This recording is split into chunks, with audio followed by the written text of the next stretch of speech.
Good morning, everyone. We are live and alive. It is September 20th, 2024, 7:24 a.m. There's a couple 24s in there. How y'all doing this morning? We are, of course, playing some more Honkai Star Rail this stream. Gonna be finishing up all of the story, or should be all of the story, for the XianZhou Luofu story arc. Basically going to be doing just Dan Heng and Jing Liu's companion quests. I think are the only like main side quests we haven't done in the Luofu so far. And afterwards we'll be watching all the trailers. I have compiled a playlist. If you were in my Discord community the other day, you probably saw I made a playlist of a bunch of trailers that we essentially skipped. As for like stuff I did this week, I did the Equilibrium, which is the second to last Equilibrium. It's Equilibrium 5. If I pull out my phone, or my webcam's blocking it. Webcam is never in the good spot I want it to be. Equilibrium 5, you can see right there. Which hopefully I don't regret. Oh yeah, just before stream started, we had Hi, Max. Yes, Jason, thank you so much for the 27-month streak. God damn, appreciate it. Thank you. And Kraft, right before we started the stream, you also subscribed with a tier 1 sub. Thank you so much, I appreciate it. And yeah, where was I? So I did Equilibrium 5, and hopefully I don't regret it. I mean, I'll definitely have my team ready before we get into Penacony, but hopefully there's no like major boss fights that I'm gonna regret before that.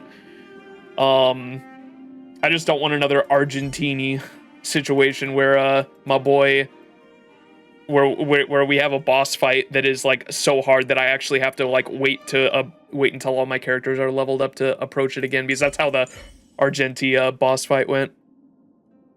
We are Luofuing indeed. Kafka is my first ever level 80 character. Of course, webcam is blocking it again. Oh boy.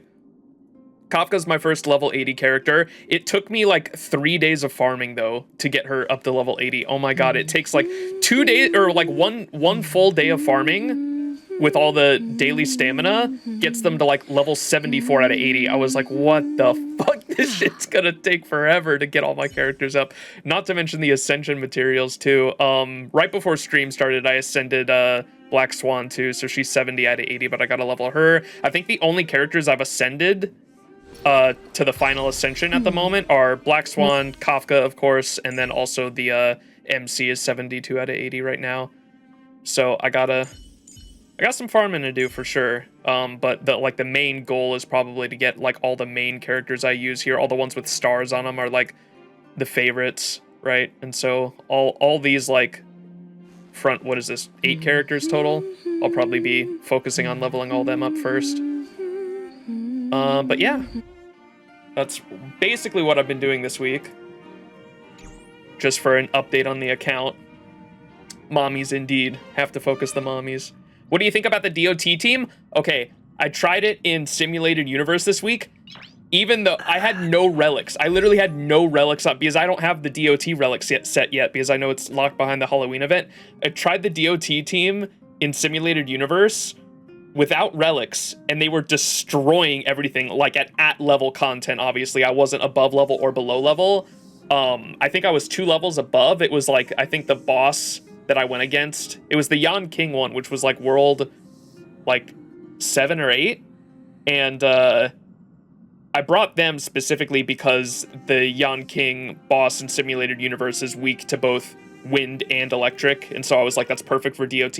So I brought them along with that, and then went through the Path of Nihility, and oh my god, all the Nihility buffs is ridiculous on that team. I was having a lot of fun there, and so even though I know DOT isn't like meta or anything, or it depends, I know that a lot of people have told me that like the end game content has like certain buffs that favor certain playstyles, and like DOT isn't always the favored playstyle, and so they kind of fell behind, on top of like not having like a bunch of supports that are specifically cornered for DOT specifically. And so hopefully DOT gets stronger in time with better supports, but we'll see. This is like an investment, I think, with Kafka and Black Swan. I'm really glad I was able to get both of them, because if anything, this is an investment in my account for hopefully a future like Harmony that specializes in DOT specifically. Would be cool. But yeah, that is the account so far. DOT is like the quick of Honkai Star Rail. I can see it. I can see it, Jason. That's a good way to put it in FGO terms for me. DOT is solid. Yeah, I like it a lot. Like I said, I was never the person I've never been someone who is a meta slave, but I'm also not someone that is gonna I'm not the type of person that's gonna run like 4 fucking damage, or like, I'm not the type of person that's gonna do something pretty dumb like run 4 damage units and like no support, because you're just not gonna clear content that way. And so I like to play the way that makes it fun for me, but also like in a way that I can actually do the content, if that makes sense. That makes Kafka Scotty then, pretty much, because she's like the key to making it work, right? How's Honkai Star Rail? Good. We just started the stream. We're gonna get into... I'm kind of stalling, I'm sorry. Going over everything I did this week. What was I talking about before I went over the DOT setup? Oh, just Equilibrium, I guess. That's pretty much all I did this week. We might have a stream at some point, too, I was thinking, where we go over lore big time, and I'll probably include some simulated universe stuff in there. I might do a Golden Gears and Swarm Disaster stream, just to try to get chat to help me understand some of the mechanics, especially like they spell it out for you pretty easily, but oh my gosh, there's just so much like new added mechanics that they added in those game modes that like kind of went over my head. But I get the gist of it. It's basically the same thing as the normal simulated universe, except you actually get a map, and you actually get a map to decide like where you go on the square tiles. I get that. And then the dice mechanic, oh my gosh, I'm actually not a fan of the dice mechanic. I know some people probably are, but it is just not, it's just too much, dude. I was like, the OG simulated universe is fine. I feel like they kind of overcomplicated it with the other stuff, but that's just me. It's just too much stuff I gotta pay attention to. Like, I just want to play the fucking game, you know what I mean? You get used to it eventually. That's what I was thinking as well. You still haven't even fully cleared Golden Gears or Swarm Disaster to this day? Okay. I want to because of the Jades. That's like the main reason I want to. Yo, what's up, Lofi Kid? How you doing? You hate the dice? Yeah, that's how I'm feeling at the moment. Took me a month to clear Golden Gears. Holy shit. You can edit the dice to make it more consistent. That's what I saw, but that's what I'm saying. Like, when I saw that's what I mean by I don't like the dice, is that there was so much shit on the dice, and I was like, dude, just tell me what's good and I'll run that, because like I don't want to you're overcomplicated something that I feel like doesn't need to be overcomplicated. Like, just let me play the fucking game. Too much reading. This is why I said I want to put a meme, because like it's mainly the reading that annoys the hell out of me. Like, I just want to, when it comes to playing the game, I just want to play. I don't want to read about mechanics.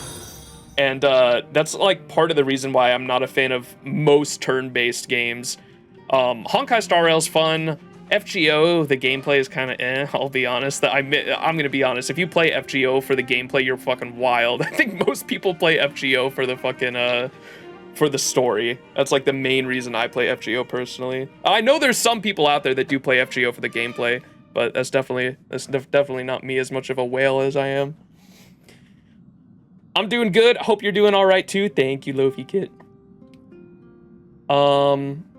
Sim Universe expansions are fun. They release during filler patches because there's nothing else to do, but there's plenty of content. It becomes a bit repetitive. Oh, with it, yeah, I can see it. And like I said, there's probably I don't want to diss anyone that does enjoy simulated universe. I'm sure that like the added like complexity of simulated universe, some people probably thought were really fucking cool, especially like people that enjoy like roguelites, for example. But the OG was like the perfect balance for me. Like I just enjoyed you get buffs, you go in, you get buffs, and you get stronger, and like there's the permanent buff tree, the skill tree or whatever too, that's cool. And then, like, I just got so overwhelmed. The second I opened the Swarm Disaster menu and the Golden Gears menu and saw all these fucking branching paths and trees and... Oh my gosh, I was like, nah, dude, this is overcomplicating it. My brain cannot function looking at all that shit. Wish there was a Fate game like Honkai Star Rail. Yeah, me too. Well, at least we're getting some Fate characters in Honkai Star Rail, right? Surely. Oh yeah, I wanted to mention, so this week I keep getting messages from this anonymous person. Who could that be? Well, this other anonymous person, you'll see I messaged back one of them. Look at this, I got 3 messages. This one right here, I messaged back because I didn't know who it was at first. And I was like, oh, I know who this is, because we got the original message was a letter from a strange woman. This was the Kafka questline, and Giat! W, dude. Did not brick the account. We got the picture. Let's fucking go. W. Did you do your dailies? I sure did. I do my the dailies are like the easiest thing for me. I've been keeping up on this. Don't you worry. And Simulated Universe. I gotta do like one more run before the end of the week, but we're fine. You know who it is. I sure do. And so I wanted to go over those just since it's Kafka. So this was the one I got earlier this week. At first, see, I said, who are you? Because I didn't know who this was at first. It says, hi, Max, who are you? Forgot me again already? To be fair, I can't blame you. How's life on the Express so far? I kind of miss you. This was, dude, the switch up. I went from who are you to I kind of miss you because and that's when I realized who it was. I got the message, hi, Max, who are you? Forget me already? To be fair, I can't blame you. How's life on the Express so far? I kind of miss you. The realization of who it was. Oh, really? Really? You don't believe me? I do. I know you can't see me. But I'm actually really happy right now. I knew it. As long as you're with them, I'm not worried. You should remember that too, okay? Max? Got it. Error. Recipient does not exist. All right, then we got another message from her earlier this week. Hi, Max, it's me. Even though I am not with you, I know you've done quite a number of missions recently. I want to hear your thoughts. How do you feel after completing those missions? Satisfied? I feel empty. Who are you? Do I miss you? Bro immediately folded. Satisfied, I guess? I want more. So that's how you are now. That's good to hear. If I need help, I'll look for you. After all, I'm still the same old me. I know. I remember nothing. Yeah, I know. Yeah, you know that already. No changes at all. Ugh, I accidentally stained my coat. Mission's over, though, so I have time to clean it. Until next time. Don't contact me. Until next time. Hey. Hi, Max. You again? What's wrong? What's wrong? Did something happen? Nothing. I just thought of you. Let's go. We're so in, boys. I didn't expect to be the only one in this movie theater either. I thought this movie would have more fans. This movie called Out of the Past. Not going with anyone else? Let's go together next time. All right, I'll hold you to your promise. Oh, we're so in. What kind of movies do you like, Max? What do you like right now? Biographical films, action films, sci-fi movies. Sci-fi movies. Even though they are stories set in the future, things that happen in the past will often be repeated in the future. Okay, the movie's about to start. Talk to you soon. Bye. Enjoy your movie. Dub. We're going to the movies, chat. Makima coded? I know a lot of people have said that. I kind of see it, or I originally saw that, but I disagree now. Of course, I haven't read too much. I'm anime only when it comes to Chainsaw Man, so I've only seen the first season, but the character design definitely gives off Makima vibes, I'll give you that. I think I met you before on a different stream. Don't remember, though. Oh, you're talking to Yui. Um,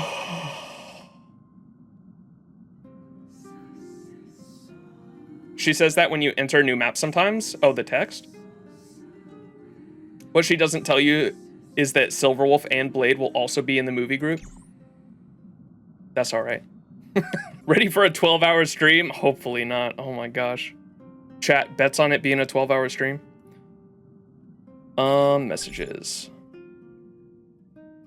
This one's the Ghostbusters one, right, chat? The Gwenifin one? The Gwenifin message is Ghostbusters event, and then the Mr. Xian one is the, what's that? The Alley event, right? Should be Mr. Xian. What am I doing today? We are finishing up, like, all the Luofu, like, main story stuff. So we're doing the Danheng. We're doing the Danheng companion quest, and then the Jingliu companion quest, and then I think that's it. That's, like, the only, like, main story stuff we have left. And I know we're gonna get, like, backstory on the original 5 or whatever that Blade was talking about at the very beginning of Luofu that we just didn't get any context of in the main story for whatever reason. Tales of the Fantastic battle event? It's 1.2 event on the list. A short storytelling with Mr. Xian. Oh. Wait, what is it? Is it a retelling of everything that happened in the Luofu storyline? It has some short story stuff, but mostly battle mechanics. Huh. Okay. Maybe we'll click on that at the end then. This is to go to, don't click that. That's Penacony, right? Gwenifin's Ghostbusters. Okay. And then I pick up the thing for Jingliu. All right, let's start Danheng's. Danheng says, Max, are you busy these days? I would like to ask you to accompany me on a certain task. Want me as a bodyguard?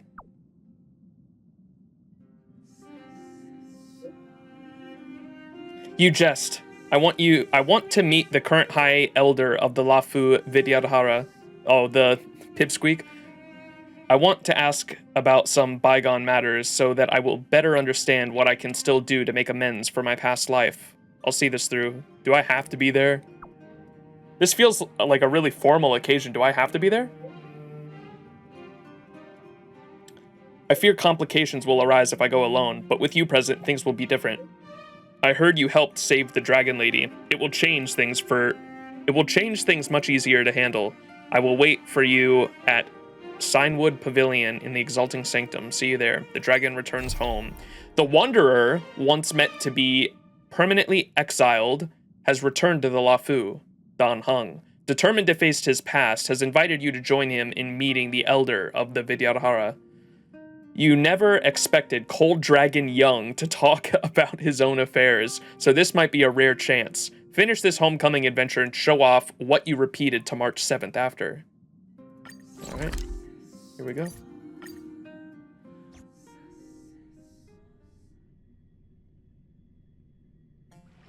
It's still early. Where to now? That tree remained... Dill I have pickle. delivered the missive about the meeting. Do you have any questions, Master Danheng? I know all that I wish to know. Thank you, Miss Huanxi. You need not address me as Miss.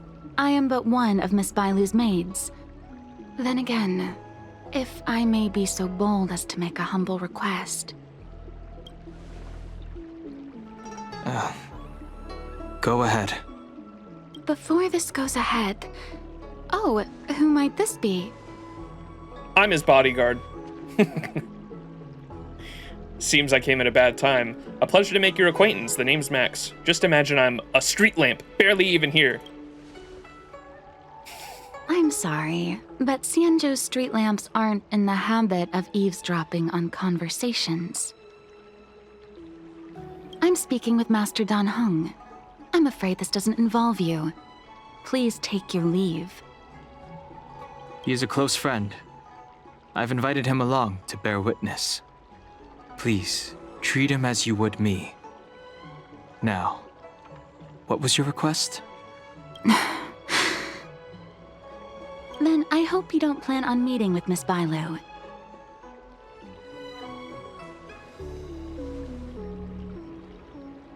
Care to elaborate? A high elder's maid turning away quests or guests. I'm so quest brained right now. Without her master's knowledge? Bailu is simple and innocent, incapable of ill intent. It's natural for a servant to care for her master and share in her worries.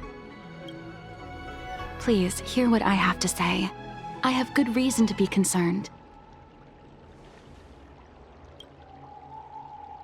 Perhaps you should know that Miss Bailu's path to becoming a High Elder was neither in compliance with proper protocol, nor of her own volition. Everything was a result of the stubbornness of her predecessor, Don Feng. His hubris and tyranny brought about the end of the Luofu's High Elder succession. Damn. So, like I said, I'm still in complete dark right now about what Don Heng's sin was, what the cloud, the what are they called? The Cloud 5 Quintet? Whatever the fucking... every time I hear that name, I just think that they're fucking idols. It sounds like an idol group. But I'm still in the dark about Don Heng's past, or his previous life, and what went down, what his like sin was in his previous life, and then what went down with the 5, and what Blade meant by of 5, 3 must pay a price. The High Cloud Quintet? Yeah, that sounds like a fucking band name, dude. It's a mess. Wait for the trailers infos, to be honest. Okay. The High Cloud Quintet. The High 5 Quartet. Oy, oy, oy. Alright, what does she say? Perhaps you should know that Miss Bailu's path to becoming a High Elder was neither in compliance with proper protocol, nor of her own volition. Everything was a result of the stubbornness of her predecessor, Don Feng. That's his previous life, right? His hubris and tyranny brought about the end of the Luofu's High Elder succession. The preceptors heard of Master Don Heng's return, and were uncertain whether it constituted good or ill fortune. However, many have surmised that the Luofu's High Elder succession tradition will soon be back in force. If true, that is indeed something worth celebrating. Whether we find another suitable candidate in accordance with the laws of our people, or have you take up the position anew, everything can still be mended. But if Master Don Heng were to hand everything over to Miss Bailu, it could lead to great upheavals on the horizon. No good would come of it for her. Another suitable candidate? Who does the Vidyadhara hope for? I don't think she even wants to be High Elder. Okay, we can ask both of these top ones. Such a major matter as this is naturally up to the Preceptor Elders. I couldn't possibly say. I don't think she even wants to be High Elder. I've been a maid here for 12 years now, and was with my mistress every day as she studied medicine and received tutelage. I've witnessed her countless escapes, and the inevitable, unwilling returns. 12 years? That's nothing on this ship. We're losing bitrate on stream again. Let me close Google Chrome, see if that fixes it. Chrome does like to eat up a lot of shit. Hopefully that fixes it. 12 years is nothing on this shit, man. As far as a XianZhou is concerned, children like her enjoy a charmed and happy childhood. But as a High Elder in nothing but name alone, Miss Bailu is highly restricted in her actions, and has no freedom or say about her own life. Sag. I know I pointed this out in other streams, but it reminds me of with how the Vidyadhara in general remind me of a lot of Buddhism, especially with how they have this like one chosen one or whatnot. What do they call it? The High Elder, right? And the High Elder position kind of reminds me of what someone in chat's gonna know it. What's the like the chosen person that reincarnates in another life that they have to find every generation? There's one, the samsara cycle. They also have reincarnation, of course, as well. The Vidyadhara do with their They're eggs. We read a lot of egg lore, remember? The Dalai Lama, if I'm saying that right. I probably butchered that, but yes, that's the yeah. You guys know. Yeah, it reminds me of that specifically. The reincarnation of the Dalai Lama. Is it said like llama? Am I saying that right? It does remind me of that a lot though. There's it's definitely inspired. There's so much on the XianZhou Luofu that is definitely inspired by many different types of Eastern cultures and Eastern religions that I really dig. The Karma Acclamation too, you're right. Yeah. You said it right, I think? Okay, hopefully. But yeah, it reminds me a lot of that. I dig, you can see all the different inspirations throughout the XianZhou Luofu, which is really cool. And then obviously, like I pointed out, a lot of the Taoism stuff as well. I can't bear it. Your Highness, please think about this poor child. Shouldn't you ask Bailu herself about all this? Miss Bailu is young, naive, and easily manipulated by others. No. I worry that under the pressure of others, she would be convinced into taking up too great a burden. I understand your concern, but I have nothing more to say on the matter at present. Then I will bid my farewell. Master Dan Heng, whether you choose to meet Miss Bailu or go with me to see the Preceptor Elders, I will be waiting for you by the ferry leading to Scale Gorge Waterscape. I haven't even set eyes on Bailu, and people are already urging me not to meet her. Finally, we can learn about Dan Heng's past. Should I keep this a secret from the others? You've been spending too much time with March. You know that I'm a descendant of the Luofu Vidyadhara. In Scale Gorge Waterscape, you witnessed my secret strength, as March would call it. Fucking March. Yet that power stems from Dan Feng, my previous incarnation. He altered the process of High Elder succession, plunging everything into catastrophe. Ultimately, he suffered the punishment of molting rebirth. Dan Heng, I have no idea what you just said, dude. You gotta explain all that to me. My previous incarnation, I get that part. Dan Feng, my previous incarnation, got it. He altered the process of High Elder succession, plunging everything into catastrophe. How and why? And then ultimately, he suffered the punishment of molting rebirth. What the fuck is that? Based on the physiological principles of Vidyadhara reincarnation, I ought to have been an entirely new entity. And, in view of the law, all crimes from my previous incarnation should have been wiped clean. Should have been. But in reality, I was locked up in the shackling prison at birth. That's his light cone, huh? Even after I was released and left the XianZhou, my High Elder past and Dan Feng's enemies pursued me like a haunting shadow. Dan Feng's enemies, Blade, pursued me like a haunting shadow. So Blade was the one following him that whole time? That's why he freaked out when he had that vision at the beginning of the arc?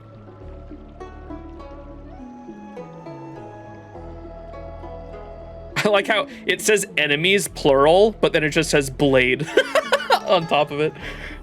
Now, I plan to face that shadow. In order to make amends, I want to repair the Ambrosial Arbor's seal and visit the High Elder to see what more I can do. Molting rebirth means back to egg you go. Forced rebirth into his next life.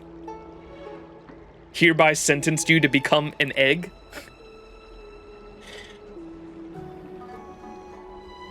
I thought they all go through that though. I'm confused on molting rebirth. Isn't that not just the normal rebirth of a Vidyadhara is the egg cycle?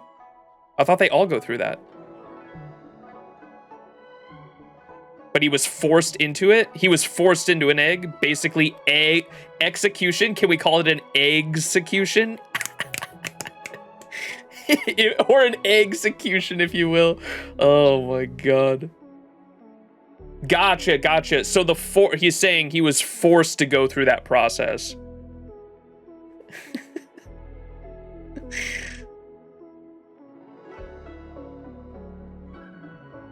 And then even after he was rebirthed, though, so after he was rebirthed, then he was exiled, I imagine.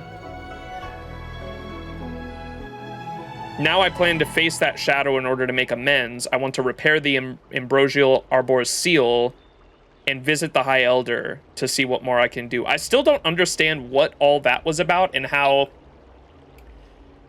I don't know if it just went over my head or wasn't explained clearly. I hope they go over it in this quest a little more about, like, what was with the ocean. I was really confused on what went down with the ocean however many years ago when the Vidyadhara and, like, Dun Feng, like, brought that whole ocean down on the roots.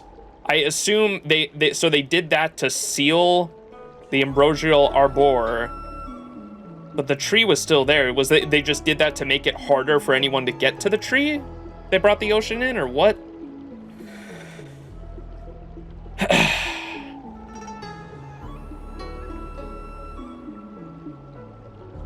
They didn't kill him, that's the thing. They forced him to go back into egg state. But when a Vidyadhara dies, I guess they don't die, they just go through molting states. But a Vidyadhara dying technically is them going through that state. That's what, oh my gosh, some of this is so confusing. The tree was a long time back. Yeah, no, I get that. I understand it was a long time ago. I was trying to understand the history of what went down though, because they were taught, there was so much exposition, dude. I really wish, instead of all the exposition of them just telling us what went down, I wish we got to like experience it, because I'm a fan of show don't tell storytelling. And so it would have been really cool, I think, if we got like in the middle, before we got to the final arc of XianZhou Luofu, like after the first arc where we meet what was the girl's name, the blind girl's name? Was it Don I want to say Don Shui, but I don't think that was it. Because she was like the ending of the first arc for XianZhou Luofu. It would have been really cool if we got like a middle arc, and that middle arc we got to like literally relive Don Feng's memories and see what went down before we got to the final arc. That would have been really cool. Don Shu, yeah, that's it. Don Shu, thank you. So Don Shu's backstory was like the end of arc 1, and I thought that was really good. Her backstory was so fucking good. We should have got a cutscene for that stuff. And then if there was like a middle arc or just a mission, like instead of the Don Hung missions we got, where it was like him just following in our footsteps, instead of those missions, if we would have just gotten a backstory mission where you get to play as, like, you play as this model, and instead of Don Hung, it's Don Feng, and you get to experience, like, what happened in his previous life, it would have made the climax of XianZhou Luofu, like, make a lot more sense, and then, like, also hit a lot harder because you actually understand his backstory and everything. That was, like, my only major critique of this story arc, for the most part. Like, I loved all the lore, world building, and backstory for all the characters. All that stuff was really cool. I'm just like so confused on like what took place before like the climax happened.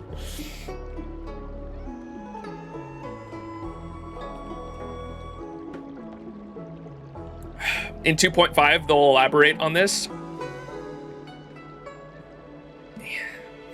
Their reincarnation is really confusing. Because I remember the murals when we went down into the roots. The murals made it seem like they don't die, they just live forever and constantly reincarnate ever like whenever they reach maturity, they reincarnate and then they're young again and live another life and then reincarnate and live again. So I don't even know. I assume they can be killed and they just don't, once they're killed, they just are dead and don't go through that cycle anymore because they're dead. But I don't know. Like if they die, they don't reincarnate again, do they? I'm not sure. Now that I plan, okay, we're gonna repair the Ambrosial Arbor seal, which, what is that seal? I assume it's the, where we went to fight the final boss. Fentalia. And what if you go down there, you can just fuck with the tree, I imagine, and maybe harness its power like Fentalia did. That's why it has to be sealed. And visit the High Elder to see what more we can do. The star skiff is ready. Let's go. People die when they are killed, god damn it.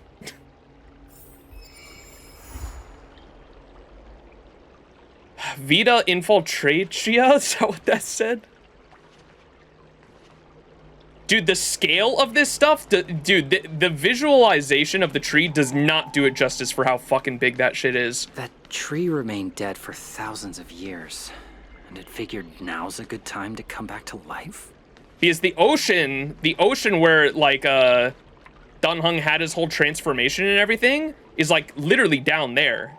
That's where we were. And when you go to the base of the tree, it's so fucking big. It's just literally a wide ass silhouette that takes up half the screen down there. Like, that's how fucking big that shit is. But it don't seem that big from right here. Vita infinite life in Latin or something like that, or Italian.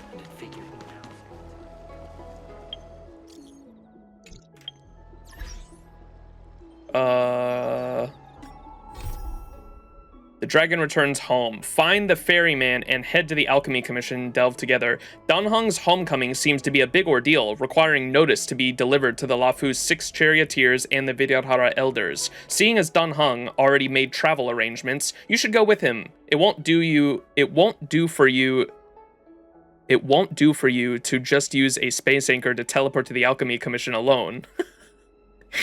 They already know my plans. Dunhung never intended to conceal his Vidyadhara heritage, and this might explain why he possesses such a magnanimous demeanor nowadays. Yet the Vidyadhara attitude towards his return remains to be seen. Bro, he didn't have pointy ears in his normal form. What happened there? I don't extractor cleaned to your star skiff service? There are certain instances where reincarnation is impossible. Okay, gotcha. Don't tell me any more though. Yeah, don't go into spoiler territory for me. You really are back. I'm Hila Lu Ying of the Alchemy Commission. I'm a Vidyadhara too, as you can see. I'd heard the reincarnation of the great sinner has returned to the Luofu and wanted to offer some advice. Oh? Leave this troubled place immediately. Why that's so stereotypical. Why you gotta say it like that? Leave this troubled place immediately. Turn back and do not return. Looks like the Vidyadhara aren't big fans of yours. Are you here about the High Elder succession too? Certainly. Miss Bailu has weathered nothing but criticism since she was granted the title. But the Alchemy Commission firmly believes that girl to be a precious diamond in the rough. She is compassionate, kind, and 100 times better than Dongfeng. 100 times better than Dongfeng. If the Vidyadhara can't sexually reproduce, I wonder if Dongfeng... Never mind.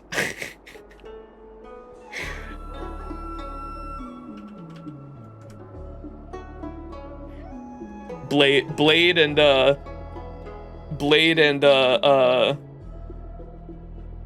Dongfeng got into something and created I mean, never mind. So is this guy after the title? Wait, so Miss Bailu has weathered nothing but criticism since she was granted the title, but the Alchemy Commission firmly believes that girl to be a precious diamond in the rough. She is compassionate, kind, and 100 times better than Dongfeng. Moreover, Dongfeng selected her as High Elder, making her the leader of the Luofu Vidyadhara. Fate chose her as our sovereign, and we bowed down before that destiny. Oh.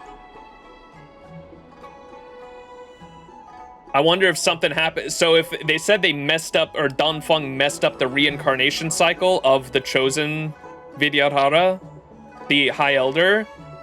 So I wonder if he did something with his bloodline and then like gave the title to Bailu.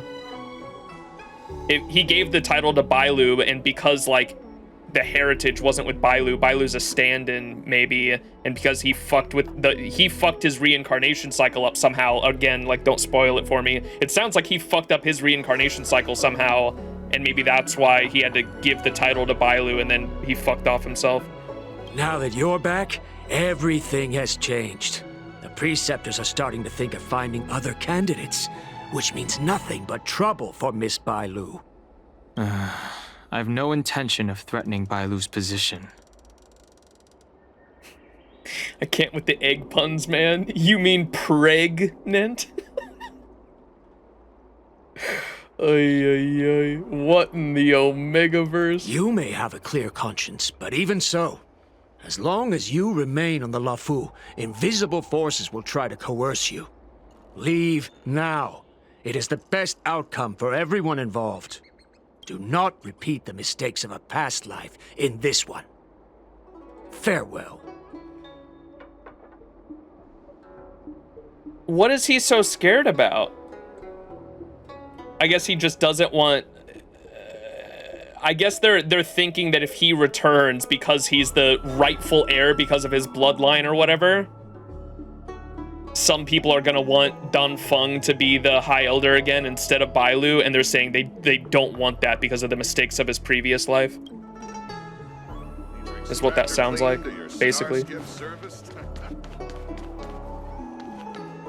Excuse me. Are you two on your way to the Alchemy Commission, Delph? He's gonna kill Bailu, no!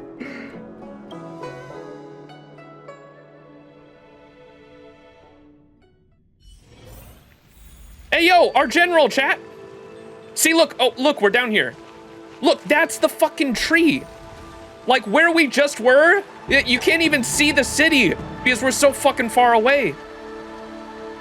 You can't even see the city on the sides. Like that, where we just were, I don't, what area was that? Was that the Alchemy Commission? It wasn't this. No, we're at the Alchemy Commission right now.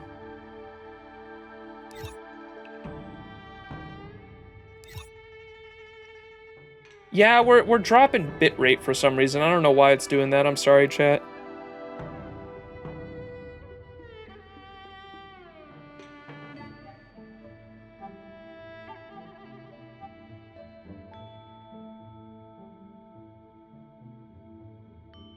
There, I took my phone off of it too, but I doubt that's gonna do anything. Let me double check,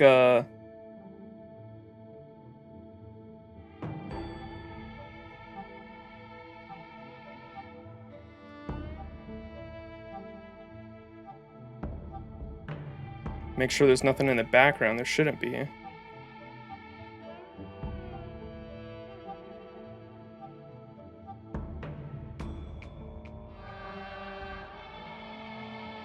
Yeah, Google Chrome's closed and everything. I got nothing downloading in the background. I don't know why stream's lagging. I'm sorry. F? Yeah, no, it's definitely on my side. I can see the bitrate and OBS dropping. I just don't know what it is. Like, nothing else is taking up internet space. The stream had enough of the egg puns, indeed.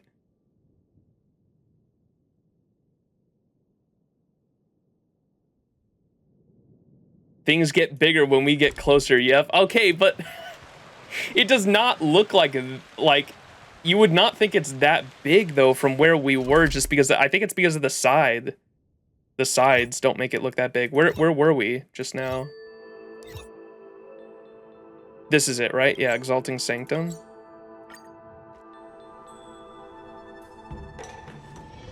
It's still early. Where to now? Look at this. Like, you see the side? Like, I think it's the sides that fuck with my vision of it, because those look like pretty normal sized buildings from, and like, even if you were down there at the base of the tree, you should still be able to see like the buildings and everything up here, right? Like, I can see all the way across from here.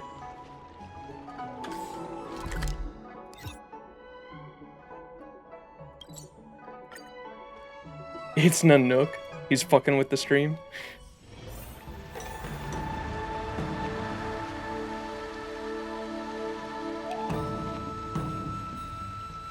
Huh. The water looks so beautiful here, too.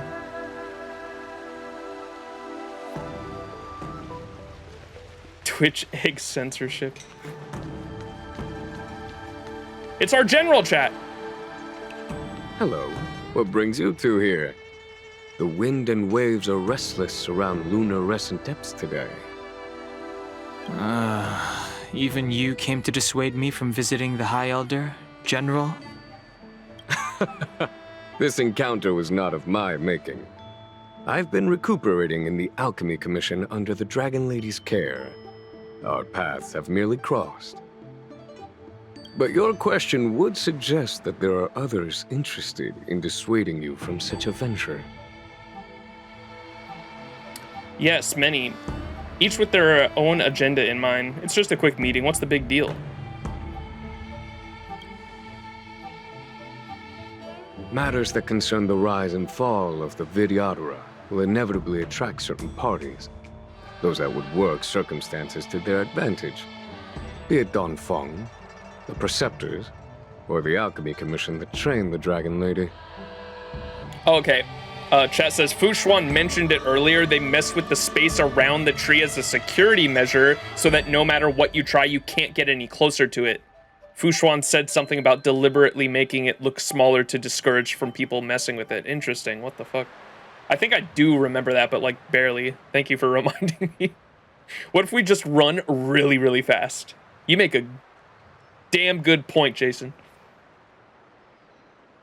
Matters that concern the rise and fall of the Vidyadhara will inevitably attract certain parties, those that would work circumstances to their advantage, be it Dongfeng, the Preceptors, or the Alchemy Commission that trained the Dragon Lady.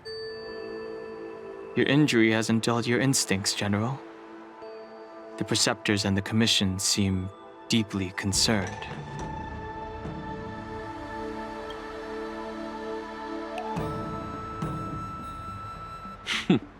A chance meeting is a gift from fate. Why don't I help you to fathom their intent then? Your streams have never been this laggy before. I wonder what's happening. It's just my internet is shit in the bed, I think, because I have nothing in the background. Yeah, I've got literally nothing. It's literally only Honkai Star Rail. It's only the required things to stream are open. Honkai Star Rail, OBS, my voice changer. Nothing out of the ordinary is open. Even chat, y'all are so delayed. Y'all are just saying like our general now. It's so delayed too. Oh yeah, I don't know what's happening. Are we back?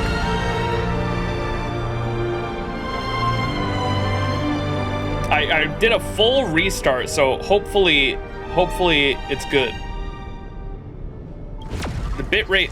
Bitrate's kind of dipping again, dude. Yeah, never mind. I think it's my internet. I did a full PC restart and it's still in the red on OBS, so audio's fine now. Okay, we'll just go. Okay, if you're watching on the YouTube VOD, I probably cut up everything. We just spent like 15-20 minutes like restarting stream and trying to go through some technical difficulties, but hopefully we're back. I think we're back now. Hopefully. But we'll just keep going from here. Even you came to dissuade me from visiting the High Elder, General? This encounter was not of my making. I've been recuperating in the Alchemy Commission under the Dragon Lady's care. Our paths have merely crossed. But your question would suggest that there are others interested in dissuading you from such a venture. Hello, General, for the third time. This is the first time, surely. Will inevitably attract certain parties. Those that would work circumstances to their advantage. Be it Dongfeng, the Preceptors, or the Alchemy Commission that trained the Dragon Lady. Your injury hasn't dulled your instincts, General. The Preceptors and the Commission seem deeply concerned. Do you notice their lips aren't matching either? Like, it's only this cutscene. I don't know if it's this cutscene specifically, or if that has something to do with the technical issues. But like, look at when it goes to the general. Look at his mouth. Like, doesn't move when he talks, or not well enough. A chance meeting is a gift from fate. It's just a bug. Why don't I help you to fathom their intent then? The Vidyadhara elders want to choose a new High Elder. The Alchemy Commission hopes that Bailu can stay as High Elder. These people speak of legitimacy. They believe that Bailu was chosen as heir apparent by the previous High Elder, and that unless you were to commit a terrible sin, the Preceptors should have no right whatsoever to choose again. I should have stayed as a VOD watcher. Desi, what's up? You asked what I was drinking. I've got a Celsius. I drink this every stream. It's like my coffee. I don't drink coffee, so I have Celsius packed with 200 milligrams of caffeine. It's an insane amount of fucking caffeine. The healer lady has draconic features and scarcely believable therapeutic abilities. Some regard this as evidence that she is the High Elder. But the Preceptors are fixated on strength and are unwilling to accept her. Now that Don Feng's reincarnation has shown a command over the vast marine expanse of luminescent depths, those longing to keep the traditional bequeathal of the High Elder feel increasingly uneasy. Yeah. That's what they were worried about us. Because if Don Hung goes there, they're gonna think he is Don Feng it'd be like, what were we calling the Buddhism, the person in Buddhism that is reincarnated every generation? The Dalai Lama? Is that what it was? He's like, could you imagine if like a new generation Dalai Lama, like they thought the previous Dalai Lama was dead, they chose a new Dalai Lama, and then the old Dalai Lama like showed up again and was like, hey yo, I'm not dead. That's basically what's going on here. Very conservative of them. Very reasonable. Before Don Hung arrived, everything was quiet as a windless lake. In that regard, it is understandable that they want to get rid of him. These folks aren't the type to just let it go.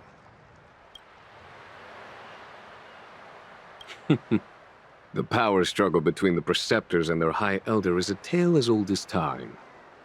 And someone as powerful as Don Feng, who was completely beyond their control, was enough for them to harbor a hidden rage.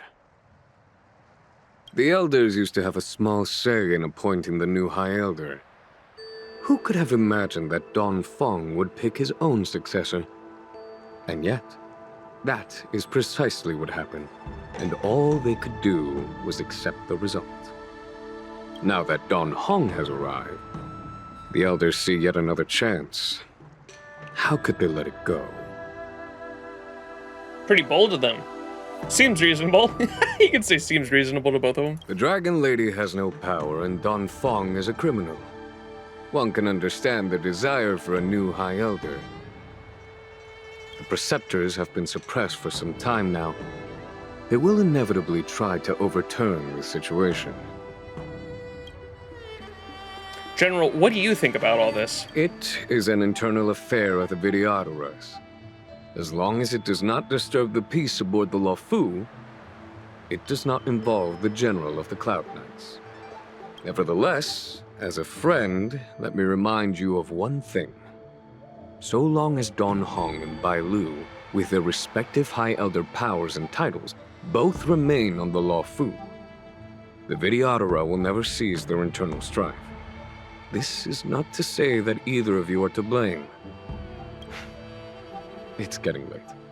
You are headed to repair the Arbor's seal at Scale Gorge Waterscape and visit the High Elder, no? Farewell for now. I should start taking this business of rest and recuperation a little more seriously.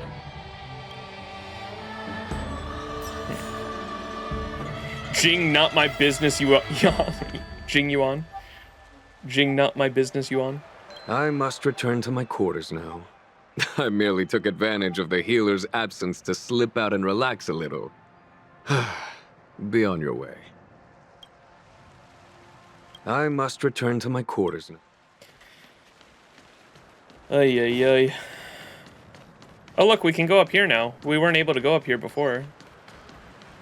Chest! It's lagging again. Man, this sucks. Fucking Xfinity.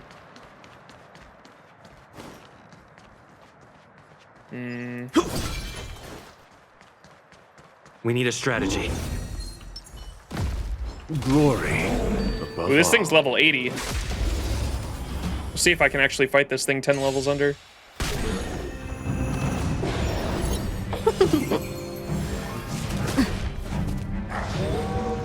Wretched and fleeting. Lance! Forward! Nap time. Yeah, it's lagging again big time. Yeah, we might just have to come back tomorrow. You just have to spec it until it dies. The beauty is eternal.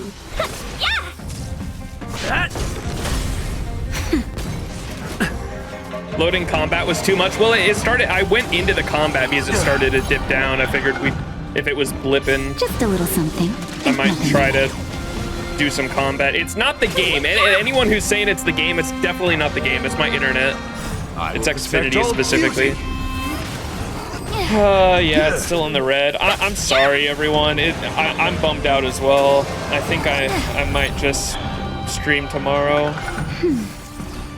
Just a little something. Think nothing of it. I already opened my caffeine and everything. That's the worst, man. It happened so early in the stream. Fleeting.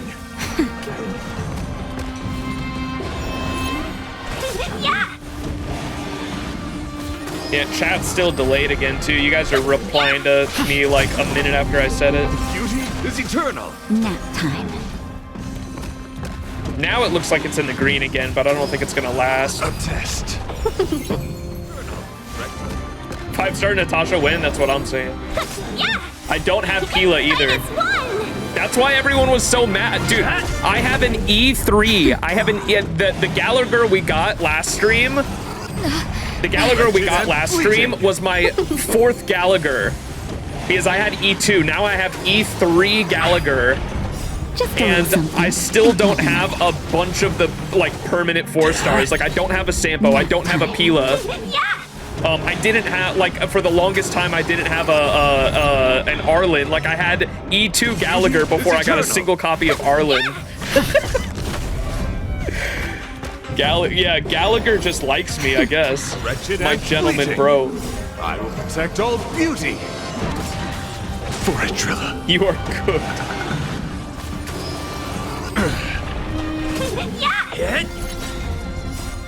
Lance! Forward! Hey, we did it. Look at that. 10 levels under. I think all those characters we just did that, or I guess the MC is 72. MC is level 72 right now, but that full team was 10 levels under and I was still able to clear it, so not too bad. Great. The more the better. But yeah, chat, it's dipping so bad. I think we're gonna call it. Unfortunately, I don't know what's going on. I'll look into it more this morning. But I have work tonight anyway, so this stream wasn't gonna be a long one anyway. Delay test, it's in the red. I'm not gonna deal with it if it's going back and forth because we're gonna get to like some really cool shit in the story, and then it's gonna it's gonna go into the red again, and I'm gonna be really disappointed. So we'll just wait until tomorrow. I'll look into why it's happening. I'll see if Xfinity's maybe doing maintenance down the street or something like that. I don't know why. If they're doing maintenance, they definitely shouldn't be doing maintenance on the weekend. So like by tomorrow, it should be fixed. We can try. What's that one puzzle? Is that at the Artisanship Commission? Yeah, over here. Let me go do that puzzle thing over there.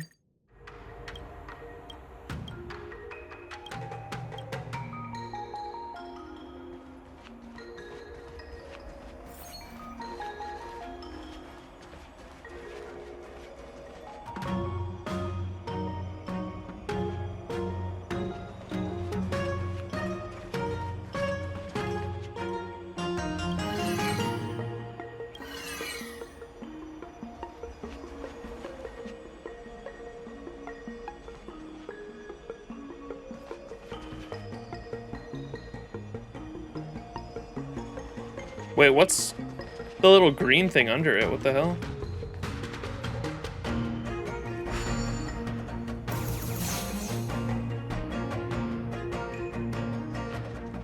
Have I noticed this little green thing in here before? Wait, that's gotta be like a teleporter, isn't it? Wait a second. If it shoots into this, does it teleport over to this? Is that how that works?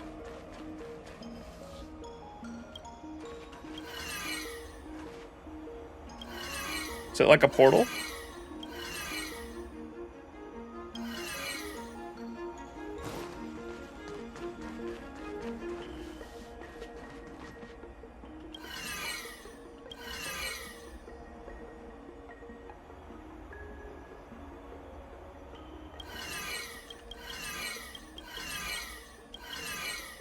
You can move it. Huh? Oh, move. Oh, it's a slide. I thought it was a portal. I didn't even see the third option there. All right, well, this is definitely going to be down here. And then it can get both of those, so...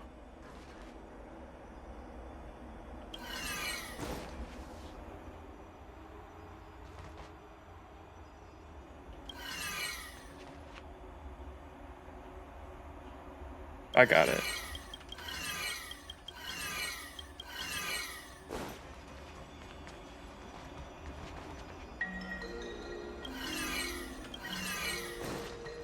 That should do it, I think.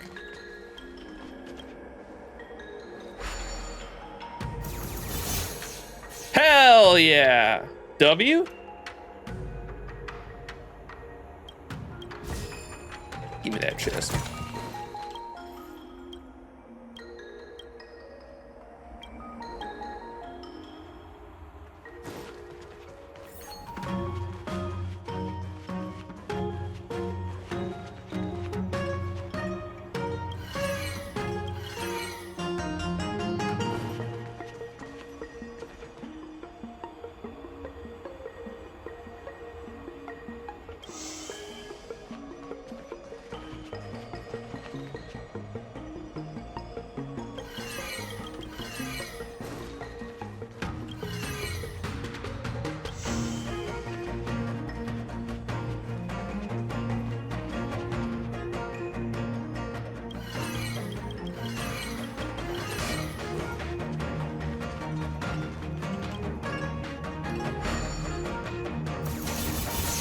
Dub! Bro, I'm so fucking good at this game. What the hell? Baby game. Watch this last one. All? Fuck me up.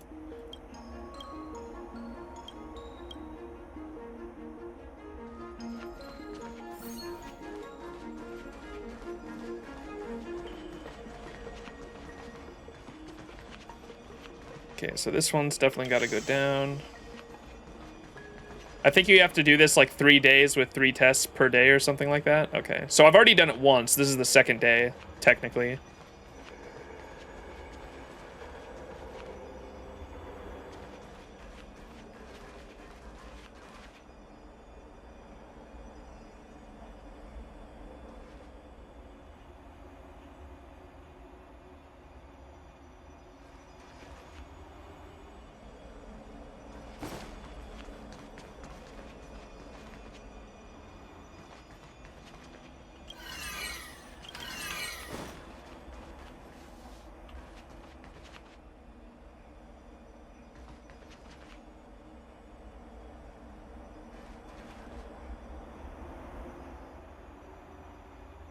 Big brain.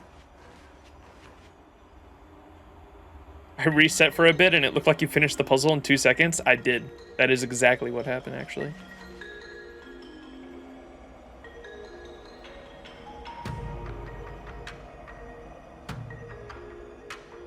I was thinking it can go across here.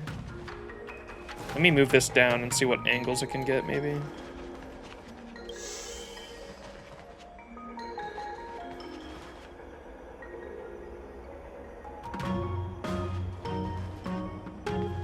So this will hit this, and it looks like it'll hit this as well.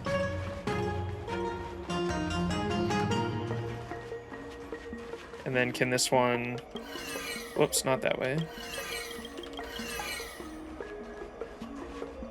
This might work, actually.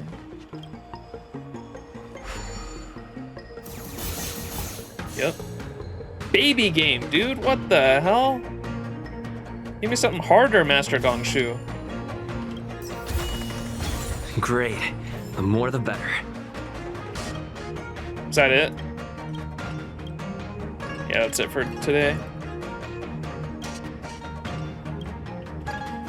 All right.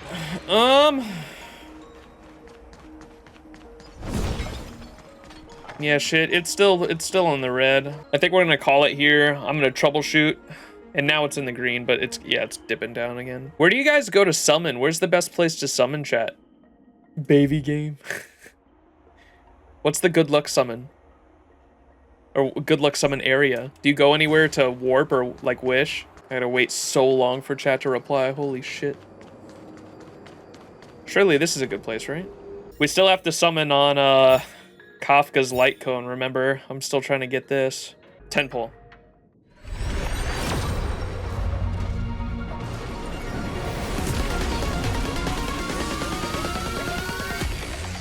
What's the pity? We're at like 27, I think.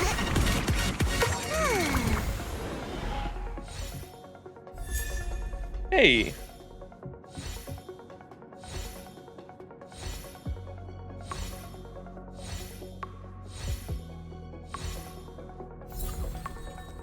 Always go to places related to the character I want. Where would Kafka's be?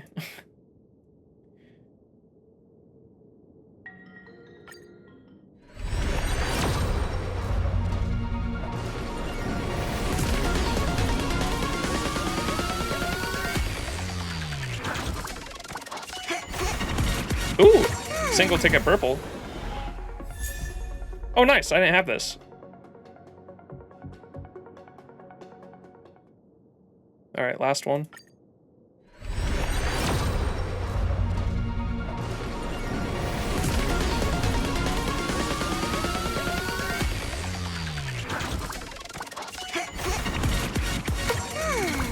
Okay. I've got like 1200 jade too, but I'm gonna save that until we have another 10 pull. This is like, so that's close to 40. So I think we just, is 40 or 50 or 60, like when you start to build pity, when is it? I don't know. That's a really good hunt light cone. Well, I have Chicken Girl. Y'all are so, dude, the stream is so delayed. What you guys are typing in chat now, the place where she wears no makeup on the XianZhou, in the space station where she gave birth to you, you guys are like talking like 2 minutes like before. Ay, ay, ay. The fucking lag sucks.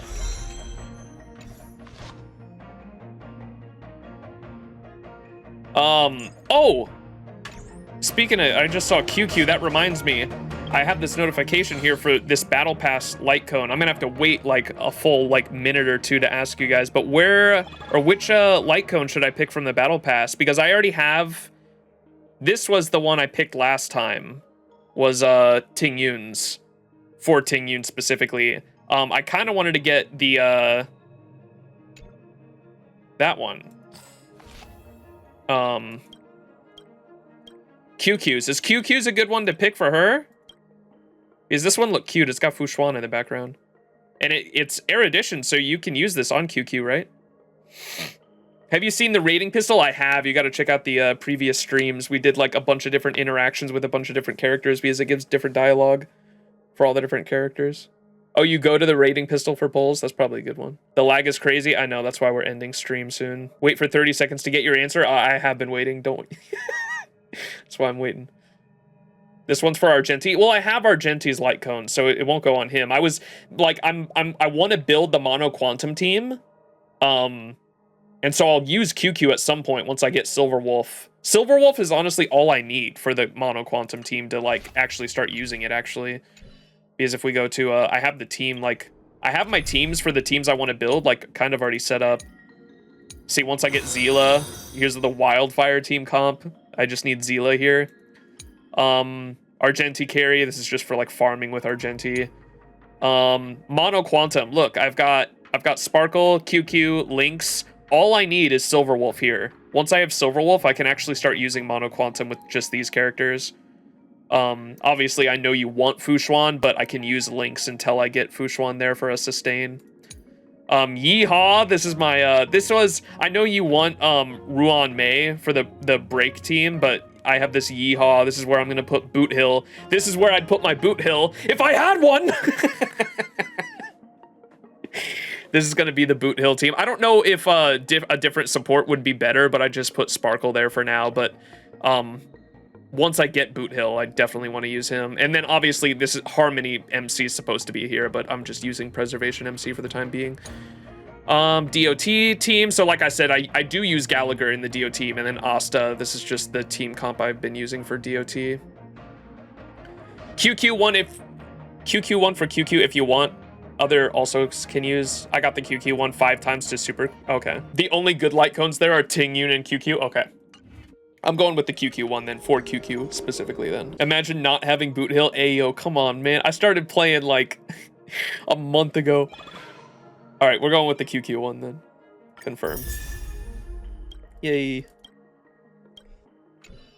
Boot Hill's so good. I hope he has a rerun so I can try to get his light cone. I really want him as well. I'm definitely not gonna S6 him anytime soon, or E6 him, sorry, but he's like, I think one of the only units in the game I'd actually want to go for a E6 on, like, over the course of multiple reruns, because his E6 gives him like AoE damage, doesn't he? Like, he turns into a fucking erudition character essentially. It's crazy. Sparkle's enough for QQ. Oh yeah, because they're both quantum. I know that. There's a huge delay. I know, because we're lagging. We're ending stream soon for anyone just popping in. People have been saying that all stream long. I don't know what it is.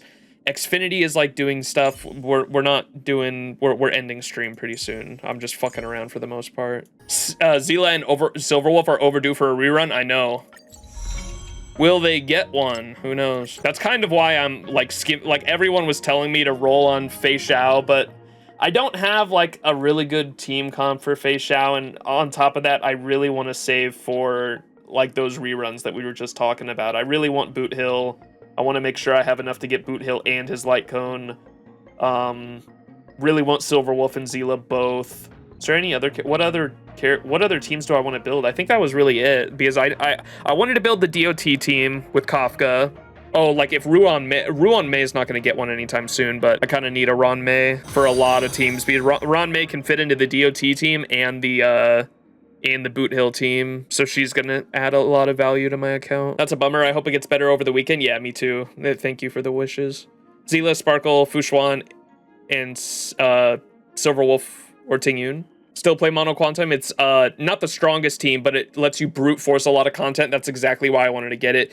Mono Quantum, like you said, it's not the strongest, but the nice thing about it is that you can, like, it's Mono Quantum. You can bring it to any content, implant quantum weakness, and then just like it allows you to at least clear all content. You're not going to be the fastest or most efficient, but you're at least going to clear like just about everything. Follow-up is one of the most expensive team setups. Yeah, that's why I was like not really wanting to, like, I might go for Fei Xiao on her rerun whenever that happens, but like, or that when her rerun happens, it's going to be like around the time the Fate collab is happening, so it's probably not going to happen.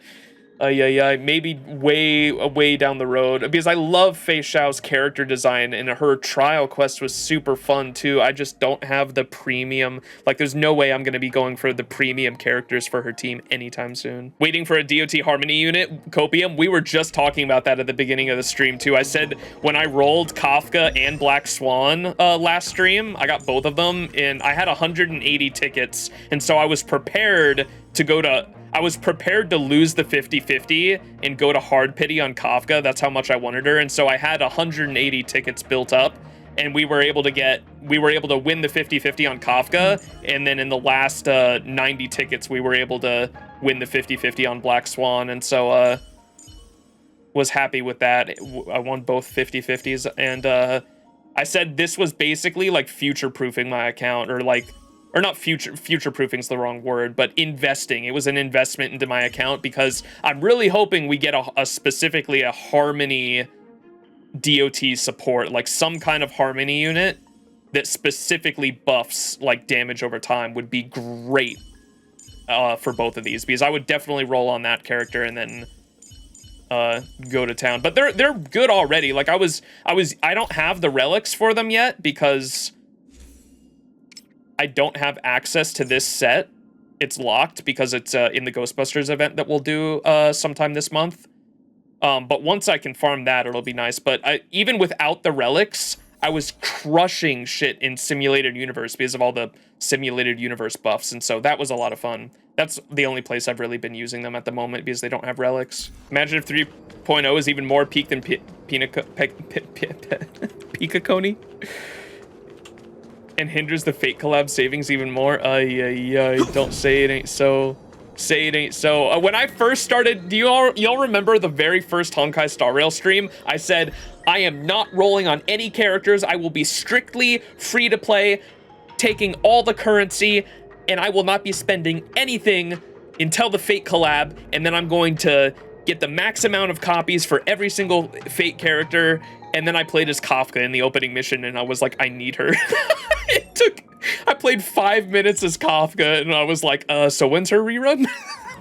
All right. Anyways, chat, I think that's gonna do it. Stream has been lagging this whole time. I don't know what's going on. I'm gonna look into it. And we'll be back streaming tomorrow morning, probably. That's unfortunate. I don't know why it's doing this. I love how we tried to talk to Max 2 minutes ago. Yeah, that's what I'm saying. Time's all wibbly wobbly here. That's what I'm saying. Look how delayed chat. They're talking to like me from 5 minutes ago, dude. This shit sucks. Such a scuffed stream. All right, I'm dipping out. Peace, everyone. Love y'all. Hopefully the VOD's not too fucked up. I'll figure out. I'm gonna have to cut up like 3 different VODs together for the YouTube video, but we'll figure it out. I'm gonna try streaming again tomorrow morning. And yeah, we'll see if hopefully there's not any problems. The time warp stream. Dun dun dun dun dun dun dun dun dun dun dun dun. I don't know how that song goes. It's just a step to the left, and then a step to the right. Put your hands on your hips.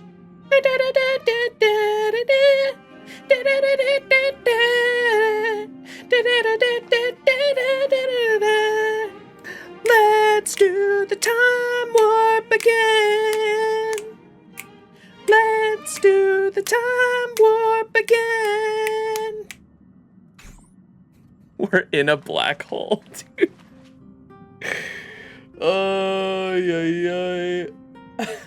Are we ending? Yes. I'm sorry. The stream is so scuffed, dude. Look at it. They're saying bye. They're saying bye to me like 5 minutes ago. Oh, this is so funny. They're like getting ready for me to end, and I haven't ended yet. Oh my god, it's funny. All right, for real though, I'm ending for sure. Surely. All right, peace out, everyone. I love you all. I'll catch you next time.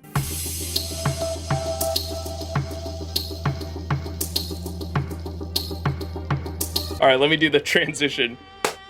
All right, we're back. I didn't do a clap beforehand, so that transition's gonna be a really weird, but hello everyone on YouTube chat. Say hi, YouTube. We're back. I had internet problems on Friday. It's currently Sunday. Tried streaming this morning too, and I was streaming from like a completely different server because of the internet issues on Friday, and so had a lot of troubleshooting. We went through a lot of it. Twitch and my Discord community probably saw a majority of it, but we're back finally. Internet issues, server issues are gone. Streaming on another day, and I'm gonna have to cut all these VODs together for YouTube and make it a clean transition, so hopefully y'all appreciate that. All right, we're back though, continuing on with this Dan Heng questline. And here's King Juan. King Juan? Our general, that's his name.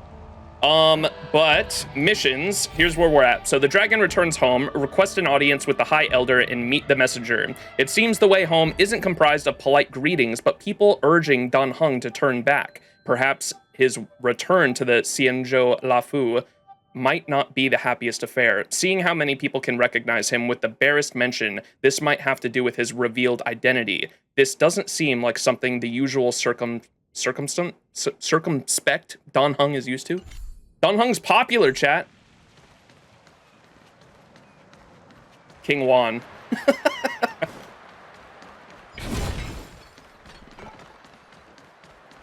All right. But here we go. Puzzle! I'm not doing that right now. All right, let's go. Master Dan Heng, you're back.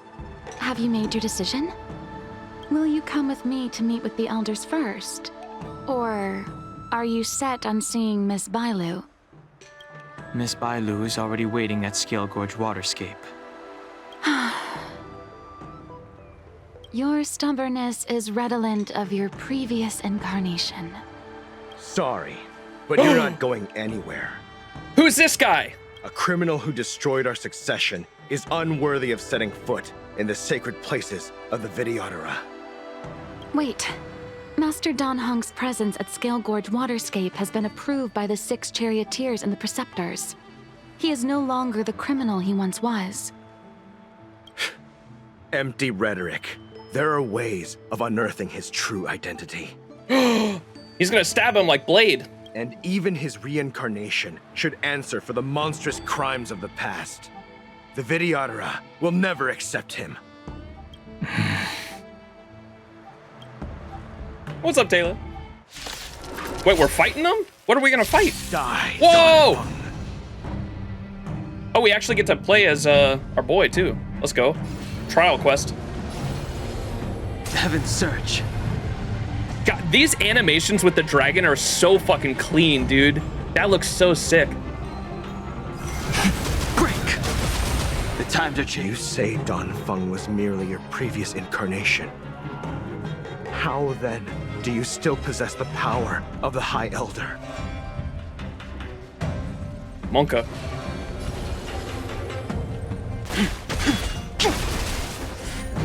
Are there different animations for every, like, however powerful or however many skill points you put into the basic? Oh, there are. That's so cool. What the fuck? He's a crazy cool unit. Awaken dormant scales. Look at that. God, the animations for this character are so clean. Have you seen his ult? I think one, like, when we did the finale arc, look at the tree in the background too. When we did the finale stream of the Conflict requires undivided focus. main storyline we did, yeah. World cleansing dragon. That's so sick.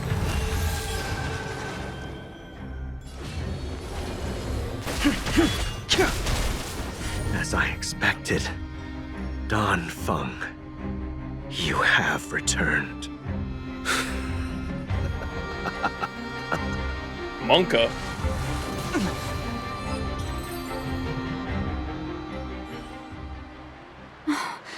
Thank you for rescuing me, Master Dan Heng. Okay, chat, can you explain to me what the E2 Dan Heng meme is? Because I saw... Oh, was that Blade's VA? That's crazy if so. Maybe it wasn't on purpose though. What's the E2 Dan Heng meme? Because I saw people in the YouTube community commenting on the video saying that they loved how when Dan Heng's identity was revealed, like people in chat were spamming E2 Dill. I didn't know what the fuck that meant, but the YouTube community sure liked it. No, I understand it means Eidolons. I don't know why people in chat were spamming E2 Dan Heng. Because he's broken? Oh, okay. NP2? Yeah, no, I get what it meant. I just didn't understand, like, the meme, I guess. It's Mr. Pokey viewers? Okay. E2 Dill. His E2 is better than most E6s? Oh, okay. Because, like, chat was spamming that shit, and I just didn't I was like, I understand what E2 means. I just didn't understand, like, why that's, like, a meme to spam. His E2 is just crazy? Okay. Gotcha. Mr. Pokey keeps glazing that E2 Dill is a requirement? Okay, gotcha. It's cheaper to get than an E6. Gotcha, okay. They came for me. I'm sorry you got dragged into it. It's risky to remain here. We should leave. Master Dan Heng, after your meeting, will you go with me to see the elders? Should I ever want to meet the preceptors, Miss Huanxi, I'll ask you to pass on the message. I understand. Please alight, Your Highness. Miss Bailu awaits you at Dragon Vista Rain Hall. Let's go. It could be dangerous ahead. We should proceed carefully. Monka. Rupert. So slow. I've been waiting for you here for ages. Head pat. Small. Everyone on the way here wanted to chat with Dan Heng. We met an assassin on the way over. An assassin? Are you okay? Are you injured? Fortunately, the skills of Master Dan Heng and his friends were too much for them. I have a baseball There bat. are those that wish to assassinate Master Dan Heng, miss. Presumably to preserve your legitimacy as High Elder. Aw, she's gonna feel guilty. I don't care about my legitimacy. Why do they? I told you, whoever wants to be the High Elder is welcome. I never wanted the title. I am Dan Heng. It is an honor to meet you, Miss Bai Lu. You're Dan Heng? I heard about how you parted the ancient sea and Scale Gorge waterscape. These assassins have got their work cut out for them. Miss Bailu, please don't say things like that.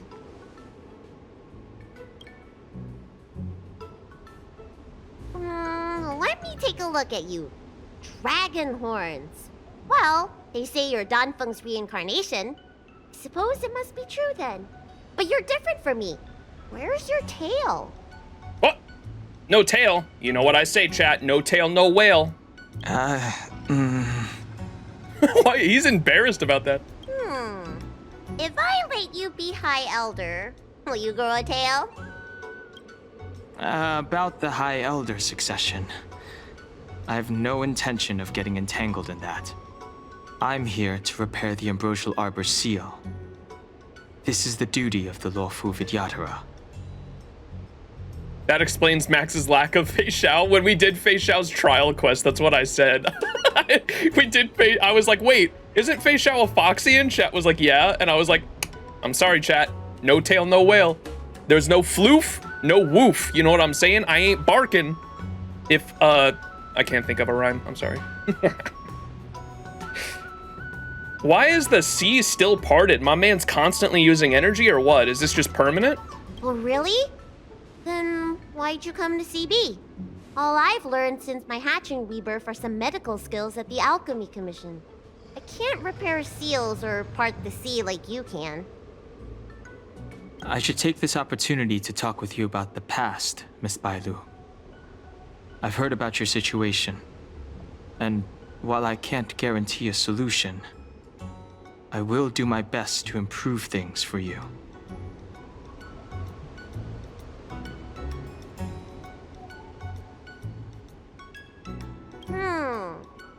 Interesting.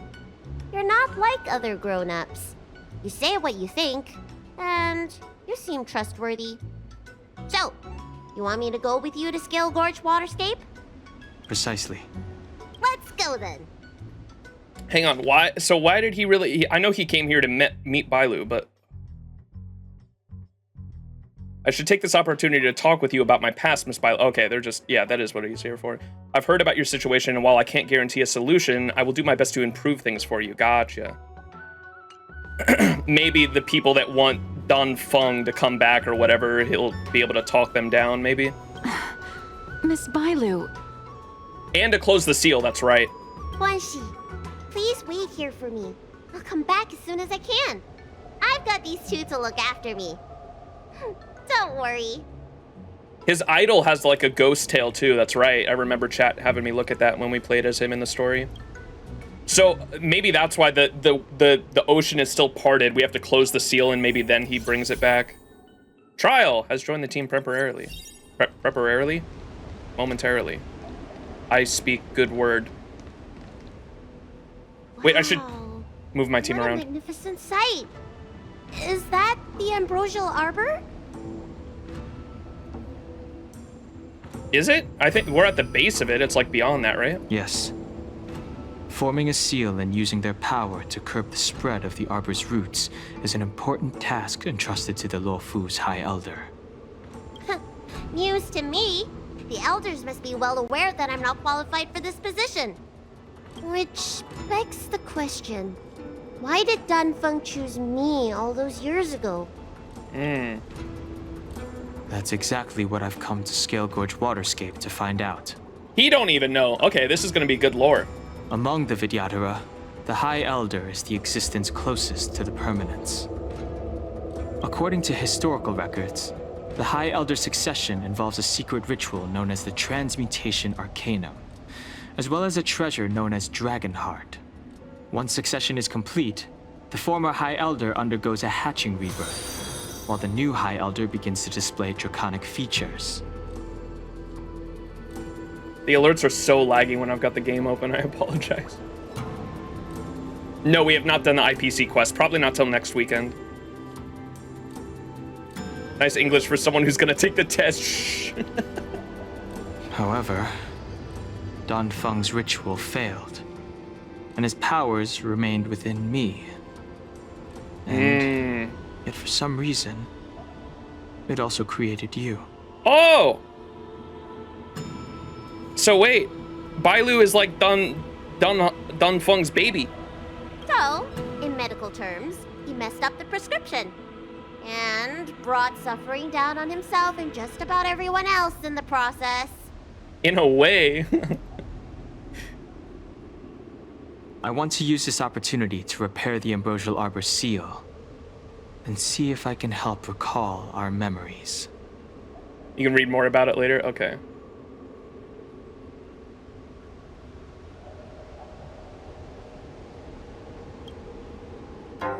Shun the tree's growth. Ooh.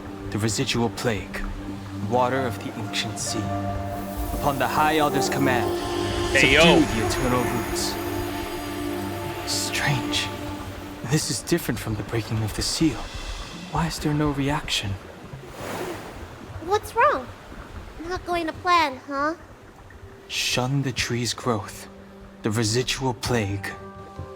Shun the tree's growth. The residual plague. Oh, their powers combined, chat. Water of the ancient sea. Upon the High Elder's command, subdue the eternal roots. Hey, yo. Okay, that's pretty cool. Because they both have like one half. That's a sick CG. Where can I... Okay, chat, someone has to have like downloaded these CGs somewhere. Can someone link me to that? Because it would make it so much easier for thumbnails so I don't have to like screenshot the cutscenes. Is there a somewhere online where someone has like data mined these specific like CG, background CGs that I can use for thumbnails? There's gotta be one somewhere. That's it. You did it. And this alone should prove to everyone that you are the true High Elder. Like here, I'm gonna take screenshots. Probably, I don't know where though. Okay, I'm gonna take screenshots anyway because I've looked and I can't find any anywhere. The wiki will have these in like full HD too. Just gonna take a bunch of screenshots.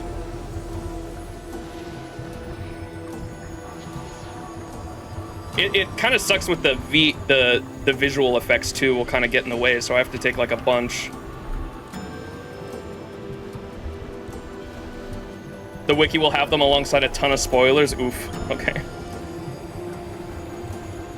When the seal was reestablished, did you recall anything? It was like a tide surging through my mind. I became really, really huge, and the whole of Scale Gorge Waterscape was responding to my voice, resonating with me. It's like they turned into that dragon. That's fun! Danheng, teach me another trick. Let's see if I can remember anything else. Wait. Can you feel it? There's someone coming. Gasp. Who dat? You. Who are you? Protect Bailu! Hey! I'm doing the protecting here. Nobody's getting hurt with me around.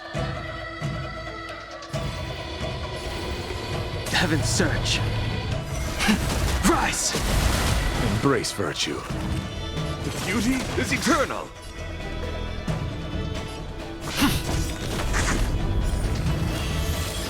Lance ablaze! Lance! Forward! That'll take more than medicine. Nap time. I'm okay. Flesh wound. Oh, Grace. I sense a storm. All right, I've seen the other animations. Let's see what just one skill point does. What's this look like? My oath is to a solitary rose. Oh, so they're all like added together. So he does the slash there, then 2 skill points is the slash, and then he throws a spear, and then the third one we've seen where he pulls out the whole fucking dragon out of the ground. That's cool.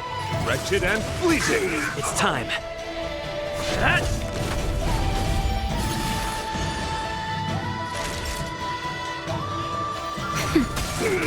The times are changed.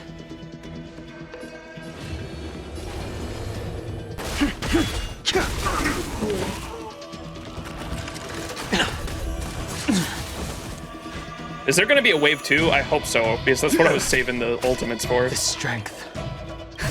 Just a little something. Think nothing of it. Nice teamwork.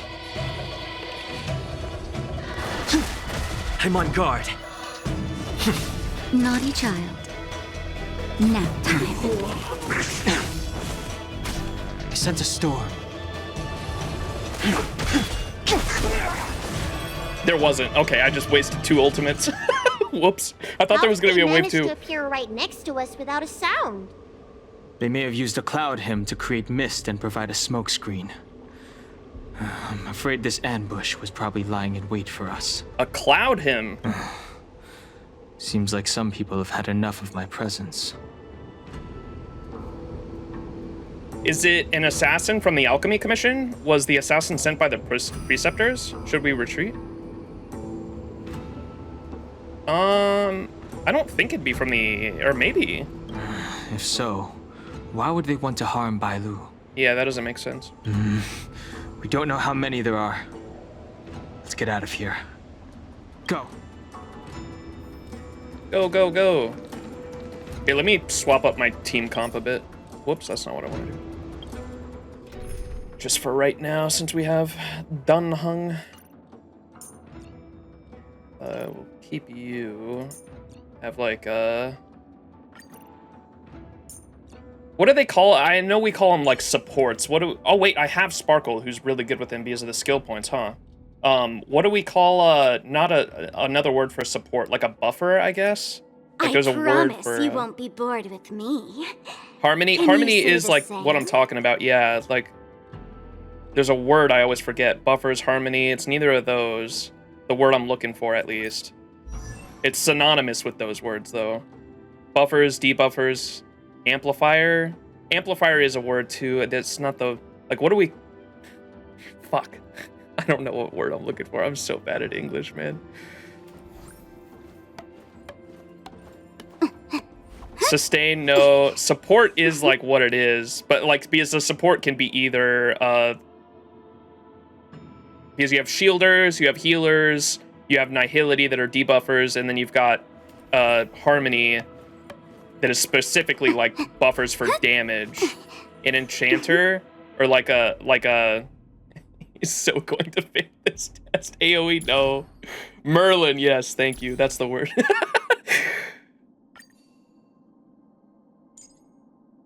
It wasn't, but I don't know what it is. I'm not gonna spend any more time on it. God damn it. I'm so cooked. Expensive? Look at that shadow. Could Whoa. it be an assassin? Don't worry. Those things aren't hostile.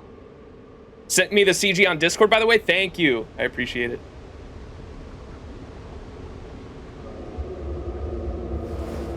Hey, look. There's his tail. He does have one. His horns get bigger, too.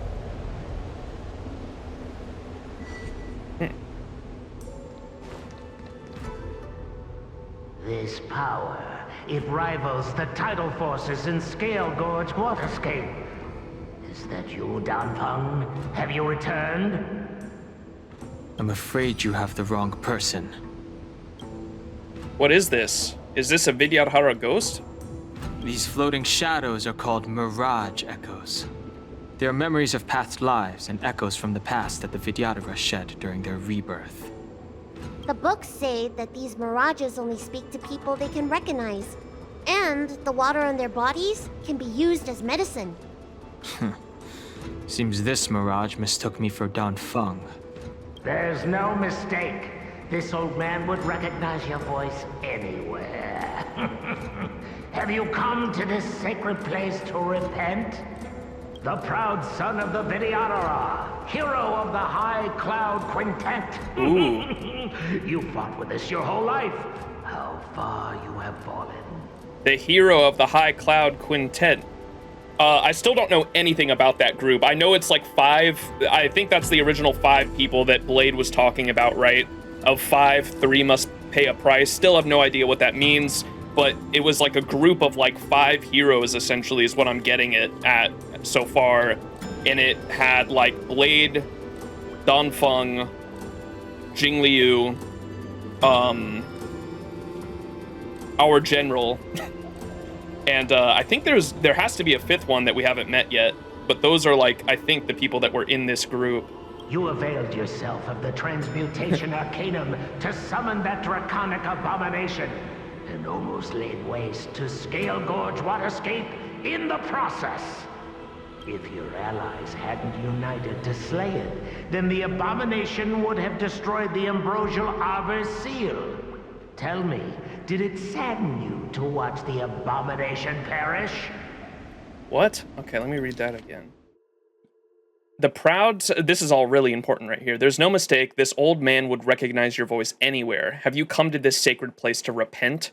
You're the proud son of the Vidyadhara, hero of the High Cloud Quintet. You fought with us your whole life. How far you have fallen. You availed yourself of the Transmutation Arcanum to summon that draconic abomination, maybe the dragon? And almost laid waste to Skelgord Waterscape in the process. If your allies hadn't united to slay it, then the abomination would have destroyed the Ambrosial Arbor's seal. Tell me, did it sadden you to watch the abomination perish? Huh. As the High Elder, you should have freed us from the plight of rebirth and set foot on a brand new path. But instead, you were seduced by your reputation and abandoned yourself. You counted XianZhou natives and even short-life species among your friends. The upcoming trial is your final chance. Hand over the secrets of the Transmutation Arcanum now, and the Preceptors can help you keep your secrets. I wish they would put, you know how they put the words above that kind of like give a short explanation for what they're saying? What the fuck it Transmutation Arcanum? I know they just explained that like in the previous dialogue, what the fuck it was, but I already forgot. Transmutation Arcanum and the Preceptors can help you keep your secret. The Transmutation Arcanum. Isn't that draconic abomination you created proof of the Transmutation Arcanum's success? I heard that Dan Feng craved the powers of our dragon ancestor Long the Permanence, and created a monstrous dragon-like creature. Yeah, that's what I was thinking. That must be what he's referring to. I think it might be that dragon over there, like right behind us right now. And so the hero of the XianZhou became its arch-villain. Elder, look around you. You've long since reincarnated. What remains here are just the mirages of the waters of the ancient sea. Impossible. I still live! The High Elder succession will not be severed in this generation. I don't like this mirage, Echo. Aw, poor Bailu. He thought that the Vidyadhara was superior to other races. That he was superior to other Vidyadhara. As if the Vidyadhara would never progress without their plans. Racism. I guess Danfeng probably never told them the secret of the Transmutation Arcanum. Good job, Danfeng. We shouldn't linger here. Okay. The assassins are using skilled cloud hymn magic to make themselves invisible. But their presence is all too real. These mirage echoes, on the other hand, are vestiges of the past. If we can center and transmit the echoes, we should be able to detect any assassins hidden beneath the surface of the water. Let's look for mirage echoes and send out pulses. Move carefully. Dunfeng's crime was he said "fuck you" to all the preceptors, I guess. Yeah. I don't blame him if they like. We need more. There's a lot more context I need right now. But yeah, like I'd take the side of Dunfeng if his crime was simply making it so like the fucking racists, what would you even? They're basically fucking Nazis. I mean, to think you're racist superior to all others. I don't know what specifically they were trying to do, but it seems like there was definitely something going down there with what little context we have at the moment. Assassins using the Cloud Hymn are in stealth mode and are difficult to detect. After being attacked by not more stealth enemies and entering battle, all enemy actions are greatly advanced and their weaknesses are hidden. Dude, horror game time. Ooh, wait. Using Mirage echolocation can detect. This is D-Ting's vision. Yo, we got D-Ting vision.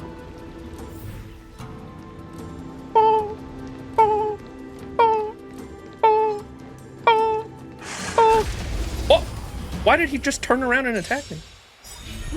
Another I'm not used to that. assassin? Careful. They're waiting for us to get close enough to reveal our weak spots.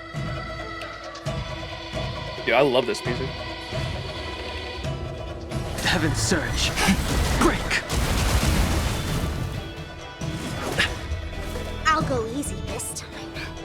Feeling spiffy? Lands at the ready. How are you feeling? I don't like how she says that shit, dude. It kind of creeps me out. Feeling spiffy? I can't wait to learn more about. She's such an interesting character from what little I know about her at the moment. I'm really interested to find out more about. I'm so excited for Penacony, man. There's so many characters. Black Swan as well. I don't know. Again, chat, don't spoil me. I'm just speculating here. But I'm so interested to learn about more about Black Swan, more about Sparkle. I'm sorry. Black Swan and Sparkle specifically. Scales. World cleansing dragon.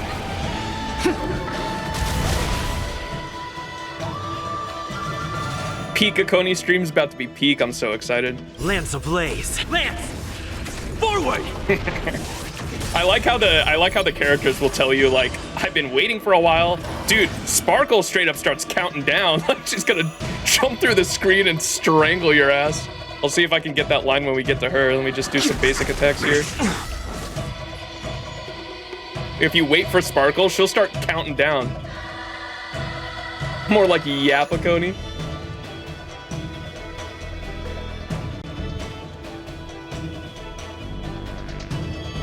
You have 10 seconds.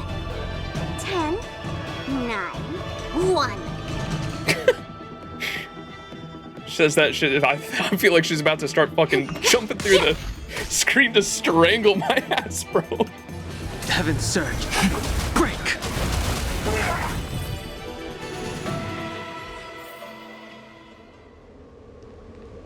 Pikakoni is like 20 hours, about to be 60 with Max. Yeah, this is true. I will be reading everything because everyone says that. My buddy Cam, I don't know if he's gonna pop in the stream this morning, but my buddy Cam said that he went through all of Penacony and like didn't understand shit, and then watched a fucking video explaining the lore like after he finished it, and it was like, oh wait, this is Peak. So I'm definitely gonna be reading fucking everything.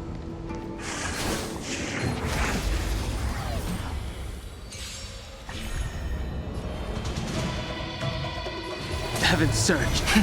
Rise! Did that. Awaken the world cleansing dragon.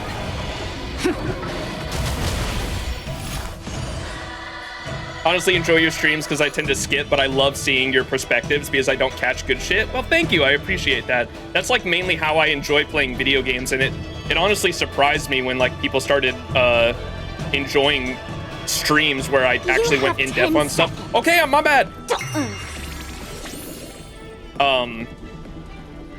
I think like what was the first game I played where I did that? I think Life is Strange. Like I went around and like in the game Life is Strange. I mean the game, I'm gonna spoil it, but the game's been out for like 10 years now, so sucks to suck if you get spoiled here.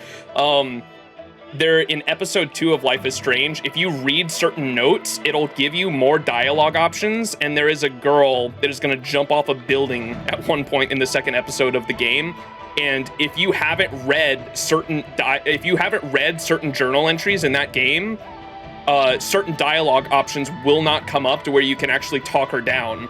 And so I thought that shit was so cool, and I like since then I've been super into like reading the like notes and everything in a game, because when a game does that, when you get like more dialogue options or just a wider perspective on the game, Dark Souls as well, I really enjoy reading the lore of Dark Souls, because like when you know the backstory of like the giant boss that you're fighting, it makes it so much more enjoyable, because you're not just fighting a giant monster, you're fighting a giant monster that has like 1,000 years worth of crazy fucking history that's so cool. And so that's why I love reading in games, just to give a broader context, and makes the epic like fights that you go through in games like so much more enjoyable. Very, very, very cool. When I am a big lore nerd. Yeah, gives much more weight. Yeah. That'll take more. The only thing I remember from playing Life is Strange is that one scene where you stop the bad guy, and I kept messing up the dialogue. I sense a storm. Heaven's surge. Break.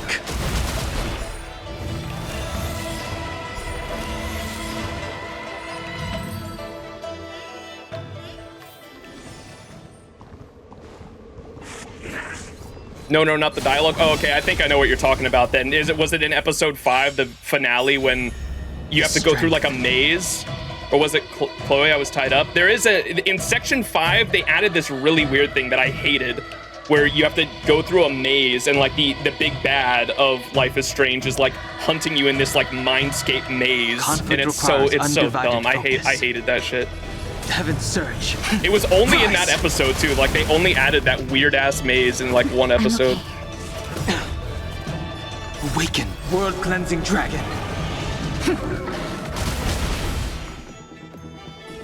Feeling spiffy? I'm on guard. Feeling spiffy.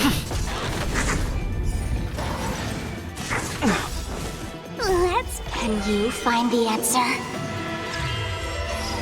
Imagine hating reading and going through all of FGO. People like some FGO fans might disagree with me. I think I said this last stream as well. I specifically only play Fate Grand Order for its story. Like I wail out on the game as well, but that's mostly because you do so much farming. I think the only reason I wail on FGO is because you do so much fucking farming in that game that you get tired of looking at the same animations over and over and over again, and you literally the only reason you do the gacha on that game is just to see some different fucking animations. Because you do so 99% of gameplay in FGO is farming, and so you get tired of looking at the same Noble Phantasm over and over and over again, and so you'll end up just spending money just because you're sick of seeing the same animations. But I mainly play Fate Grand Order specifically for its story, and there are some people that play Fate Grand Order and they're all caught up and they don't read the stories at all, and that shit kind of blows my mind. Like when in the early, now we have like a settled audience that knows I play Fate Grand Order for the story, and like my streams are specifically like story reading streams. But early on there were people that came in and they were like, wait, you're reading? You're playing Fate Grand Order and you're reading? And I was like, what else is there to do in this game? That shit kind of blew my mind. I was like, I'm not gonna like talk bad about anyone that wants to play like that. Like, it's not affecting me. Play however you want, but I cannot fathom like only using Fate Grand Order for the gameplay. That's wild to me. Just starting to read FGO. I'm on Camelot right now. That's where it gets good, Volk. Camelot was my first, that's where I started streaming. If you go to my VOD channel, my first Fate Grand Order streams were in Camelot, and I was so satisfied with that story. Camelot was written by Nasu, and that's where the story really gets good from there. And Solomon, yeah, that's where it gets good, because Camelot's good, then it's followed up by Babylonia, that's fucking crazy. Babylonia's second half of its arc, I won't say anything, but the second half of Babylonia goes so fucking hard that they made a whole anime adaptation out of it. And then the Solomon arc to close out the first arc of FGO is so good too. Yeah, FGO is worth playing just for those stories. They're so fucking good. Heaven, sir. Rise! Yeah, Babylonia is the best part of first arc, I agree. Camelot's like where it got good, though. I'll go easy this time. Feeling spiffy? I sense a storm. Heaven, sir. Break! God, he's fun. I'm on guard. Yeah, the artists as well, you're right. FGO actually has some crazy... I love the diversity of the artists. There's so many different artists that work on it. And like, they'll get some artists that are like from different studios and shit too. Lance! Like guest artists as well, which is sweet. For some CEs, some of them make characters.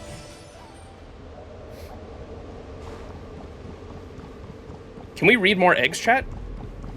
Oh, what? No egg reading this stream?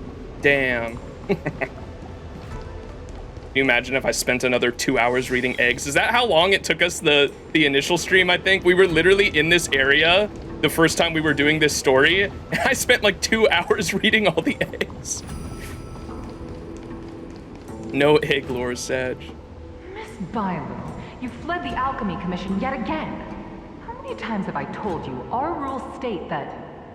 Absolute cinema from Gramps in Babylonia. I can't remember what his line is, and I'm trying not to spoil anyone that in chat that hasn't read it yet, but there's a certain character that has a crazy cool line in Babylonia, and I think he says something along the lines of like, "Look up now, goddess of life and no death." It's so fucking sick. God, I love Gramps. Holy shit. All right, what's going on? Miss Bailu, you fled the Alchemy Commission yet again. How many times have I told you our rules state that... Sorry. Wait. Sorry. I won't do it again. This thing's talking to Bailu? Wait. I remember that voice. That's the old chief alchemist. Primordial So Sea? she's been reborn? I think he uses the word life in there at some point, though, doesn't he? He says something about something life and then no death is what I remember. That's why I thought it went so fucking hard. I'm streaming again. Did you find the issue? Yes, I think it was specifically a server. Friday was a internet issue or an ISP issue, and because of that ISP issue, it switched the fucking servers on me in OBS. And then this morning it was a server issue because of that. So it was two different issues, but yeah, we figured it out, I think.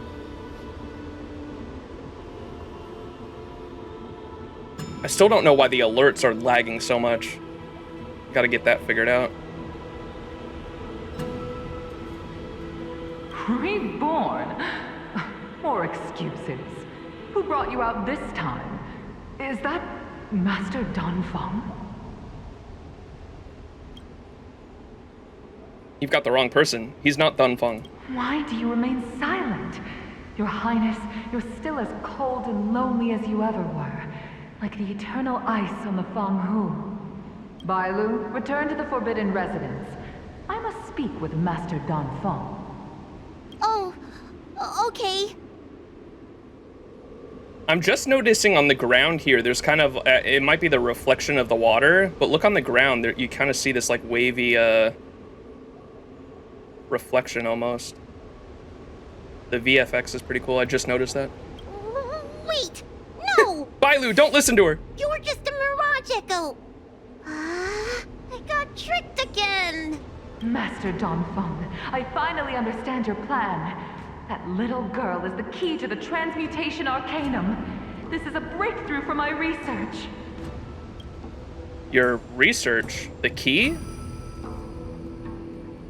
That little girl is the key to the transmutation arcanum. Okay, I still need to know like what this is fully. The key? The Vidyadhara performs self-reincarnation. Yep. But we are unable to reproduce. Mm-hmm. Natural and artificial disasters inevitably reduce our population. It's like the elves, dude. If this continues, one day our noble draconic bloodline will perish, and the fated decree of the permanence will be violated. For this very reason, I have spent my entire life researching ways to free the Vidyadhara from the cycle of reincarnation. I have been without success for a long, long time, thinking that this reincarnation had been naught but a waste. But now, you have enlightened me. Danfeng. What did he do? Master Donfeng, your changes to the transmutation arcanum created a draconic abomination that wreaked great destruction. The dragon. But it also created a new life. This is the hope that will one day allow the Vidyadhara to reproduce. Segs. Allow the Vidyadhara to reproduce again. Created new life? What do you mean by that? My understanding of reproduction was limited by ordinary notions. How constrained I was. Why should Vidyadhara reproduction remain trapped within the confines of our race? Hey, yo. To unearth the potential might of Long's blood and incorporate other races into the flesh of the dragon. Isn't that the real meaning behind the transmutation arcanum? Segs with human? The Preceptors are too narrow-minded to see your talent. They want to install another High Elder. Foolish. It's bringing a whole new meaning to those dragon dildos, chat. What does she mean by that? The transmutation arcanum seems to contain a secret that allows the Vidyadhara to escape the cycle of reincarnation and return to normal reproduction. But the mechanism eludes me. Let's go.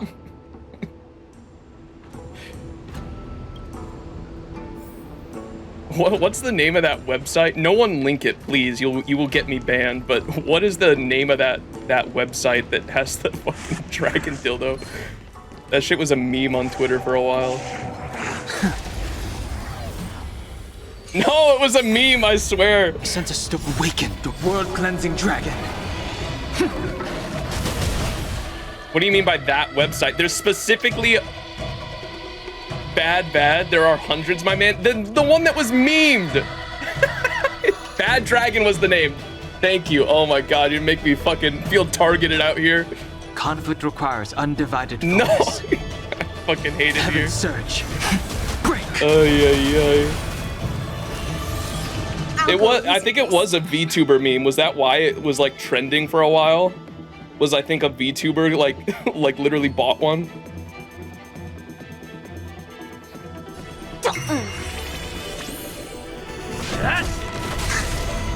That'll take more than medicine.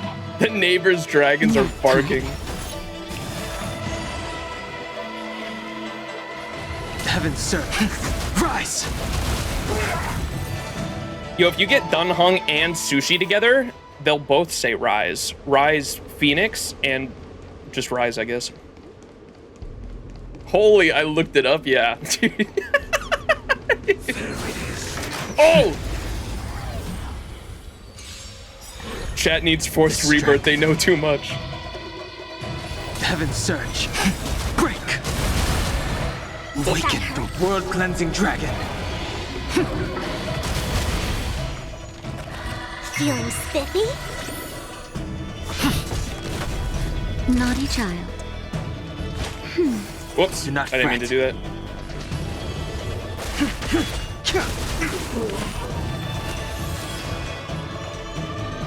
The dog's floating, dude.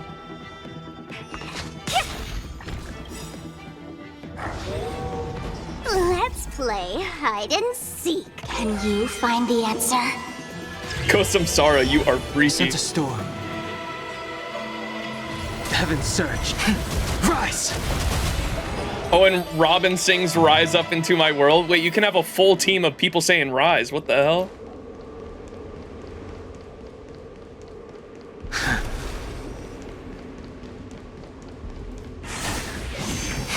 I need to turn on vision, dude. I keep getting ambushed. Awaken the world-cleansing dragon. Heaven surge. Break. Let's play for a while. Lands at the ready. That'll take more than nap time. Heaven surge. Rise. You were playing Hoyo games. There's no such thing as innocence. I was innocent only 1 minute ago. Use the sparkle technique. Oh, you're right. Wait. Wait, I can't change characters. Ain't no way. It forces me to use Dan Heng. That sucks. You had the right idea though.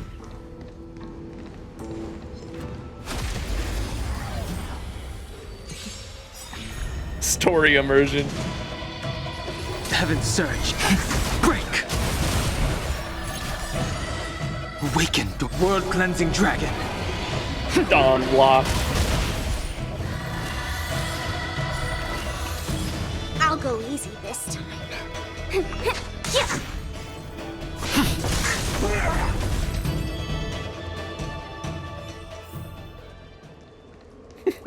Bro. Chad is way too horny after mentioning the bad dragon. Miss Bile, what are you doing in my pharmacy? Don't tell me you've already heard about Sanctus Medicus. Have you come here to condemn me? Seems like none of the Mirage Echoes realize that they've already been reborn. They are mere fragments stripped from the lives of the Vidyadhara. So these are people that, yeah, but I know he explained what these water mirages were, but these are people's memories who have already been reborn, and they're basically new people because they had all their memories stripped away, right?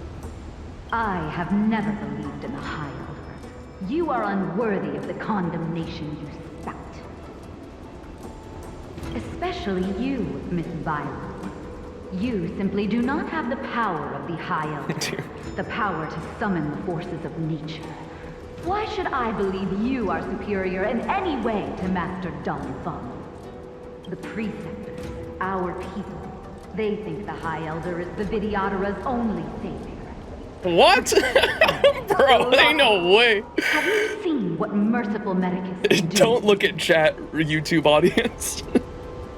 Shield your eyes.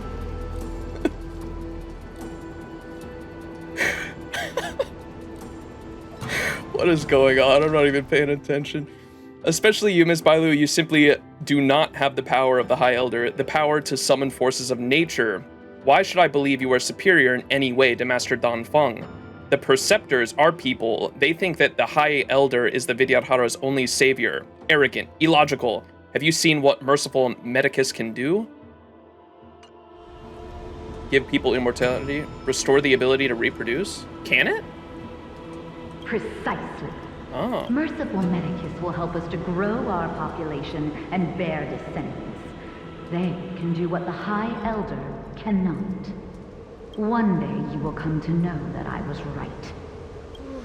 I never knew the Vidyadhara had believers in the Plagues Author among their ranks.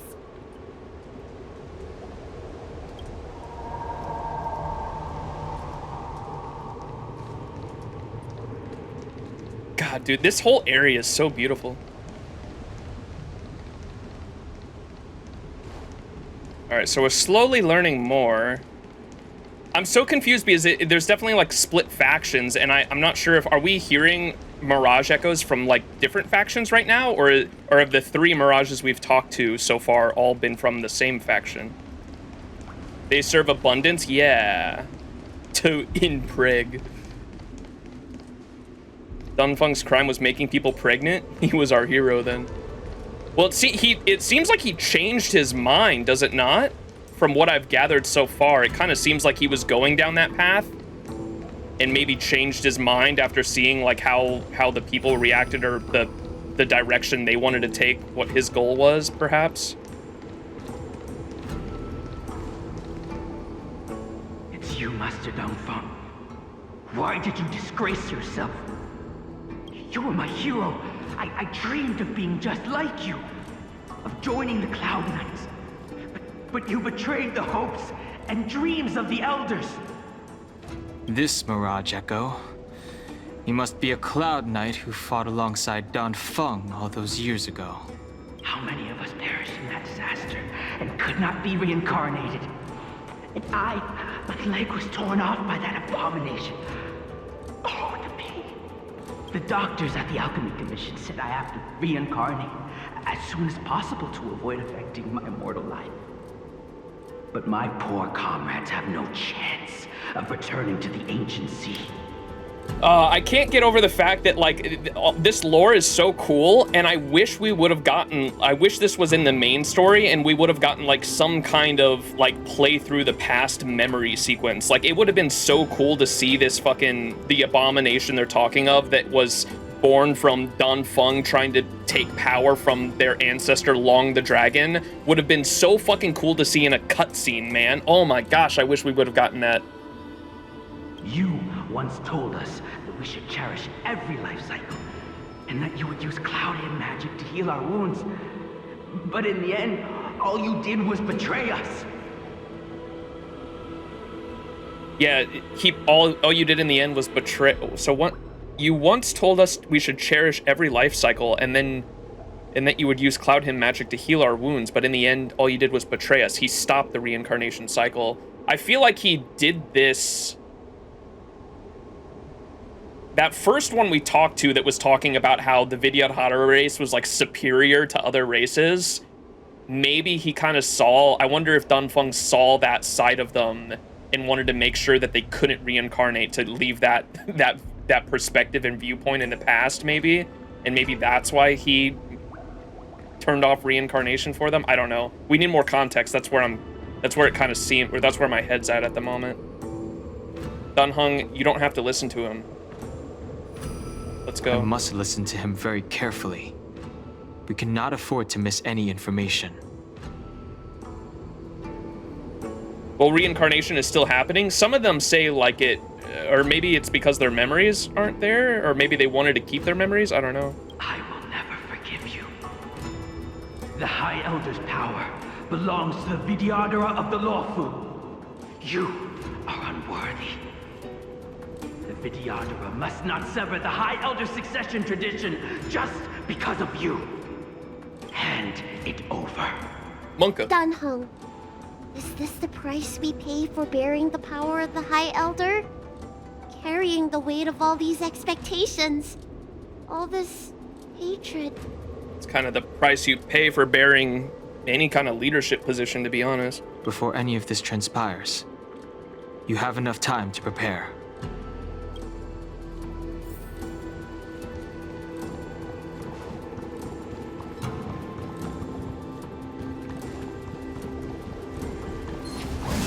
Lore-accurate politics. Lance ablaze! Lance! Forward! The Vidyadhara can't. Oh, they can't rebirth if they officially die. Yeah, that's right. So did you just kill them all off or what? Wait, why are they not weakness? What the hell? Heaven's surge. Rise!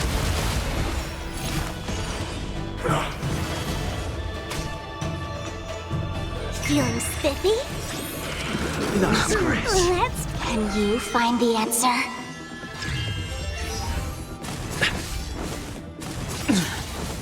Awaken the world-cleansing dragon. Oh, the ambush does that? Okay. Hit! That's better. Do not fret. Heaven's surge. Break!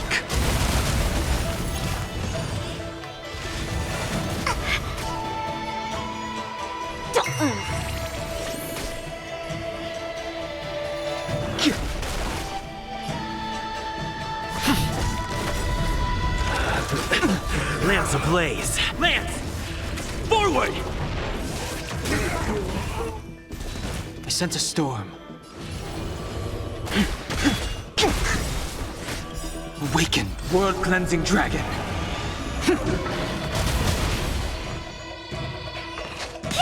World-cleansing dragon.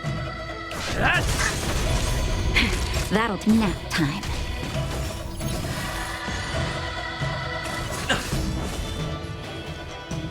Heaven's surge. Rise!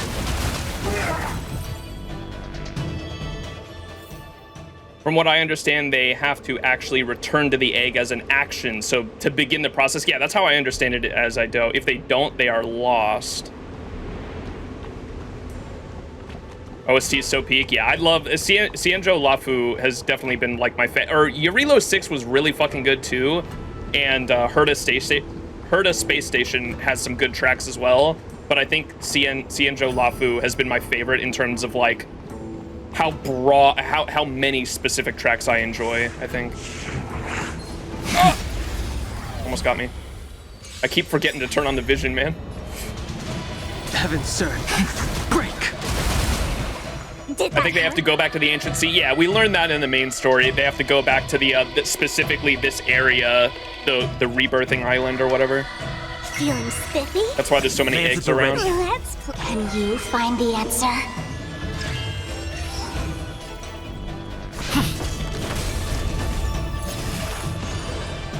Naughty child.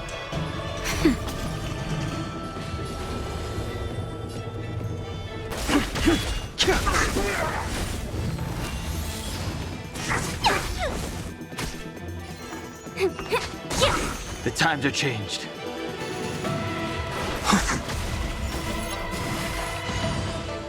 I'm on guard.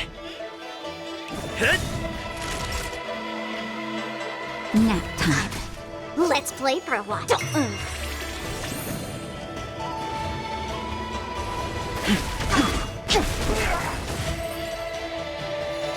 Butter vision. Okay, use the fucking thing. Keep forgetting. Oh, let's talk to this thing too. Miss Bailu, are you okay? I was so worried. Yuan Li, is that you? I thought something must have happened to you. It's me, Miss Bailu. I'm so sorry that I can't be your maid anymore. But I heard that a smart and talented replacement would be coming soon. Sag. Why did you leave? I refused a request from the preceptors, so they asked me to leave. The preceptors are very fearful of you, Miss Bailu. They asked every maid to record your dreams and daily activities, and I did so at first. After a while, I felt that the preceptors were asking this not out of concern for you, but for some malevolent purpose. So I stopped.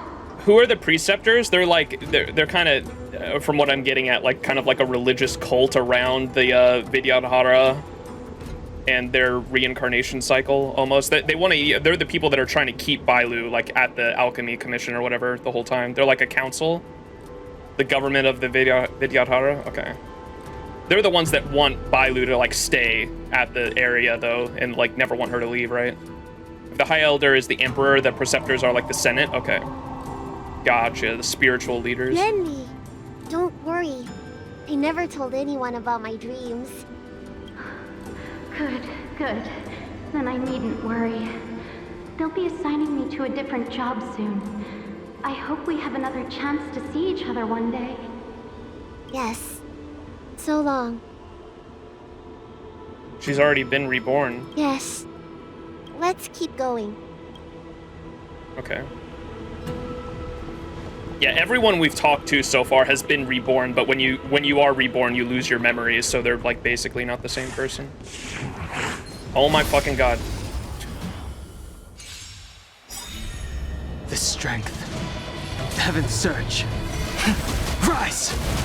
I'll go. Lance ablaze. Lance! Forward! Awakened world-cleansing dragon.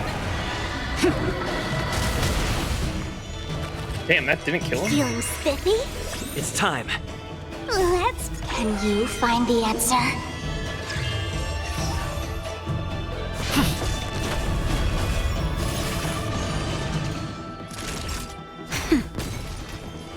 Heaven's surge. Break!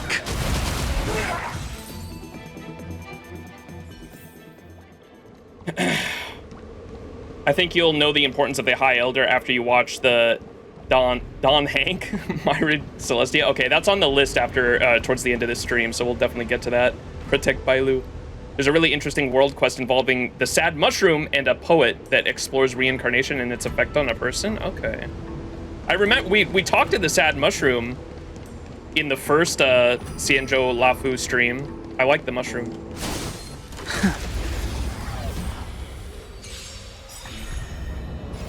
I didn't know there was more of it, and now I want to do that. Heaven's surge. Rise! Let's play for a while. Awaken the world-cleansing dragon.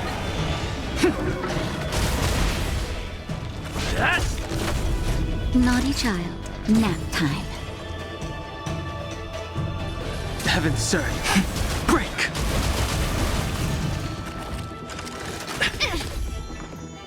Might as well use this. Just a little something. Think nothing of it. There's feeling spiffy?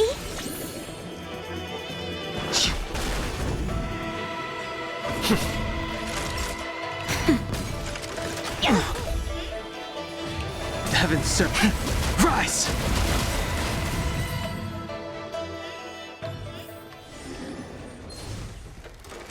Oh my god. So many enemies. The strength. Heaven's surge. Break! Awaken the world-cleansing dragon.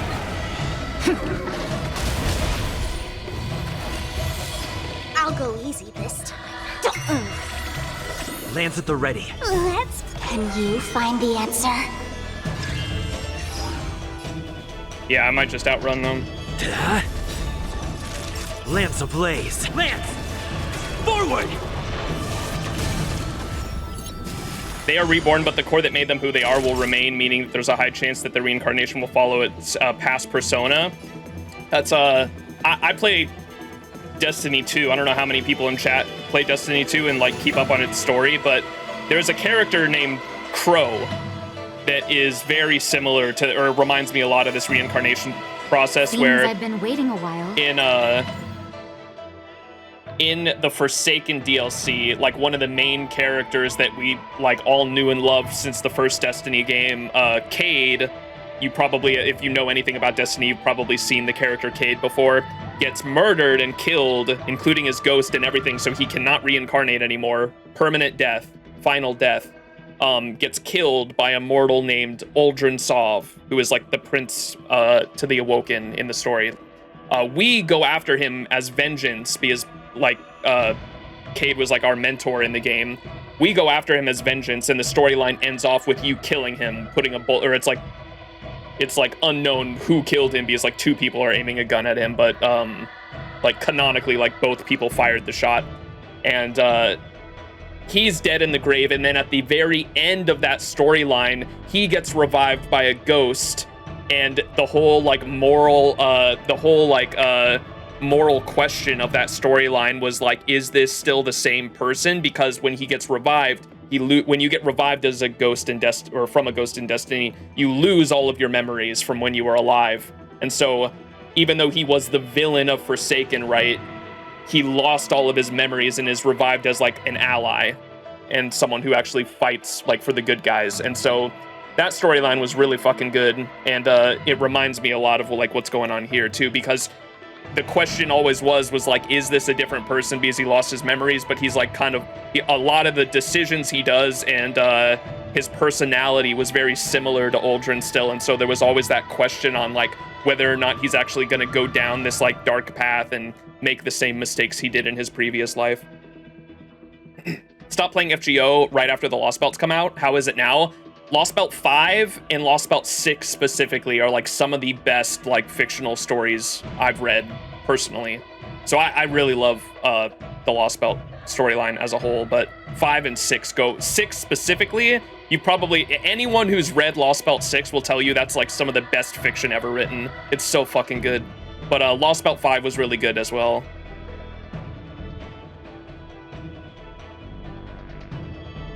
I can't use Sparkle's talent because I'm locked into Don Hung currently, unfortunately.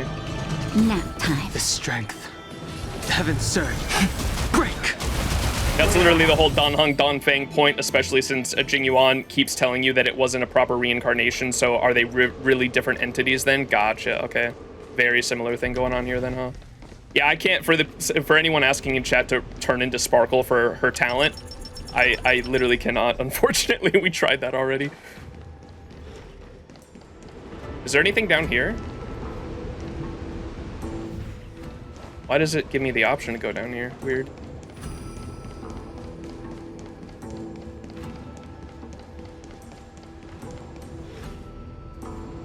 Miss Bailu, are you okay? You were in there for such a long time. She ran over so quick. Luckily, I had Dan Heng and him to protect me all the way. If anyone's owed a thanks, it's them. This has been a very dangerous journey. It's a good thing we managed to escape.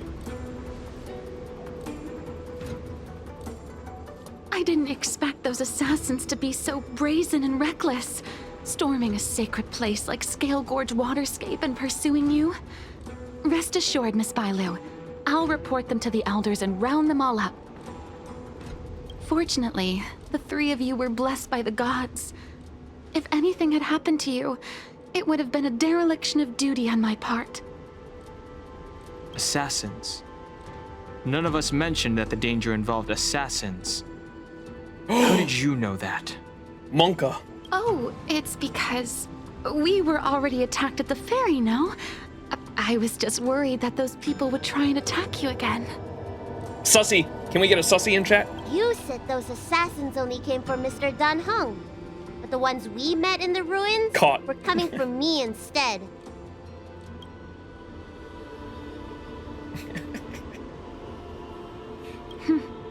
Perhaps the real dereliction of duty was that not enough happened to you. So, did the elders send you to take out the unworthy High Elder? That was my idea alone. How could the Preceptors have come up with that? From my perspective, the Videodora requires only one High Elder. A second High Elder, one who is weak and useless, must be removed. Look at my characters, like, Miss Bailu, our relationship as mistress and maid ends here. Farewell. No! I sent a storm. The heavens surged. Rise! Protect the Bailu! You don't look so good. Awaken the You don't look so good. Oh wait, we have Bailu! Wait, story, why didn't I have these three the whole time? Look at Bailu, I haven't used Bailu yet. Bailu, attack! Oh wait, there's a target focus on Bailu too. They're actually trying to kill her. Heavens Monka. surge. Break.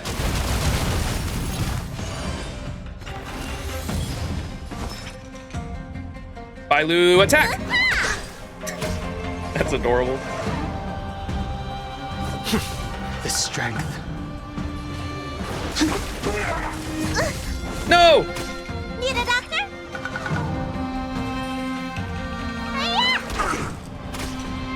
Does this change target focus? I'm curious. Hit.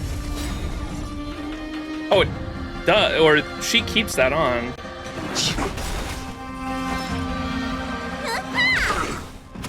I'm on guard.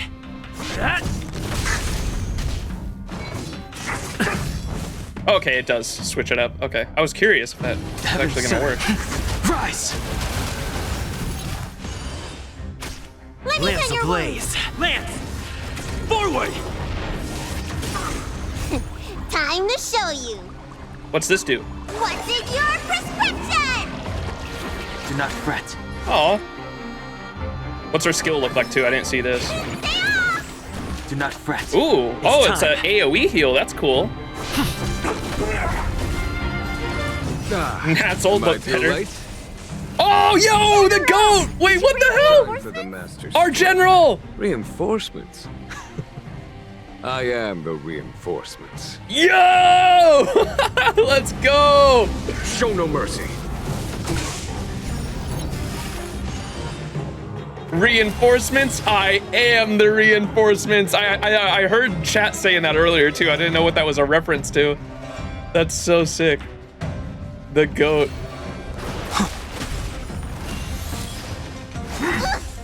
Awaken, world-cleansing dragon. Mortality means forever. Need a doctor? Hit. Boom! I sense a Genuine's so sick, dude. Heaven surge. Break. A miracle. America. No time to lose. Lance ablaze. Lance! Forward! Yeah, he did. Wait, yeah, when we talked to him before we came here, remember on the dock? I forgot about that because it was like technically last stream. He said he was on vacation and was like still healing, dude. Yeah, right. He was watching us the whole time. My goat. Let me tend your wounds. Lance at the ready. Protect Bailu.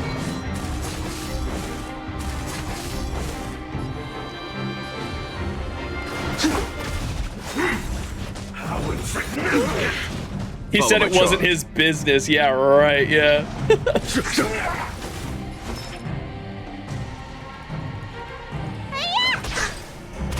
I'm on guard.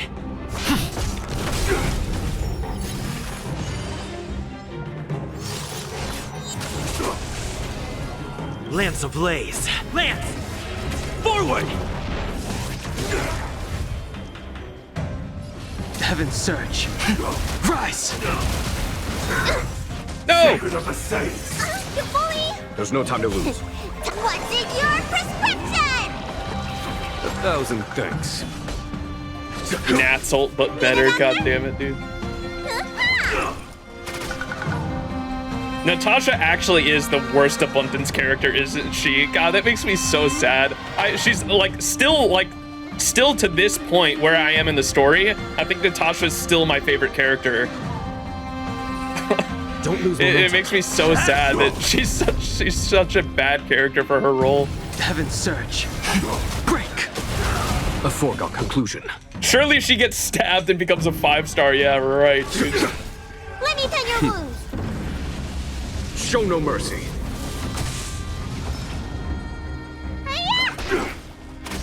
Lance at the ready. The strength. Heaven's surge. Rise! Awaken the world-cleansing dragon. Merciful Medicus.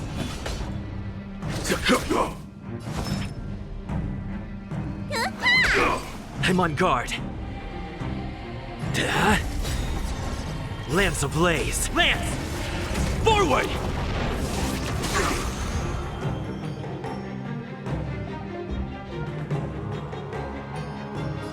Heaven's surge. Break! Dub. A pity. So close. To the egg with you. I hereby can we get a bonk that turns people into eggs? And that's just what we do with all our villains. Forced reincarnation cycle. I egg you. Did the Preceptors truly believe that nobody knew of their scheme? Now get egged. They should return to their senses. Attacking the Dragon Lady only destroys what little prestige they have remaining. Yeah, close. She was like, oh, we were so close. Close to what? You just fought the general and a dragon god. What do you mean close? The whole thing was planned by me and me alone. Beware of false charges, General. Save your breath. We all know the truth once the Cloud Knights send you to the 10 Lords Commission's judges. Oh, Fu Xuan gonna read her mind to find out the truth. Too late, Jing Yuan. I go no further. Oh, she's got a suicide pellet or something. Yep, exhales her last breath and collapses to the ground. I always felt useless in the eyes of the elders. A false dragon who failed to inherit the power of the High Elder. And today I realized they'll use any means of removing me. Aww. Not all of the Vidyadhara harbor evil intentions. If you feel uneasy, Dragon Lady, the Seat of Divine Foresight can arrange for you to stay elsewhere. Thank you, General. I'd like to talk more with Danheng first. Very well. I will await all of you at the ferry. Our general.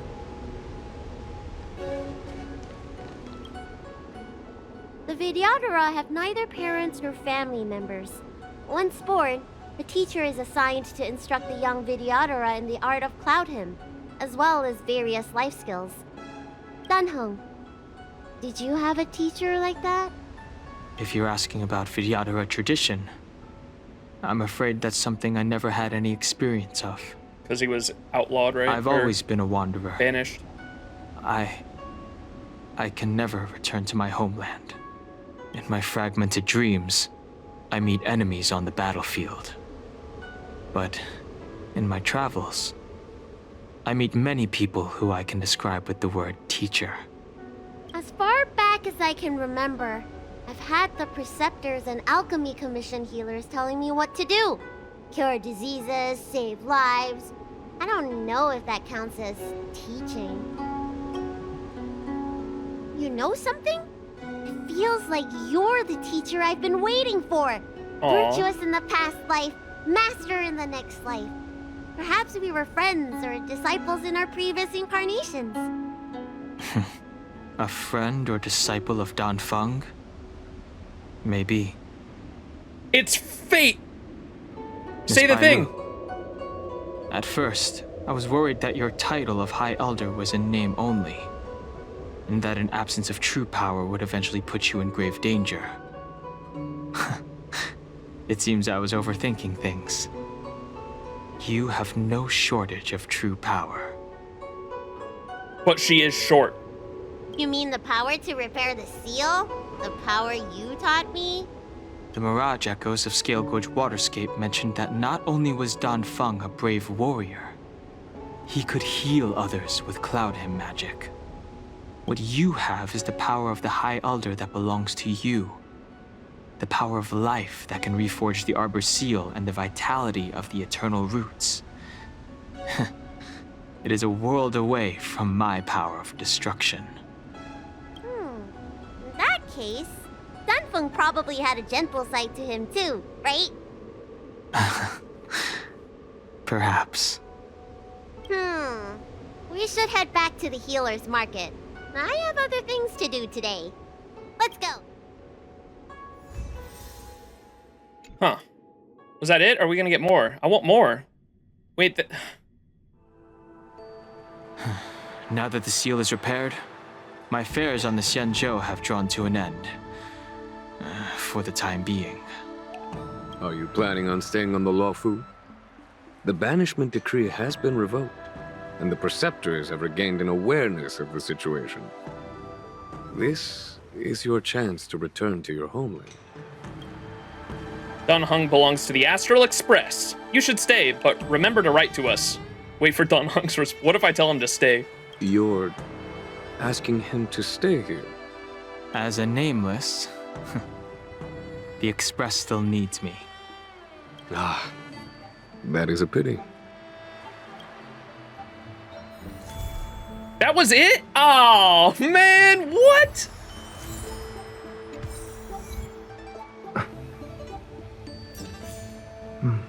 Fuck. I think I should refrain from violating the healer's orders any further. The weariness is creeping up on me once again. Time to lie down.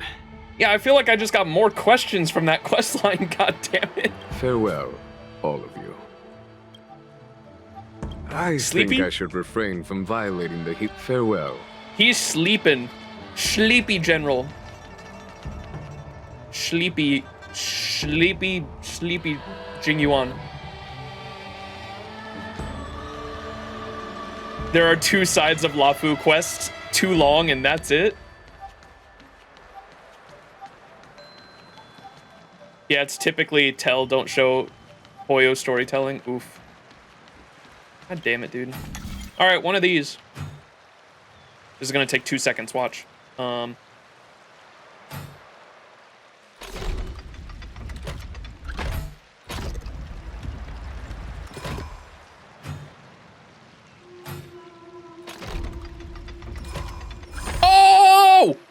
I meant to do that.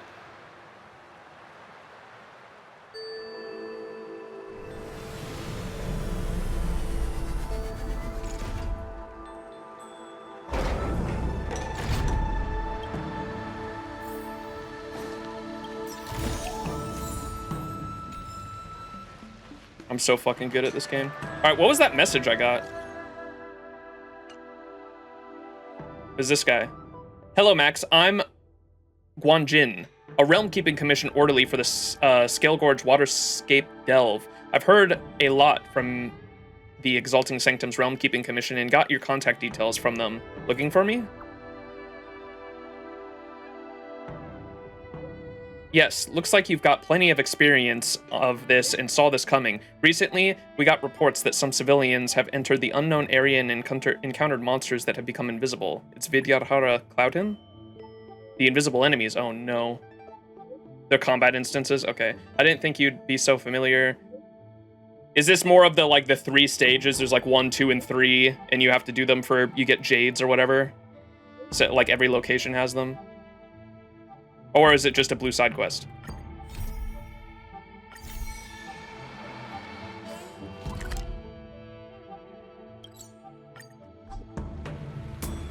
It's a 3-stager? Okay.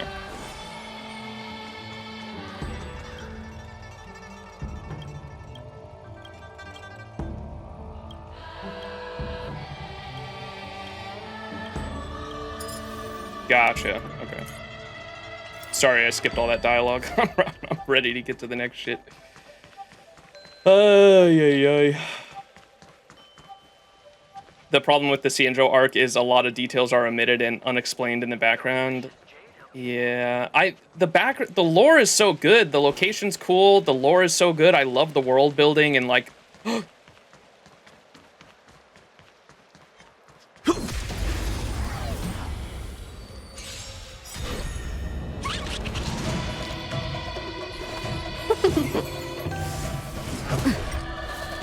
I will protect all beauty for a Trilla.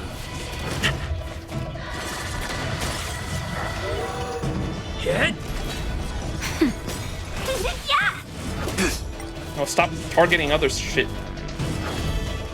My guiding light. The beauty is eternal.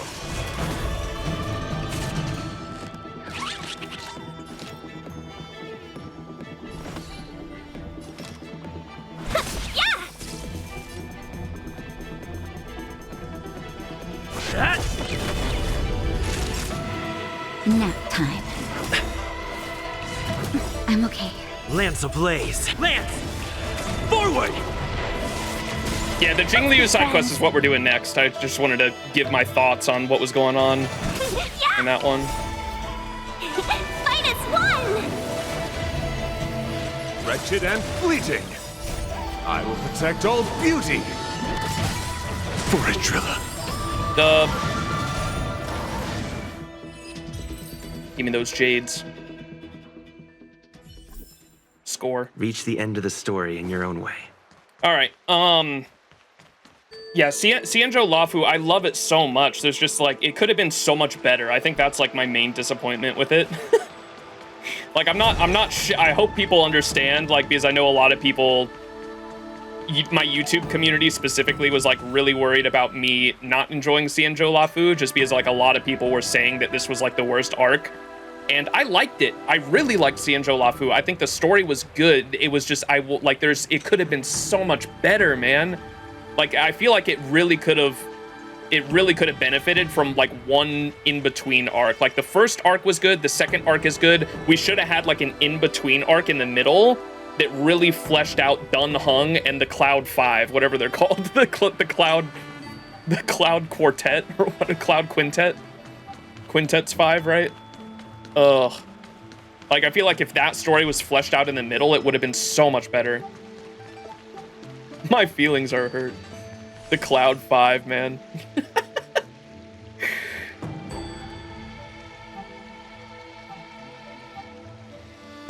There was so much potential for it to be a better story, yeah. Like, I digged it, I really enjoyed it. It's just like, it could have been so much better, especially like as a lore nerd that was like reading it and trying to understand everything. Like, I think it really could have benefited from a third like in-between arc in the middle.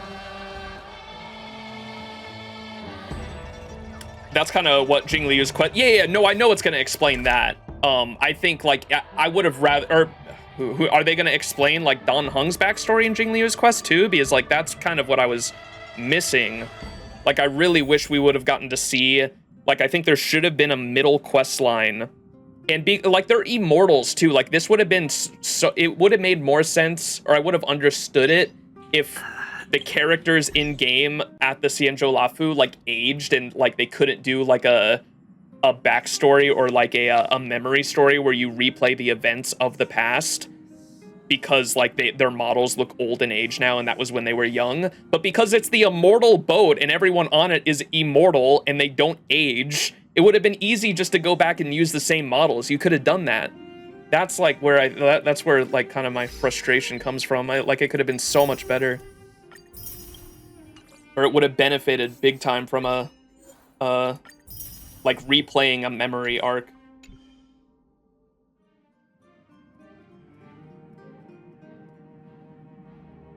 It released after the main story concluded. Now that Luofu is pretty much done for you, you prefer XianZhou or FGO's Lost? Dude, I love Lost Belt 3. A lot of people say Lost Belt 3 is like the weakest Lost Belt. It's one of the strongest for me, even though it's short. And I think it's just because of the climax. I love the climax of Qinshi Wang like confronting us as a because that's like they literally go through the process of like how confrontation between like nations and ideologies happens. And I love that in Lost Belt 3. Lost Belt 3 was literally like the first emperor of China cannot like 2000 the first emperor of China achieves immortality, right? And he cannot fathom the individuality that people have in the future in our timeline, and was like blown away that people have the power of the internet in a cell phone, in a computer that fits into their pocket. And that was so like bizarre that he could not comprehend that shit. Like, it was, and I love that. And like it eventually got to the point where you have to decide the fate of either our timeline or his timeline. And he goes down the path of like, well, since we can't come to a, what's his famous line? He like is like, since we can't come to an agreement, we must fight each other. He's like, I am going to punch you, and I give you permission to punch me back. Or something like that. It's so good. I love the climax of Lost Belt 3 so much. I'm just yapping on FGO though now. All right, it's time for Jing Liu's questline though. Qinshi Wang is an amazing Lost Belt king. Yeah, I loved him so much. I just hope people realize that forcing him to follow the messed up pacing that it was released in is what resulted in him being upset with the very thing that was resolved. Was Jing Liu's quest, was Dan Heng and Jing Liu's quest available before we finished? I thought these only became available because we did all of the side quests that were available before going into the second arc. Jing Liu quest, and then we were, because I'm pretty sure this wasn't even doing the like release order really. Like I literally could not do Dan Heng's companion quest and Jing Liu's companion quest until we finished arc 2. I'm like 99% sure.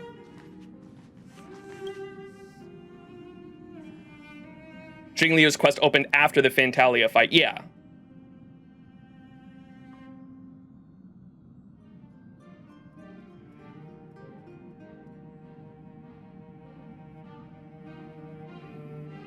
Dong was 1.3, Jing Liu's was 1.4. Fantalia was 1.2. Gotcha.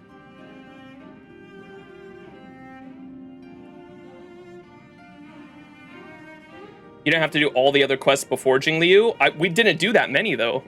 Are you saying I should have done Jing Liu like right after Fantalia instead of doing because we only did 2 others. We only did Dan Heng's, and then what did we do last stream? Like, we haven't really done that much else. Yukong's. We did Yukong. What did we do last stream? We did Yukong's. And it'll be in the thumbnail of my last YouTube VOD.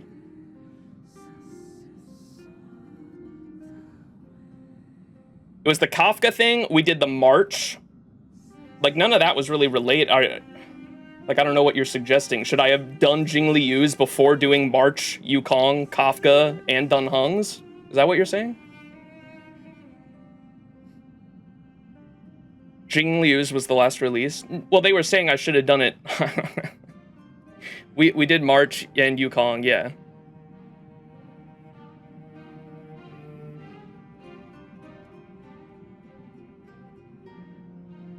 Jing Liu released weeks after everyone, so I don't know why you wouldn't do it last.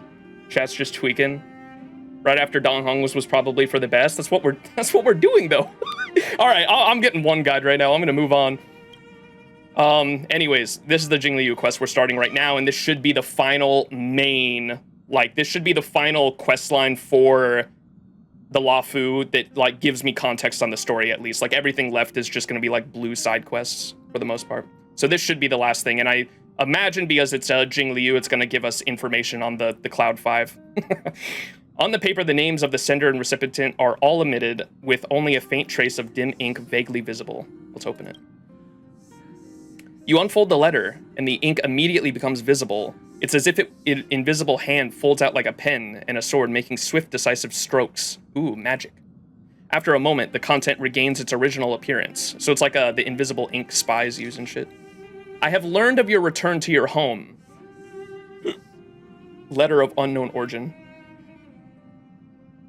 I have learned of your return to your home, how you upended the ancient seas and saved the world from danger. I am sure this has recovered your forgotten memories. In accordance with your old vow, we should once again roam our lands of past, drink in celebration, and recount our great adventures. Upend the ancient sea and return to old ground. It's a letter for Dan Heng, but who is it from? I should ask the conductor. All right. Clouds leave no trace. Pom-pom, I got this weird-ass letter. Heave ho! Heave ho! Huh? Trailblazer, do you need help with something? There's a letter on the table. Who sent the letter? Pom-pom's been cleaning up this whole time and didn't see any letters. This is creepy. What? Don't scare Pom-pom like that! Why are there always strange things sneaking onto our train? Pom-pom is going to upgrade the security level around here. What does the letter say? Here's the letter. It looks like an invitation. Who could have sent it? Does Dan Heng have any friends on the Luofu? If Pom-pom remembers correctly, he said he was exiled from there, right? Argenti's a strange thing. There was also at the beginning of the Luofu quest line, we had fucking Kafka sneak on board. Sorry, opening a window. It's fucking hot in here. Friends? Jing Yuan? Enemies? Blade. I highly doubt Dan Heng's enemy would send an invitation letter. Why don't you show Dan Heng the letter? You know where to find him. Sneak. Kafka hacked through, Argenti straight up broke in and complimented the plant. I'ma head out.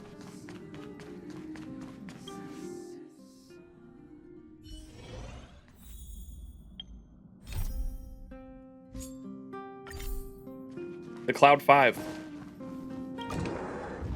Hey, yo! You're not in your dragon form no more. Huh? What is it? Do you need something? There's a letter for you. Someone's inviting you to return to old ground. There's no signature. And it doesn't mention a time or place. Looks like whoever sent this expects me to remember. Unfortunately, I'm going to disappoint them. Why so serious? Do you need any help? Could it be Blade? Your boyfriend? Do you need any help? Thanks, but I don't even know where to start. Let me hold on to the letter. Anything related to Dan Feng's past should be handled with care. The yandere boyfriend.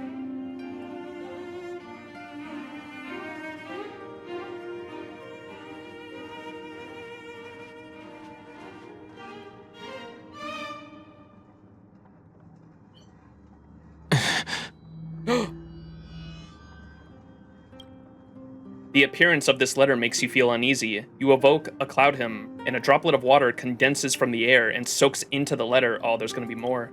The handwriting disappears, and another line of writing blurs due to the water stain. Of 5 people, 3 must pay a price. Just as I thought. There was more than met the eye. Letting him leave first was a wise choice.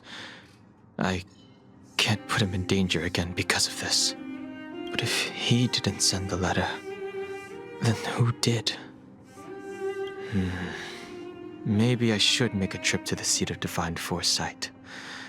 I need to ask Jing Yuan about the Stellaron hunters.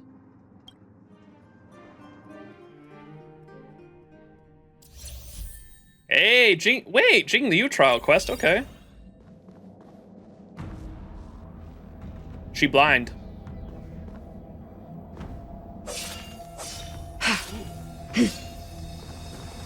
The moon shines on the truth. Whoa! Ice blizzard. Meow.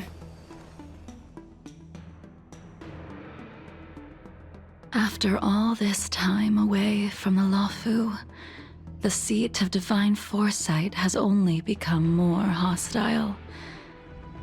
It's quite reassuring. Young King! Relax. You needn't be so cautious, young man. I'm just reminiscing about the old days. Hey, Vizsla, thank you so much for the resub. Appreciate it. Hell yeah. Hell yeah. Thank you so much for the Prime Gaming sub. If anyone else would like ad-free viewing or access to some cool emotes, you can subscribe for $6 a month. It is September, so it's like 30% off. Or for free with the Twitch Prime, just like Vizsla just did by linking your Amazon Prime membership with your Twitch account. And you can subscribe to your favorite streamer for free! Thanks again, Vizsla. Her blindfold get a grip off. Wait, her blindfold get rips off from her eyes if you use the technique. Oh, did I not notice that? Is that what her ability was? That I didn't even notice her blindfold came off? However, I never thought Jing Yuan would send you to accompany me. It would seem our fates are intertwined. She said the thing! Huh?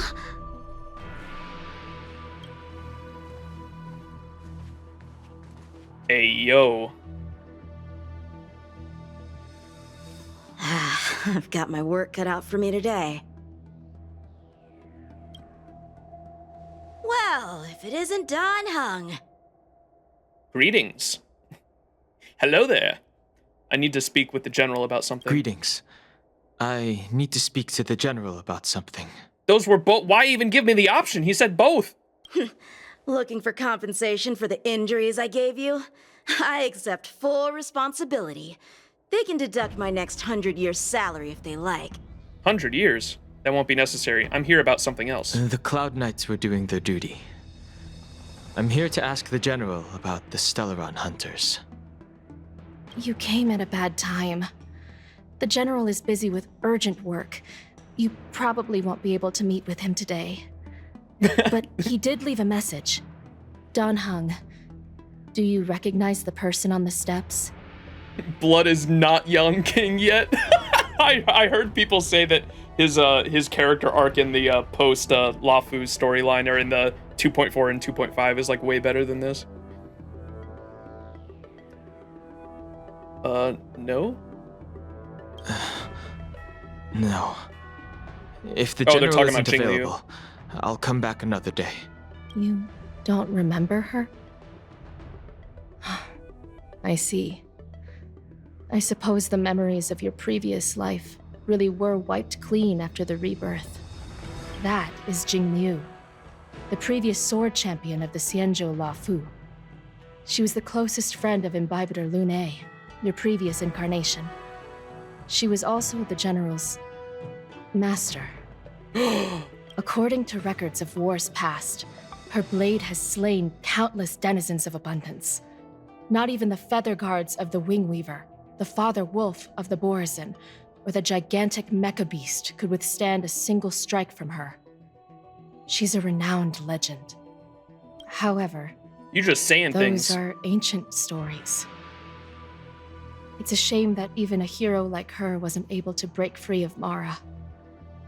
It is said that in the end, Jing Liu lost her sanity and slaughtered anyone in sight.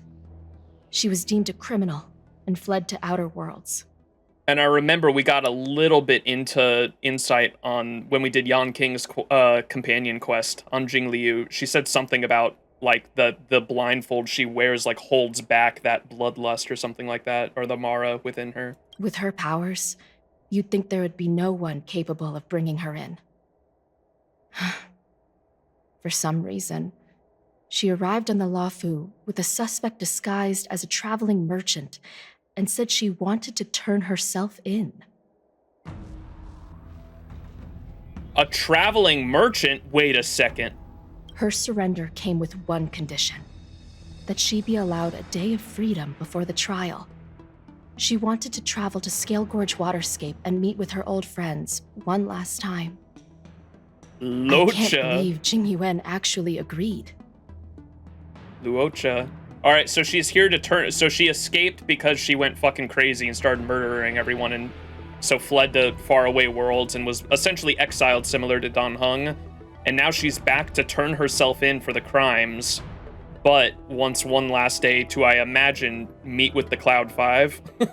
Before he left, he ordered us to accompany Jing Liu during her last day on the Luofu. Luochad.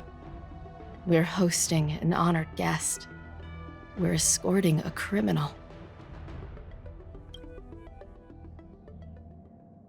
XianZhou suddenly stops talking. Like her, you perceive a chill settling in the air around you. Imbibitor Lunae, you're here. Mommy? Since you traveled all this way, why don't you come and talk with me? Yeah. Or should I call you by your name in this lifetime? Dan Heng. Jing Liu is not mommy? Gilf? Master Dan Heng. She's asking for you specifically. Be careful. Don't underestimate her. Yan King's like, I got my ass kicked, all right?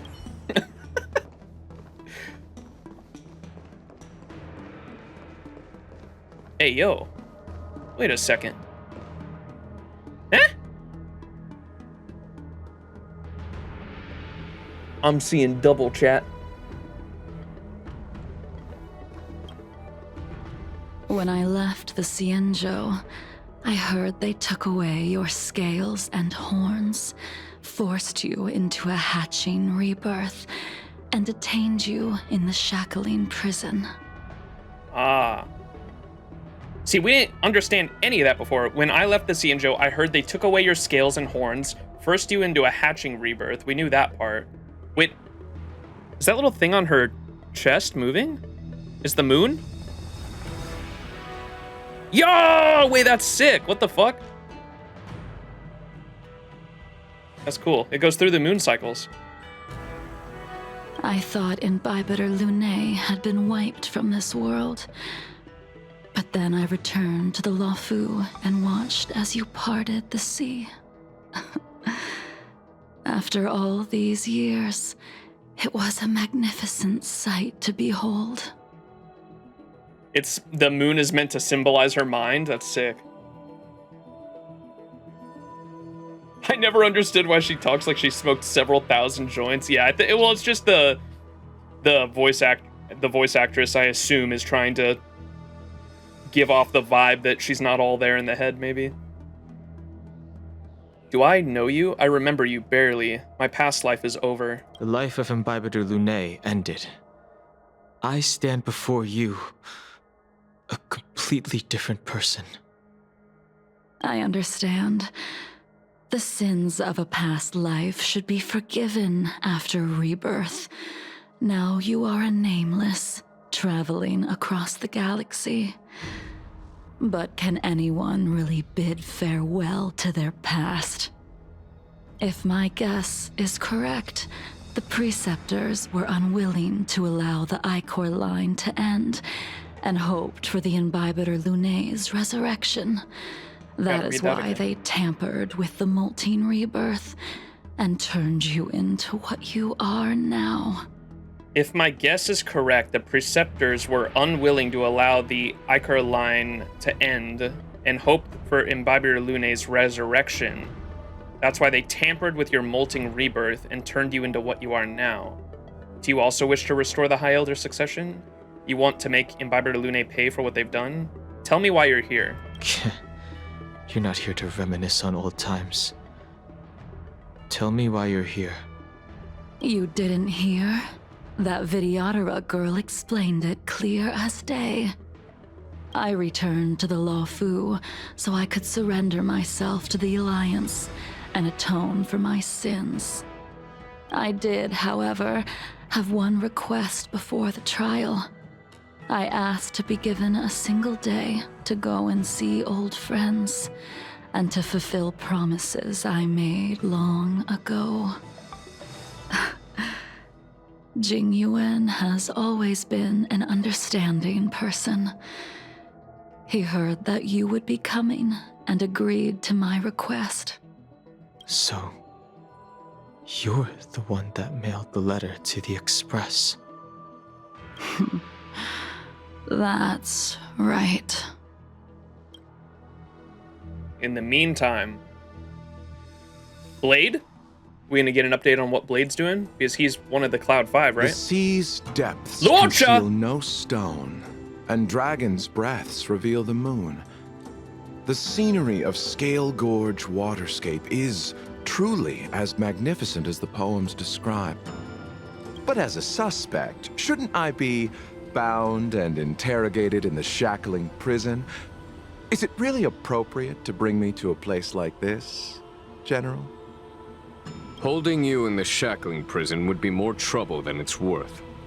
For security purposes, we will be performing your trial here. Luocha has the ability to fucking like phase through walls or some shit. Fucking this sneaky fucking bastard. He's so mysterious. For security purposes. I suppose it's not my security you're talking about. The Stellaron's descent, the Ambrosial Arbor's resurrection, the Destruction Emanator's impersonation of the Amicassator. According to the Skyfaring Commission's investigations, you arrived on the Luofu with a group of merchants, but didn't make a single trade during your stay. Your departure coincided with the day the calamities took place. You took advantage of the chaos to sneak into the shackling prison, but seemingly took no course of action. Now you claim that you are responsible for the Stellaron crisis and wish to surrender yourself. Is this guy working with Elio? That sounds like something the Stellaron hunters would do.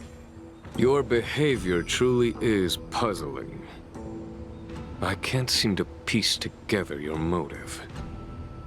I was asked to deliver a token in my capacity as a traveling merchant. I knew nothing of its significance. I admit I did have my own agenda for entering the shackling prison, but in the end, I found that the Luofu did not possess what I was looking for. It is through fear of punishment that I am choosing to surrender. The galaxy is a vast place, but I am merely a wanderer. It would be silly of me to think that I could outrun the Alliance. Merely a wanderer? You're too modest, Luocha. Do I need to remind you of your actions at the Eternity Fortress and the Shroud Veil Star Zone? Or must I utter that tongue twister of a name? What? Wait, what is he talking about there?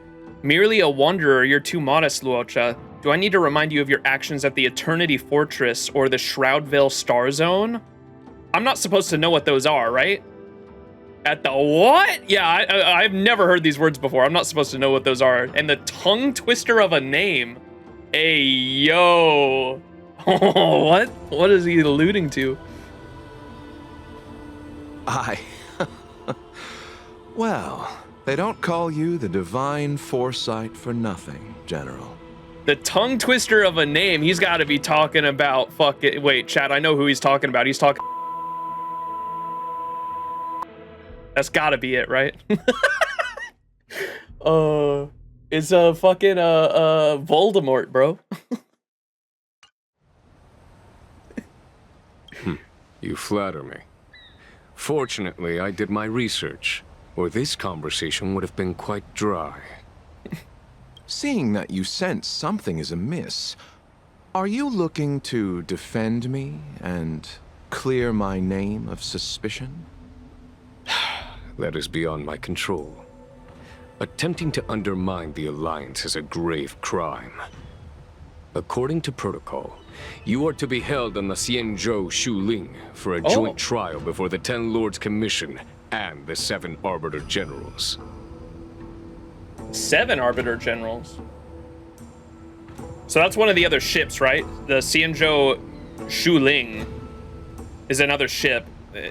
7 Arbiter Generals? I thought there was only 1 general per ship. There's 7. However, at present, you have the opportunity to enjoy the beautiful scenery of Scale Gorge Waterscape. It will be the last view of the Luofu you ever lay eyes on. I can't believe we didn't close this shit.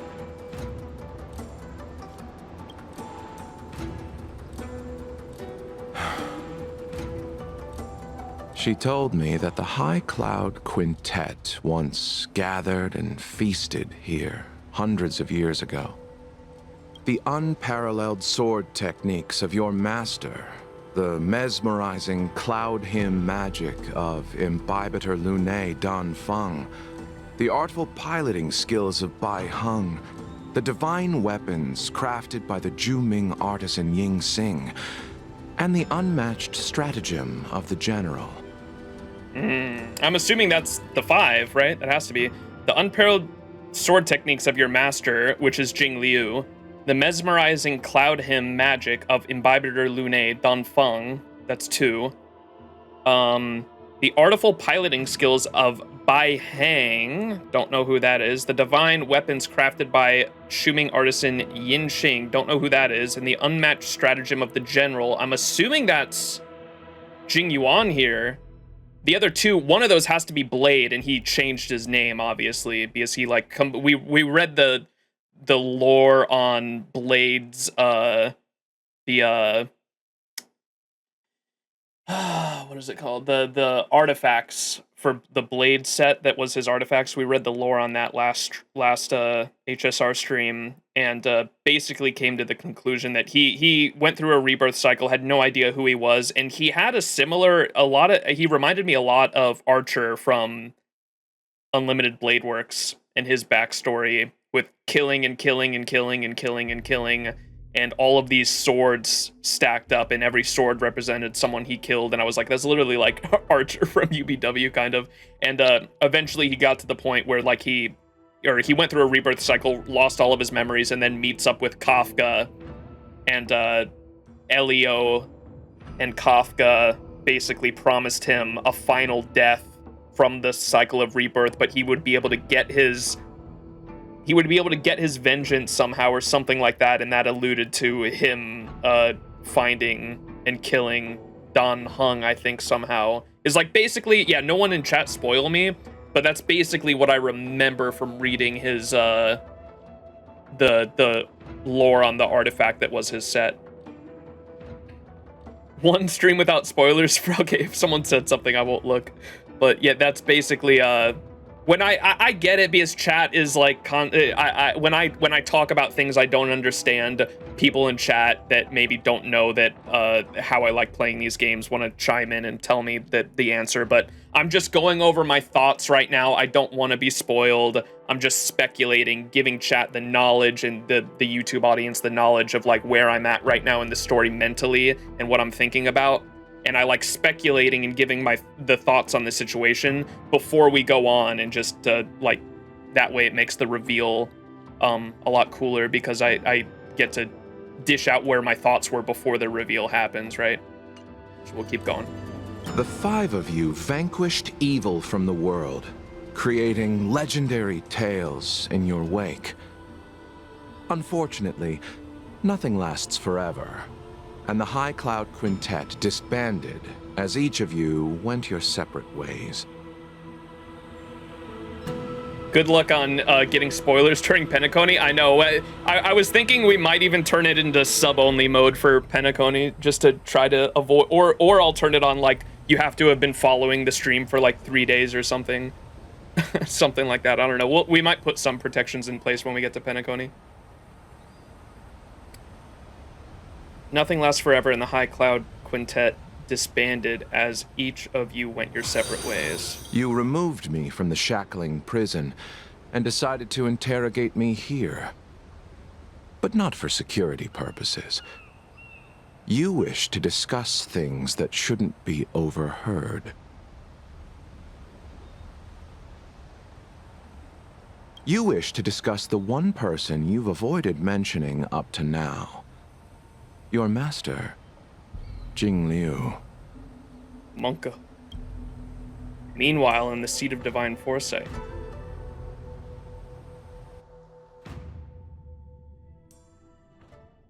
All you need is a moderator? I know, we but... can head out now.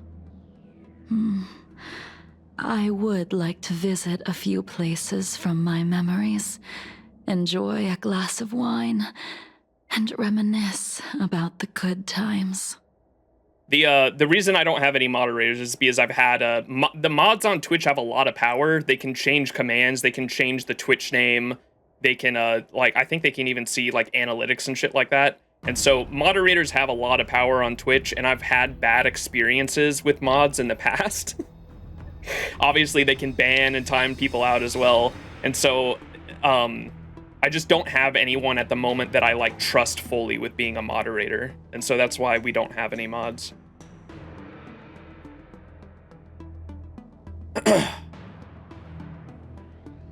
Force Moe?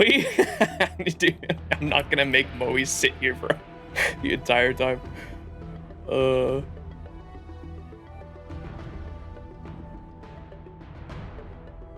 It's best to put some text on stream itself that bans spoilers. Everyone can't stream it all in real time. I should be putting, like, I'll definitely do it for, you can pin messages as well. Like, I can say, no spoilers, please, exclamation point. And then I can pin this. Wait, how do you pin?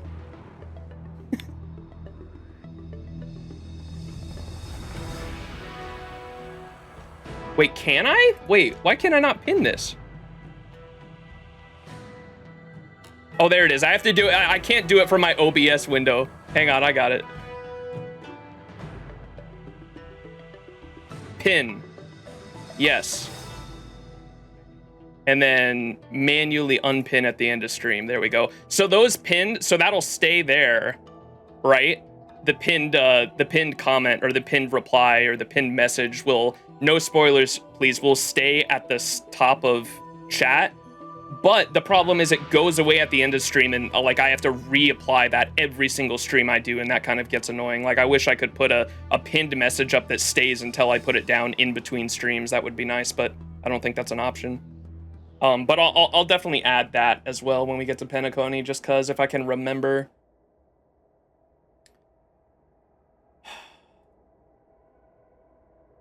All right, back to the story. We can head out now. I'm about to head out. I would like to visit a few places from my memories, enjoy a glass of wine, and reminisce on good times. Wine? Have you mistaken yourself for a tourist? He said the thing, tourist chat. I would make a wonderful tourist. Oh, that's a screenshot.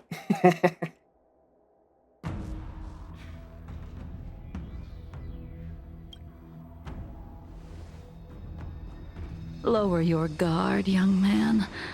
I have already surrendered myself to the Alliance, and...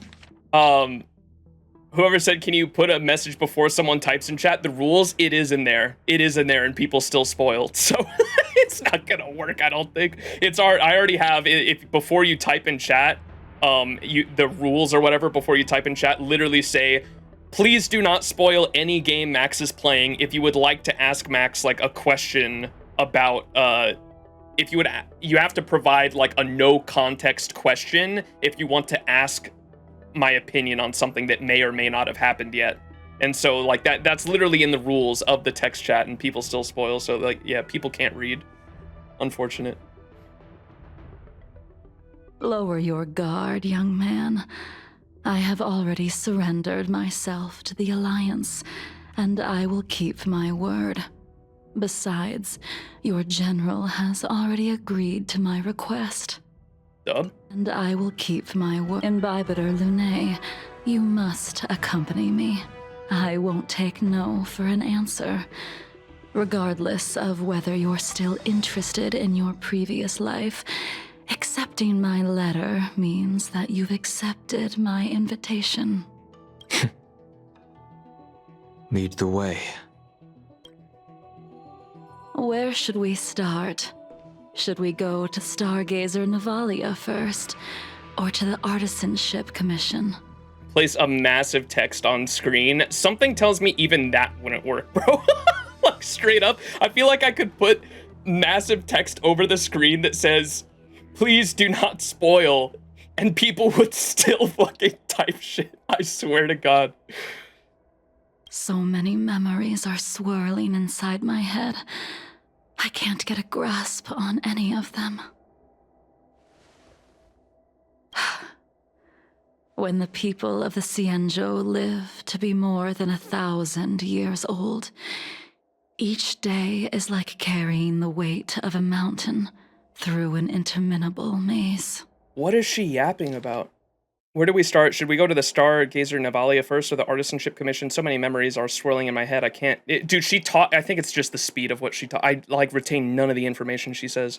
So many memories are swirling inside my head. I can't get a grasp on any of them. When the people of XianZhou live to be more than 1,000 years old, each day is like carrying a weight of a mountain through the interminable maze. How hard is it to choose a destination? We're going to Stargazer Navalia. Problem solved. The young are the antidote. Stargazer Navalia it is.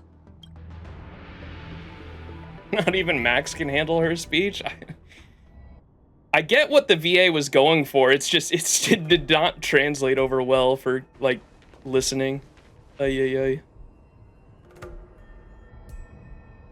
If it's star skips you wanted to see, we could have headed to the Jade Gate. Why did we come all the way here? Mouth not moving. Can we make a meme? Can someone make a meme that is like, all right, Granny, it's time for your medicine, and it's Jing Liu yapping, and then like Yan King like, all right, Granny, it's time for your afternoon nap. The JP voice line's fine for you though? Huh. Young man, have you ever heard of Bai Hung, the Foxian pilot? Look what I got. It's Pocky time.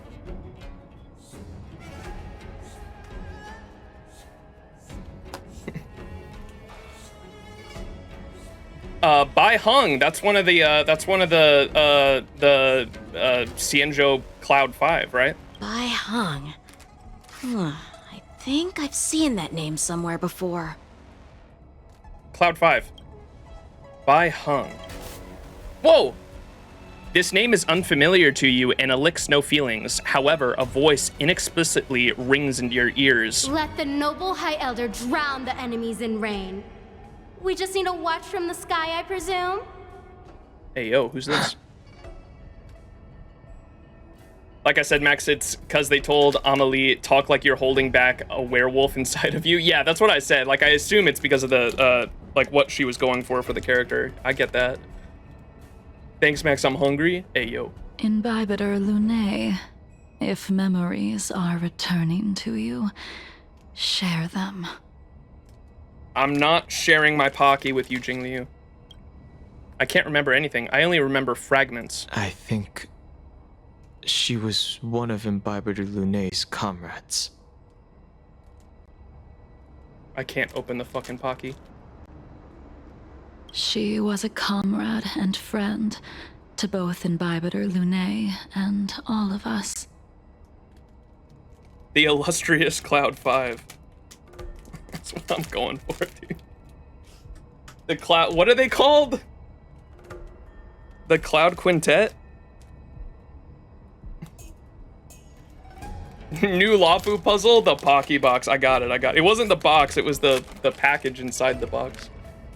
The High Cloud Quintet. I'm gonna keep calling them Cloud 5. What's up, Sked? Well, that's all in the past now.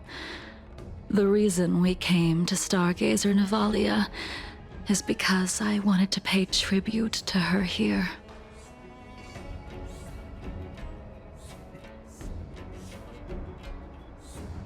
Huh? You mean the Foxian soul soothing ceremony? Yes, the sending off of a star skiff. It represents the voyage of the deceased into the stars. Due to circumstances beyond my control, I never had the chance to bid farewell to her. It is something I have regretted to this day. As for procuring a star skiff, I know they can be manufactured here, but I know nothing of the process. I see. Follow me. Following? I don't know anything about manufacturing star skiffs either. But getting these machines to work shouldn't be too hard. Surely. Careful. There's still Stellaron spirits lurking around. No need to worry about the two of us. Use technique, yeah. I want to see him freeze. Wait a second. Hey, yo. Am I about to eat in game, chat? I think I'm about to eat in game. What should we have? One of these pellets. Rejuvenation pellet. Nom nom nom nom. Alright, let's try it out. The moon shines on the truth. Yo! That's pretty cool.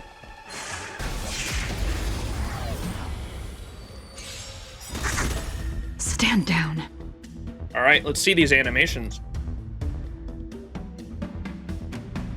Basic attack first. Okay.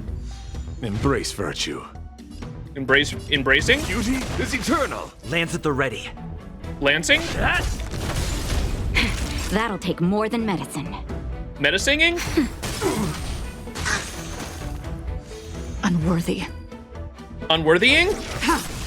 Ooh. Blade of moonlight. Whoa, what is that?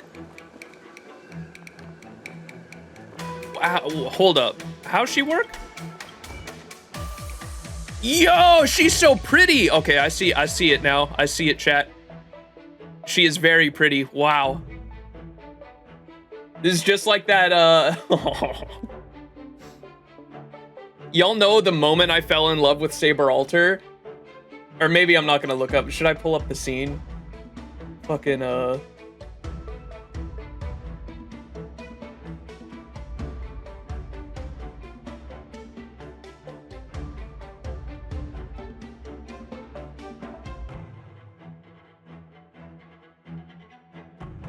I know I've got it on fucking downloaded on my Google Drive somewhere.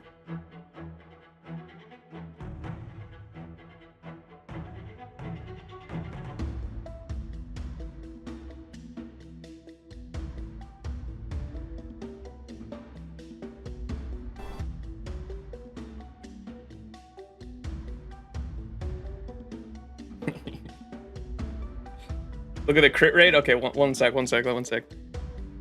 She just totally reminded me of the moment I fell in love with, I didn't think Jing Liu was that cool until I just saw her eyes. I completely changed my opinion.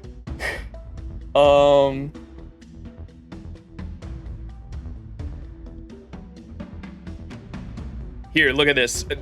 This moment right here is when I fell in love with Saber Alter, specifically.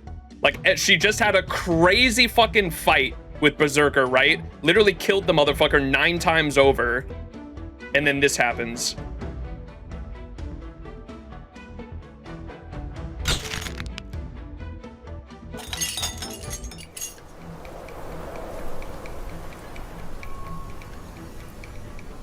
Instantly fell in love. The moment I saw her eyes, I was like, nah, bro. I fucking fell for her so hard.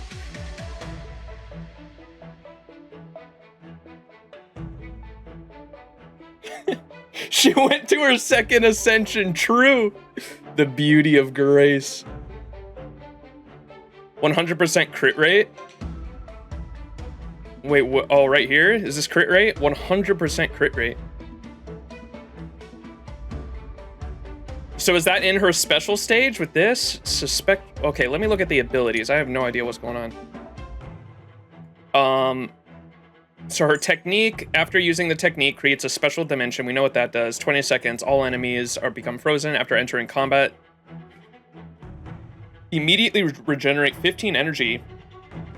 And obtain 1 stack of Syzygy with a 100% chance of freezing enemy target for 1 turn. While frozen, enemy targets cannot take action and receive additional ice damage equal to 80% of Jingliu's attack. Okay. Holy fuck, bro. I ain't not reading all that.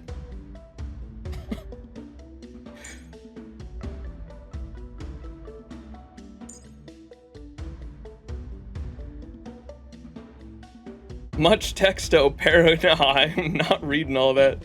Proceeds to read 3 books of lore. I will not read gameplay shit, dude. I just do not care. Chat can just tell me.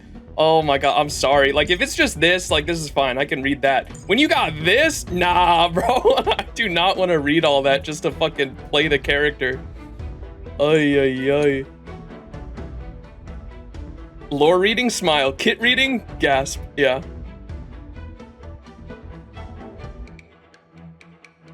If you skill twice, you go into this special state.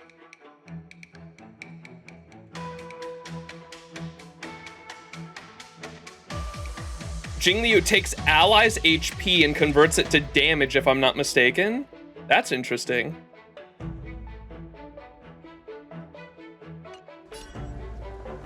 If you have, yeah, I see she has stacked these circles. She's got 3. This is why they added concise descriptions. Did they, wait, where is that? Is that here? Am I missing that? Wait, where's the concise? Turn this into 2 sentences for me.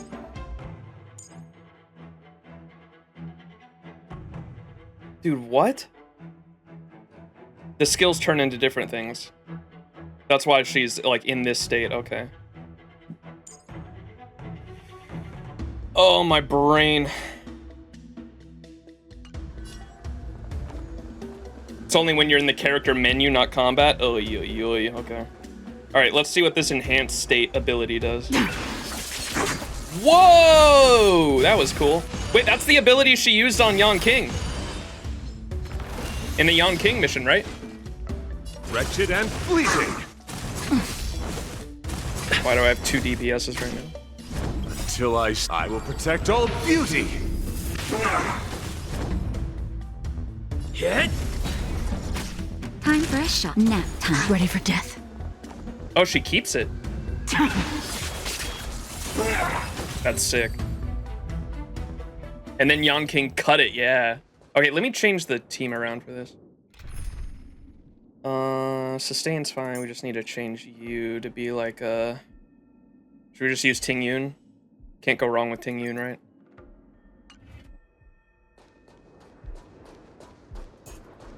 It's really funny when she gets dominated by Kafka in the enhanced state. Wait, why? Does the animation look weird because she's got the thing out?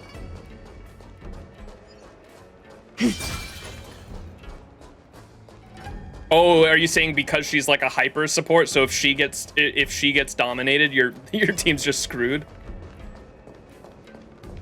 I hear ya. Okay, I get it now.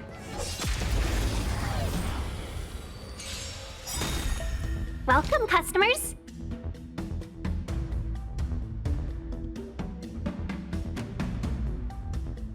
Can I use the ultimate now, or is it better I might use it now just to see the animation, but if she's in the enhanced state... We were supposed to attack yesterday. Calm down, Tingyun, Tiny Gun.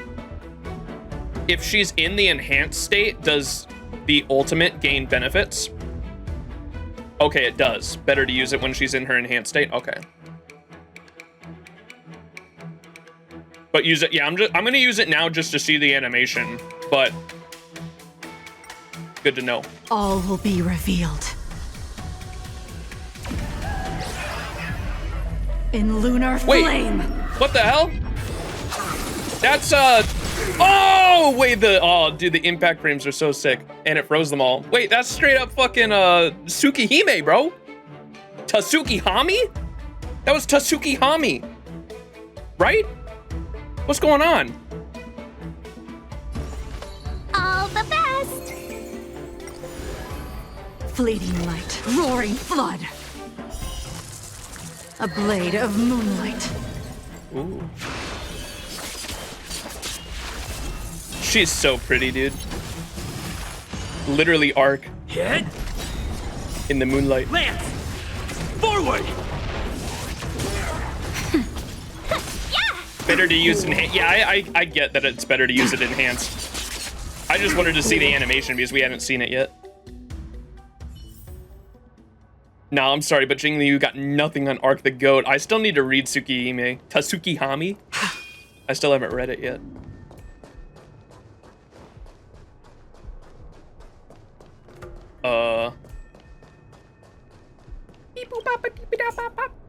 We've arrived. All ship production in Stargazer Navalia starts here. What's this twerp doing with us? Just enter the command into the device. The vessel used to cultivate starskiff seeds will be activated, and a ship will appear in the skyport soon after. Are you allowed to stream those VNs now? I was going to anyway because I've seen people on YouTube with, like, even with the restrictions, people were posting them on YouTube anyway. I think it was mainly a Japanese thing. Like, obviously, because they're visual novels, they're basically books. They prefer if you wait because they don't want they want people to buy the story, and you're kind of just giving out the content for free. And so I wasn't gonna stream any visual novels until they had been out for a while, regardless, just to help alleviate that and kind of not add to the problem of people being able to find the content for just free online, right? But I think it was mainly like Japan laws, because I saw even when Tsukihime came out for the first time in English, people were posting the full thing online anyway on YouTube. There are rules for streaming it, yeah. I think it's specifically for Japan though, because I haven't seen them uphold the rules in NA at least. I remember now. I've seen Bai Hung's name in books before. What will you be reading in the order? I'll be doing Mihoyo first. Tsukihime is still not on Steam for whatever reason. I have the PS4 version. I bought the collector's, or not the collector's edition. It's like the special edition of Mihoyo and Tsukihime. But I would rather play them on Steam on my computer. And I already own Mihoyo on Steam. I don't have Tsukihime is not even on Steam yet. And then I also own the original Fate Stay Night. And so we'll be doing it in order of Mihoyo first, then Tsukihime whenever that gets added to Steam, and then the original Fate Stay Night after that. JP copyright is draconian. There's no fair use. Yeah, that's what I've heard. Like literally, I know the vloggers in Japan like literally have to blur the company names in the background of their footage, or else it'll get shot down. You like to read? I couldn't tell. Hey, I don't read much, but the General forced me to finish a bunch of ancient volumes during my training. I remember one called Views of the Universe from a Starskiff. The author's name was Bai Hung. That's right. Bai Hung was the one who wrote that travelogue. It was actually really interesting. 90% of it was about starskiff crashes on different worlds and dangerous situations. It also had records of local species and ecosystems. Chad, is Young King smart? I remember thinking, how could an ace pilot crash land her starskiff so many times? Then I realized that every time, she made the best of the situation and got back alive. Her luck really was out of this world. To answer your question, Moon, yes, we are doing the trailers and everything right after this quest. Because this is the last quest we have for XianZhou Luofu. Should be the last like main story, like, or thing related to the main story anyway. You mean Yon Smart? Yon King. For a child soldier. Indeed. Her luck always astonished us. Whenever she piloted a mission, you could almost guarantee a narrow escape from the jaws of some abundance behemoth, or a miraculous return from behind enemy lines. Very few star skiffs she piloted were able to return to port in one piece. The folks at the Skyfaring Commission secretly referred to her as the Star Skiff Killer. Wait, I know that guy. He's in Star Wars. Star Killer? She also possessed an uncanny ability to predict future events, inauspicious ones at least. Every ill omen that came out of her mouth would sure enough come true. Very few Cloud Knights had the courage to accompany her on missions. If we follow the pattern, it'll be on Steam next June, like the translated Mihoyo came out on Steam a year after its release. Gotcha, okay. I will look forward to it. However, when it came to surviving, her fortunes were incredible. Star Killer Even in mentioned? the worst situations imaginable, she was always able to turn the tide. Luck is a type of strength, after all. I hope that this ship, built for the Star Skiff Killer, will also be able to return to the stars. Yon King, the disciple of Yon King?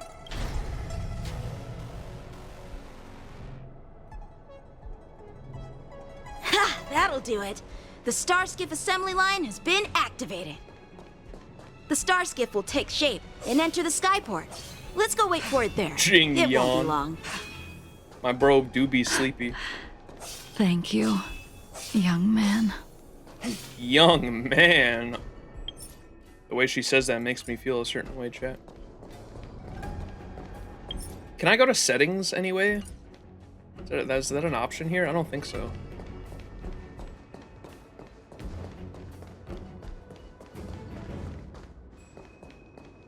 There is?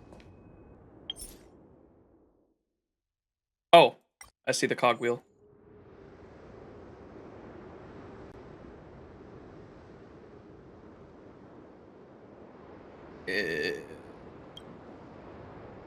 Is there a way to do... Oh, I see. Full screen. Now it's windowed. How do I do windowed full screen? Is that not an option on this game?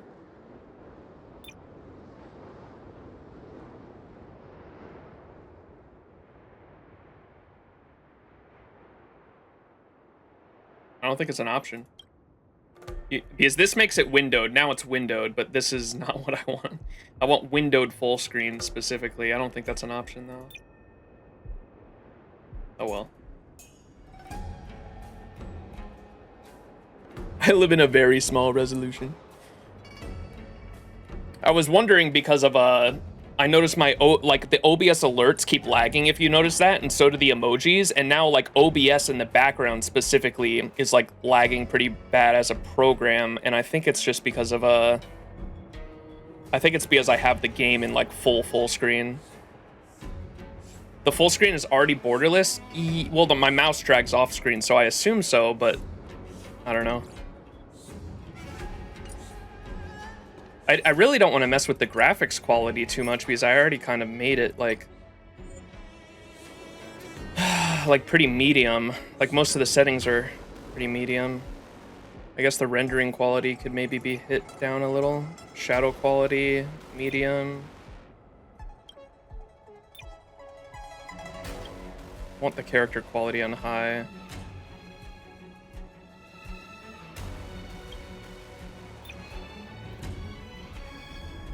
Yeah, I know it's not lagging for you guys. It just is on my end.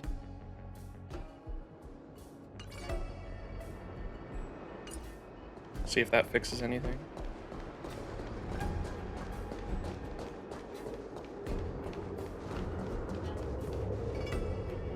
See? The star skiff is complete!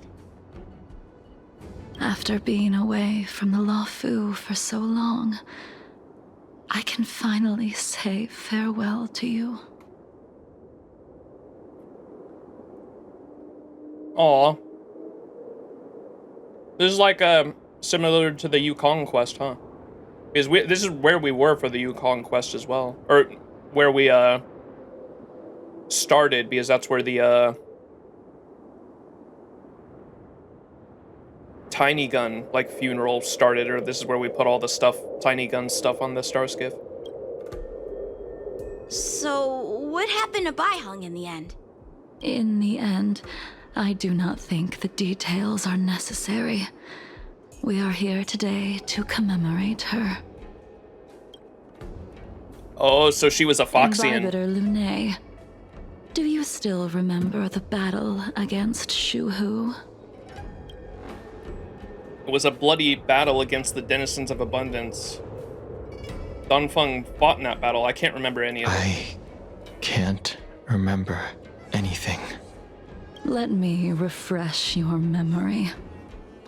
During that battle, Baiheng, being the headstrong girl that she was, managed to exhaust the luck that was bestowed upon her by the Rainbow Arbiter. She charged ahead and shattered the enemy's defenses, allowing the XianZhou soldiers to break through Shuhu's sanguinary abyss and awaken you from your dragon's delirium. She was not able to walk out of that fight. We all shoulder a debt that we will never be able to repay. Dude, it's so hard for me to retain any information for when she speaks. Holy shit, she talks so slow. She charged ahead and shattered the enemy's defenses, allowing the XianZhou soldiers to break through Shuhu's sanguinary abyss and awaken you from your dragon's delirium. What does that mean?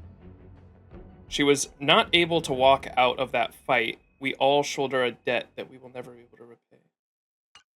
For the Cloud Knights, giving up one's life on the battlefield is an honor. But that wasn't something you believed in, Imbibitor Lune.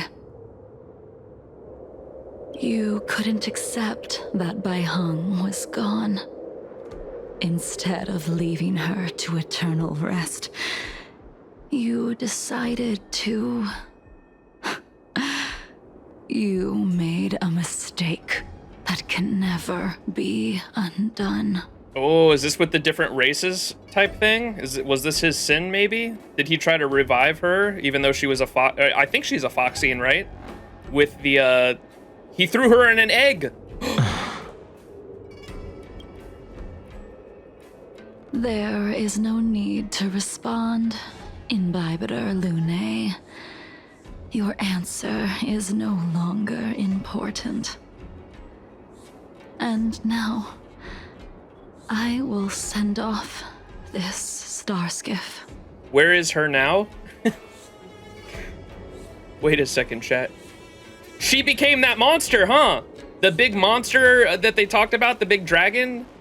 Maybe that's what happened. The theory time, speculation. Dunhung's sin, because he created a giant dragon by trying to harness the power of the original dragon, what's his name? Long the dragon. He tried to... Is that American Dragon show, by the way? Is his name fucking Jake Long or something like that? Where is that name? American Dragon. Jake, it is! I just... the American Dragon! Oh my god. Why did that just come to me after hearing Dragon and Long? I was like, wait a second. That was a banger show. Anyways. Schlong. Anyways. That's my speculation at the moment. So Imbibitor Lunay's comrade dies in battle. That's this Bai Hung, who's I believe is a Foxian pilot. The Foxian pilot dies in battle, like sacrificing themselves for the other, the Cloud 5. Imbibitor Lunay refuses to accept her death, and I think tries to call upon the ancestor's power of Long, the original dragon ancestor, to revive her. It goes horribly bad and spawns spawns an enemy, spawns some kind of monstrosity, and that's what the sin was from long ago. We'll see though. That's where my head's at currently. Long the permanence. Not long ago. Bai Hung, I've brought your flagon. This was a gift handmade by him, though he never got the chance to give it to you in person. I'm sorry it took so long for me to find it. Only by bringing it to you will my nightmares be calmed. I will fulfill what you asked of me. I will keep my word, even if it requires me to cut down the stars in the sky. Goddamn. Is a flagon the kite that like we gave Ting Yun to?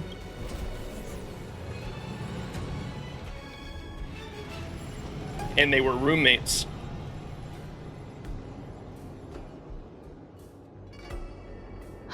Oh, it's a drink container. Let's okay. go.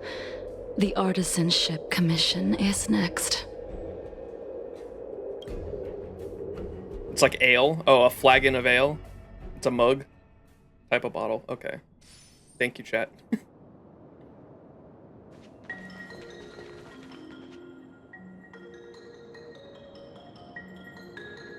It's a gun that shoots flags. Since the Arbor's resurrection, the land has been crawling with abominations. Sniff! Sniffer! Even the Artisanship Commission's prized creation furnace is hanging on by a thread. The crisis happened too suddenly. All the craftsmen and apprentices fled. Only a single master craftsman was left to hold the line until reinforcements arrived.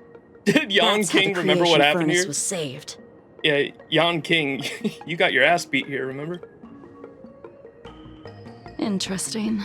Stubborn beyond valuing his own life. That reminds me of an extremely arrogant acquaintance. If he were to see the chaos of the Artisanship Commission today, he would burst into laughter at the XianZhou's incompetence. What's that supposed to mean? What's wrong with saving your own life and waiting for the Cloud Knights to arrive? And yet where were the Cloud Knights when danger was at the door? From what I heard, it was a group of Outworlders that came to the rescue. Damn, burn. The Luofu's delves are big places. Besides, some of the troops were deployed to the Yao Qing's campaign. The Cloud Knights were spread thin. It was impossible to guard everywhere at once. Young man, why don't we continue our previous contest? Show me whether the sword techniques you are so proud of have improved. I love this shit talk, man. You just want me to do all the work. You think I'm gonna grant endless requests for a criminal? Look at his face! Wait, zoom in. Zoom in, look at his face. That's so funny looking. You go on ahead this time. We'll meet up at the creation furnace. Why did you send him away? It is of no importance. But you and I haven't had a decent contest in ages. Oh, shit. I don't plan on fighting. You ain't got a choice, I don't think. I'm not asking you to point your spear at me. Could it be that the abominations here aren't enough to motivate you? Have I seen Jing Liu's phone case? Oh, we can't look at it, I don't think. Unless there's a way to pull it out here. I don't think so. When I press escape, it just asks me that. Yon King is not beating the bum allegations. The moon shines on the truth.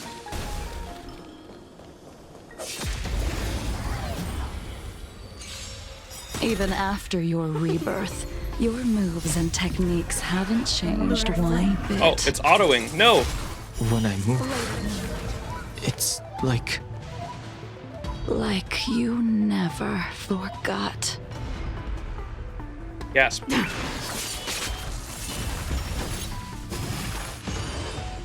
I'm on guard. Would you mind if I told you what's on it a bit later? For sure.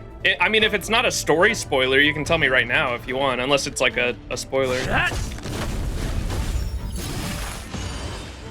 Time for a shot. Nap time.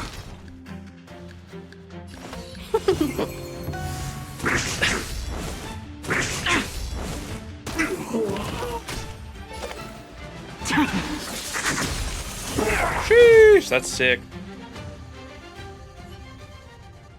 Come on already. Yon King, determined. What took you so long this time? Damn, bro, you could get your dash. You're gonna get your ass handed to you, talk shit like that. He gone. Yon gone. Don't get anxious, Imbibitor Lune. We have all the time in the world.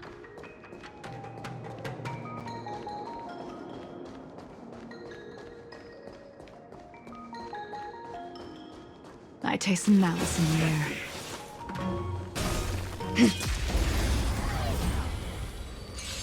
This spear still recognizes you as its master. Okay, yeah, someone link me the photo. Lune, do you know who crafted it for you? Wait, what'd she say? The spear? It's been with me ever since my exile. She talking about the spear? I don't remember when I started wielding it.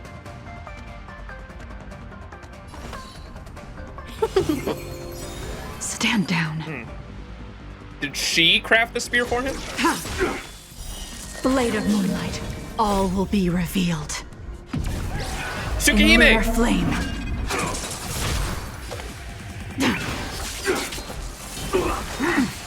Merciful Medicus! 1,000 wonders to fight as one! Hit! Naughty child. Nap time.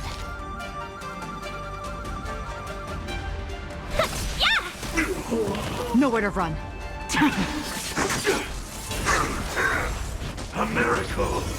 America. Lance ablaze! Lance! Forward!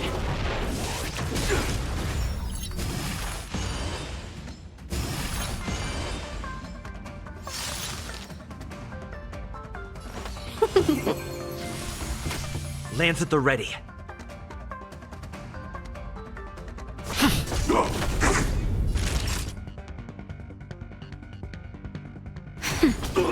Not a scratch. Ready for death? All will be revealed in lunar flame. Seize the moment! Just a little something. Think nothing of it. Better late than never. Yeah!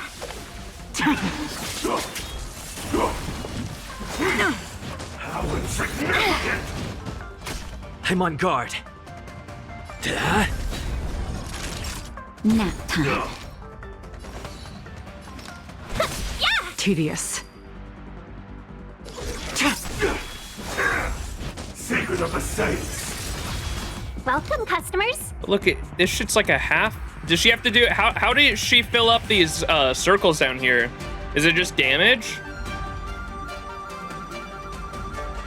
It's like a half moon. I dig that.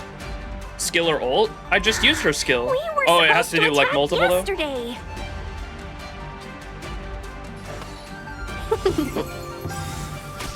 Lance at the ready. Time for a shot. So this should do it. There it is. Blade of moonlight. All will be revealed in lunar flame. Dub. You can continue to convince yourself that you are merely the reincarnation of Dan Feng and have nothing to do with his sins. And you can keep insisting that you have forgotten everything. Wait, you guys are right? Discord actually made... Ain't no way. Y'all actually made the fucking Jingliu meme that I was just referencing. What the fuck? I don't know if y'all made this or this was already on the internet. That's so funny though.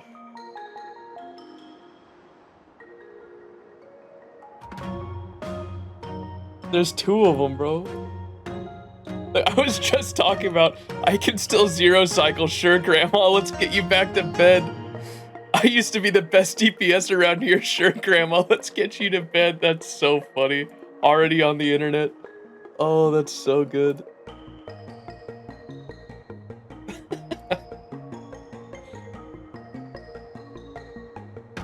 Okay, and then here's the...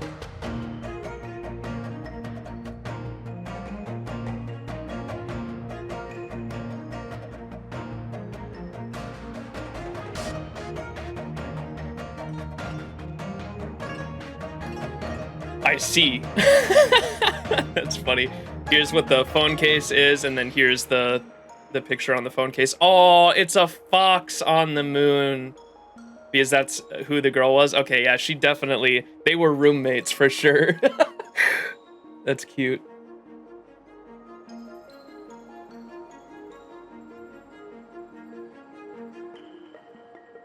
Foxians all have tragic backstories, for real. What the fuck? You can continue to convince yourself that you are merely the reincarnation of Dun Feng and have nothing to do with his sins, and you can keep insisting that you have forgotten everything. But you cannot run from combat, Dan Heng. Your spearmanship is identical to Imbibitor Lunay's. Combat is like smelting, purging the impurities with burning flames and exposing a person's true nature. Those are the words of the one who made Cloudpiercer for you. Do you remember? Cloudpiercer. It is but a vision. What do you all say? What's the memified version of that? Out of all of us, you were the closest to him. It was strange, really, to see someone so arrogant get along with someone so proud. Was it Blade? Is that who made the spear? Wait a second. Butter Chicken? Butter Vision? Gage? Wait a second. This one, Blade made this spear, it kind of sounds like. To see someone so arrogant get along with someone so proud. Try hard to remember. The name of that person flutters at the edge of your thoughts like a leaf in the wind, but it remains elusive and unclear. I'd rather leave this world in a blaze than live until the end of time. I will let all of the XianZhou know that a brief moment of my life is worth more than their long and meaningless lives. I will let all of the XianZhou know that a brief moment of my life is worth more than their long and meaningless lives. Yandere. Blady. Baldy. Ying Qing. So that was his name before he became Blade, huh? Ying Qing. You still remember his name. When he was but a child, he swore to take revenge on the abominations. That's what drove him to travel across the stars to the XianZhou to receive training. When I first met him, he wasn't even as tall as my sword, but he was boasting about mastering all the crafts of the Artisanship Commission by the time he was 100 years old. The little brat was no less arrogant than the High Elder. Where did he come from? He's not from the XianZhou, is he? That's what drove him to travel across the stars to the XianZhou. I thought she said Luofu at first, but no, XianZhou specifically. It's unknown where he comes from, huh? He probably came from an area, if he swore revenge against the abominations, he probably had his homeworld fucking destroyed by denizens of abundance, swore revenge against them, and knew that the law, or XianZhou, the XianZhou Alliance followed the Hunt, who is like the rival to abundance, and probably went with them because of that, right? Unknown where he came from, got it. At first, I wasn't too fond of his defiant nature. But when we met again, he was able to craft weapons that astonished the master craftsman. He even snatched the Artisanship Commission title of Furnace Master.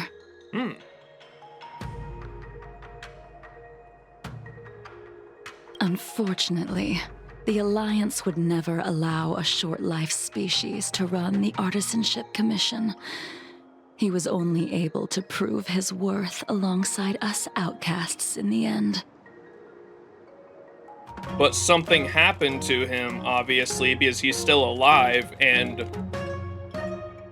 the whole reason he joined, he's like struck with Mara, so somehow he became a long-life species.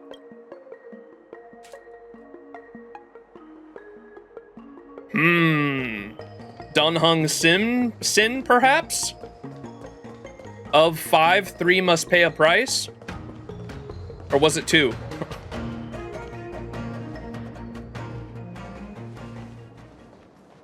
You didn't go easy just so I would get here first, did you? Of course 3, not. okay. Your technique must have improved so much that I simply couldn't keep up with you. Of 5, 3 must pay for their chicken nuggies. Damn, Yan King, she's complimenting you. So, are we here to commemorate your short-life species friend? Bald. Eavesdropping is a bad habit. Besides, when did I ever say he was no longer in this world? Even the cryocapsules wouldn't be able to extend the life expectancy of a short-life species for long. If he is still alive, he must be ancient. Bald. So he became a long-life species? Yeah, that's what I was getting at. How? He transformed into a long-life species? Was it Don Fang? Did Don Fang do something? Correct. Such are the twists of destiny. Some people are born with unparalleled foresight and exceptional intelligence, but make the most ill-advised choices at destiny's crossroads. As smart as he was, he made the foolish attempt to use the flesh of the Abundance Emanator to aid in Bibiter Lunae in resurrecting his deceased companion. Oh, that's what the deceased companion was, the fox girl that Jing Liu loved, and I'm assuming it brought her back as like some kind of zombie monstrosity, and Jing Liu fucking resents Dan Feng. And so Blade helped as well. That's why she was hunting Blade, maybe? He made the foolish attempt to use the flesh of the Abundance Emanator. Was the deer an emanator of abundance, chat? Is that why she's looking at the tree right now? Was the deer that came out in an emanator of abundance? No, it was not. Okay. I don't know who the Abundance Emanator... I mean, this was so long ago, but I just thought maybe that's why she was looking at the tree.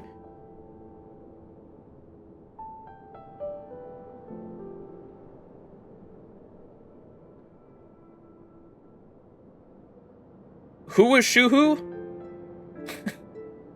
Shuhu's the Emanator? Who the fuck was Shuhu? I remember that name. I don't remember who Shuhu was, though. Shuhu? I think I enabled the fucking chat for...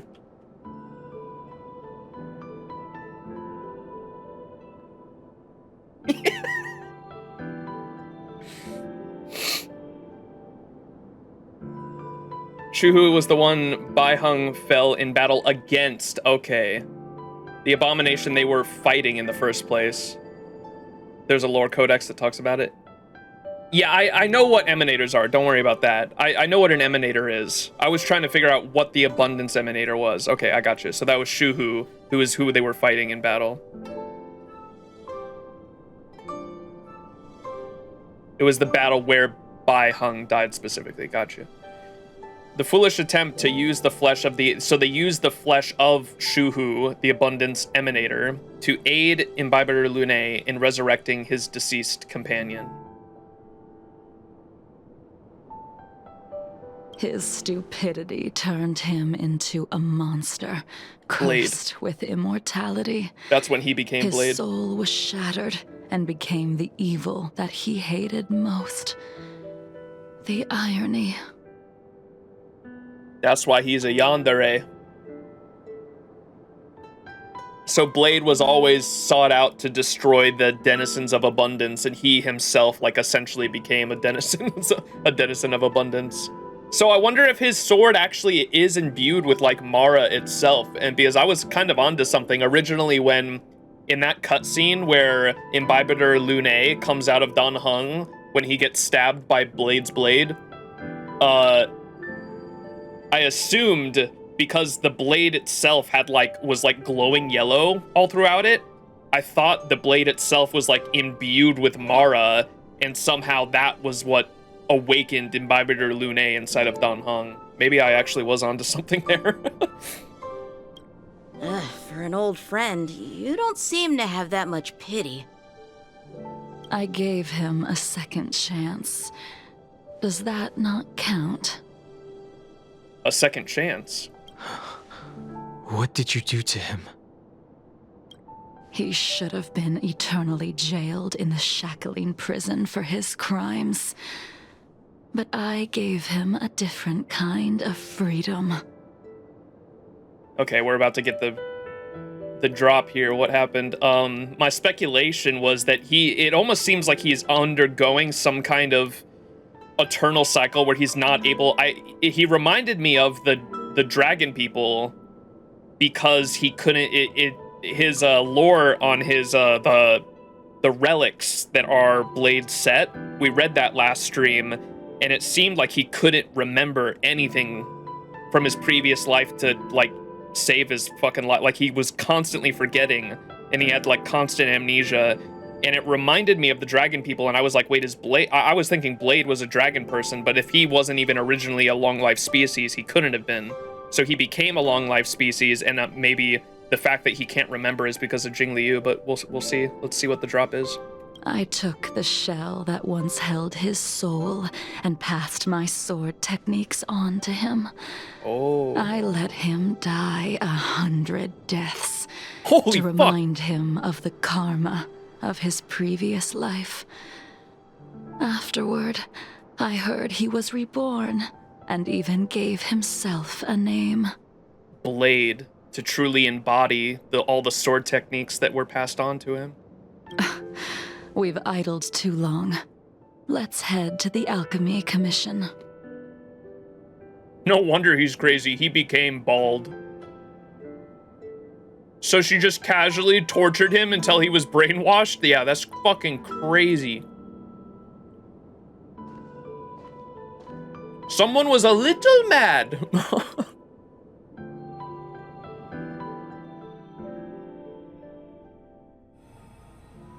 As a follower of the Rainbow Arbiter, you have witnessed the catastrophe brought upon by the plague's author, General. Living She's beings perfect. turning into undying monsters, eventually used as sacrifices to the abundance. I'm waiting for someone in chat to say, I wish she'd do that to me. Dude, that's crazy. She killed this motherfucker 100 times over just to get a fucking grudge out. 1,000 so much better. I never understood who is the Rainbow Arbiter. That is the Eon of the Hunt. That is what so the XianZhou Alliance has a different name for all the Eons. The Rainbow Arbiter is what they call the Hunt. Lon the Hunt, yeah. They have the XianZhou Alliance culture is really cool. I really dig. They have a different name for every single Eon, and so like what you find in the data bank, the names for all the Eons, the XianZhou Alliance, because they're a completely different culture, has a different name for every single one of them, which is interesting. Yu-Gi-Oh meme. I'd let her do that to me.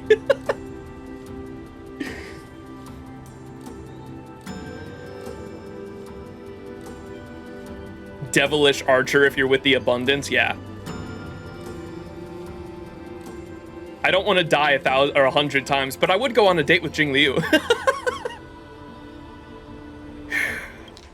I think you gotta be a very pretty female Foxian to go on a date with Jing Liu, maybe. As a follower of the Rainbow Arbiter, you have witnessed the catastrophe brought about by the Plague's author. And the Plague's author is what they call Yaoshi, yeah, what Alucard said. You've witnessed catastrophe brought about by Yaoshi, general living beings turning into undying monsters, eventually used as sacrifices to the abundance. What do you think should be done to put an end to it, General? The Alliance follows the Rainbow Arbiter's edict to continue ridding the world of evil, so that one day Yaoshi might be vanquished and the cycle of life and death restored. This guy say Yaoshi? The Alliance follows the Rainbow Arbiter's edict to continue ridding the world of evil, so that one day Yaoshi might be vanquished. Yaoshi? So that one day Yaoshi might be vanquished and the cycle of life and death restored. It's Chinese pronunciation, sort of. Yowzers. Under the auspices of the Rainbow Arbiter, the faithful Cloud Knights continue the hunt. Their devotion and sacrifices are indeed commendable, but their devotedness has made them close-minded.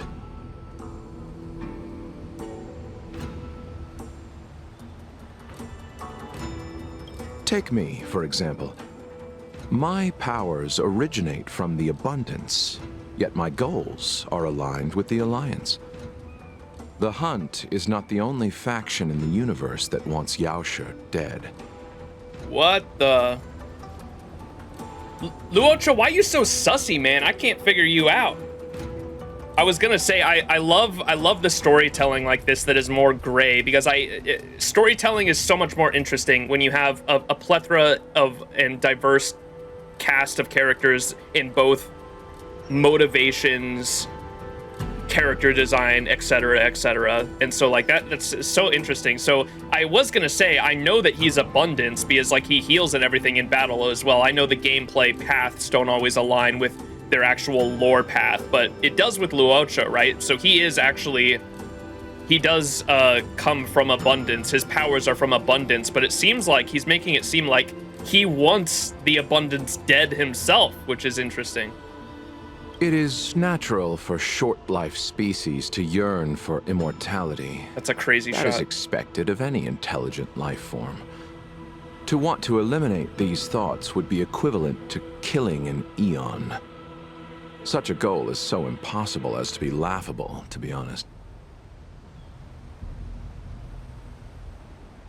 He also said at the end of the epilogue, my power does stem from abundance, so yeah. I like how they're not afraid to make playable characters that aren't all heroic. Oh yeah, for sure. There's lots of games that do that, though. But yeah, I agree that, like, you can have, like, bad guy characters as well that you can play as. Or just morally gray. Like, I don't even think Luocha is, like, a bad guy. He's just, like, he's so mysterious. You can't get a full read on him.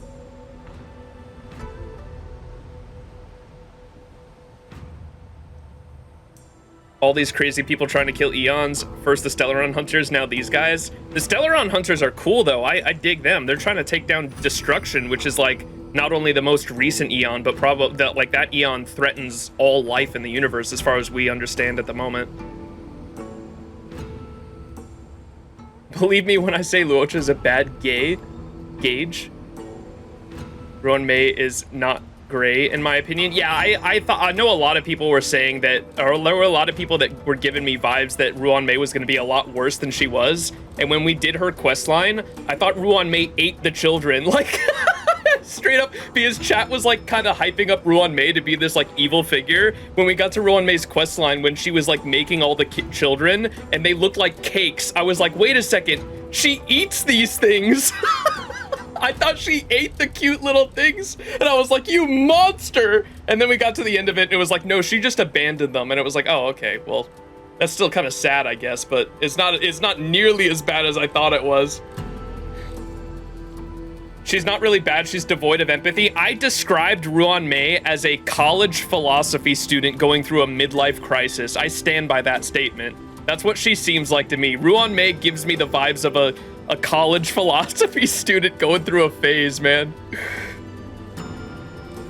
She's interesting, though. I dig Ruan-Mei by the end of it. I was going into it thinking she was going to be, like, really bad with how chat was making her out to be, and I came out of it, like liking her, pretty much. I think she's pretty cool.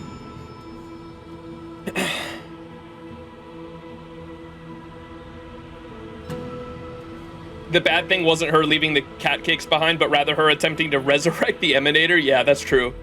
That big-ass fucking bug thing. Alright, let's keep going. It is natural for a short-life species to yearn for immortality. That is expected of any intelligent life form. To want to eliminate these thoughts would be equivalent to killing an eon. Such a goal is impossible as to be laughable, to be honest. I still stand by this whole, I really, like, when we were coming into this arc, I was talking about how much, because I went down a path of, like, studying Taoism, like, really hard, like, 2 years ago, like, in 2022. I think I was, like, really into Taoism and, like, looking up, like, all the philosophy behind Taoism. For those who don't know, Taoism is the religion or philosophy of yin and yang. If you've seen yin and yang, you kind of get what the whole processes of it. Obviously, there's a very long history to Taoism. I definitely don't know everything about it. Don't know all the stories attached to it, because there's so many mythological and very old and ancient stories tied to Taoism as well. But the full philosophy is just about everything being like the cycle of death, life, rebirth, and everything being part of a life in the universe, everything in the universe being part of a cycle. Stars eventually die out, planets eventually die out, species will go extinct. But even though there is all that death and nothing lasts forever, there is also constantly birth. And this cycle of life, death, rebirth, there's good, there's bad, there's always opposites in these concepts. And there's always good in the bad and bad in the good as well. And that's what the little dots on the yin and yang represent, right? And so Taoism specifically is very cool. I definitely recommend going down deep into the philosophy if you're so inclined or interested. But that's really what this whole arc was about to me, or the core of it anyway. It was about like immortality and whether it's like a good thing, a really bad thing, or what's the good and bad of it. And nothing is fully black or white. It's all different shades of gray, right? I really dig that. So, in order to sever Yaoshi's curse, one must look to the source for a different solution. Indeed. I am very much a fan of equilibrium. So in order to sever Yaoshi's curse, one must look to the source for a different solution. Your master happened upon a revelation and returned from the Mara. She has traveled many worlds and discovered a solution. I'm listening. Oh, that's why Jingliu and Luocha both came aboard? I apologize, General. I'm afraid the next move will have to be made on the Shu Ling. Ooh, that's one of the other ships, right? Is this the setup for 2.4? As I expected. Your surrender is just the next step in your scheme. You wish to avail yourself of the Ten Lords' decree to enter Shu Ling and stand before the 6 generals, even the Marshal. That is your true agenda.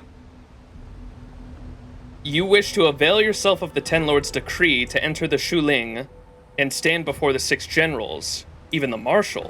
That is your true agenda. Wait, why did they say 7 last time? And the purpose of the contents of your coffin. Oh, the 7th is the Marshal. Okay, thank you. 6 generals plus the Marshal. Gotcha. Okay. And the purpose of the contents of your coffin. What's in the box, chat? What's in the fucking box? General, you said it yourself. This is beyond your control. It is the law of the Alliance. We cannot deviate from it. Splendid, well done. This was a spectacular move. You've changed, Jingyuan. Bold! The man I knew would never have admitted he was bested. In the meantime...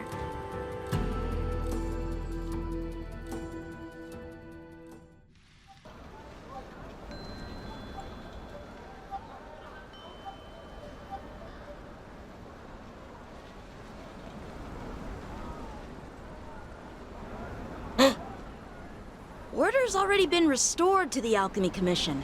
Why are we here? Bailu! Give Bailu head pats. I heard the healer lady is capable of curing all diseases. I'm here for the same reason anyone would be. For a checkup and consultation. Boldy's basics. Patience, young man. We're not far from Scale Gorge Waterscape. The mission the General tasked you with is about to come to an end. Said Yon King's true power is contained in the box. Do we just shove Yon King in the fucking box? Patience, young man. We're not far from Scale Gorge Waterscape. The mission the General tasked you with is about to come to an end. Bailu! Head pats.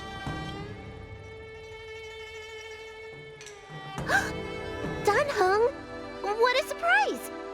Are you not feeling well? Please, come this way. Small. I'm here for a checkup. Miss Bailu. Or I'm not here for a checkup. She's here for a consultation. Oh, I see. Are you here for your eyes? Or is it something else? My eyes are fine. I cover them to avoid seeing that which reminds me of the past and riles my inner demons. My thoughts have been disordered lately, and I experience occasional night terrors. Do you have a way to soothe my mind, Dragon Lady? Those symptoms don't sound like my area of expertise. But who cares? The healers of the Alchemy Commission don't get to pick and choose their patients. Give me your hand. We'll start by checking your pulse. You'll need to take some translucent worms so I can take a closer look. Translucent worms? Hey, yo. Your hand! It's freezing! Please wait. Dunhung, can I speak to you for a minute?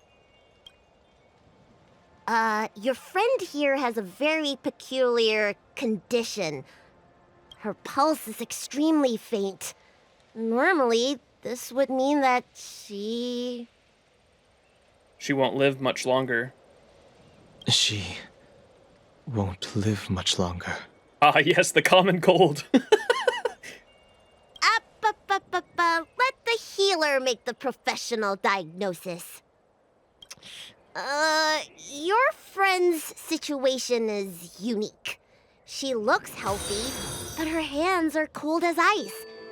It feels like there's a dark current running and pulsing between her core esse and her veins. Hey, look, the stream elements animation isn't freezing up anymore. I think I fixed it by lowering the quality of the game.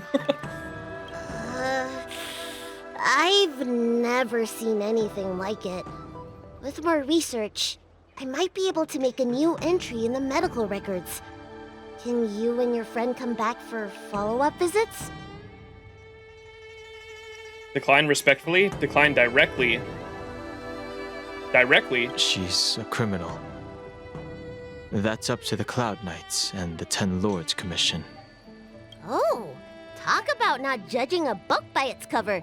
She looks so kind and elegant. How could she be a criminal?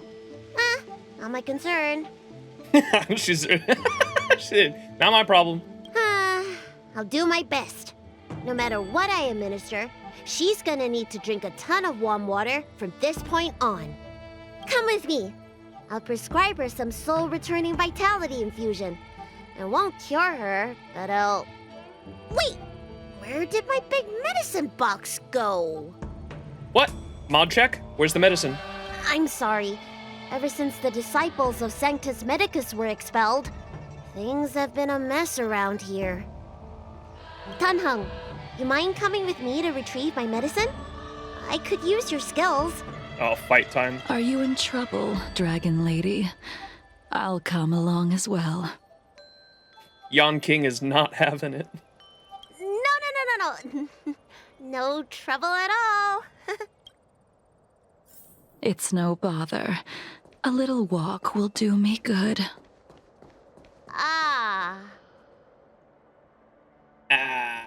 Who stole her stuff? I can smell the herbs. Sniffer. It's around here somewhere.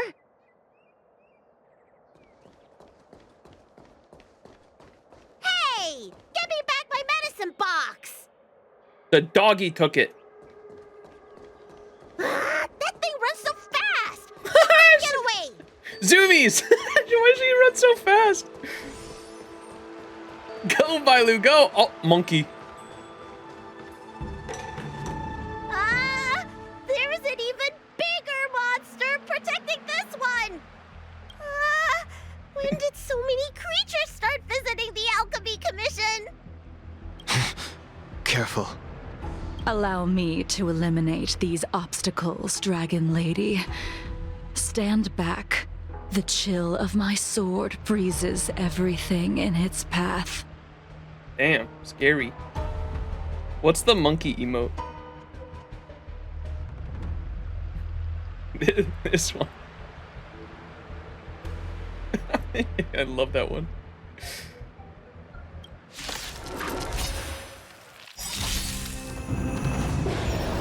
We're in trouble now. 1,000 wonders to raise. Fight as one. Monkey.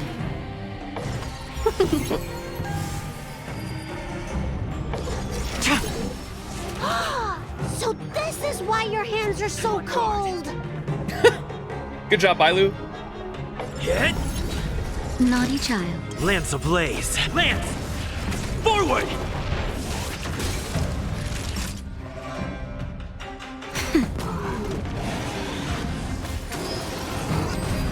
Welcome, customers.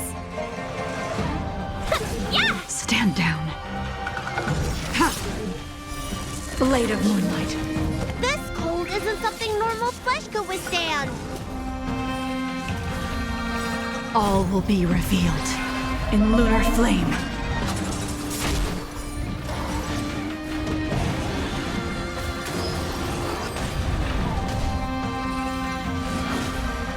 Let's be friends. Lance at the ready. Time for a shot. Nap time. Ready for death.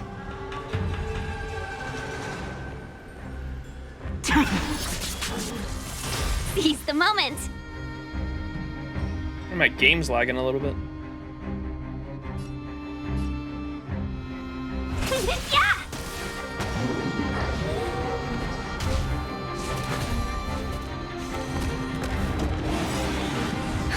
Just a little something. Think nothing of it. Nice teamwork.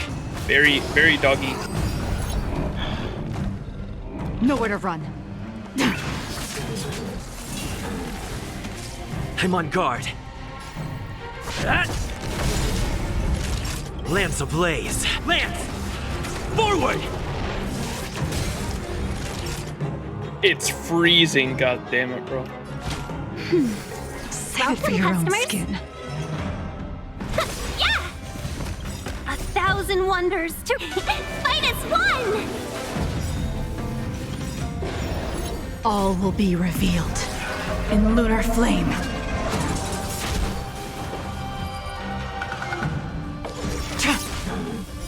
Blade of moonlight. Let's be friends.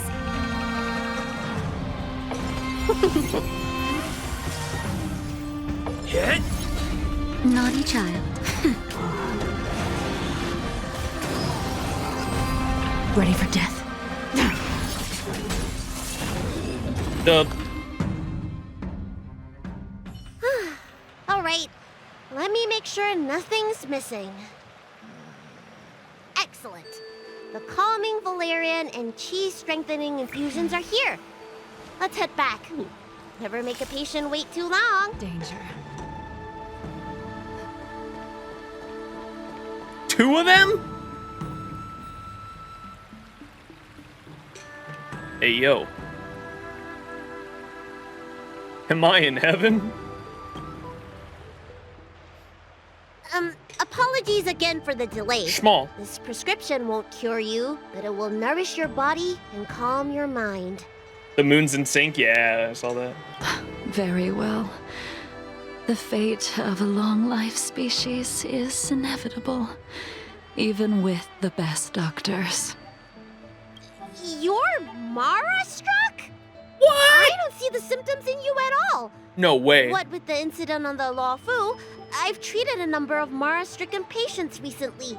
They all presented with signs of incoherence, delirium, or frightening physical mutations.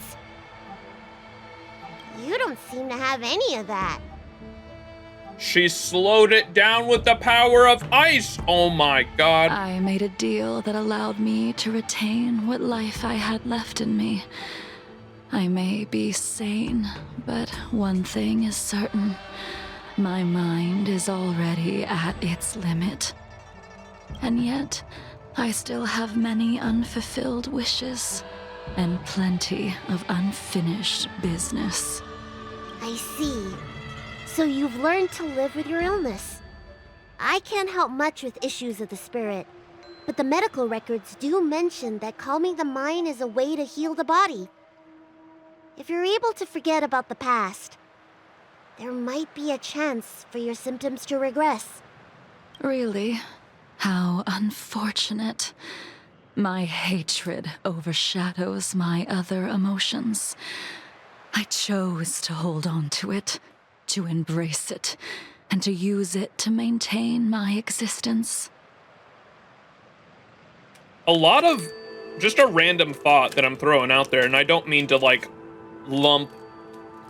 lump cultures into a single bin or anything, but it seems like, just from what I've observed, that Eastern cultures kind of, if their religions or philosophies focus a lot on mental health. Or what they were just talking about, calming the mind. I don't really think any Western, any big Western religions really talk about the mind as much as Eastern ones do. Just random thought thrown out there.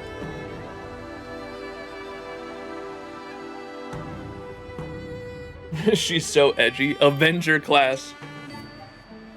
A lot about spirituality, yeah.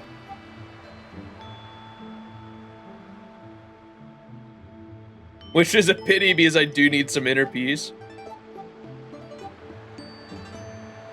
Jing Yuan's been around for almost as long, and he's very much relaxed and focused on enjoying himself. One way to avoid Mara. That bro just sleeps all the time.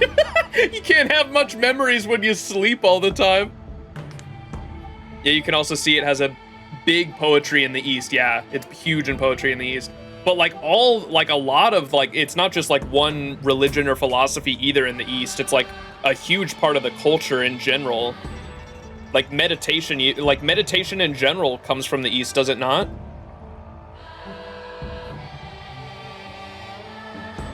Jing Liu is way older than Jing Yuan. How does one even become Mara-struck? They mention it in XianZhou Luofu's storyline, but it's basically your memories when you have a lot of anger because they live for so long, right? They're long life species. they live for so long that their mind literally reaches like a storage capacity, a limit. And when they're the biggest memories that they remember are ones of pain and anger, because those tend to be the stronger than like happy memories. And so when their mind becomes full of just so much anger, grief, resentment in their mind at a certain point, they go fucking mad and become Mara struck, essentially, is how I understood it. It's detailed much more in a lot of the side books. It's basically when your warranty expires. Memory overflow, essentially, yeah. And so some of the long life species literally circumvent Mara struck by literally deleting memories. And same thing with the dragon people, the Vidyadhara, go through a rebirth cycle where they go into their eggs and then rehatch to become anew. And when they do that, they wipe their memories clean. And so when they wipe their memories clean, they're able to continue on living as essentially a new person because they wipe all their memories clean.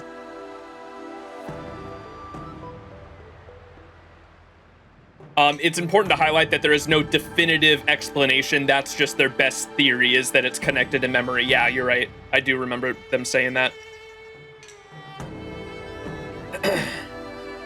Your free trial of immortality has expired. Maybe that's why Jing Yuan sleeps a lot? Maybe.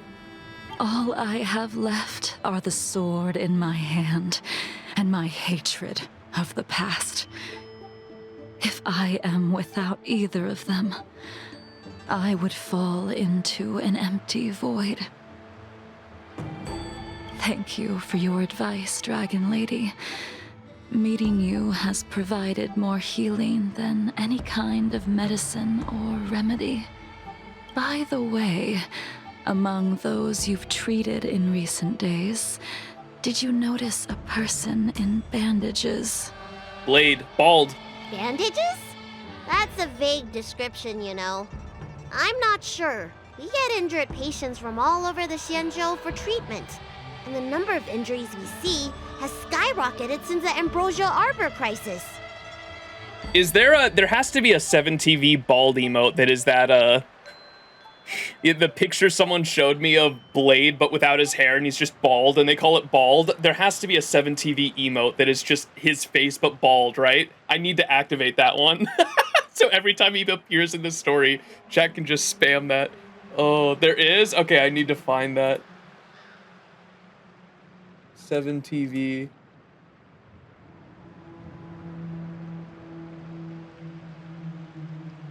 Oh my god, I found it. Bald. Slot's full, no!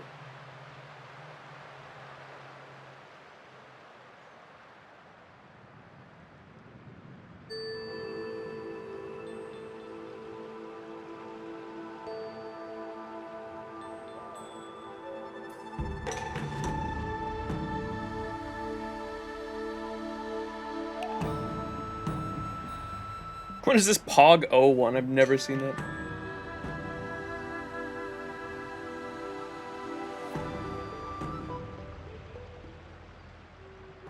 Papega Blind? That's when we had activated? What the fuck?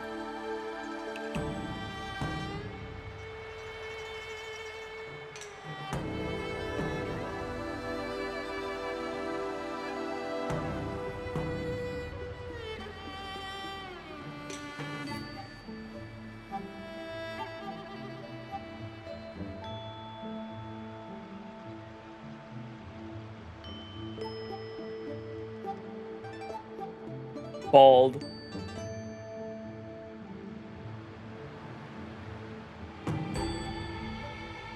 Alright, there we go, it's activated. You might need to refresh chat, but the bald emote should be active now.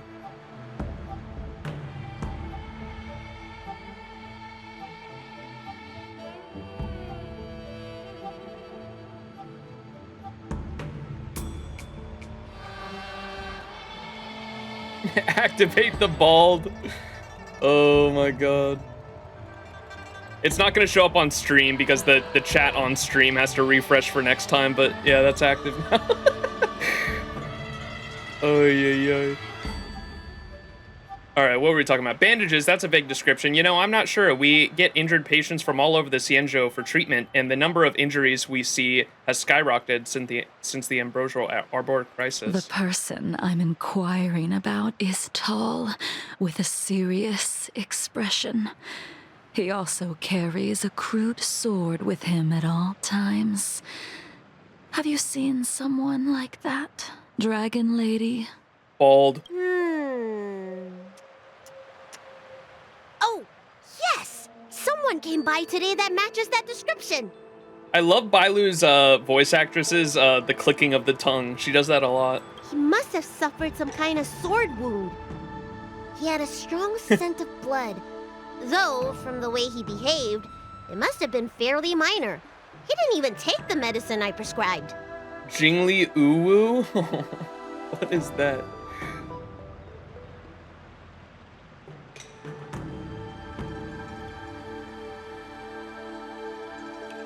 Oh, that's cute. Jingli Uwu? Jingliu Armpit? What is that? Dude, there's some crazy emotes on here.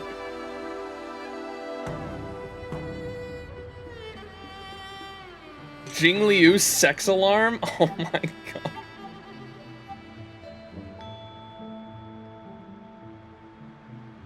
Slots are full. Hang on, I gotta remove one.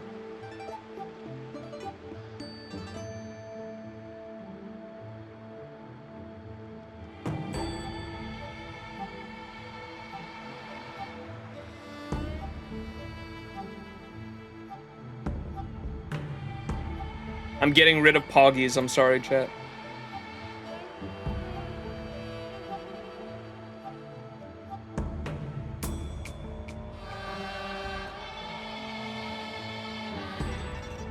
Jingliu Wu. There you go, it's active. I just activated it.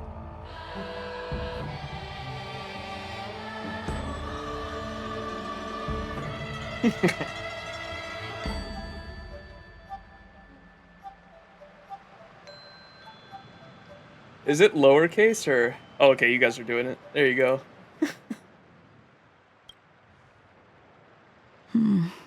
He's probably looking for a different kind of medicine. Yeah, he looking for this guy right here. Well then, it would seem that everything is in place. Let's go meet our old friend.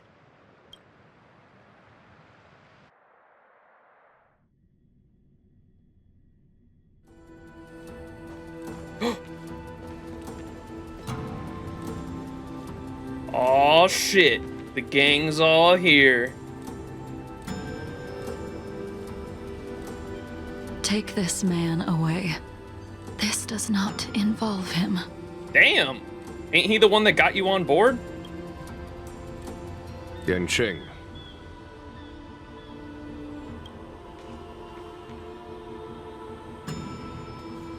Who invited Yan King, bro? Oh, he's taking him away, alright. And so, everyone is present. I never thought the High Cloud Quintet would be able to gather again in the same place after hundreds of years. If I remember correctly, the 5 of us made a promise here 7 centuries ago. We promised that no matter what happened, we would gather here together and share a drink. The Cloud 5 has assembled. Or Cloud 4 now, I guess. The 5th one was that fox girl that died, right? And they tried to revive her, and that's how the fucking shit got all fucked up. How sad that Scale Gorge waterscape remains empty while the world continues to turn. The Cloud 4. Some of us have been reborn, while others were denied death. Some have become criminals, while others can no longer fulfill their promises. And in the end, our friendship is no more. Soon, I will be shackled and tried. This will be the last you see of me. This is why I sent out the invitations before departing. hoping that everyone would be gathered here for my final farewell. Of 5 people, 3 must pay a price. Oh, shit. So is it just not, it's the 2 that are not the ones that have to pay a price are, or he said Jing Yuan is not one of them. That's what Blade said, right? So who are the 3? We about to find out? Imbibitor Luné, the chief culprit, chose to use the transmutation arcanum as a means of resurrection, begetting terrible transformation and great calamity in the process. Is that fucking dragon a root? The name of the fallen. Wait, go back to that. Well, I'm gonna reread what Jing Liu is saying. That fucking dragon's like a root. I never saw that before because we never saw it from the side. That shit's a fucking root. What the fuck? Imbibitor Luné, the chief culprit, chose to use the transmutation arcanum as a means of resurrection, begetting terrible transformation and great calamity in the process. He dishonored the name of the fallen. That was it. I know it was in the main story. We never saw it from the side. I thought it was like a water dragon similar to what fucking Imbibitor Luné like pulls out of his ass for the ult. I thought that's what that thing was. I just saw it from the side in that cutscene. That shit was, that's a root. Ying Sing, the accomplice, arrogant and oblivious, used the flesh of the Abundance Emanator to assist Imbibitor Luné in his evil. He fell, becoming an immortal abomination. Ying Xing became bald, indeed. As for Jing Liu, the sinner, she succumbed to Mara, slaughtered her people, and abandoned her oath. Oh. So she's the 3rd. As for Jing Liu, the sinner, she succumbed to Mara, slaughtered her people, and abandoned her oath. So the 3 that have to pay a price are Dill Pickle, Bald, and Jing Liu. Gotcha. Now it is time we pay for what we have done. Our general is gonna be like, yeah, y'all are cool, just go. What's our general gonna say? What's his name? Jing Yuan? Jing Yan, that's right. Jing Liu, King Yan, our general. Dan Heng, you can never escape the shadow of Imbibitor Luné. He is your origin, and his sins will accompany you in your path forward until you meet your eventual doom. Blade, what a fitting name. In the remainder of your infinite life, you will experience only murder and your own death, all the while pleading for a place to rest. This is the only way you are able to relinquish Ying Sing's regrets. And he joined the Stellaron Hunters specifically because Kafka and Elio told him that if he was useful to Elio and followed the script, eventually he'd be able to get the final death he wishes for, because currently he's unable to die, right? And I will face the punishment of the Alliance and suffer an eternal punishment. Yeah, and that wasn't completely right. Paying an even worse price. I think they also promised that he'd be able to see Imbibitor Luné again, as well as what they promised him, which is like what the whole that kind of happened in the XianZhou storyline, right? Bro just wants to die. He'd be able to see Imbibitor Luné again before his final death, I think is what the promise was, right?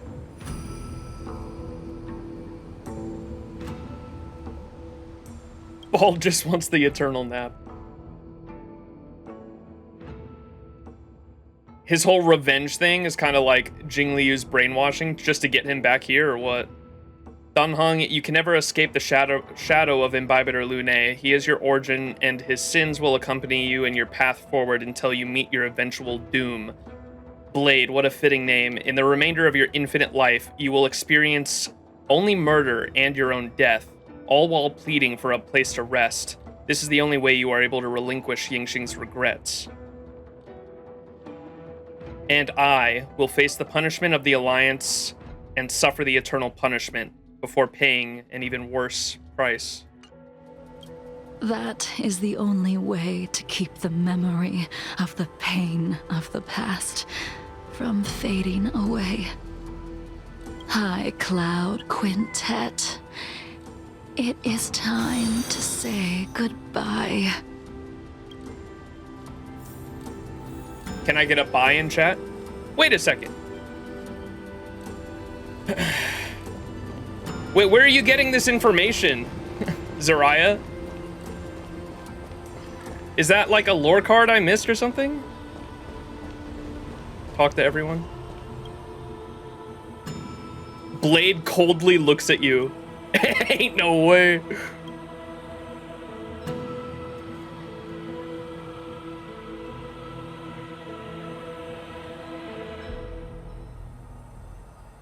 Emily.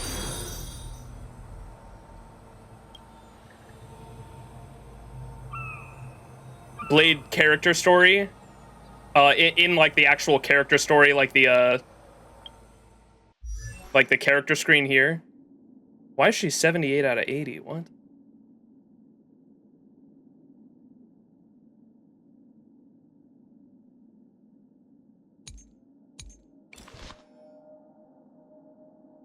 Who is this?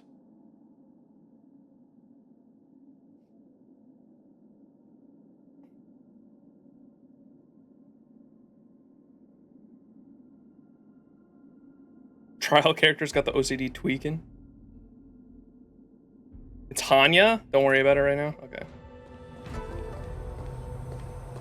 Well, I thought it was Jing Liu at first. That's why I was asking.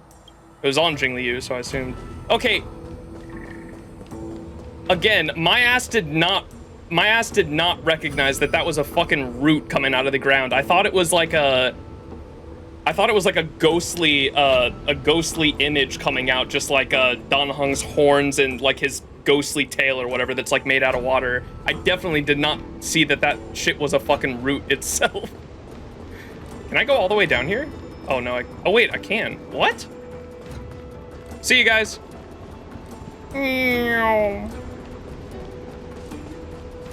Yo, the sun changed. What the fuck? The lighting. Hey, yo, what the fuck? It got darker when I came up and gets brighter when I go down. That didn't make no damn sense.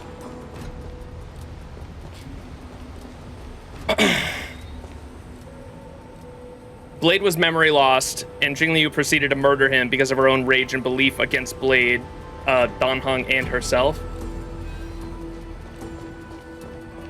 Reverence to the three talons, a path to the great roots. Why is this shit still open too? We didn't close that shit after the main story.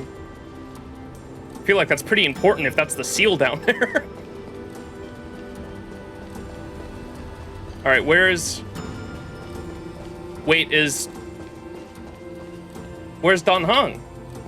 I guess I'm playing as Dan Heng currently, but I just don't. Okay. Only Blade?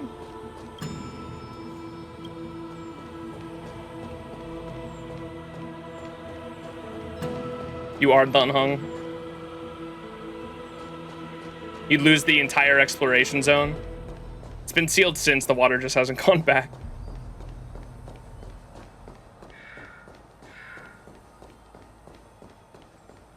If you lose, you miss out on lore books. Wait, you're right.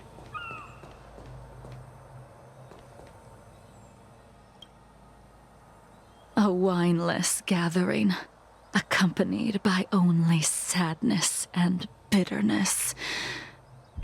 What a depressing reunion. Jing Yuan, Is it not time you sent me to the Shuling? The laws of the Alliance cannot be subject to change. Unfortunately, your next stop will be the Yuchi. What? I reported everything to the Marshal, and the Seer strategist just so happened to take an interest in the case. They set up a Deca-light reflection barrier in hopes of meeting the two of you beforehand. Jing Yuan, you haven't changed at all. Always trying to destroy the plans of others. But in the end, whether it be you, me, the Cloud Knights, or the generals of the Rainbow Arbiter, we are all just pawns in a game of the gods. I am sick and tired of treading on a predetermined path. No matter, I will deviate if you insist. But this does not change how things will end. Ultimately, I will stand on the side of victory. So we made a choice, go fight against your fate, question mark? There are still lots of things that aren't clear. Oh man, this makes me so sad because like I love, again, like the XianZhou Luofu and like the writers specifically for this entire story arc were so good. There are some really interesting concepts, really cool characters, really cool backstories. I feel like it was just presented like pretty poorly. Like I would have loved an entire, instead of it being companion quests, like an entire character arc that just, or an entire story arc that delved into all this backstory here, because this is all really interesting to me. I just hate that I kind of have, like you guys were saying, like you have to kind of dig into the backstories of the character, like the actual backstories of the character screens, or just go and read the wiki. It would have been really fucking cool if we actually got like a full-on story arc covering all this. Jingliu's like, you'll never see me again, but I will also kill a god and be victorious.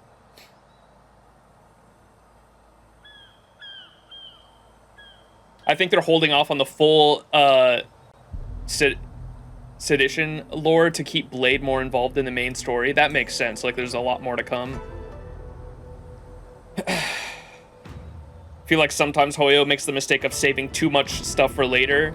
Yeah, you kind of get that with the live service games. I mean, FGO has done that plenty of times in the past before. And like I said, like I'm a big Destiny player, and Destiny definitely does that shit, and it pisses me off a lot of the times. They'll leave so many things unanswered just to be able to like it, because they have to. It's a live service game, so they have to leave shit for later and keep you coming back. And a lot of times they do that through the storytelling like that. It's technically still ongoing. Yeah, I get you. I'm just saying, even if there's more stuff to come back to later, I'm still saying that like this, I feel like this should have been presented a lot better, but oh well. I dig it regardless. Like I said, the writers went fucking hard on all these backstories and like what they went through. They were all a group, the Cloud Five, right? And I really dig the story of like one of them sacrificed themselves and they couldn't live with that, or Dunhung tried to revive them with the power of Long the Dragon, I think, or like failed to do so, or turned her into like some kind of monstrosity. And then Blade was in the process. Blade was also turned into an immortal, even though he was a short life species. Jing Liu fucking killed him over 100 times. Fucking wild. You said she mentioned a god there, but in the end, whether Jing Yuan, you haven't changed at all, always trying to destroy the plans of others. But in the end, whether it be you, me, the Cloud Knights, or the generals of the Rainbow Arbiter, we are all just pawns in the games of gods. In terms of serving eons, right? I am sick and tired of treading on a predetermined path. No matter, I will deviate if you insist, but this does not change how things will end. Ultimately, I will stand on the side of victory. What the fuck? Then I shall see this gamble through. Wait. Jingliu, before you leave, You still owe me my due. She gonna kill him? Is that what you want, Blade? Bald? You want to die? I have tried. Besides inflicting more wounds on your body, there is nothing else I can do for you. Oh, he's gonna be pissed. The immortality that you possess is not something that can be dealt with so easily. I am sure Destiny's slave already told you that the swords of mortals are incapable of killing someone with the flesh of an emanator. Oh, so he straight up has that flesh within him. I understood that the flesh of the Abundance Emanator created or made him an immortal, but specifically because he has the flesh of the Emanator inside of him is why he's like straight up unable to die. That's crazy. Oh, poor fucking guy. He ate the rock. He did. But you still owe me the attempt.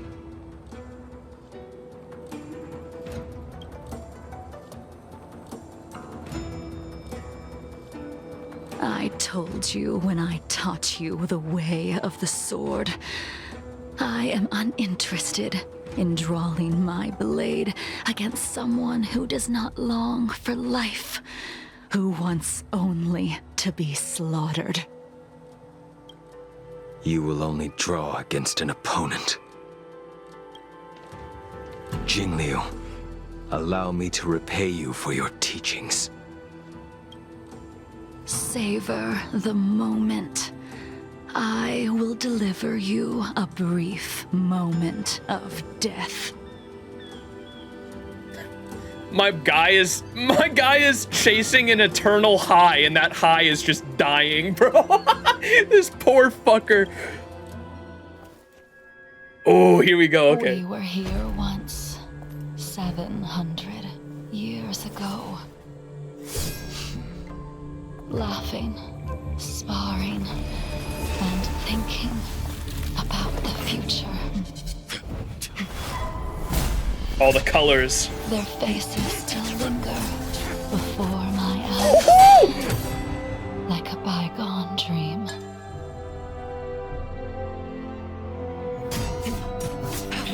I thought those joyful days would flow indefinitely before us, like a XianZhou lifetime. Yet, dreams will eventually fade like clouds from the sky. Aw, there's a fox girl. Holy shit! That was sick. A familiar feeling. Almost as if we've returned to my first sword lesson. You used the sword Insing crafted, and pierced, sliced, and impaled me time and time again. Holy shit. Okay, someone get me this CG for the thumbnail too. The swordplay used to slay our enemies of old is still engraved on this despicable shell. All I can do is watch my flesh become severed, healed, and restored. The curse of immortality. It's as if they're saying, Why did you and Imbibitor Luné commit such an unforgivable sin? I know that you have no interest in my answer. Which is why I asked the question as you looked me straight in the eye. I've asked myself that same question infinite times, but was never able to find the answer. Why? Whoa! Why is it that only the abominations can return time and time again? Okay, this too. This honestly could be the thumbnail right here. They've got everyone. Look at that.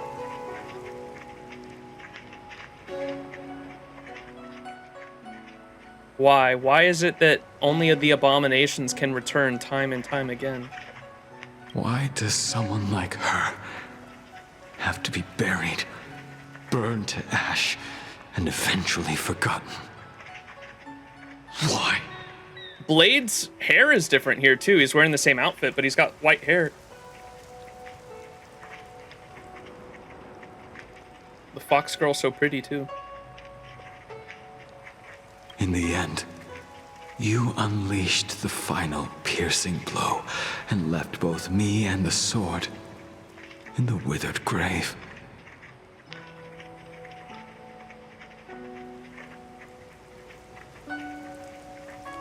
Mike Wazowski.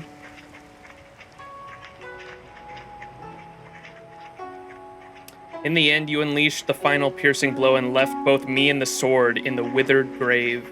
The miraculous thing is that in my brief moment of death, all the pain went away.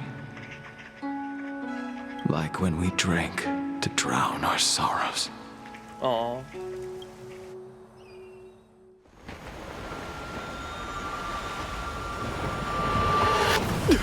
And he's back.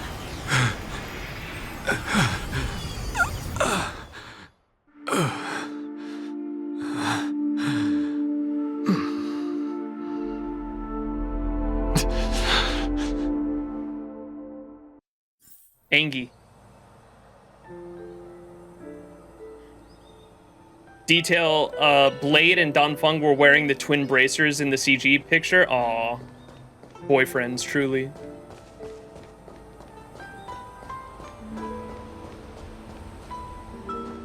Yan King? Where'd you come from?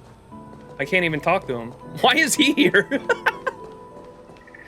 I can't talk to anybody.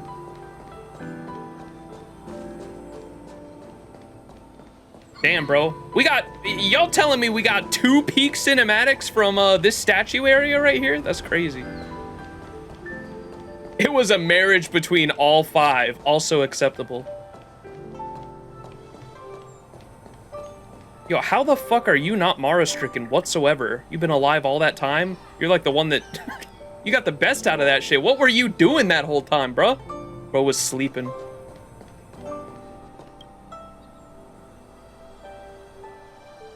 Imbibitor Lunae, what do you plan on doing next? Yeah, they're not the Cloud 5, they're the Poly 5. Bro's just chill like that. That's why he's our general. Imbibitor Lunae, what do you plan on doing next? I'm going to return to the Express. I haven't thought it through yet.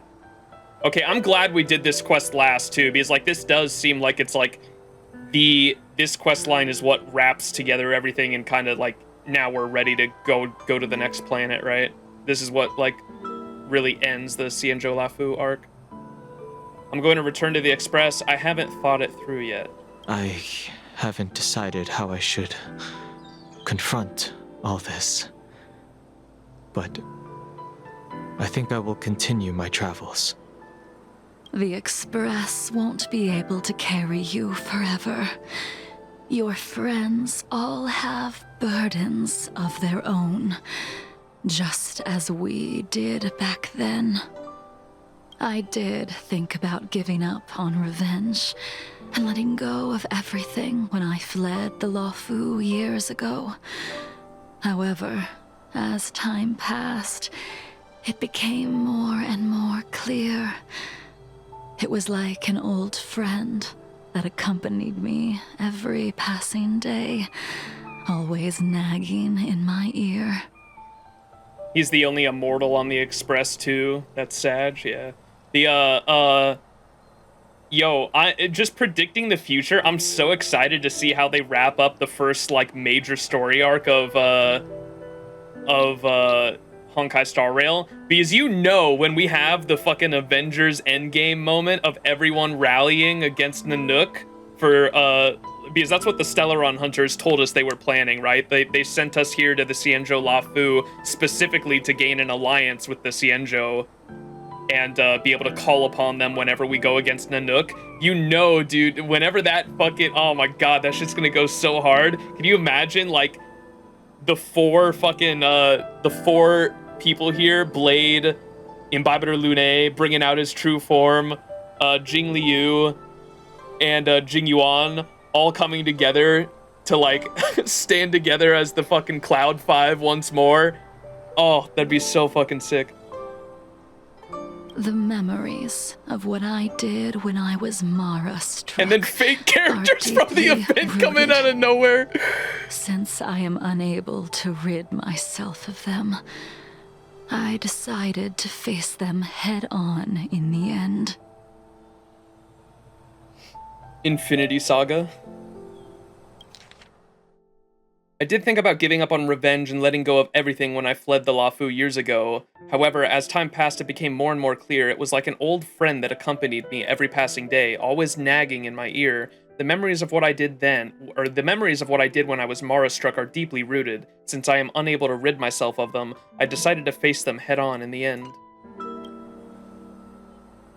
Maybe when I witness the fall of the abundance, you and Ying Sing will find true release. Oh. Goodbye, Imbibiter Lune. Oh, now we can talk to everyone. Hey, yo, Pipsqueak. Sad. Dan Heng, the General wants me to forget about everything I saw today. We got a lot. I know a lot of people have been asking me this stream, so I'll just reiterate it again because I said it earlier. We're probably not getting to Pikakoni until October. We've still got a couple more things. I think we've got 2 different events we have to do, and the Eurilo 6 IPC questline too. I haven't touched yet, and so this stream we're still gonna watch the trailers and everything. So look forward to that. Next stream we'll probably do the Alley event. Forgot what it's called, the something alley event. Next weekend we'll probably get to next weekend we'll get to all the Eurilo 6 stuff, and then we'll get to the Halloween event the week after that. And so that's like the next 2 weeks at least of planned stuff, and then like early October we should get to Pikakoni. So look forward to that. Get a clue, Yon King. Scamper off. Aram Alley, yeah, that's the name of it. Dan Heng, the General, wants me to forget about everything I saw today. He's just trying to protect you. I understand. These disputes are far too complicated for me right now. Swordplay is a lot simpler. I have some close friends of my own in the Cloud Knights. Will we fall out the way you guys did? I have to go. Don't even offer him advice. Goodbye for now, Dan Heng. I hope the next time we meet, it'll be under happier circumstances. Aw. Sag. Oh, he actually dipped. Bro's not gonna let this kid trauma dump on him. Masked Elephant said, don't forget the Herta Space Station quest after the Halloween event. If you're talking about the Ruan Mei and the Ruan Mei and, who's the other fucking guy? Dr. Ratio. If you're talking about the Ruan Mei and Dr. Ratio quests, we already did them, and I'm actually kind of pissed we did them so early because there are certain things that I definitely did not understand at the time that now I have more context on, such as like the whole reason Ruan Mei revived that emanator of the swarm. Whoa.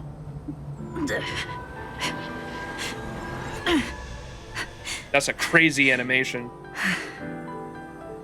The whole reason Ruan Mei revived, or like got the emanator of the swarm, was literally because of the stuff that the swarm disaster extension of the simulated universe expands on. And so like you're supposed to go through the simulated universe for swarm disaster first, and then that kind of sets up and explains why Ruan Mei was trying to bring back the emanator of destruction, or the, not emanator of destruction, emanator of the swarm propagation, right? And then the Dr. Ratio stuff, that whole quest line had a heliobi in it, was like the main like problem on the space station during that quest line. That was before we got to XianZhou Luofu, so I had no idea what the fuck that little heliobi was. I was like, what is this thing? And we haven't, like, I know that that's gonna get explained a lot more in the Halloween event. And so I wish we would have saved that stuff for right before Penacony. It would have been a lot better, I think, but oh well. No use crying over spilled milk.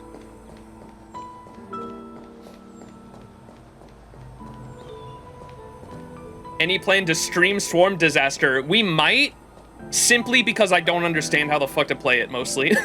Like, I literally just click through everything and hope my team can clear most of the stuff, but I need some help explaining because I understand the dice and the buffs and everything that, like, I understand how Simulated Universe works for the most part.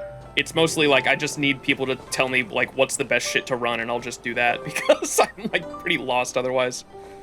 Yeah, literally a backseating stream. Well, that's what we'll name that shit. The Simulated Universe backseating stream. All right, Blade, bald. Can I get a bald in chat? What's up? She couldn't do it with her sword either. She still couldn't do it. Bro's still pissed he can't die. Blade coldly looks at you. We have no choice but to continue the pursuit. This is the price the two of us must pay. 12 hours? No. Fucking Christ. I'm trying to do shorter streams so we can reach that requirement for partnership, remember, chat? Shorter streams, surely. Really? That's the average. Go look at my YouTube VODs. My average stream length is like 12 hours for Honkai Star Rail, unfortunately. I always tell myself we're not going to stream for 12 hours, and then it ends up happening. I don't know how it keeps happening. I keep trying to not make it happen, and we just keep going. I get so invested. Just give up. If you wish, I will see it through. Oh, boyfriend promise? I will see it through. Elio's script still requires you to stay alive. For now. For now.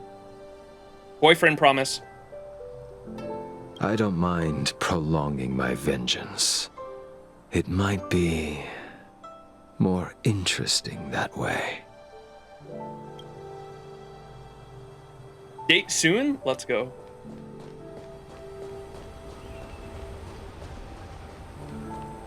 All right, Jing Yuan. She's gone. All this must have seemed like a silly performance to someone newly reborn. But I am unable to prevent my old friends from taking sides against one another. Sag, should I be responsible for Danfeng's actions? I don't think so, personally. Who you are is a question that only you can find the answer to. Based. Even if the Preceptor's interference denied you a true rebirth. I have to go. Yes. It has been a long day for you, Dan Heng.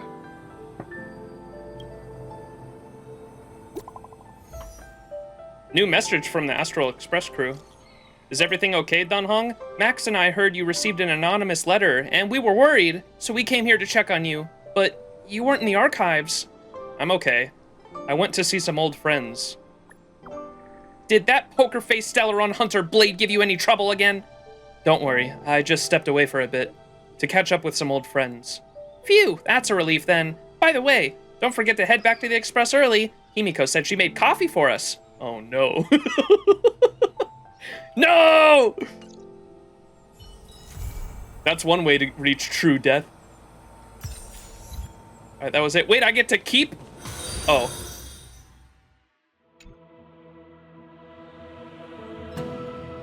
This truly has been our Honkai Star Rail. No. In your dreams. Not the coffee. She's gone. Wait, Welt's back. Wait, I was, that letter, maybe that letter was why I wasn't getting NPCs. Look, Welt's up there. Wait, was he always up there? I don't think so. Yo, Welt! Is there anything you'd like to share with me?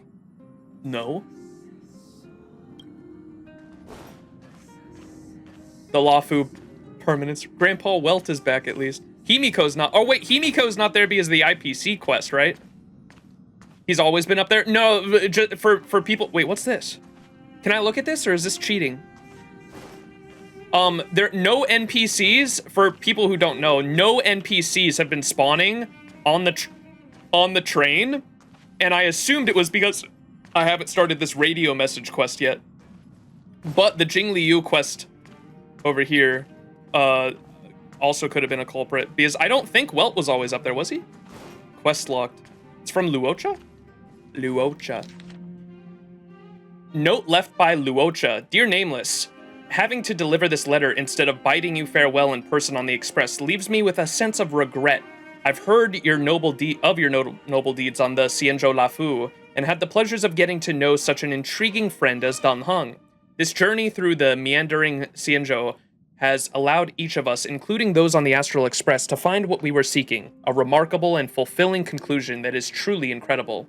Now, I must continue on the next station of my destiny. In accordance with the customs of my homeland, it is customary to leave behind some tokens at the places one visits, as a way to express gratitude to those who have aided in stepping onto unfamiliar ground and wish for smooth travels ahead. Thus, enclosed with this letter is a small token of appreciation. Please accept it with my sincere regards. May our paths cross once more in the future. Warmest regards, Luocha. My man gave me gacha currency. That's a real homie, Luocha. That's a real homie. Goat. Wait, did he give me something else? What did that say? 5 gain jades? Is that a consumable? Sosocha.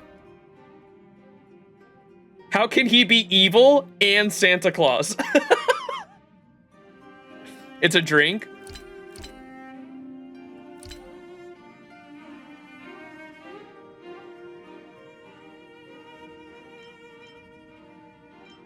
Those are not consumables. Would it be in here?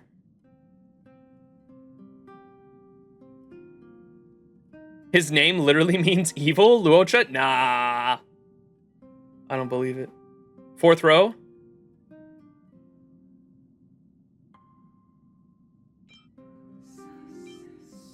Oh, it was this, wasn't it? 5 grain jade elixir. He gave me 9 of them. Or maybe I already had some. Upon use, immediately causes all allies to lose HP equal to 5% of their max HP and increases their technique damage by 100% for the next battle. This beverage is rich and refreshing, with a uniquely wild and almost crude taste that impresses even the connoisseurs outside the XianZhou. However, there is much debate among the consumers about the exact combination of the 5 grains. In our Thalassa Crystal Palace distillery, the so-called 5 grains are... What is that? Earth, Salwort, Verdant, Velvet, Blossom, and... Okay, what? She's got glass in it. My guy gave us tea. I forgot we have consumables in this game. Listen to the Jing Yuan voiceover about Bailu? The fuck is that?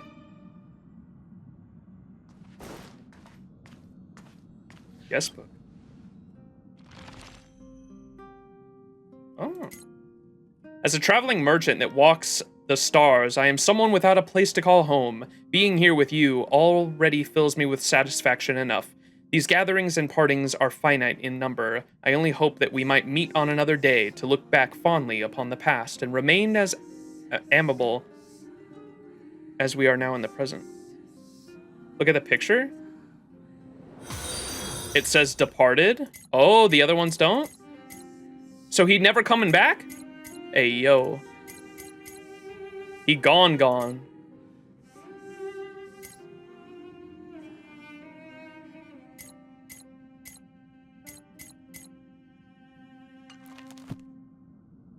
Oh, these are kind of in order of, like, release, too, huh? I just noticed. Because you got Dr. Ratio and Ruan Mei were down here at the bottom. Or I guess, like, she was released at the base game, right? But they're kind of in release order of maybe the story or, like, when they get added to the... I don't know.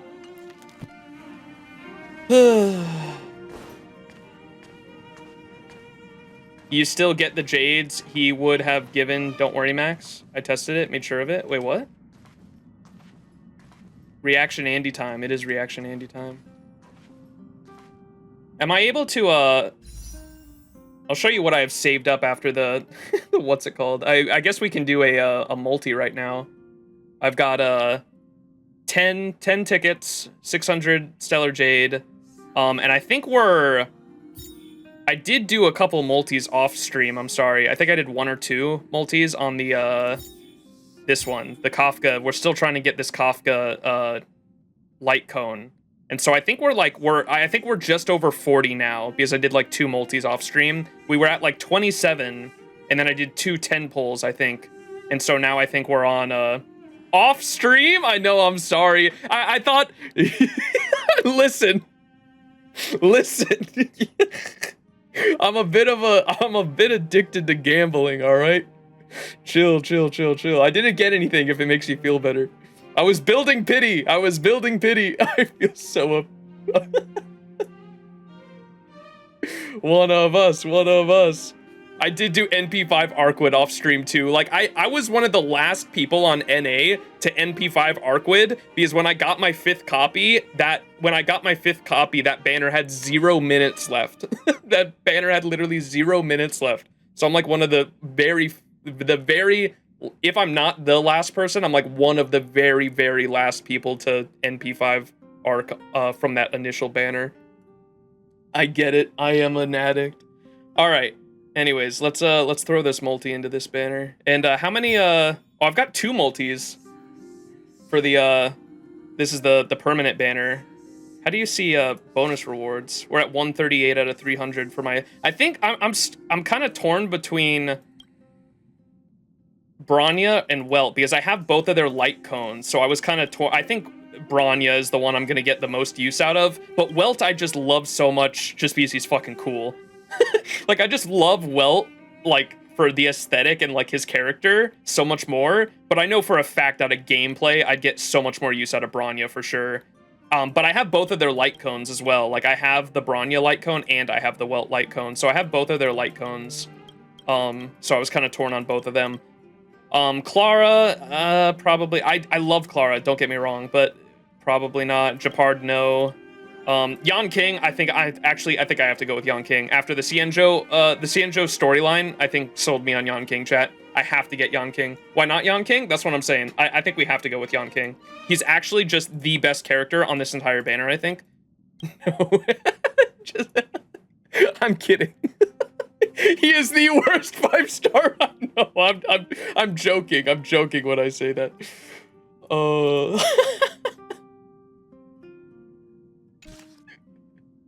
Yan King. Successful troll. Chat's being so polite. I was joking. I know he's regarded as like the worst 5-star in the game. Yeah, it'll probably we're not there yet. I mean, we're not even halfway there to this. So, or we will be after I spend these 2 multis, but we're going to be about halfway there. And I'm kind of torn between these 2, so we've still got a lot more time to decide. But Bronya, yeah, I'll probably end up going with Bronya just because I know I'll use her a lot more than I would Welt. I love Welt, don't get me wrong, but he's permanent, so hopefully I just eventually get him by losing a 50-50 at some point. I'll be happy with that. Unless it's like, watch me lose the 50-50 on the Saber banner, then I'm gonna be pissed. Yeah, I'll probably end up going with Bronya. You know why he's the worst 5-star on the standard banner, Max? Because of his talent. What does his talent do? I got 300 pulls the other night, was torn between Bronya and Welt because Bronya came home at 292. Okay, so I got to choose Welt. Gotcha, that's cool. Sure, if you E6 Yan King, he will be good, right? Oh, please. Please do not curse me with that. Fei Xiao is amazing with Bronya and Robin. E6 Yan King curse. To be fair, Saber can't do black holes. Wait, you're right. Yan King is the worst 5-star only because he should be the first 6-star. He's like Jing Liu's special state, except he loses the state if he takes even a little bit of damage, dot included. Oh, that's fucked. That is cursed. MHX is a thing. Wait, you're right. All right, anyways, let's, we're gonna do 3 multis here, 1 on this light cone banner, because I'm trying to get this light cone for Kafka, and then we'll do 2 multis on the permanent, and then it'll be, React Andy time. All right, here's the, or let's split this up a bit, keep y'all on your toes. We'll do 1 multi here, 1 multi here, and then 1 multi here. So let's do 1 multi here.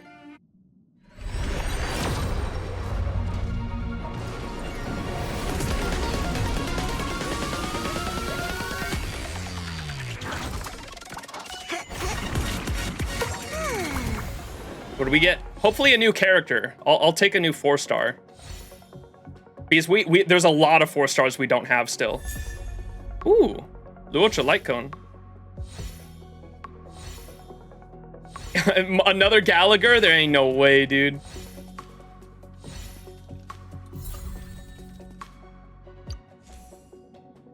Oh wait, look, there's our general in the background.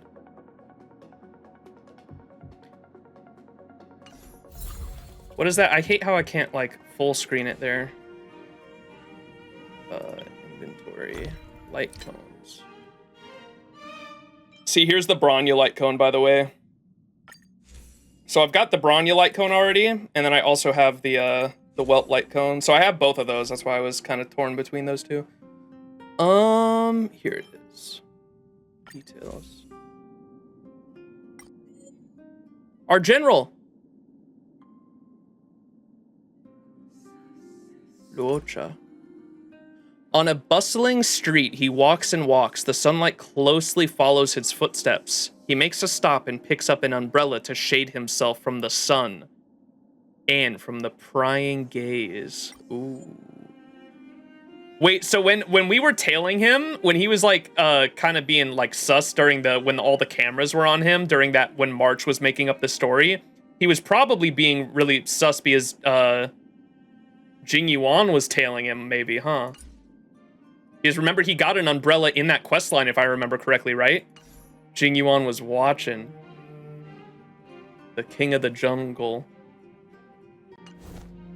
He's a lion. All right, light cone. Here we go. So this is like this should be over 50 now. So when do you start building pity?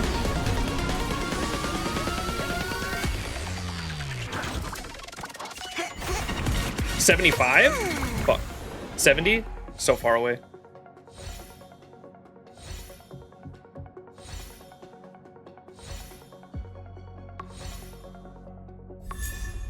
Oh, I already have this one, but it's not MLB'd yet, so I'll take it.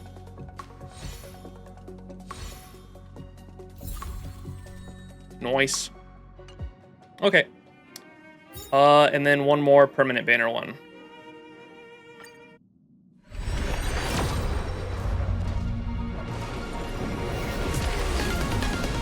Oh, that's a different noise.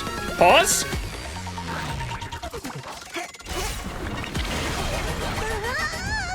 Who's it gonna be, chat? Bets? Bets?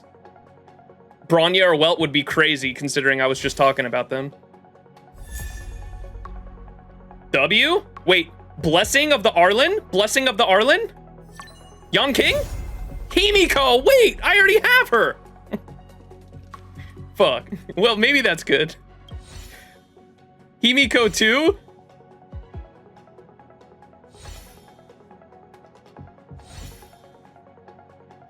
Peak fiction? She came with coffee. Let's fucking go. Okay. Peak fiction times 2. I know I'm about to be crushing that I have to go for her. I was saving up the best character on standard banner. Yeah, for that one game mode, right? Right here. So I'm almost there actually. I'm at 560 right now. So I'm at 560. You can see the for this. I was saving up to get her her light cone, because I really want this the light cone. I know there were so many people telling me, no, don't get that. There's other better light cones. I just want it just because it's like Himiko's light cone to go with her. Okay, I'm sorry that I'm that much of a nerd, but like I like pairing the light cones with the characters, and so I'll be going with that. Respectable, yeah. The whale dust. So I've been saving it this whole time. I haven't spent this on anything, and so I'm almost there. I can get this light cone. Cultured, based for the choice. You did the same thing? Okay, yeah. I heard there were some people in my Discord telling me there's way better light cones you can pair with Himiko, but I just want to get it because it's her.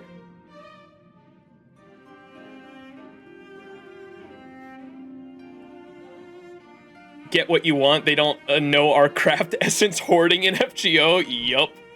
You already know. I wish it would say how many... I wish it would say how much I've spent on this, like it does in ZZZ, because on ZZZ it'll tell you how much you've spent, like right on the banner.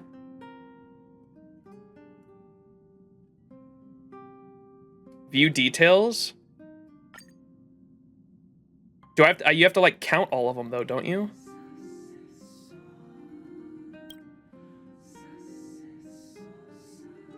So this is 5, 10, 15, 20, 25, 30, 35, 40, 45. Earthly Escapade. Is this all?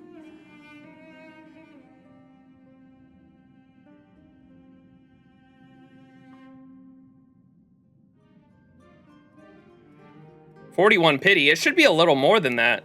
I think it's 51.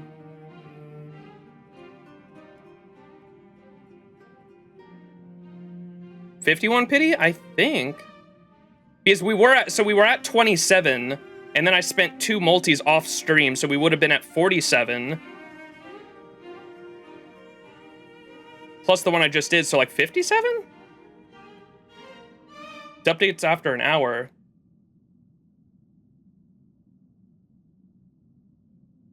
Be 51?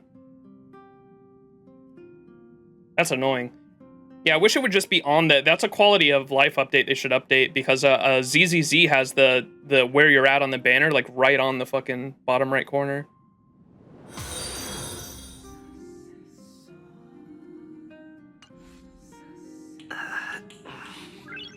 Nice. All right, are we ready for React Andy? Reaction time, I think, chat.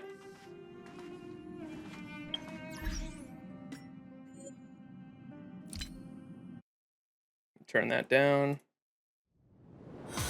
Get the popcorn ready, chat. I think I'm gonna go to the bathroom too and allow anyone to Oh, is this why it was lagging, dude? I had fucking Chrome was playing the stream in the background. Maybe that's why it was, or it was lagging on the other streams too, so I'm not sure.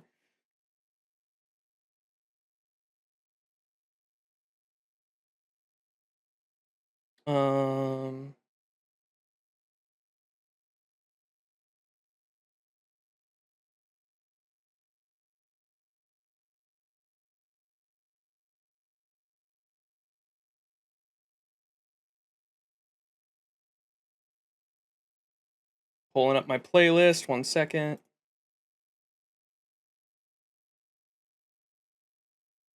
Honkai Star Rail stuff to watch on stream.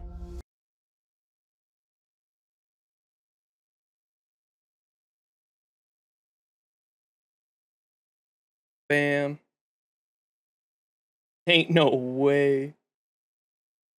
All right, let me close that Chrome tab.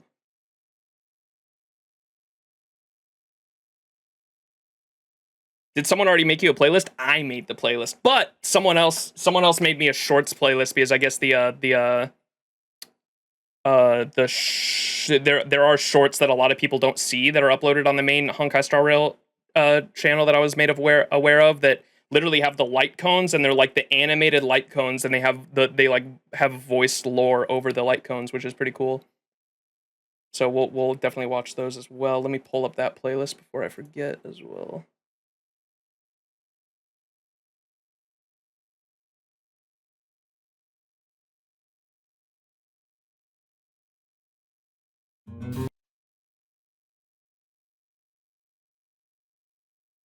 Can you full screen shorts? There should be a way, right? Surely.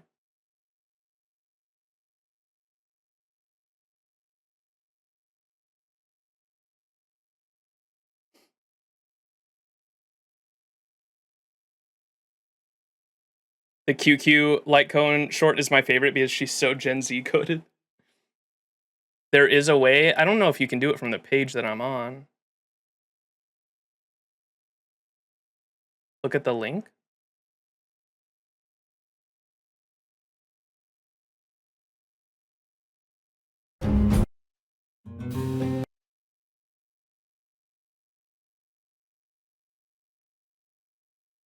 Oh, get rid of the shorts. Ah, I see. Thank you. Wait, that just said now it's not available. Oh no.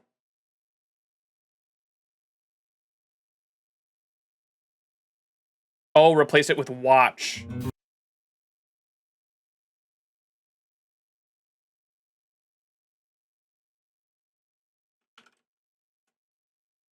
There we go. That did it. Thank you. What are we doing? Intermission time for the time being. Let me pull up the actual stream. Or or actually, I'll let you listen to some background music while we wait. How about that? All right. I will be right back. Intermission time. Give me like three minutes tops. Gonna go to the bathroom, grab another drink, maybe refill up my water. And we'll be back to watch. We're gonna watch all the trailers for XianZhou and animated short light cone shorts. And yeah, that should be it. We're gonna watch some of the stuff from Arc 1 as well, including like the Arc 1, the anime opening style music videos that they did as well, because we kind of skipped those because people were telling me they kind of spoiled stuff, and now I know the spoiler that they have is like they have Dunhung Imbibiter Lune is like in one of those anime opening videos, and so we skipped those initially. I haven't seen those yet, so we're gonna watch those. Like the Flash trailer, the animated trailer, and some of the other stuff we're gonna watch. So look forward to that. All right, I will be right back. Character trailers and all that. BRB. All right, I'm back. I got more caffeine. Probably not a good idea, but here we are. All right. So on the recording time, we're 5 hours in. That's definitely going to not match up with what people on YouTube are at, because I'm going to do a lot of cutting, and we got to cut the past 2 VODs together as well because of the internet problems I had. But all right, we're back.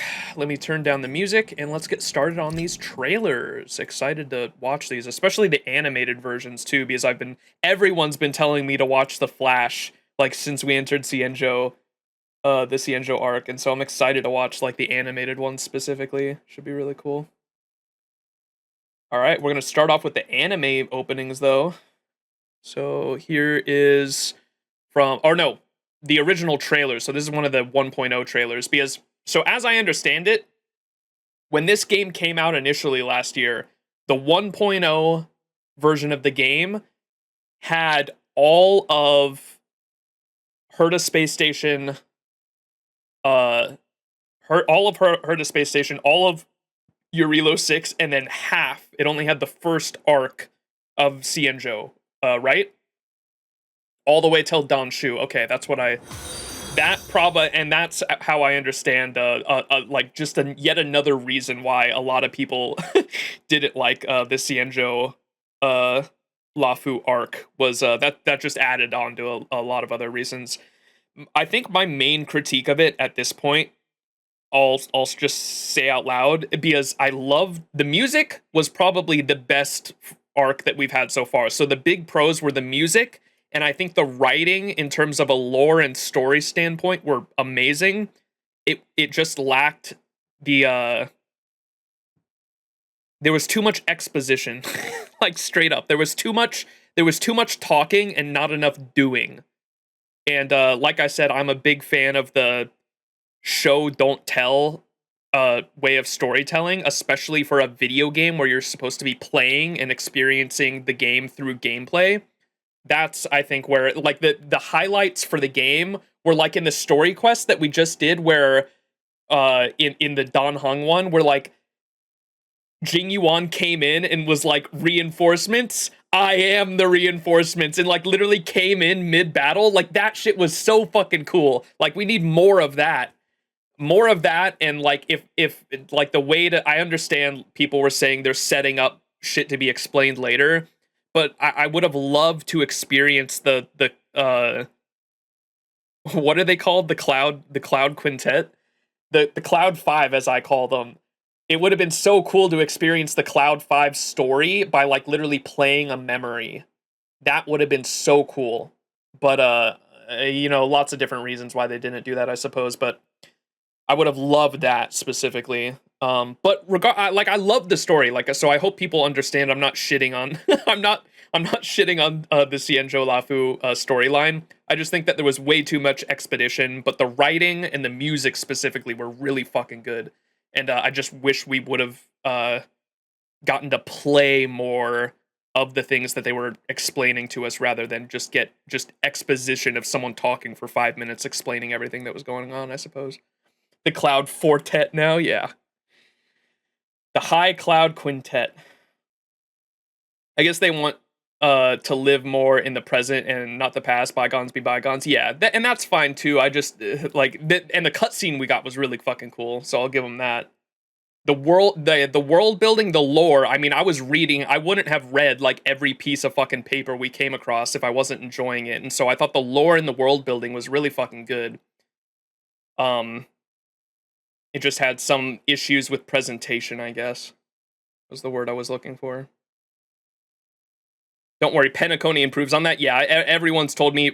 Didn't Penacony get one of the lead writers from Honkai Impact 3? I think everyone was telling me, and that's like the reason it really popped off. They got like, the writers made their lives difficult by having Cloud 5 be something that happened 700 years ago and features characters that hadn't unlocked their powers yet, like Blade. Yeah. Our goat, yeah. Okay. Am I saying Xiaoji? Is that how you say that? Xiaoji likes Nasu but for Hoyo, or is like Nasu but for Hoyo? Okay. He said it's an uplifting story. Okay. Let's go. Xiaoji the devil. Okay. All right. Let's get into this though. So this is the Summer Game Fest 2022. Wait, so, and this game came out in 2023, so this was the first ever trailer for the game, huh?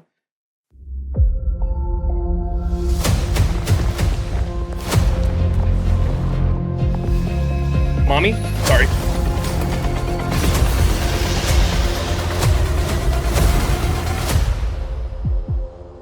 Listen. You are in a daze right now. The music is so good. You don't know who you are, why you're here. None of that matters. In the near future, you will encounter many perils. You will meet companions who treat you like family and embark on unimaginable adventures. Spin? Remember what you feel in this moment. As long as you know in your heart where you're heading, you will arrive at the end of the story. Double speed. That's the you I like. I'm holding back the wolves. Very anime. I have wine to soothe the souls of honored guests. Is that a different VA? Welcome aboard the XianZhou Luofu. That's a different VA. Our general. Yeah, it was a different VA.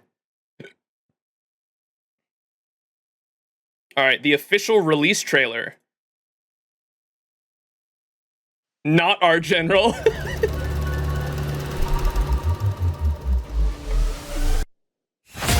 Oh, this is the anime opening. Okay.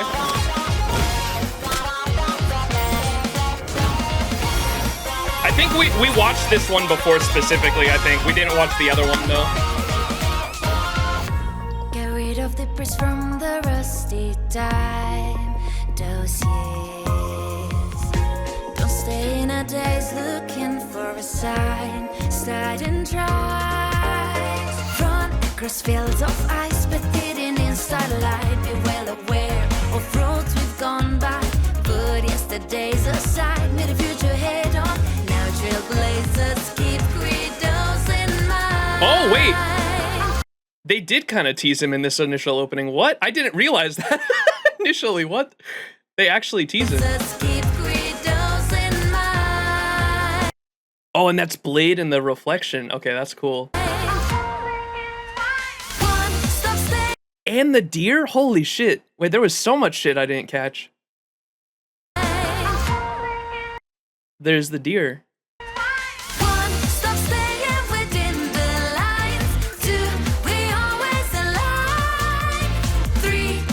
What the fuck is Yan King doing at the Cocolia boss fight? Bro thinks he's on the team. But Shuyi's there too, I guess, but fucking Yan King.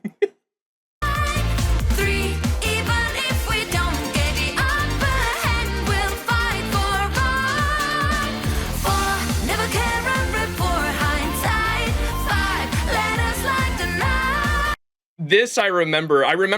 So we watched this opening right after the Bellabog storyline, and I remember seeing this, and I was like, okay, canonically, in my head, during the Cocolia boss fight, and the, what was this thing called? The creation engine, right?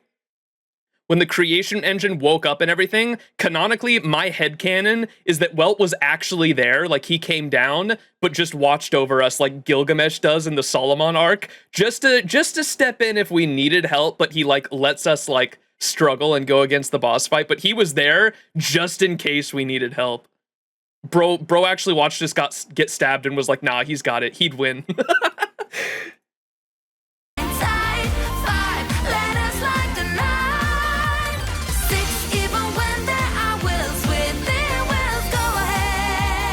Okay, so I know a lot of people were wanting me to watch some Penacony stuff. This right here is why I've been so careful about watching certain trailers, and like especially why I didn't want to watch any of the XianZhou stuff until after the storyline. If they show something like this, like, nah, bro, that's a huge spoiler. Because one of my favorite memory of Yurilo 6 was the moment when your character grabs the spear and completely becomes a new unit. That shit broke my mind. I was like, wait, you get a whole new kit and an element? That shit blew my mind. I know people were saying they were kind of expecting it because I guess Genshin does that, but that wasn't in my head. So I was not expecting our main character to literally get a whole new kit and an element and everything. That was probably the coolest part of Yurilo 6 for me. But I've been so careful about watching future stuff because of this right here. I remember we watched this right after Yurilo 6, and I was blown away they showed this in a 1.0 trailer. White Knight does have some major spoilers if you're close to paying attention. Yeah, people were telling me to watch it and not not pay attention and not look at it, but I think I'm just gonna stick to my guns on not watching anything until after Penacony specifically. We'll do another binge because I kind of like sitting here and binging all the videos with you guys anyway. And going into an arc with just a completely clean slate on like no expectations whatsoever. I just know it's good. And so go in with no expectations whatsoever and we can watch stuff after I finish the story. But that's just my opinion. I know we had so many people like discussing it on like what I should watch and what I shouldn't watch and what might have some spoilers in it if I like look too deep into it. And I think I'm just gonna stick to my gut feeling and just watch stuff afterwards. Simply because it's fun to watch stuff with you guys, and also, like I said, I kind of like going into the story arc with just a completely blank slate, not knowing what to expect whatsoever. I kind of have an idea of what the characters are going to be in it, obviously, but don't have an idea of like what context they have, what their background is, and how they're gonna fit into the story and all that. So we'll keep going. Let us light the night. Six, even when there are wills with their wills, go ahead. Get it pulverized. Clara. Are these Black Swan's tarot cards, by the way? Wait a second.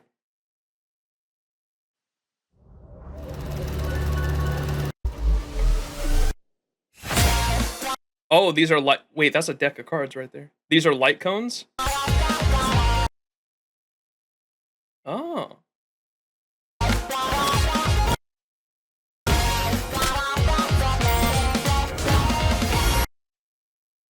Black Swans are more purple? Okay.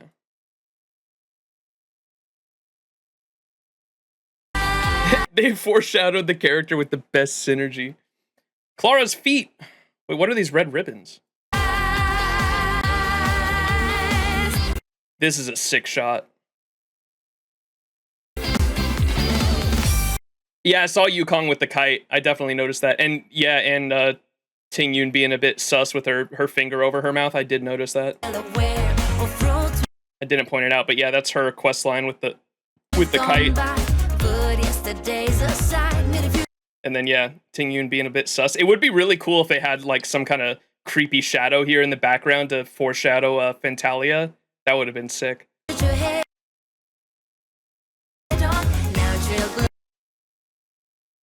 Wait, what's in the background? Oh, is that her head and her tail?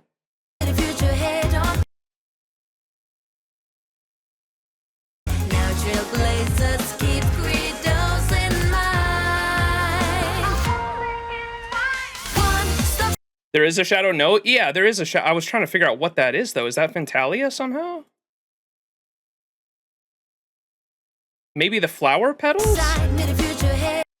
Maybe the flower petals that Ting Yun, or not Ting Yun, Fentalia pulls out in the boss fight? Hook jump scare?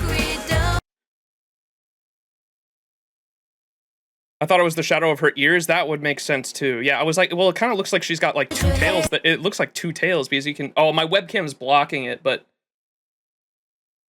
hang on. Webcam, block that. Here. It kind of looks like it. There's like a curve to it, like it's two tails. See that? You play it again.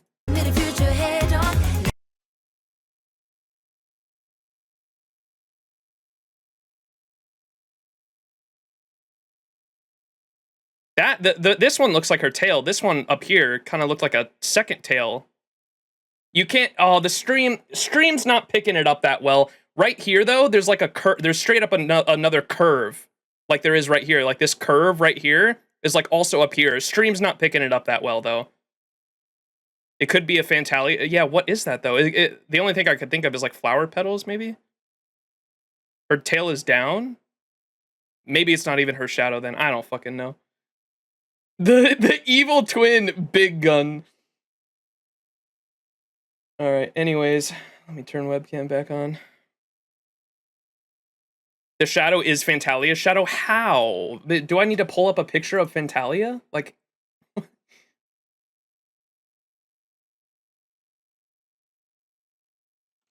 HSR Fentalia. That's what the only thing I could think of was her petals. Oh, she's got like petals in her background, so maybe. Here. She's got petals behind her, so maybe it is the petals. Yeah. This on the left actually is totally what that is, I think. Big mama. Look at right here, these petals on the left. That's what it could be. The fan? The fan's like circular. Bit of a reach. Yeah, I don't know. It's not even important. Let's keep going. It's honestly not that important. All right. Anyways. I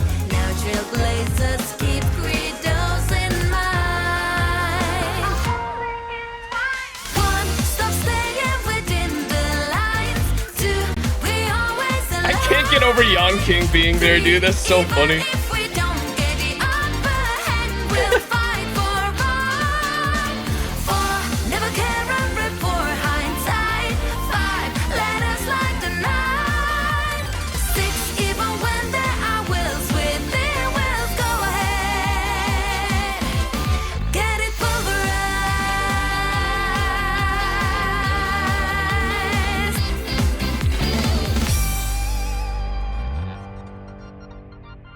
That's a cool opening. Honkai Star Rail, available on April 26th. Alright. Next one. Oh, we get the singing. The English voice cast singing that song.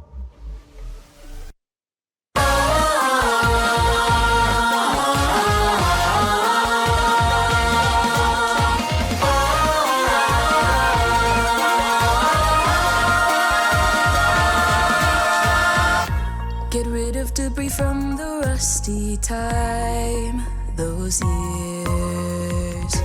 I'm standing at days looking for a sign, starting a drive. Run across fields of ice, bathing in the starlight. Be well aware of roads we've gone by. Yesterday's aside, meet the future head on. Now trailblazers keep credos in mind. One, stop staying within the lines. Two, we always align. Three, even if we don't get the upper hand, we'll fight for right. Four, never care about for hindsight. Five, let us light the night. Six, even when there are wheels, make the wheels go ahead. Get it right.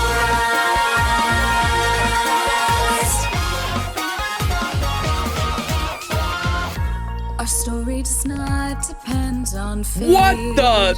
Or time. That does not sound like you. That's crazy range. Speck of dust, still out of sight.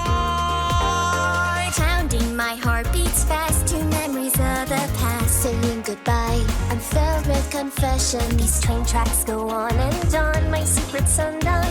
Nothing left to hold us back tonight. Oh my god, our general! One, stop staying within the lines. Two, we always align. Three, unwritten, the endings always ours to make and right. Four, blazers will never be denied. Five, let us light the night. Six, even when you have lost your Our way, MC! go ahead, look to the side.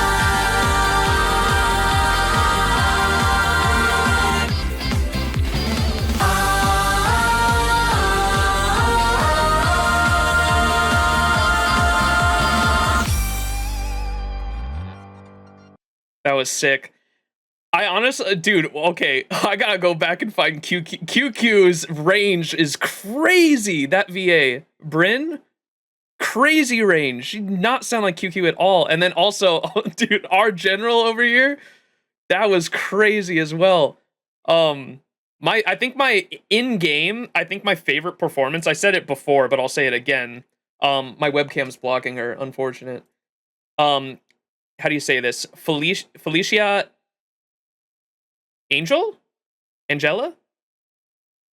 Felicia over here, the voice actress for Hook and Asta is probably my favorite performance in game. They're both adorable. And her performance for both of them is fucking fantastic. And they're totally like, she does like the two different characters.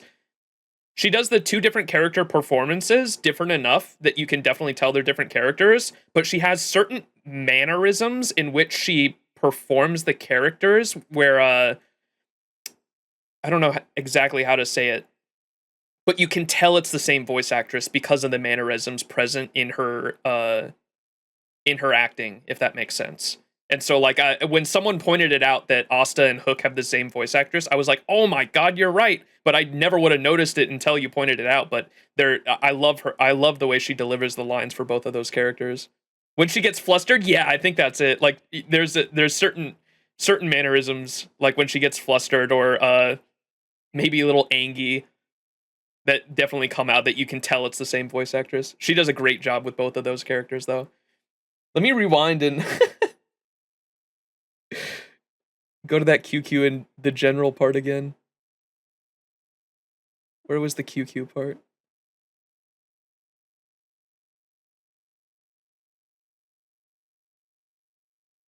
Was it towards the beginning?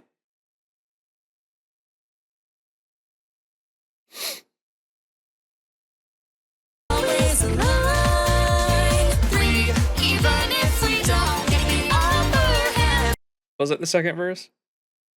She's... Oh, there it is. Dude, that's crazy.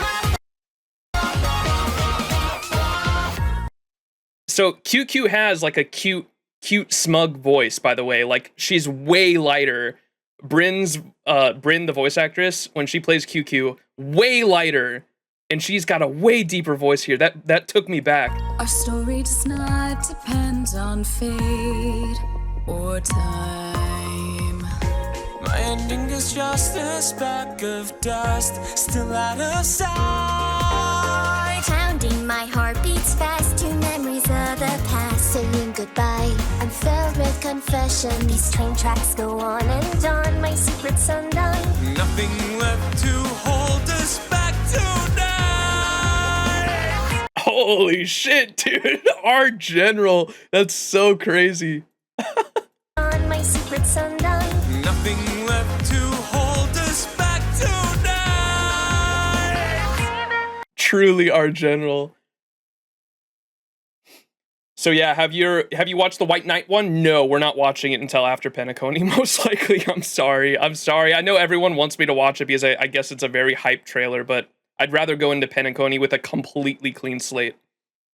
I think other people were telling me that it's like meant to be watched beforehand too, but I'd still rather go in with a clean slate.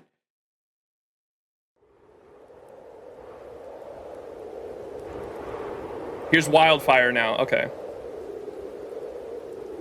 Oh, is it with the Landau siblings? Oh yeah, it is. And biting wind, hearts will never bleed, frozen and banished out of grief. In their restless dreams, they try so hard to breathe. Pulses flutter and sting within this bleakness.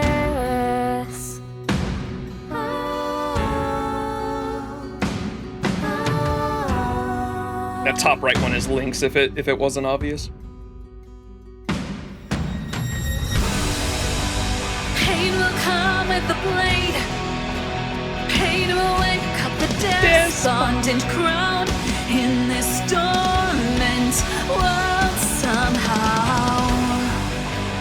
Unsheath the sword not to kill.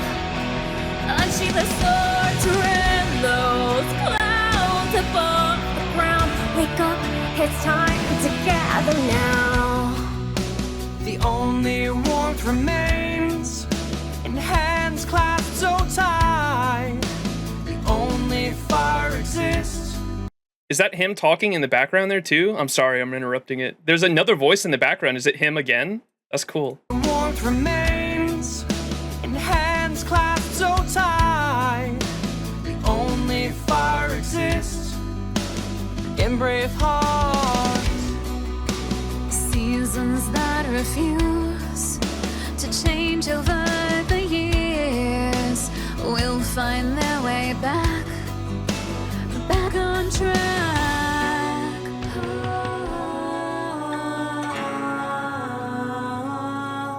Wait for it, chat. Hold. We made a choice, go fight against your fate. Pain will come with the blade. Pain will wake up the despondent crowd in this dormant world somehow. Unsheath the sword not to kill.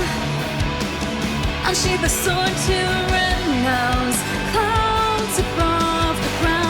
Wake up, it's time to gather now.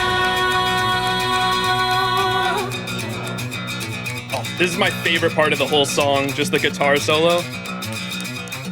Forget about the rules written on weathered rock. They were chasers of life, find no way or get lost. We have no way to know where they are headed for. See the light from afar, just blaze through the thorns. We know it's right over there. We have something to declare. Whatever is arriving, we'll be prepared.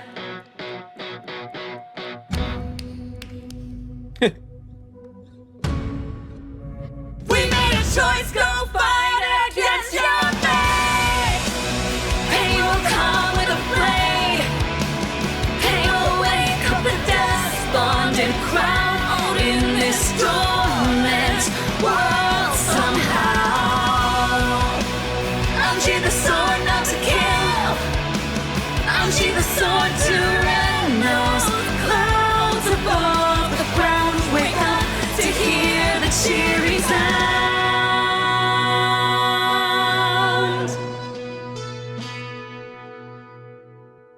such a banger, man. There's a mashup of Wildfire and Take the Journey on YouTube too, by the way. Y'all, if you want to find that for me real quick, we can watch that real fast before we move on, because I think that's the last of the songs. Now we actually get to the second OP, it looks like. Closed beta, then we have version 1.2, and then we get into the character trailers before the animated ones. What have we watched so far? Just a couple. We just watched the VAs singing over the Wildfire and then Interstellar Journey, and then the official release, just the first like 2 early trailers. The anime opening trailer, essentially. We have space comedy in there, so don't worry about that. Oh, unless you were talking... Okay, that was right here. Is a short character introduction for before release? Okay. Yes. Oh, wait. The fan animation that show... A fan animation? Okay.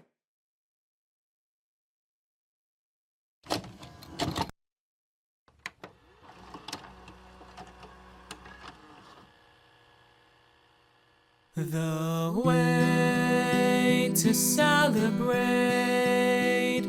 I'll be waiting till we make it. The day to celebrate, I'll be okay, this is Don Hung and Stell's VAs.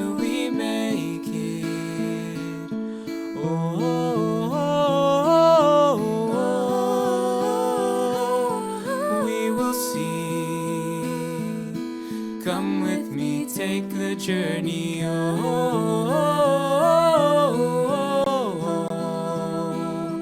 we will see. Come with me, take the journey.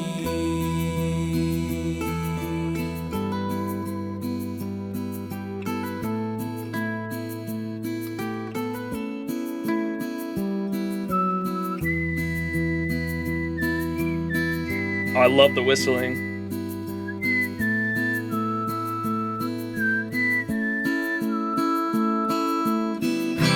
As the sky turns black and the smoke is in my eyes, even when the night has come and the sun refuses. What is this? Is this the full song? The road is long and we cannot find a way. One day we'll find the way. Oh, it's a fan version? Oh, okay. That's cool. Their own extended version?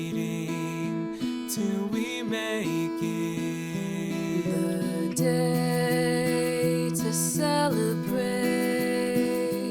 I'll be waiting till we make it.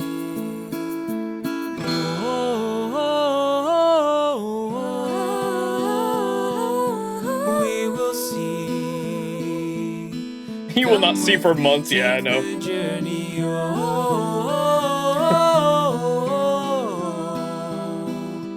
We will see. Come with me, take the journey. That's awesome. Very talented, yeah. Original song Hoyo, additional lyrics by Nick Luang. Performance and arranged by Nick Luang and Rachel Chow. Produced and mixed by Brielle. Can't see that. That was really good. Yeah, let me pull up those other 2 videos, y'all. So this is the mashup now. And then let me pull up that fan animation we'll watch after the other animations we watched. Or we watch later. So we'll watch this one super late. But we'll watch this one right now. To celebrate, I'll be waiting till we make it. The day to celebrate, I'll be waiting. Wait, what is the Boot Hill cover? Till we make it. That's for later? Okay. We will see. Come with me, take the journey.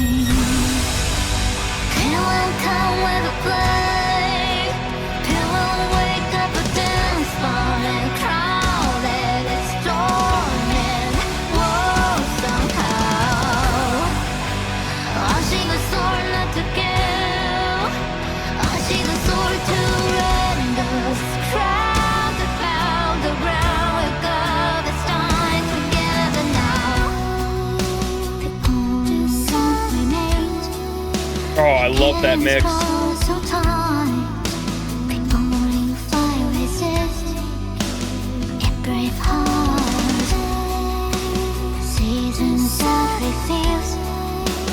Change over the years, we'll find our way back on track.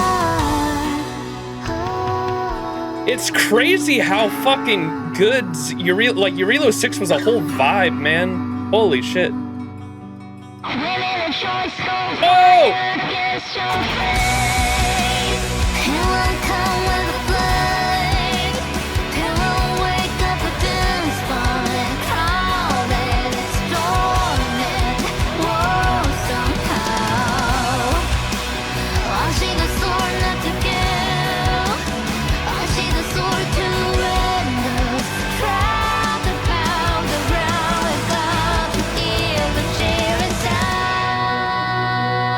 That's awesome. I love that. Jason was saying it's because Honkai Star Rail reaches every single music genre. I was just thinking Hoyo just does that in general, because I was trying to explain to my brother the other day what ZZZ was and like what genre it takes place in, and I was trying to explain Billy the Kid, and I like showed him the Billy the Kid trailer with you where he shakes his ass, because that shit's so funny. And I was like, wait, this Billy as a character like really embodies so many different genres, because he's a robot, he's Western themed, he's got a biker jacket on, and then like the whole like ZZZ genre in general is like very retro and like late 80s 90s themed. And I was like, there's so many genres mixed into one here. Like Hoyo just likes doing that in general, right? Hoyo is a music company, changed my mind. It has been a running meme in this chat. I've noticed a lot of people say Hoyo is a music company that makes games. Yeah. Music company disguised as a game company. All right. So that was that. Let's move on to the playlist I had. So this is the final closed beta trailer, Space Comedy. So everyone was hyping this one up, the Space Comedy one. Let's see what this is about. Oh, trash can. Oh my god. Scampo!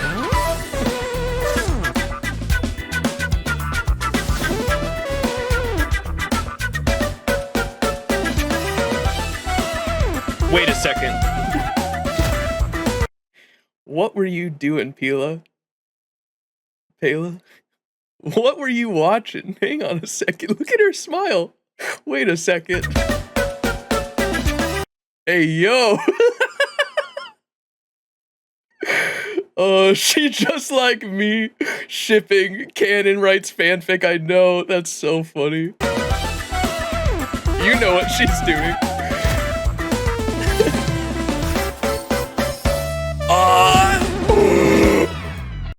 Oh, that's my new desktop wallpaper right there. What the fuck?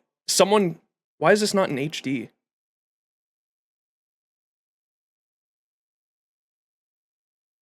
The neighbor's dog? Bro. Oh, she's showing shoulder, chat. Sorry. Neighbor's dog's acting up again. Bald! Can I get a bald in chat?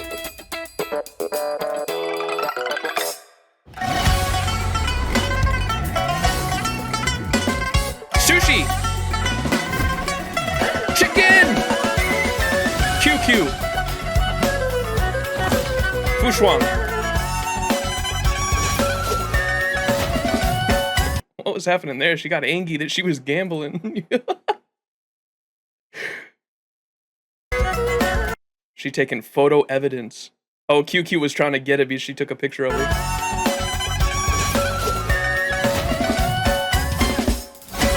Yan King! Our general, he's sleeping.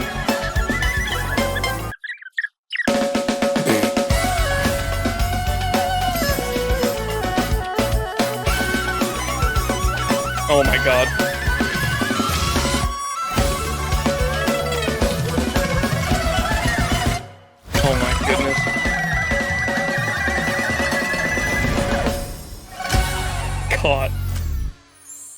amazing.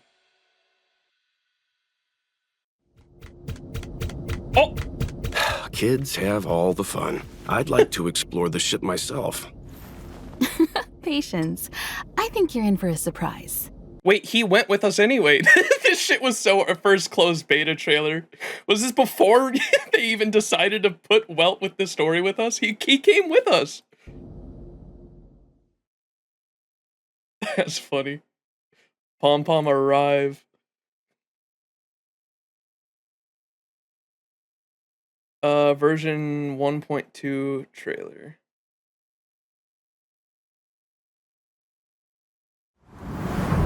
All right, so this is when they added the later half of XianZhou Luofu, right? They mixed the Yurilo 6 and Luofu cutscenes there. The rules of this game are like reality. We all think we have infinite possibilities, but when you really analyze it, every question and answer is constrained by previous choices. Relax. Oh my fucking goodness. Time to say bye. Boom. Boom.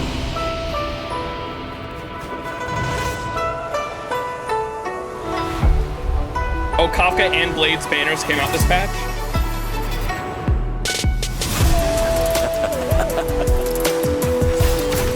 You think another knave in face can blot out the sin of your past?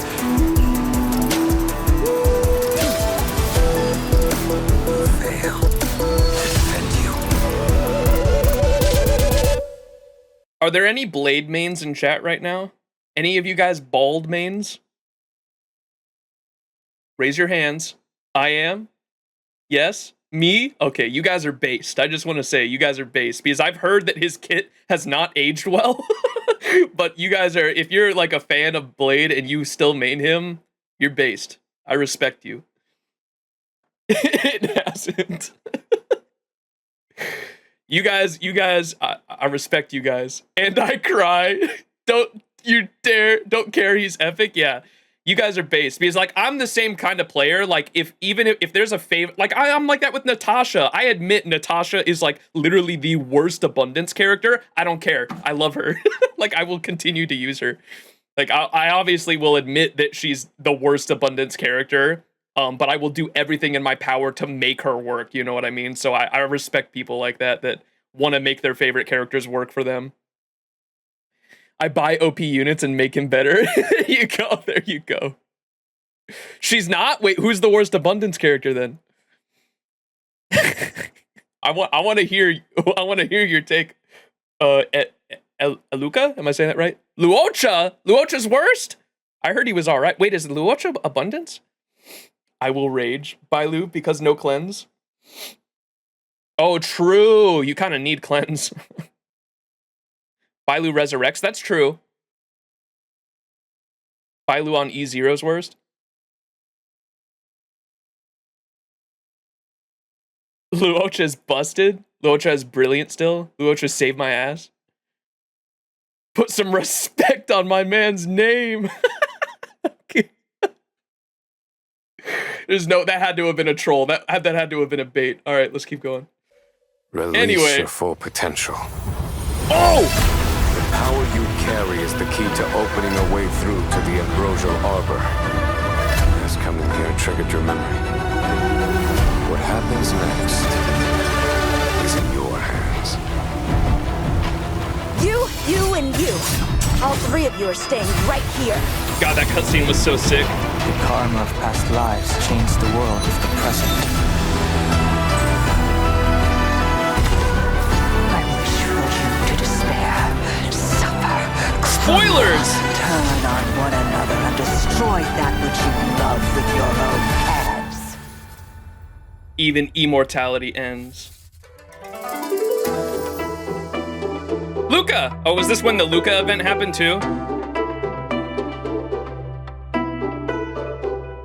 Dude, Luca, I can't wait to see more of him too because I saw that he's got some he's got at least some presence in the recent update that just came out. I'm obviously staying spoiler free and like as far away from it as possible, but there's some things I can't avoid, like thumbnails on YouTube and stuff like that. But I've seen that he has a little bit of presence in the current story that's happening right now, and so I'm glad he's coming back because his companion quest was so fucking good, dude. It starts off like he's just like this cringy teenager, like shouting voice lines and everything, and you're like, all right, whatever, dude. And then you learn through his quest line that he was doing it to like fucking keep a wish to a kid that passed away because they were saying they wanted to relive, or they wanted to grow up to be just like him, and they wanted to shout all these hero lines. There was like this coloring sketchbook of them like defeating enemies and shouting out these cringy hero lines, and he was reenacting that to try to keep the kid's promise. Oh, it was so sad. So sad. He's my MC. Yeah, I love him so much, and so I'm glad he's coming back.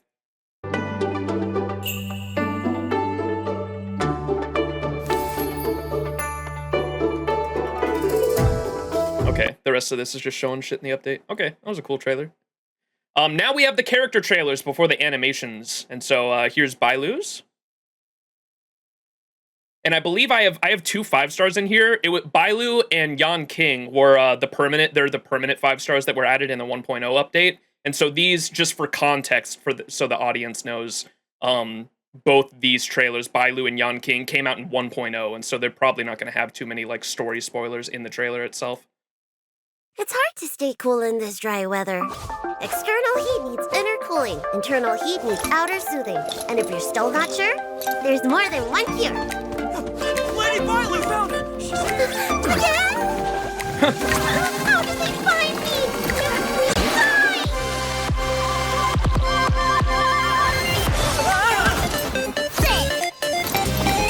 Quick, out of the way! Calm down, or you're over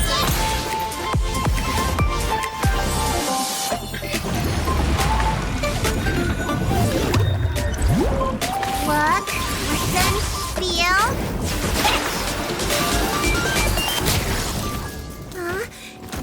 You don't look so good. Although... No, it hurts. So to solve the problem, doing my job right. Resurrection! Oh, that's her passive, right? Time to show you what's in your prescription. All right, time to go back. That was cute. I gotta say, I think I said it again after the Hook questline, but they, like, usually in video games, I hate the kid characters. Like, they're so fucking annoying. I'm just like Pokemon, the kids are so fucking annoying. I'm trying to think of other games that have like a lot of kid characters that just annoy the hell out of me. But they really made them grow on me. Like, I usually, because of my past experience with like annoying ass kids in video games, Elder Scrolls is a perfect example too. Oh my gosh, you ever play Skyrim? You're running through the city and the kids just approach you and they're just the most annoying fucking thing in the world. So I have very bad memories of fucking like annoying ass kids in video games. And so when I met Hook and when I met Bailu, I had a pretty bad first impression of them just because of them being kids. But both of them really grew on me. I love Hook as a character by the end of it. By the end of her questline with her dad was so heartwarming, and Bailu's just adorable as well. Little Timmy and Genshin, I barely remember that name. Was that the kid on the fucking bridge?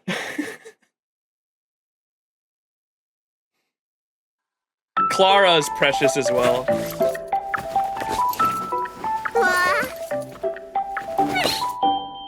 She chasing her tail. Okay, next we have Yan King! Swordsmanship isn't just about maintaining your skills. You have to put them to the test if you want to learn something new. So, if you're not busy today, want to go a few rounds? Luofu Cloud Knight Lieutenant Yan Qing. Unlimited Blade Works! No matter the opponent, a clash of swords is all I need to get ahead. Strong adversaries make for strong improvements. improvements.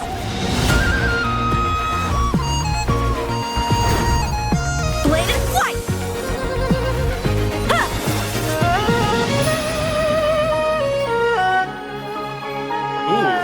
Not bad.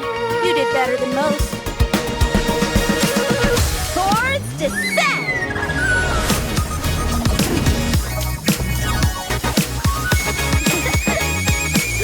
That's it for today's practice. Sword sheathed. That was cool. Master Yi? Ain't no way. Alright, Luocha. These are the more recent ones, so these should probably be better. The days and years pass us like the wind. But the warning before the journey still rings in my ears. Wait a second. Hang on. Hey, yo.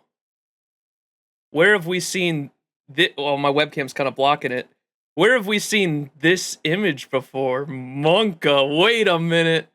It's just him walking away. I'm probably looking too much into it. But in Welt's artwork, you have like the blonde guy of his previous life, I think, walking away in the same way, right? Void Archives reference. Oh, maybe I'm looking too much into it, but there's no way that's not a coincidence. It's just a coincidence. Guard your road. Remember your oath. Out among the stars, the undercurrent swells beneath the tide. Though I am but a traveling... He's the worst abundance character in the game, right, Chad? Right? Worst abundance character in the game? Merchant. I too am bound by rules. Never, right. That which has been lost will be reclaimed. That which is seized must be repaid.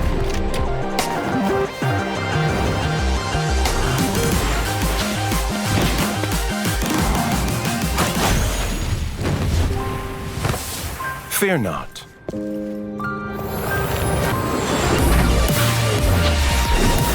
Hey, yo!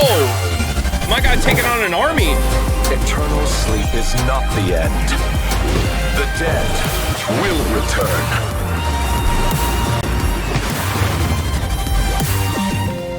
It's hard for a wanderer to find rest in this world. But I still need a pair of eyes to witness your promise. Hey, yo, who's in the coffin? What the hell? The dead return. The worst is 100% Bailu. Maybe 5-star, I don't know. Who was it in chat? Someone in chat was saying that fucking Natasha was not the worst because Luocha exists. I think that's crazy. I've only played him in the trial, and I love Natasha too. Natasha's like literally still my favorite character. I can't not admit that she's the worst abundance character. She does have a cleanse on her skill though, which is nice. At least she has that. If she didn't have a cleanse, oh my god, she'd be bro, there'd be no redeeming quality.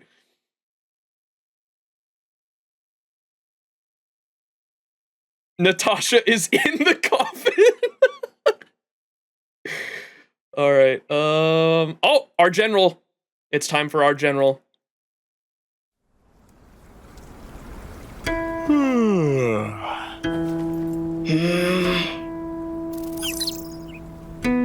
So, have you decided yet?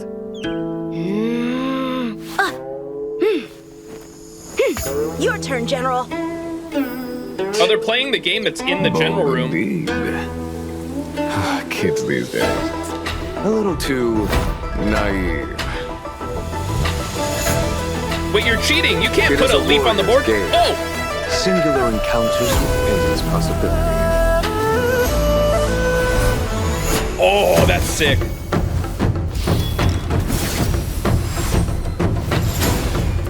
Our general.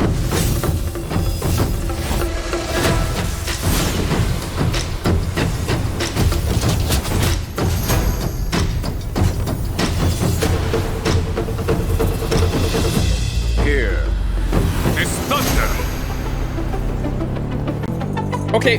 This is how to secure. Can I ask, because this wasn't revealed at all? After I saw this, I thought it was going to get revealed in the Cloud 5 stuff.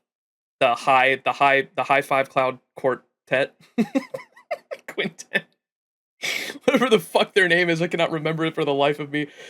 Is he an Emanator? Because I at the end of the XianZhou Luofu arc, I thought that was going to get revealed with this stand that he has, the High 5 Cloud Quartet.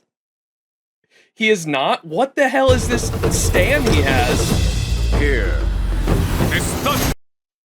When I saw this shit in the story, this big ass stand he has, I was like, holy shit, is he an Eman? Like, what is this? Unconfirmed? It's assumed XianZhou generals are Emanators of the Hunt, but it's not confirmed? Okay. Gotcha. It's just theory. That's enough for me. We don't have to speculate it on any further than that. Just wait for 2.4, I guess. Okay, they'll go in more there. Because when I saw this at the end of the or during the Fantalia fight and all that, the first time I saw this, I thought it was going to be revealed that he was an Emanator, but I guess they just leave it up to our speculation for that moment. This is how to secure victory. Our general. Whoa. The deer! Horsey! Time for the master stroke. Stroke! Oh yeah, stroke it good, our general. Radiant spirits heed my will. Show no mercy.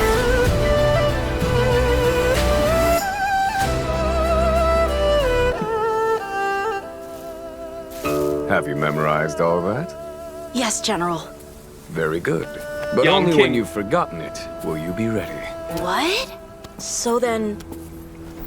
Huh? General, you're stealing pieces again! That's funny. Fu Xuan! I want Fu Xuan so bad, man. She's so adorable. I love her in the story. Straight up a tsundere personality. Has Rin's hair too.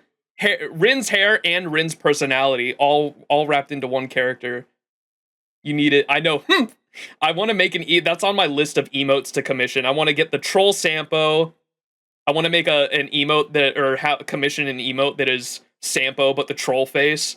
Then a Fu Xuan emote, and then an Argenti cultured emote. The like, I see you're a man of culture as well, but have it be Argenti and have it be a man of beauty. I see you're a man of beauty as well.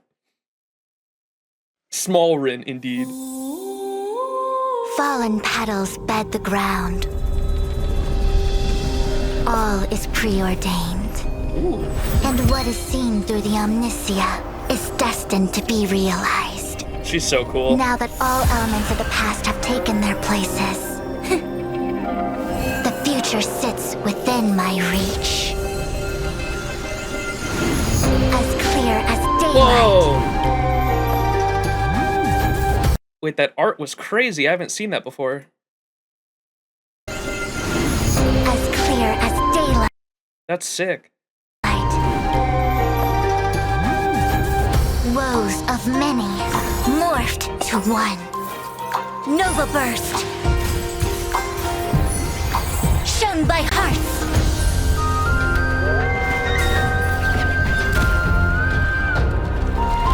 Monkey! The omniscia sees through you. The cycles of yin and yang never cease. Taoism? I'm late! Sorry, lady. QQ! Oh! Bro.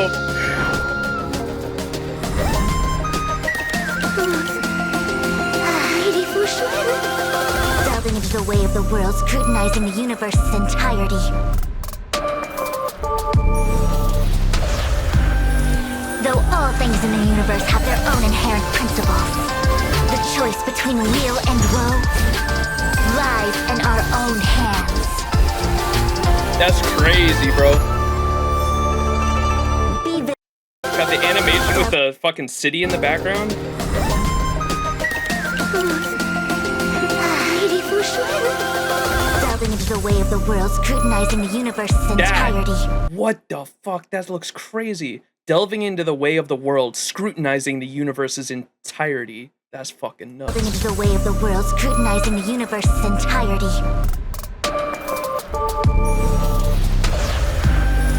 Though all things in the universe have their own inherent principles, the choice between weal and woe lies in our own hands.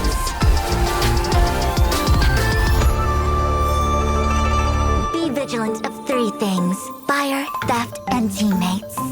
Although the General's comments are crude, they're nonetheless logical. Jinshui, your thoughts? I can't wait to get the Mono Quantum team going, man, because I want to use Fushuan QQ. Sparkle, Fushuan, QQ alone seem like a fucking strong-ass team.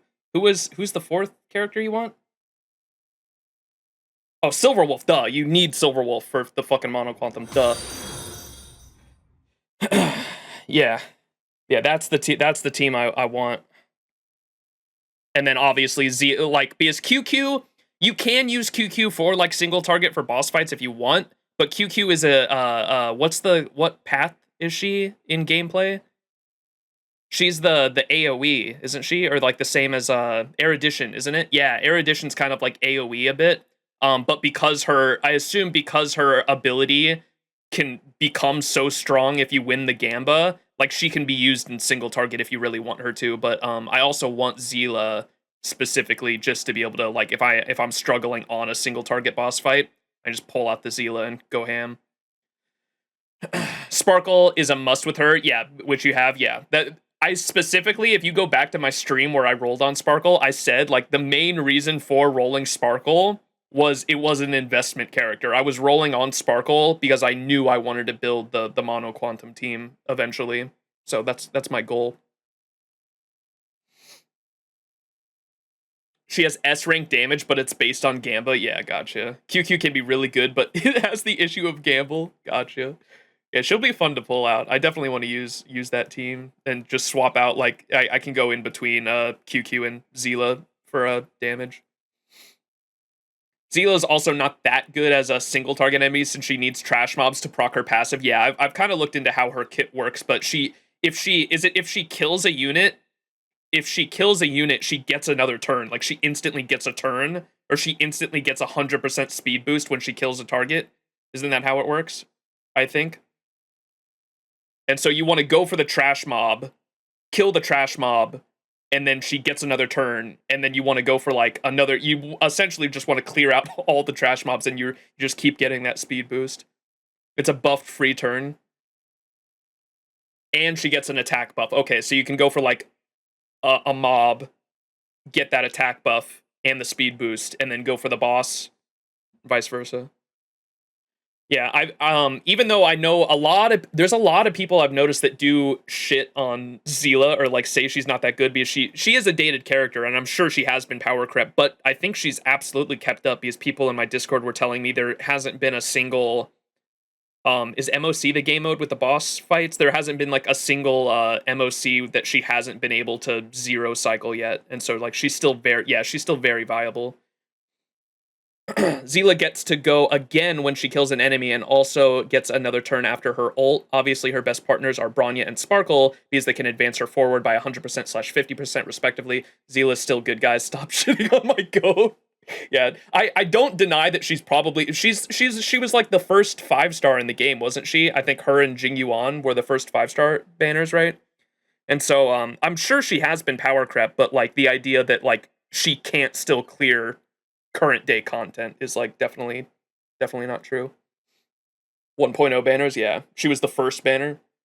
She needs a lot of investment, yeah. So I imagine, yeah, the that's kind of the difference too with old characters versus like modern day characters, because I heard people say like you can roll on like Fei Xiao and she doesn't even require a lot of it. She doesn't require as much investment as the older characters. You can really just slot her in, and she's just going to do crazy amount of single target DPS regardless. And so, yeah, I understand the difference there. But they have to do that. That's just how all gacha games work, is like the newer the newer characters are always going to power creep the older characters, because if you rolled the older characters, you have no reason to keep feeding them money on the current characters, right? So it's not to say that the older characters are bad by any means. It's just the new characters that come out are always going to power creep in some way the older characters, essentially. She's good for now. Eventually she won't be able to. I'm guessing maybe after 3.0. Zila who? I think Zila is going to continue to be viable until another single target quantum character comes out, and then, or she's still going to be viable even then. But the no one's gonna. There's gonna be a lot of people that talk about like the new quantum single target DPS being so much better than Zila that she'll kind of just be like forgotten by the fan base for the most part. I assume that's probably how it'll go. Fei Xiao is like 3 Zilas of damage. The tragedy of power creeping to keep older players pulling. Yeah, that's how all gacha games go. I come from Fate Grand Order, and that's been the story for the whole time. It's gonna happen. It's inevitable. The Yun Li Clara tragedy, yeah, I heard Yun Li is like literally just Clara but better, which is unfortunate because I feel like they should have made Yun Li a different element. Like the fact that Yun Li is also a counter physical character of the same Clara, my goat, no. Like, it's so bad that they're the same element. Like, I feel like if Yun Li would have been, like, so much better if they just made her a different element. The fact that they're both physical is rough, man. That's just, like, a straight power creep. Oh, man. Clara is on the standard banner, too. Yeah, that is true. Counter destruction physical.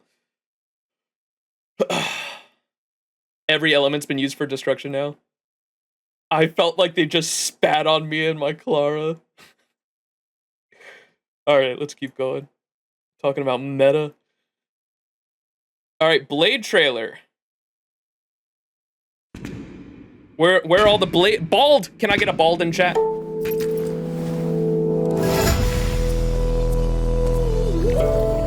This? Okay. Oh, these are synonymous with death in Japanese, fiction, right? What are these flowers called? You guys will know. Spider lilies? That's cool. They're synonymous with death. I love how I mentioned it when we played as him in the main story at one point when we were doing the Dan Heng reveal, we played as him. His slices in the air, I love how they're like paintbrushes and they cut into like a whole different dimension. It's crazy. I love the animations for how his attacks look. It's like what it's doing right there, too. Pay attention to the music for Cloud 5 characters.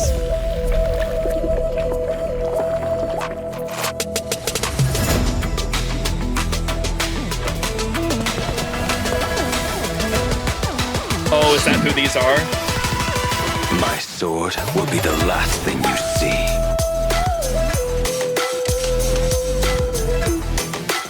They declare me guilty. Yet their sin is greater.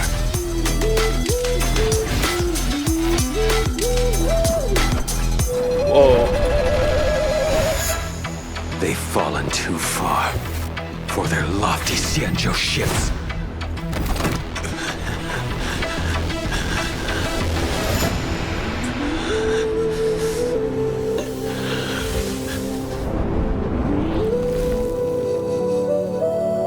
Oh, that's the previous him. His past life. He got the gray hair. Old. Oh, boy.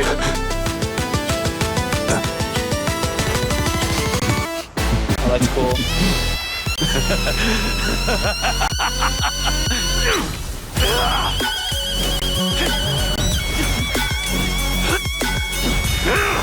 Until your sin is cleansed, my vengeance will pursue you. That's his old.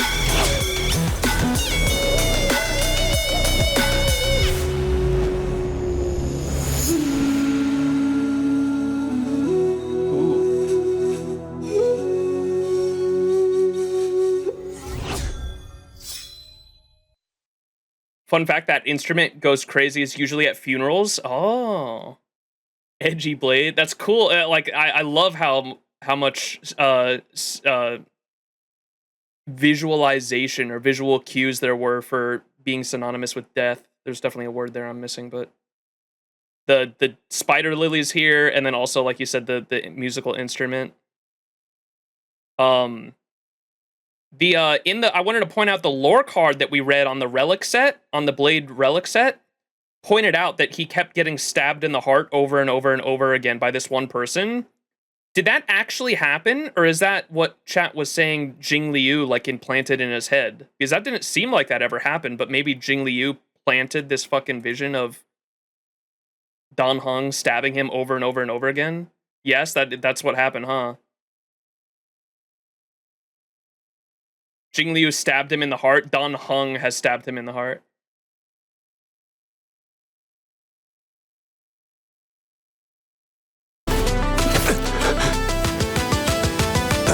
His bounty is 8.13 billion. Year 813 is the year of the water dragon. Oh.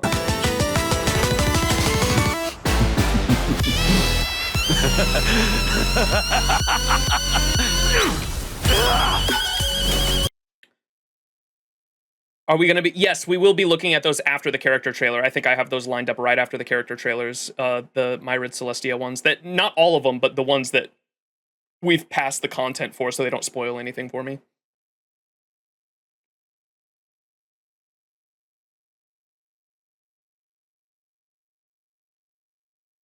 Jing Liu kept kicking his ass for him to learn swordsmanship. I do remember her saying that. She taught Blade everything she knew about swordsmanship, killed him over 100 times. But there must be lore somewhere that talks about Jing Liu messing with his mind to really fuel his vengeance. And that's why I was asking if that's what this was. Because I don't think Dan Heng never actually killed Blade, did he? In his previous life or anything? Did he? Because I don't remember them saying anything like that, or that being stated in any of the lore, but it would make sense to me if Jing Liu did that to fuck with him. He did in this one? In a previous life, no? No one knows what happened during the sedition with Blade? Okay. The messing with his mind thing is more speculation? Okay. No one knows how he died exactly. Okay. Yes, we did do the Jing Liu quest. When we got to that point, that's when someone in chat was telling me that Jing Liu fucked with Blade's mind to like heighten his vengeance on Dan Heng specifically, because I guess we don't know all the details for why Blade was so fixated on Dan Heng, because they were clearly like roommates in their previous life, right? So it doesn't really make there was nothing that I experienced in their quest lines that really made it apparent for why Blade has a vengeance against Dan Heng specifically. So I guess that, yeah, it would make, I guess the speculation does make sense that when Jing Liu was killing him 100 times over, she implanted some kind of vengeance in his mind for Dan Heng. Did you hear the theory that Bailu is the failed reincarnation of Bai Heng? Was Bai Heng the fifth, the Foxian girl? That would, I guess that would make sense, because they mixed the, okay. Yeah, I dig that theory. It tells you in-game why. Where can I find that? Is there a place that I can go in-game right now to find that? Ruibun?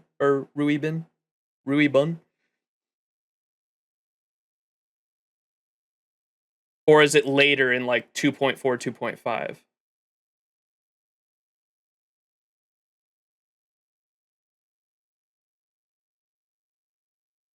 It's basically confirmed? Wait, what?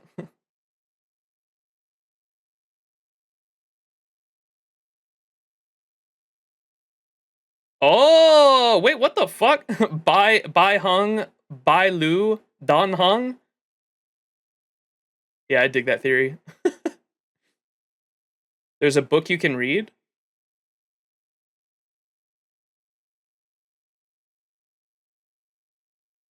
That's a ship? The Luofu is indeed a ship, yes. I know he was talking about the relationship. I think there's something about their eyes looking the same as well.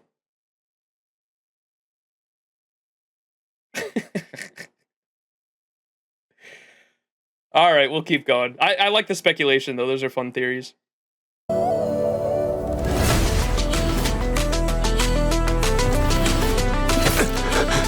If someone can find me that book, I would appreciate it though, and we'll read that on stream. The book. Who was it that was talking about it?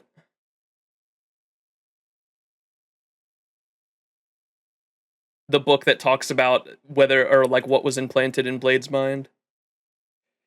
One of the eggs tells a story of a chimera fox dragon killed by Jing Liu. That is supposedly what Bong Hung became, and after being killed by Jing Liu, later okay, dude, they like, I know I've said this so many times this stream, but it bums me out so much that there's so much that is lost on what happened back then, on the details specifically. Like, all we really have is speculation. If they didn't show it in the XianZhou Luofu arc, I really hope in a future XianZhou arc that they actually show like a full-on cutscene of what happened, because the idea of like that sounds so fucking sick. Or they do like an animated trailer of like Bai Hung dying and then them trying to resurrect her only to become this giant dragon, and then like at the end it gets like confirmed that like Bailu was the product of that. It'd be so fucking sick. It's barely speculation. A lot of it is pretty explicitly confirmed. I think that chat is just informing me that it is a theory, because there are details that could be changed. If it's not 100% confirmed, the writers can change it, and so it's a good idea to state that it's speculation and not a straight fact, just because the writers can change things later on if it is speculation currently. So I appreciate people in chat telling me that it's like a popular, or the leading theory, or the leading fan speculation is this. So I appreciate you guys using that wording. No character acknowledges it as a fact. Donfeng POV and a skin, that would be sick. Or a Blade skin. Like, you could just like literally just reshade Blade's color, hair color to white, and make that shit a skin. They all visit Bailu in that quest too.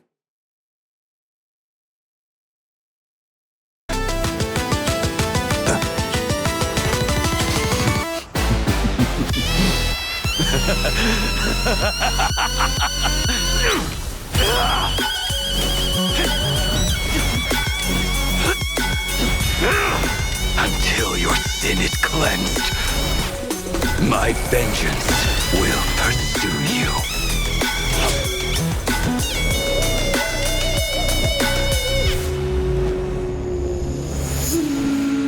Dan Hong does acknowledge Bailu as the chosen Donfeng, so some characters acknowledge it. There's also some... Well, the chosen Donfeng. Yeah. No, I think that this specifically the theory we were talking... I think there's some miscommunication in chat. The theory I thought we were talking about... There were two theories we were talking about in chat. One was that whether or not Jing Liu implanted the vengeance upon Don Hung, or Donfeng, regardless, same person, on Blade's mind, because we don't... Why does Blade want to kill Don Hung so bad? Like, that was my main, or the first question I was asking. Someone in chat said that there's a book somewhere that explains that. If you can find that for me, I'll read it on stream.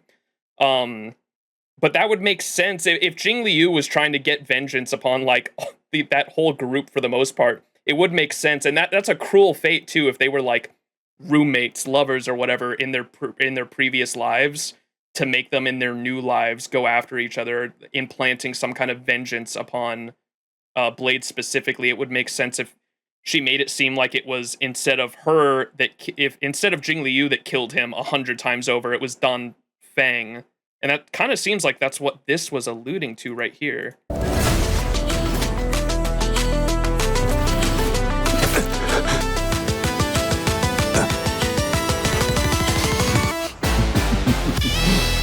Yeah, it's weird because Don Hung isn't directly the cause of his immortality. Well, he willingly did it. Or something else happened. I don't know. The quest that we did, it made it sound like Blade and Don Hung willingly tried to bring back that fifth Cloud 5 quintet member to try to resurrect her because she was a fallen comrade, and then obviously she got turned into some kind of monstrosity. The other speculation was that monstrosity specifically became Bailu after they had crushed it or whatnot, and that makes sense to me. That makes a lot of sense, especially with the name y'all just pointed out. What was her name? By something? The Foxian girl. They did it together. They both sinned. Yeah. So why? My question was why. Bailu does not dream unlike the other Vidyadhara, which dream of their past lives. She only starts having dreams post-meeting Dan Heng, and Jing Yuan visits and asks what she's been dreaming about.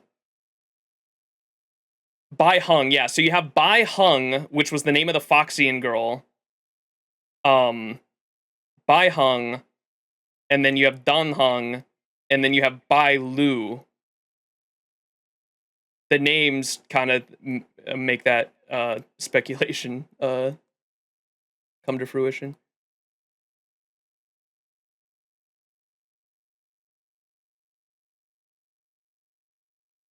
Bro, I'm even more confused than I was before. High Cloud lore is so fractured, not even the people themselves know what really happened. Yeah, it was also so fucking long ago. Do we know how many years ago, like, that went down? They've got to say it in game somewhere. It had to have been, like, 1,000 or multiple thousand years ago. 700 years ago? Okay. Yeah, that's a long-ass time ago. I look away for a second and I see walls. 700 more?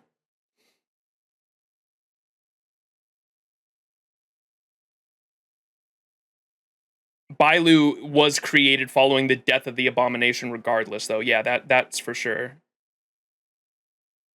The way I understood is Blade wanted to die, but he can't because of Don asked to get the part of the tree. So because he came immortal, that's why he wants to kill him. Like, Blade agreed, though, so...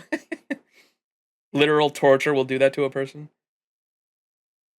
Yeah. Okay, we'll keep going on. I got the leading speculations at the moment, I think. So the leading theory for Bailu being created was that Bailu was Bailu's creation was the result of them putting down that abomination that was born from Bai Heng. So you have Bai Heng, Bailu, Dan Heng, Bai Heng, Bailu. Yeah, it seems like she came from that abomination for sure. I dig that theory. And then the other one was that Blade's the other speculation we were talking about was that Blade's vengeance for Dan Heng specifically was a result of Jing Liu torturing him and killing him 100 times over. She somehow fucked with his mind and made it seem like maybe Dan Heng was the one that killed him 100 times over and tortured him. And that's why he has so much fucking vengeance for Dan Heng specifically and not Jing Liu. He got gaslit, yeah. There's lots of lore theories on YouTube. Okay, I'll watch those in my own time. All right, anyways, let's keep moving on. I don't want to be here forever. All right, Dan Heng trailer now. Wait, did I watch everything? Did I watch everything in this Blade one? Until your sin is cleansed, my vengeance will pursue you.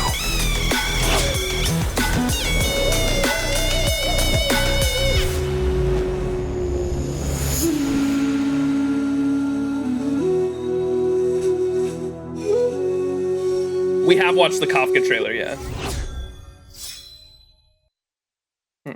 Okay. Dan Heng? A scion of permanence? Imbibed of Lune, successor of the Azure Dragon, commander of the clouds and the rain, tasked with watching over the ambrosial arbor. In reckless arrogance, invoked the transmutation arcanum. Guilty of unpardonable sins. Punishable by death. Wait a second. Pure fiction. The consequences are mine to bear.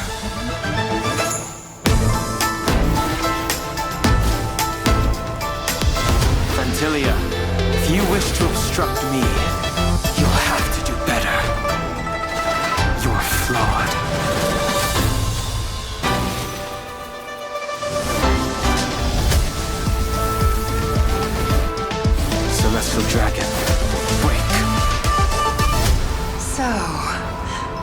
now presume redemption is within your grasp.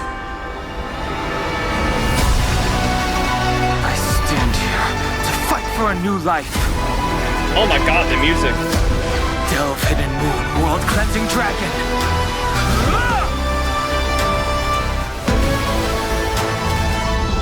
Do you really think you have a choice this time? Holy shit, that's a crazy shot.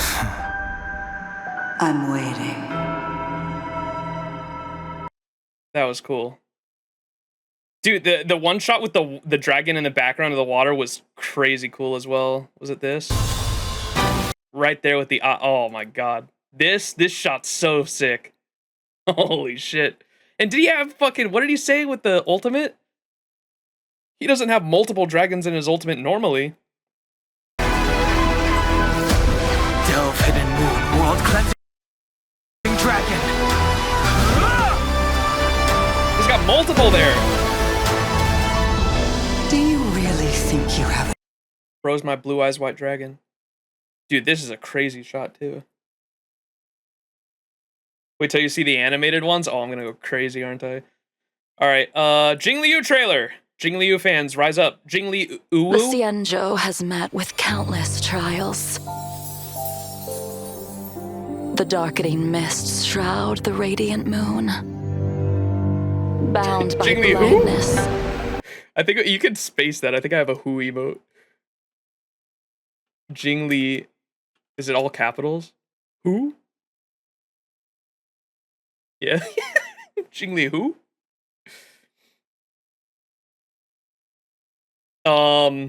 Okay. So this what is that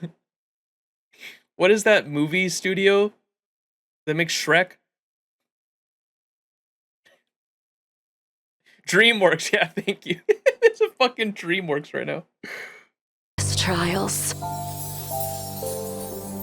Our the darkening grandma. mists shroud the radiant moon. Bound by blindness, one is cast into Mara with a sharp blade. Hey, Yet yo. still powerless against the demons. What the hell? Pansy. At my core, the inner self is purged.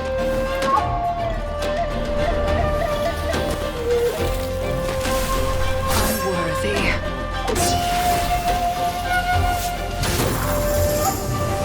Blade fodder.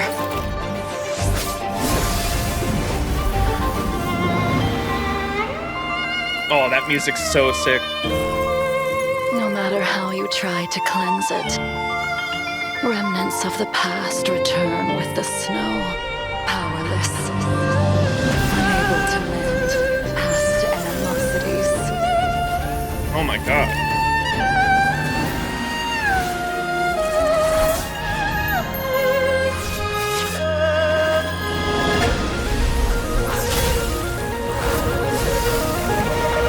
All will be revealed in lunar flame.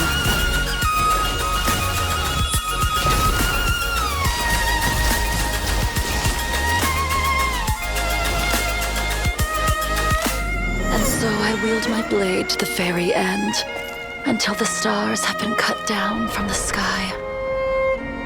This oath I will never forsake.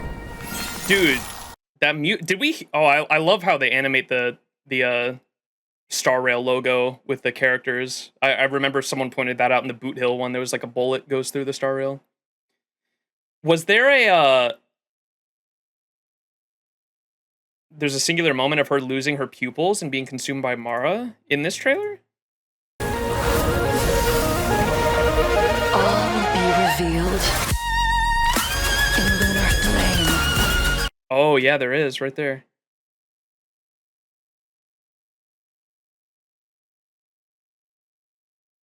So you can see she's got pupils there. She blinks and then no pupils. That's crazy. That's cool. Cool detail. Thanks for pointing that out. And it does it, and that's the same animation as her ult, yeah. What was I just saying? Fuck. The music goes crazy here though. Is there Where was this track played in the story? I feel like we heard it like once, maybe. Blade fodder.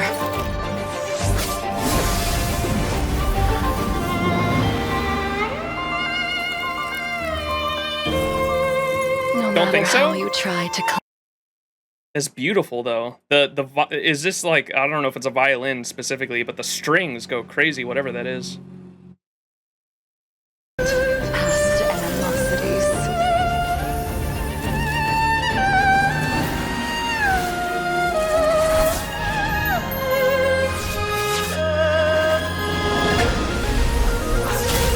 Oh, maybe it was the Yan. I was gonna say, I feel like we heard this once and then never again in the XianZhou Luofu storyline. Maybe it was her quest line with Yan King. It was Yan King's companion quest. All will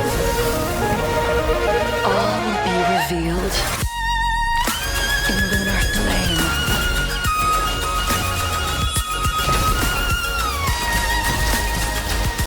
Look at the figures she's slashing it. Is it the Cloud 5? That looks like Blade.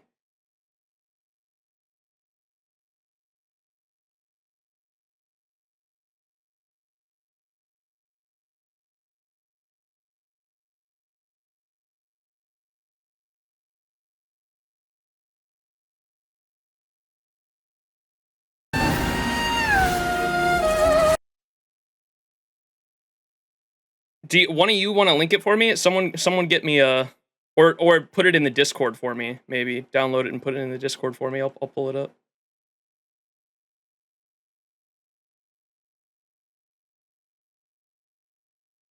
What are we kick W'ing about? Is it not? Am I going over for nothing? I can't even see that. The light cone? The old light cone. Or pull up both of them for me so I can see both. Oh, is that her old self? The sword's there.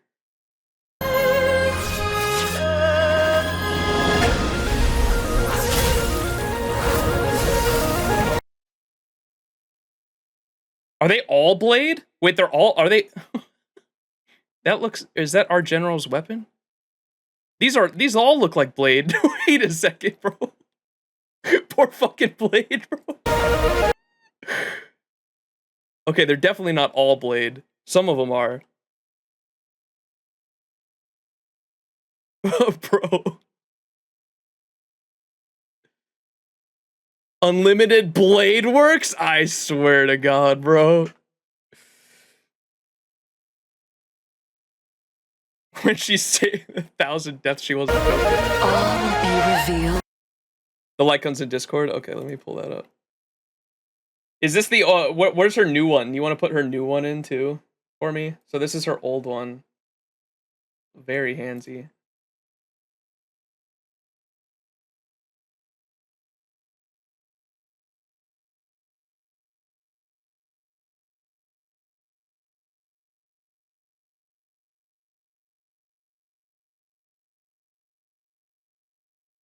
Oh, this one's fan made? Okay. Where's the current one? Can I see a comparison between the two? Is this the old one or the new one?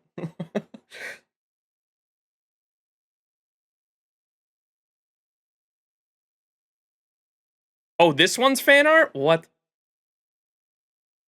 Chat. Y'all are not cooking. Y'all are not cooking.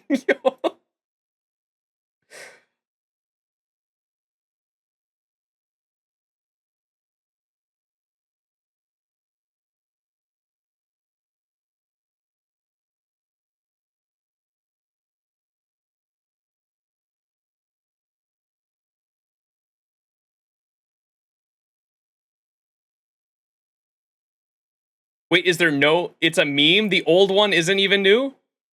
Or the old one's not even... Oh my fucking God, I swear to God. I'm actually getting trolled.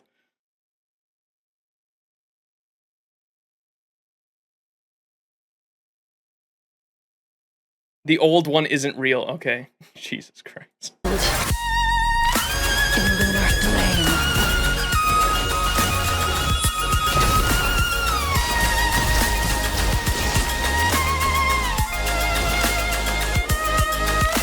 And so I wield my blade to the very end, until the stars have been cut down from the sky. This oath I will never forsake.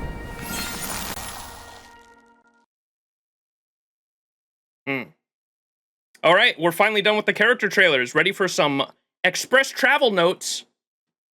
What's this one? It had Dan Heng on the thumbnail.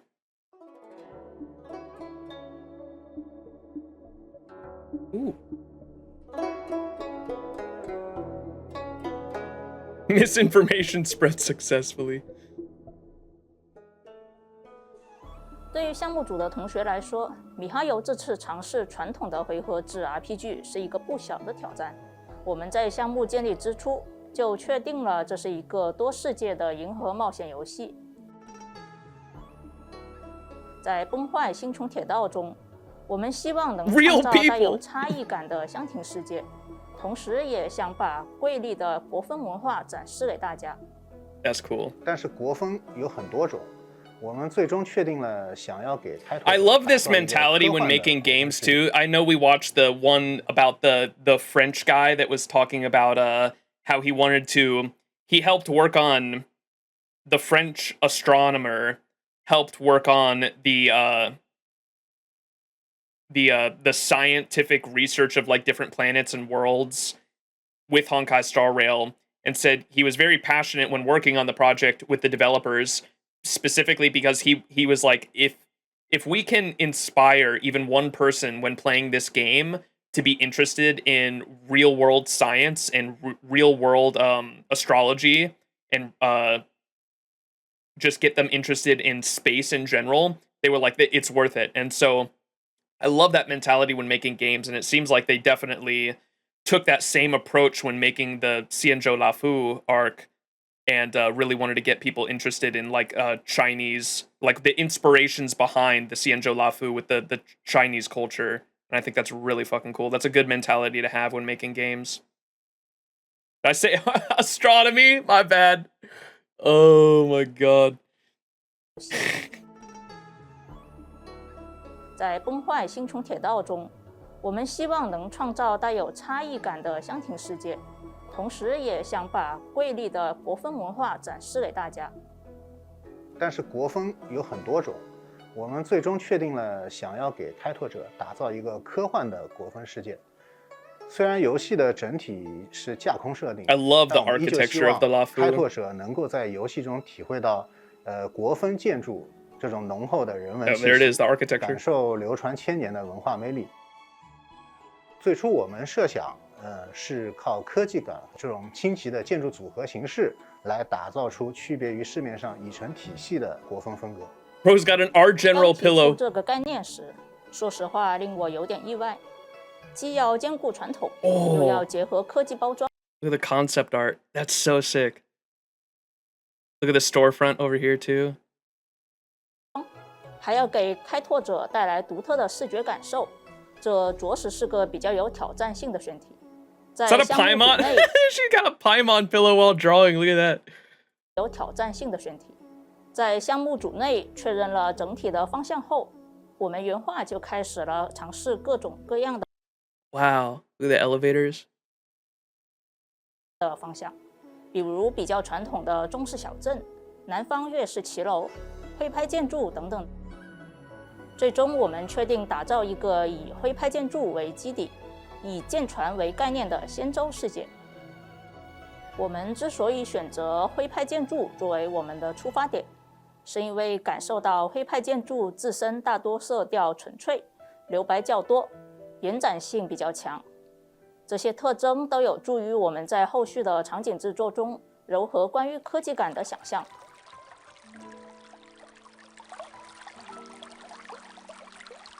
徽州传统建筑的话呢？ 它就是这个徽州的当地历史上的这个橄榄式的建筑，和由北方南迁过来的这个中原的这个建筑，这两者的结合，形成了一种新型的建筑。从现在的表现来看，一线的西递、宏村，这都是我们世界文化遗产地。徽州的地理环境呢是非常优美的。That's so pretty. Look at the bridge, the little hump right there. That's so cool. God, I love Eastern architecture. 黄山、启功山以及呢新安江，组成了整个的这个徽州的这个山水这一个聚落。所以他就用粉墙黛瓦呢，更能体现出这种建筑风格的清新淡雅。突然想到一个开发中的趣事，我们当时团队想着要不要把那个最能代表现代化的工业流水线带入国风建筑中。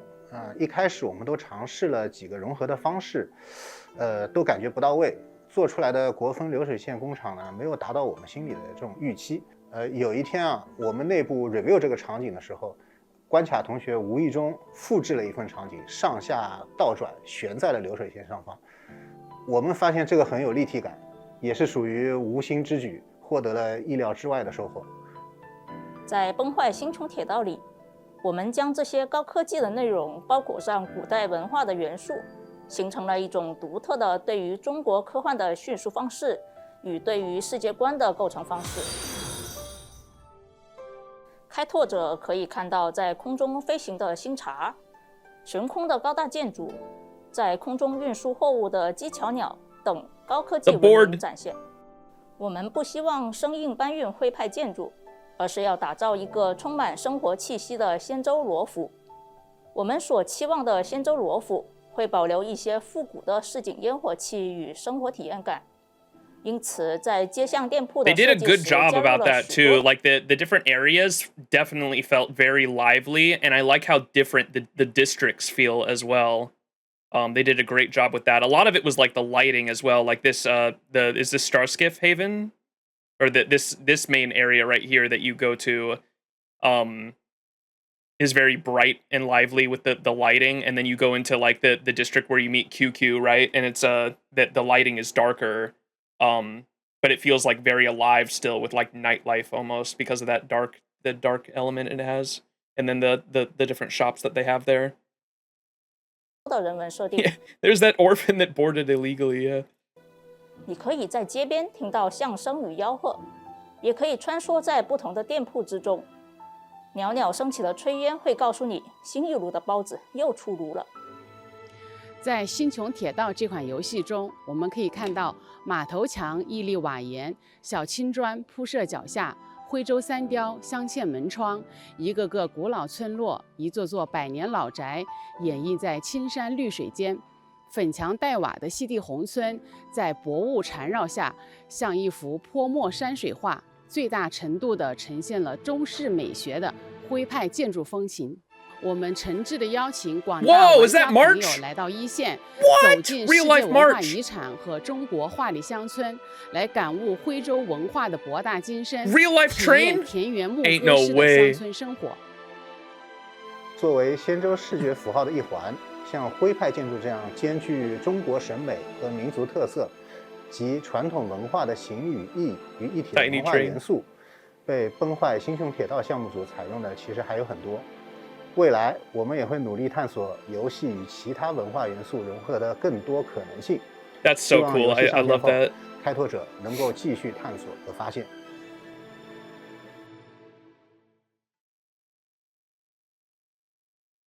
That was really cool. Special thanks. That was a good video. I love seeing the inspirations for it. I'm such a nerd that I love seeing inspirations for games and like little mini documentaries like that. All aboard the Astral Express Global Celebration. Wait a second.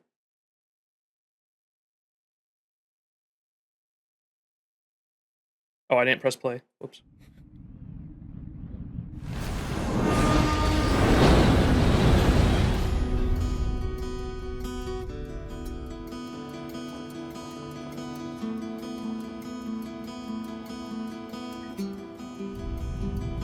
Whoa! It's real?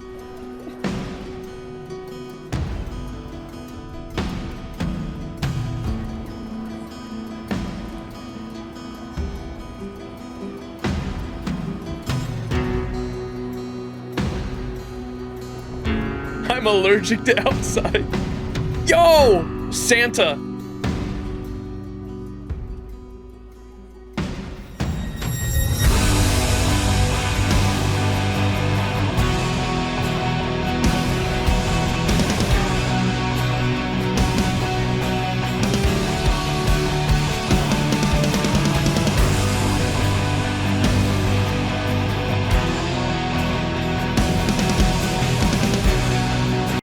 Ain't no way. What?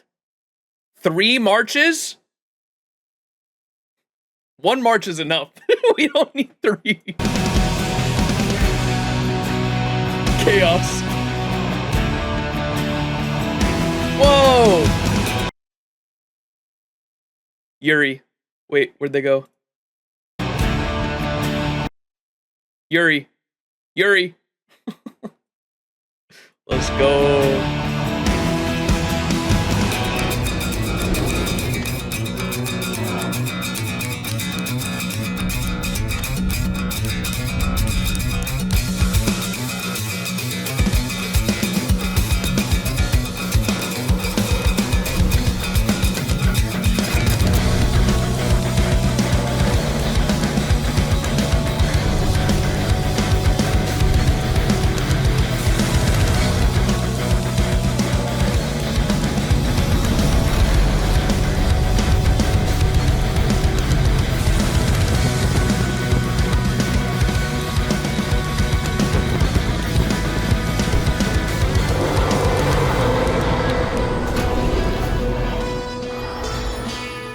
Where did they play on the rooftop there? What is that?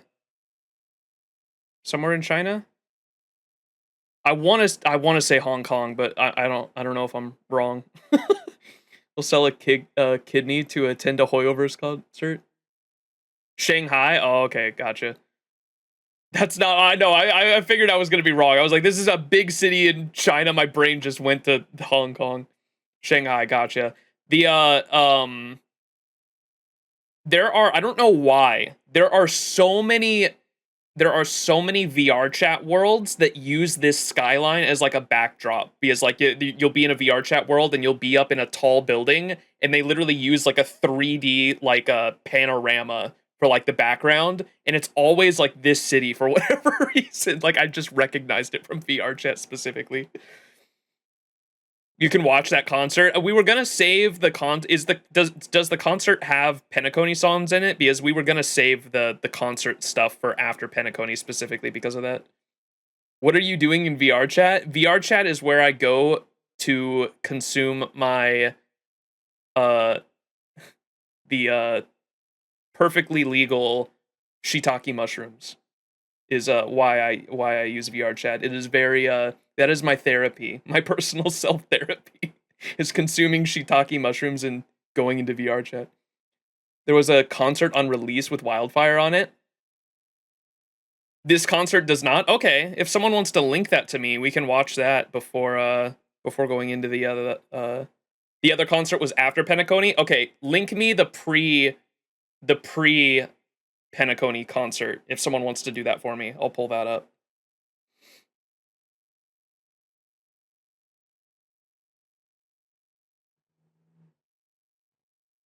I'm not sleeping tonight. Oh no.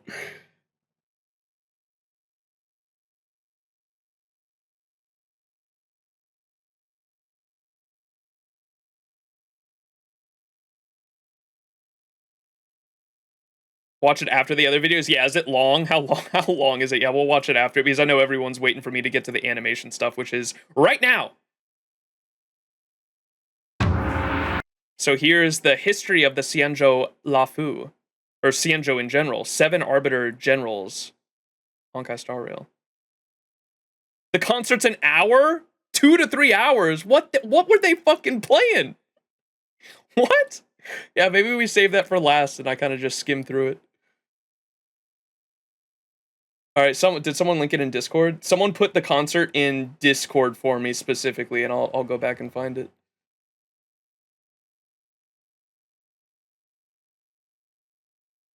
Launch concert was not 2 hours?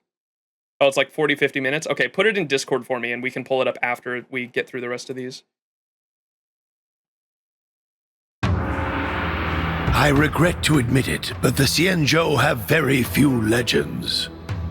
For what room is there to create legends among those who do not die? But there is one distant legend that can still be recounted. The story of the Cloud Knight Generals. It began 8,000 years ago, when the emperor of an ancient kingdom yearned for both legacy and immortality, he sent our XianZhou ancestors into the astral seas. And through the boundless stellar reaches sailed great ships in isolation softly veiled. After voyaging 2,000 years, the ships discovered traces of the divine. The plague's author revealed themselves and offered an immeasurable lifespan. The Ambrosial Arbor. But the blessing was a curse. Those who exceeded their lifespan became the deathless doom.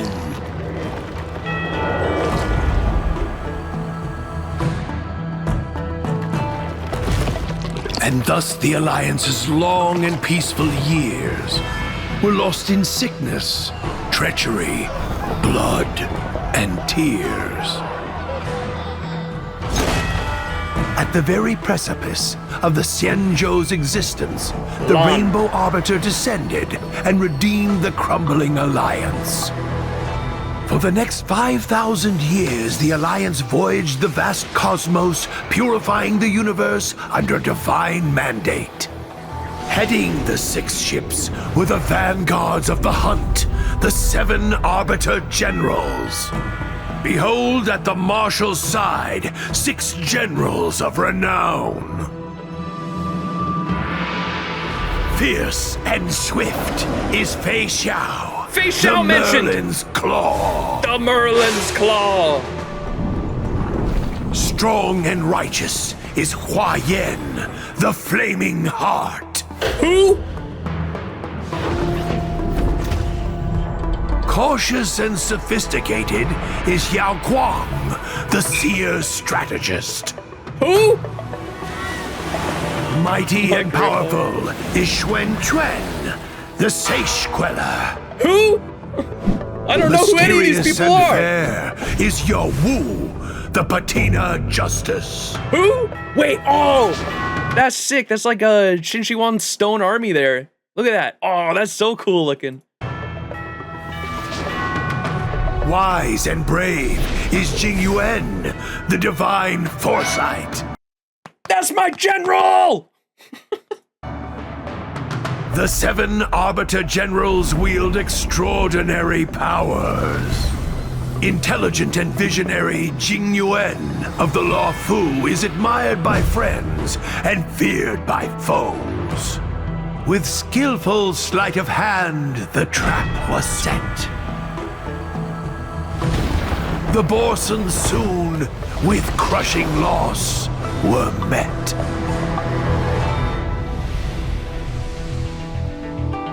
An army must be of one heart and mind, where skillful sleight of hand is little use.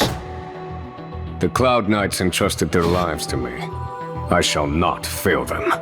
Glory to the XianZhou! Glory to the Cloud Knights! Glory to the XianZhou! Glory to the Cloud Knights! The hunt is with us! Dedicate your heart!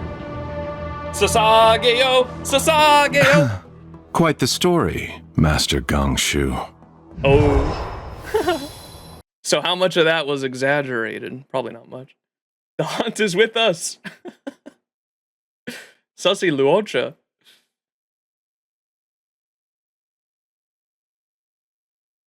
Huh.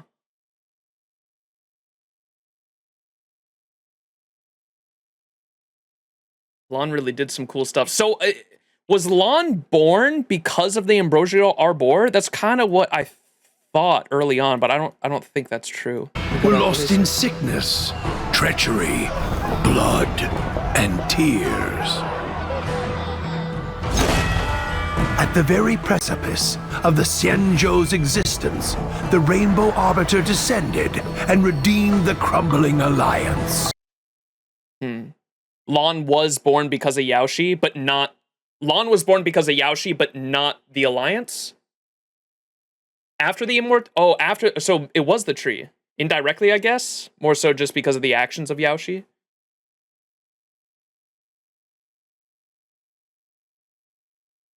Lon... Yeah, I knew Lon struck the Arbor down, but, like, when we were reading the lore, in like the first XianZhou Alliance or the XianZhou Luofu stream, I remember we read lore on the details of the XianZhou Alliance, and they had backstory talking about how the Rainbow Arbiter, they had no records of the Rainbow Arbiter before the tree, before it struck down the tree created by Yaoshi. And I assumed that, like, whatever Lan was before that, the mortal that Lan was beforehand ascended to Eon Hood specifically to destroy the tree and hunt down Yaoshi. That's what I assumed, but I don't know if I don't think that's confirmed. That's just my theory, but I wanted to get more details here, and that's why I replayed this. How do we know this? We don't. It's my own. That was my own speculation, and so I was just saying, let's replay this part to try to get more. At the very Lan isn't that young. Nanook is younger than Lan, and he was there in the aftermath of the propagation. Sorry, I only follow the beauty. Precipice of the XianZhou's existence, the Rainbow Arbiter descended and redeemed. It doesn't specifically say that, so yeah, it's just a theory I had. I wanted to get more information here, that's why I went back. So it says, at the very precipice of XianZhou's existence, Lan descended. So that doesn't really mean Lan was created at that moment, but Lan could have been somewhere else hunting down Yaoshi and then appeared before the XianZhou Alliance to specifically strike down the tree, and that just could have been their first encounter with Lan. So I guess it's still up for debate. The Rainbow Arbiter descended and redeemed the crumbling Alliance. For the next 5,000 years, the Alliance voyaged the vast cosmos, purifying So that was 5,000 years ago when that happened. the universe under divine mandate. Heading the 6 ships were the vanguards of the hunt, the 7 Arbiter Generals. Behold at the Marshal's side, 6 generals of renown. Okay, next animated one. Here's the good. Everyone was telling me to watch a Flash, so this one must be really good. Everyone was telling me to watch a Flash. All right, here we go.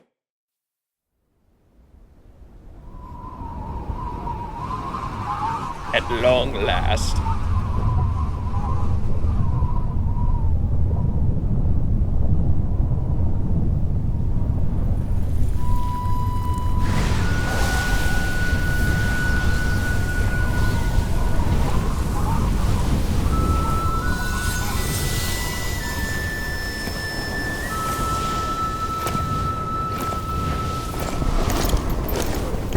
Our general!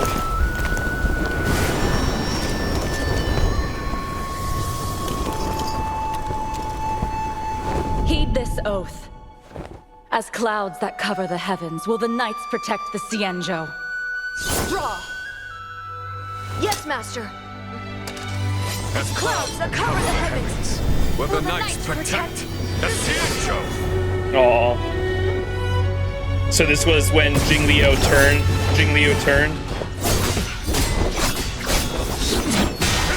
That's what all the frozen bodies were. Hold firm. A cloud knight must never let slip their wiggle, nor let slacken their form. Yes, Master!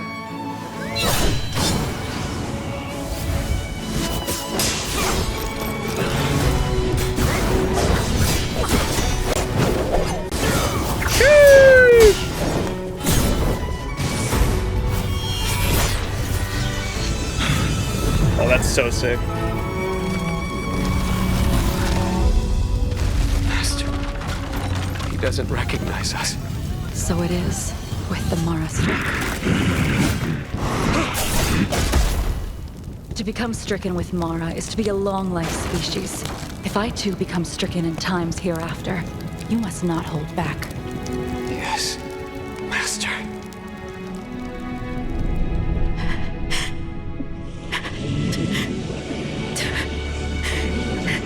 No sense of time, humanity waiting, a serious case. You should leave, Jingyuan. Jingliu is already...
He's stroking his master. Hey, yo. 9,996, 9,997. Oh, young king. 9,998, 9,999, 10,000. A Cloud Knight must never let slip their weapon, nor let slacken their form. Though, you'll have to grow a little taller before the knights will have you.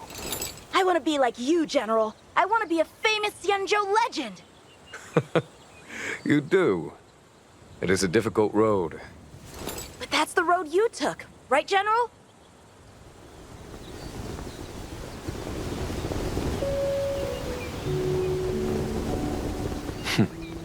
Our general. Seeing as you're so full of fighting spirit. Yeah.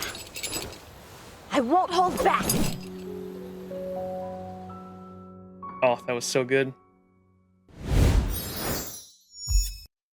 Yeah, I actually kind of really like that we waited till after the story to read that, because like if I would have watched this would not have hit as hard if we didn't have like all the context of everything we experienced in like today's stream. So I'm really glad we held off on watching this until the end of the XianZhou Luofu arc. That's probably why I'm going to do the same with the Penacony trailers. Like this hit so much harder with context of all the characters. That was really fucking good. All right, My Red Celestio trailer, The History of the XianZhou. I have traversed great lengths seeking a piece of history. The history of Long the Permanence. I too know little of the progenitor of all dragons. Before the dawn of history, Long traversed the burgeoning chaos, seeking the answer to existence. I love this art style. On that path, the revelation of the permanence was unraveled. Then came our emergence, us, Long Scions. I visited Liaris, a world encircled by 5 suns. The giant dragon sat overseeing the turning of day and night, the change of seasons, sheltering the lives within. Could the revelation of the permanence signify the timeless nature of one's greatness? The relentless pursuit of individual immortality will only breed an unending multitude of malevolent creatures. Such is the fallacy of the plague's author. So then does the permanence represent the continuance of bloodline? I also journeyed to the ancestral home of the Infernalian people. In the land of white embers, the undead dragon Typhon's breath showered flames on the land below, bringing forth a flourishing lineage. Long Scions are dispersed throughout countless worlds, living in solitude. In the vastness of the universe, the rise and fall of one race is of little consequence. It is said that the Vidyadhara formed an alliance with the XianZhou, and that 5 elders descended upon the mortal realm to keep watch over the plague moths. Perhaps the permanence is the noble ambition that ensures the safety of the universe. Alas, Imbibitor Lunae forsook his oath, causing a state of great disorder. The High Elders too bear mortal frailties, their heavy burdens ultimately becoming the shackles which bind them. From your perspective, what does the permanence's revelation truly signify? As the sun and moon rise and fall, the world undergoes continuous change. So the concept of stability is meaningless. Only by comprehending and aligning with the way of the world can one's path lead to everlasting existence. Countless Countless new creations emerge when one dragon meets its end among the morning stars. For the Vidyadhara, this is the true teaching of the permanence. Within the cycle of life, any endpoint may mark the inception of a new journey. And for him, it is no different. Was this when he was in the shackling prison, or is it synonymous with something else? What the fuck? Dude, my jaw dropped when I saw that all the different fucking... There's so much fucking lore that was added with XianZhou Luofu. Oh my god, they did so much fucking world building in this arc. Rise and fall, the world undergoes continuous change. Venti? Wait a second. High Elder of the Yaoqing, successor of the Winged Dragon, Sovereign of Storms, bound to watch over lunar embryo.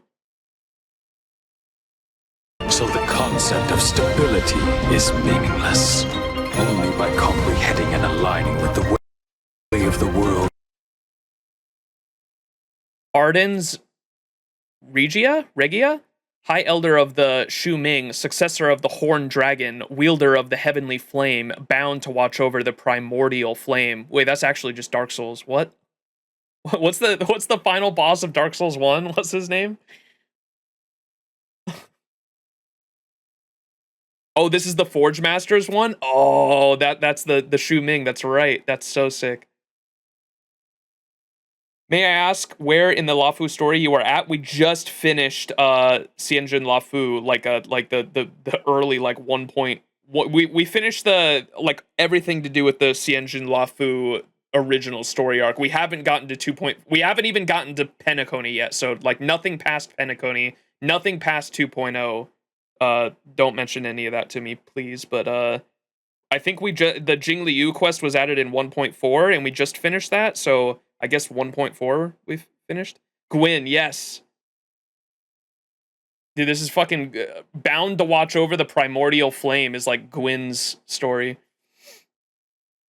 Each boat has a plague similar to the tree, and each one has a high elder like Lune, Imbibitor Lune, keeping it so more possibilities in the future. That's crazy. How many dragons were there here? There was only like 4. Rise and fall, the world undergoes continuous change. Okay, so this is the High Elder of the Yaoqing. That's one of the boats. Gotcha. Concept of stability is meaningless. Only by comprehending and aligning with... This is the Forge Master ship, the one that makes all the armor and weapons. Successor of the Horned, wielder of the Heavenly Flame, bound to watch over the Primordial Flame. The way of the world can once pass. I see. And do they all have chains as well? Is that what the chains represent? Change. So the concept of stability is meaningless. Only by comprehending and aligning with the way of the world can... The Eon of Chiropractor Correction, Ting Yun got it, bro.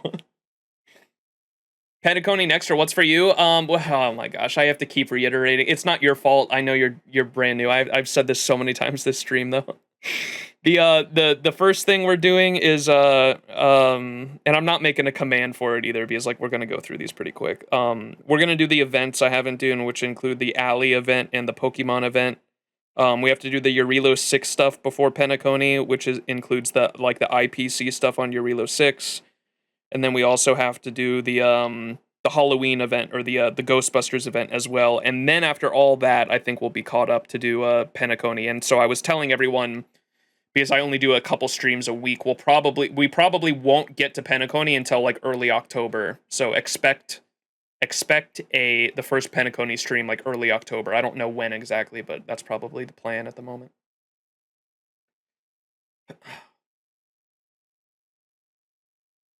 One's path lead to everlasting existence. Countless... High Elder of the Fengu? Successor of the Scaled Dragon, Tamer of the Ebbing Frost, bound to watch over the miniature Myrads. New creations Myrad Celestia? What? Emerge when one dragon meets its end among the morning stars. For the Vidyadhara, this is the true teaching of the permanence. Mons Grandis, the High Elder of the UK, successor of the terrestrial dragon, ponderer of the congealed silence, bound to watch over the fallen earth. All of this shit going way over my head. I understood. I don't know what any of that shit means. The everlasting flame one with the this one made sense to me because I know the Shu Ming, like you said, is the what's it called ship, the blacksmith ship, and so like the primordial flame is obviously how they blacksmith, I assume, and so this guy's looking over that. The rest of them went way over my head. I have no idea what any of this other shit means. So the concept of stability is meaningless. Only by comprehending and aligning with the way of the world can one's path lead to everlasting existence. Countless new creatures. UK? What? Wait, which one's that? This one? For the Vidyadhara, this is the true teaching of the permanent. Okay, the UK is based off of UK? Okay, that's easy to remember.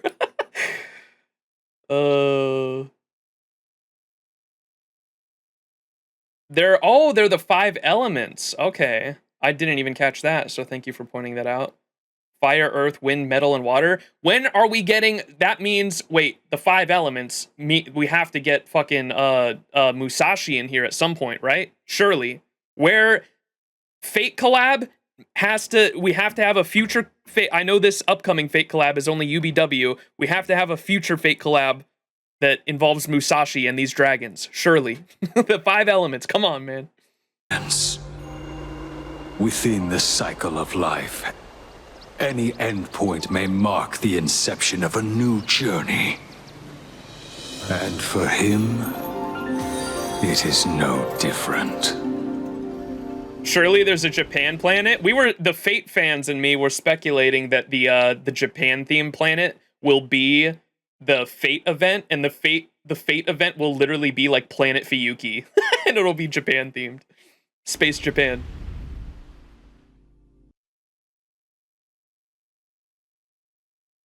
All right, that was cool. Animated short. Ichor of 2 Ds. 2 dragons.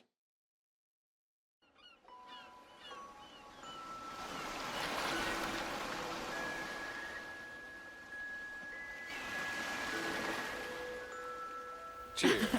Cheers. Aww. Hey, why the frown, Ming Sing? You too, Embibber Lune. Let's see you smile. Let them off the hook, by heart. They're still sore from losing to Jing Liu. Want a rematch? I'm always available.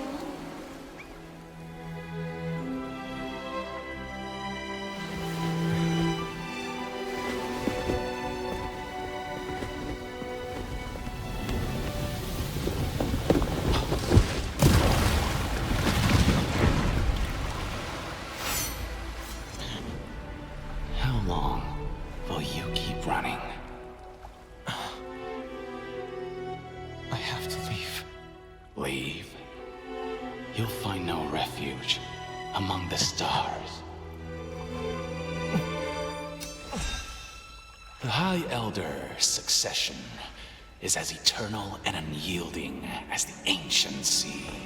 That past is yours. No, you are my reincarnation. A mirror image. A past life sin must be repaid in this one. Not you! For those who defy our creed and break the succession, death is the only redemption. Wait a second, Gilgamesh!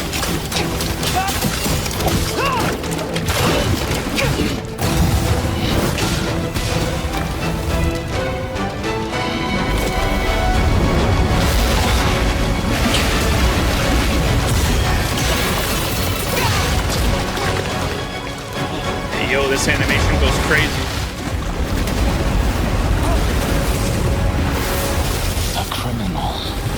Shows no sign of remorse. Deserves no mercy.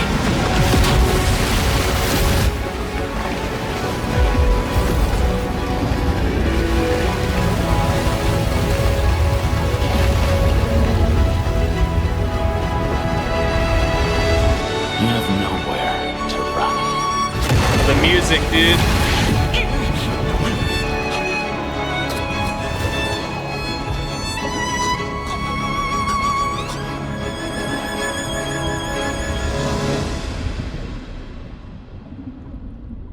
Don found guilty of unpardonable sin.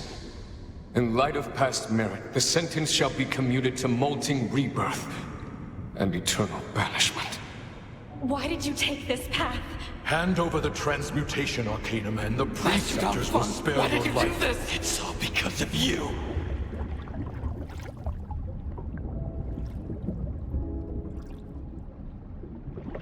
I liked all the voice actors there, the high five quartet.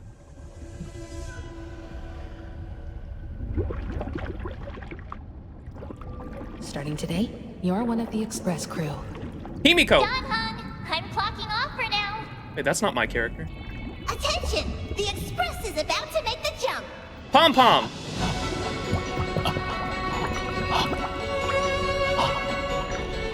You're right. You are my past. But you won't follow me into my future! Oh! I will blaze a path of my own! And it's futile!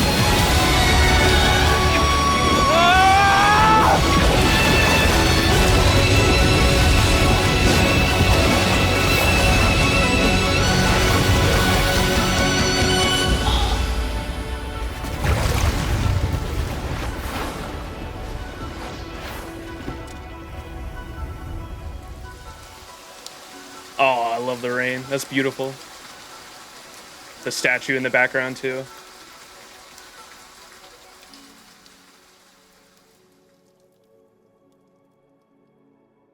Bro said, can you keep up? Go then. Leave. And don't look back. Wait, he's a servant. Actually fate, bro. Don Hung, quit daydreaming. Give me a smile. Another one. Say cheese. I know you're reliving past trauma, but give me a smile. Huh? Are you alright? Just reminiscing. Huh? Reminiscing? About what? Come on, tell me. Let him be, Marge. Grandpa Wilt. Wilt the goat. March can't read the room 7. Whoa, was that Santa? That was sick, dude. Oh my god, the drop over here. This was so sick. You're right. You are my past. But you won't follow me into my future!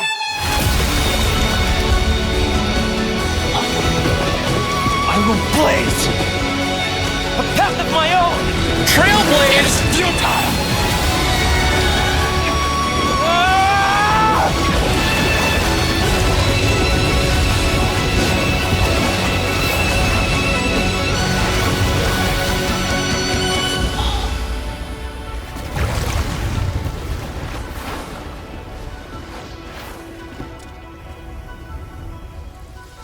It actually reminds me so much of Archer versus Emiya.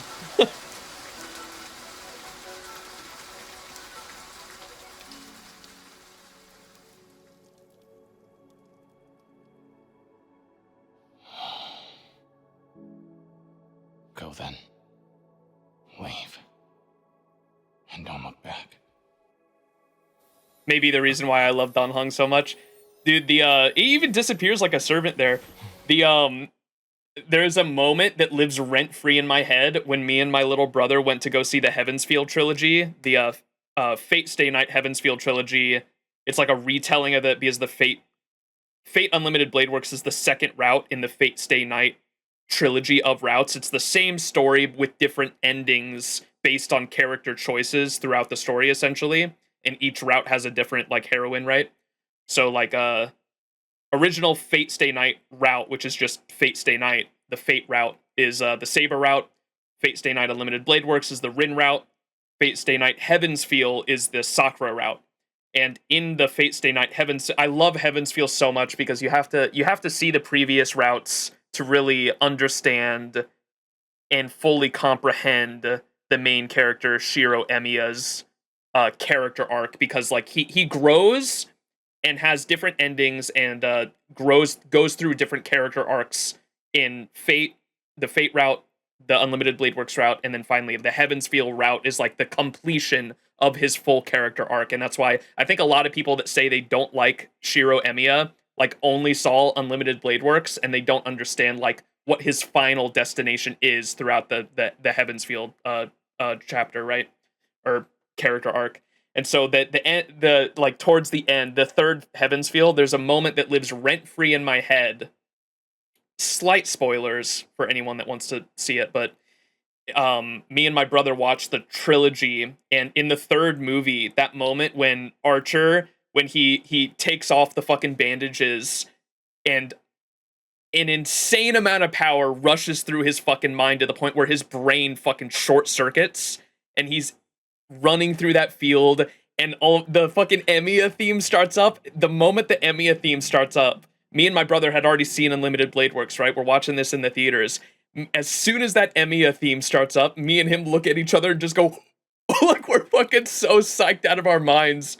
And the second he turns around and the music stops and he goes, so you think, or can you keep up with me? Yeah. And he fucking keeps running and says, no, you're the one that's gotta keep up with me. God, that shit's so fucking hype.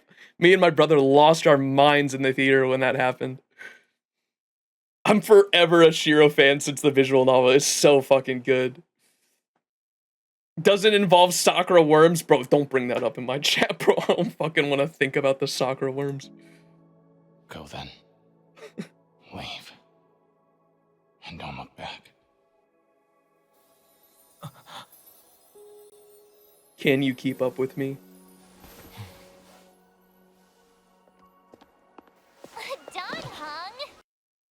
In the description, Dan Heng and Dan Feng have different voice actors. I was gonna ask that because I was gonna say he has a crazy range if that's the same voice actor.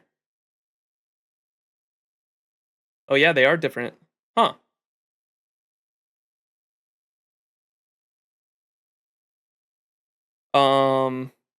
And one of y'all said to check the, was it the Flash? You said check the description of the Flash?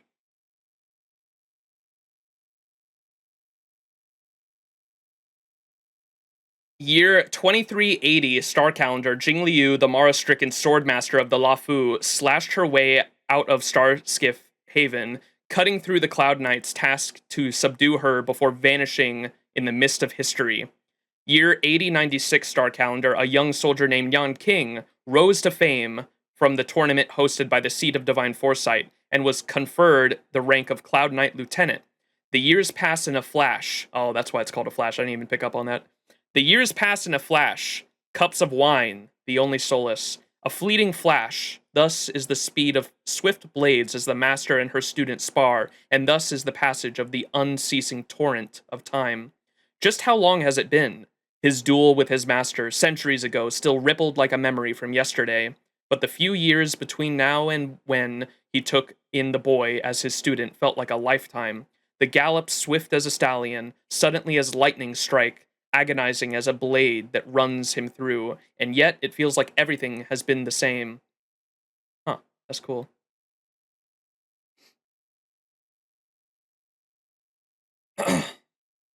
Always read these.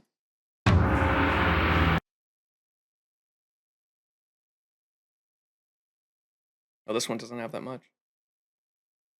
What about the dragon one? I have... Oh, this didn't have that much either. They painted a perfect circle, cycling endlessly from one end to the other, an everlasting destiny. Alright. My Red Celestia trailer, The Cloud Knights. Martial Doctrine on Swords.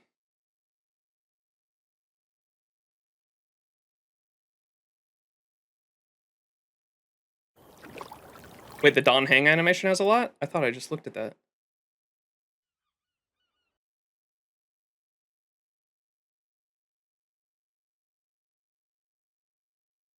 In the year 4800 of the star calendar, the 5 lineages of the Vidyadhara made an alliance on the Yuchu? UK? Putting their sacred vow into writing. This oath shall remain unbroken, standing stronger than even the earth and steel. History of the XianZhou Exodus of the 5 Dragons. In the year 7379 of the star calendar, the Imbibitor Lunae Dongfeng caused turmoil that threatened the sacred wood. The Cloud Knights joined forces with the Vidyadhara preceptors to assault him. History of the XianZhou Cloud Knights War Records. Noble successor of the Azure Dragon, bearer of the divine blessings from the heavens, traversing clouds and bestowing rain, shaped forms of the word's essence beckons. He dreamed of shouldering his responsibilities, performing the ritual dance gracefully, and sealing the ambrosial arbor. He dreamed of stepping into a battlefield where sharp blades and arrows felt like rain, and meted out punishment from the sky. He dreamed of being chained between jade pillars, pierced with long nails, sealed in darkness. He dreamed of wandering aimlessly in the darkness, chased by lurking shadows. In all dreams, he was a dragon, a hero, a sinner, but never a person with love, hatred, sorrow, or joy like anyone else in the world. Huh. God, there's so much context missing. I wish, I know I've been saying it all stream. I won't go on and on about it, but God, I wish it was presented like a little better in the main story. For more context on what happened. Traveling with you has stirred up my curiosity. What drove you to pick up the sword at such a young age? Well, I suppose there's no harm in telling you. At first, it was the general's stories about the previous sword champion. He told me about her unparalleled skills, her unmatched prowess with a single blade. It inspired me that one day I could earn the title myself. Huh, that's cool. I didn't even realize it at the time, but the Yan King and Jing Liu meeting was kind of poetic because Jing Liu trained our general, and then our general trained Yan King. That's cool. He told me about her unparalleled skills, her unmatched prowess with a single blade. It inspired me that one day I could earn the title myself. So, it was the allure of renown. I also wanted to live up to the general's expectations and repay him for the gift of his teachings. Where would I be without him? Then you wish to forge deeper ties. It's more than that. One day, I'll run into battle alongside my Cloud Knight comrades, defending the Luofu and striking down those who threaten us, putting my abilities to their rightful use. Oh my god. If we ever have the Avengers Endgame moment against Nanook, dude, oh my god, Yan King's gonna pop off. I already know it. Oh, my boy's gonna come full circle. His character arc is gonna be so good. I'll run into battle alongside my Cloud Knight comrades, defending the Luofu and striking down those who threaten us, putting my abilities to their rightful use. In the end, it all comes back to fealty. What's with all the questions, miss? Why did you choose the path of the sword? I too was once shackled by fame and fortune, impeded by bonds and loyalty. But in the end, the sword moves beyond such notions. For the sword is just a sword, an instrument determining life and death. Nothing can tarnish its essence.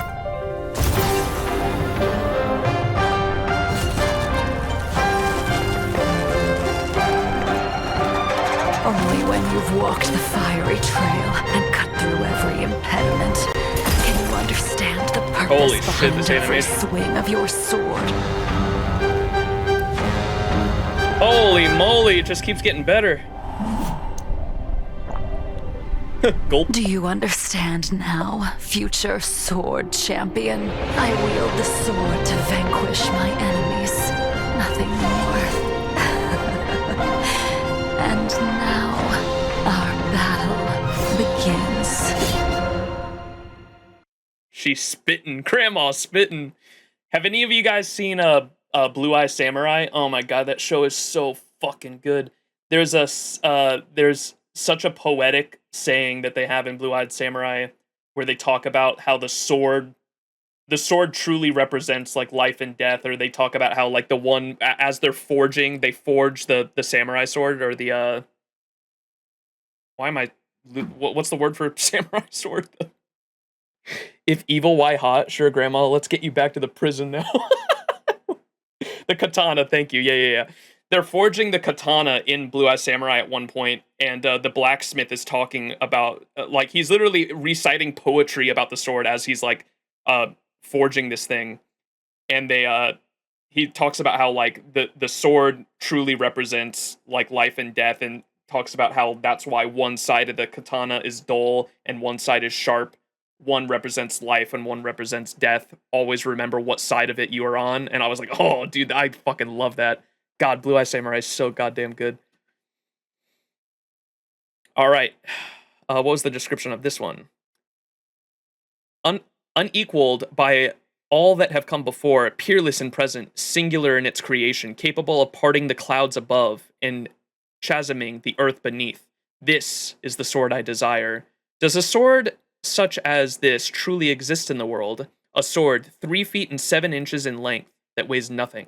It is a sword from any ordinary. It is not a forge from any ordinary iron, but condensed from a shaft of sharp ice. It glows with a dim light, as if it was on a stand of moonlight held in the wielder's hand. American measurements. Wait a second. They truly gave us the full English fucking translation. All right, this one is Song of a Distant Planet Volume 2. So I was really excited for this one because we watched the first one and I thought that was really good. This is a mini documentary on the music of XianZhou Luofu.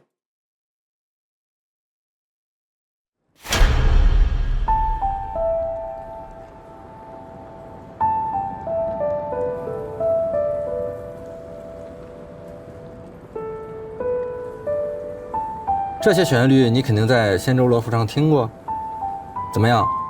好听吗？这个版本呢？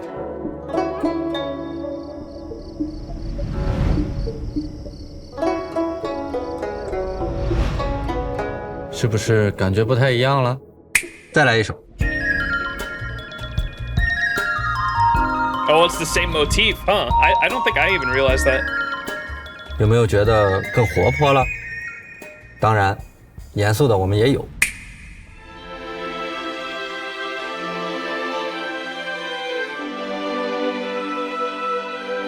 发现了吗？它们其实都是同一段旋律延展开来的。这段旋律是怎么变成气质完全不同的曲子呢？又是怎么构筑出这个音乐 Is this the same guy that did the Yurilo 6 music as well? He's a fucking genius when it comes to mixing different motifs with different moods. Holy moly. 它们其实都是同一段旋律延展开来的。这段旋律是怎么变成气质完全不同的曲子呢？又是怎么构筑出这个音乐世界的？要解释清楚这一切，就必须先从最初展示的这条旋律开始说起。什么是国风味的旋律？这个问题其实没有标准答案。因为国风不是一个可以被简单代表的概念，它有太多的维度可以去诠释。因此，我们想要根据仙州的特点去做一个。I remember him. These are the same guys. Did they say the name? Gone. Yeah. I remember this name. Gone. He was the one that likes, and he, I think in the other documentary, the fan-made documentary on the Yurilo 6 music we watched, I think he said Gone was the composer that really liked to put the S's in the vocals for their Yurilo 6 music. You would hear constantly in the background like a s with vocals, and that's very unique. Like you usually don't hear that a lot in vocals for music tracks, and so that was really cool. Yeah, both of them are really good because I think both of them were in the Yurilo 6 documentary that they made. 做一个符合我们的音乐表达。仙州本身的设定其实非常巧妙。第一眼望去，你可能会感到它非常的古，但是你仔细体验的时候，又会发现这个地方好像有很多先进的高科技。如果直接采用非常传统的宫商角徵羽5声调式去写一个中国风的旋律，这的确很符合创作的直觉。但是想要去体现一个新旧交融的概念，这并不合适。那段时间，我没事儿就会经常看看仙州地图的跑图视频，去感受这个场景。可能是泡在里面的时间久了，脑海里就冒出了这个旋律。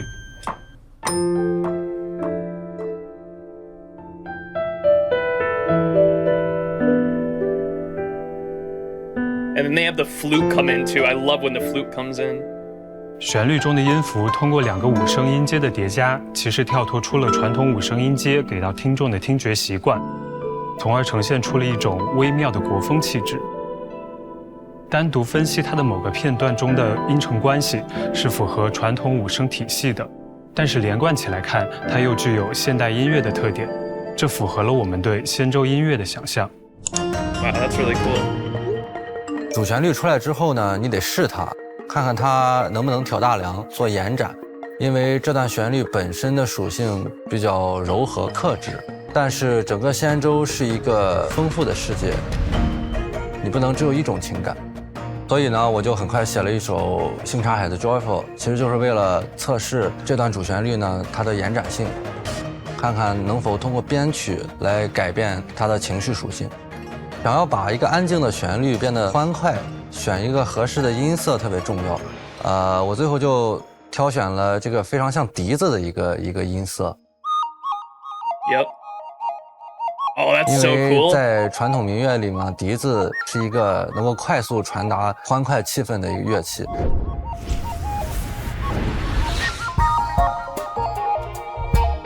但直接用原声又显得太实了，没有这种科幻感。而用电子合成器捏的笛子音色呢，会带来一种似像非像的错觉。如果拿捏得好这个真假虚实的平衡，就可以在音乐层面创造一个积极的恐怖谷作用。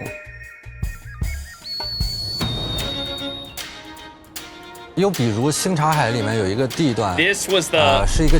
I don't know what that instrument is. Someone in chat might know. But when I was talking about it's like an Eastern, the equivalent to like an Eastern violin, essentially. But I remember hearing that earlier this stream, in fact, and saying how much I liked it. And that's the instrument right there.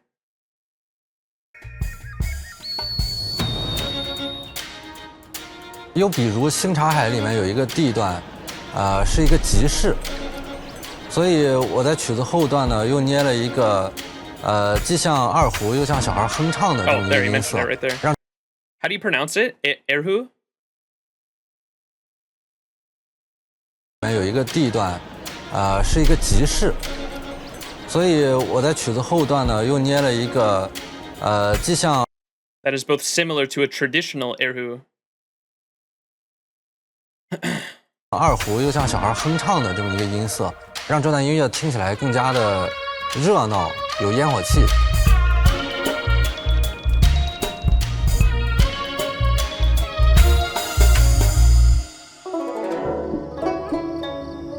永夜的长乐天，它是相对安静的，有点像夜晚的江南，更仙气一些。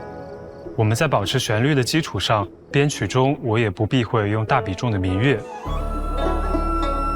但为了衔接仙州的软科幻调性，也融入了一些圆润悦耳的电子音色，来和民乐一起去表达。They have electric erhus as well. 到了后半部分，灵动的电子音色渐渐浮出水面，弦乐引到后面，氛围在这里有了小小的转变。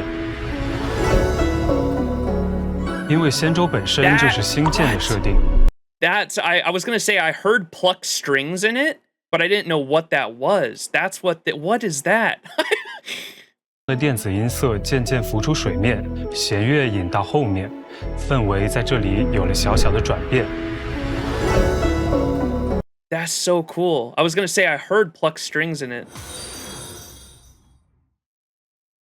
They use them at the Genshin concerts for the Zhongli theme. I do not know how to pronounce any of these words. I'm so sorry. This is so cool, though. 因为仙州本身就是新建的设定。Reminds me of what's that thing from Ed and Eddie that Ed plays? One sec. I'm sorry.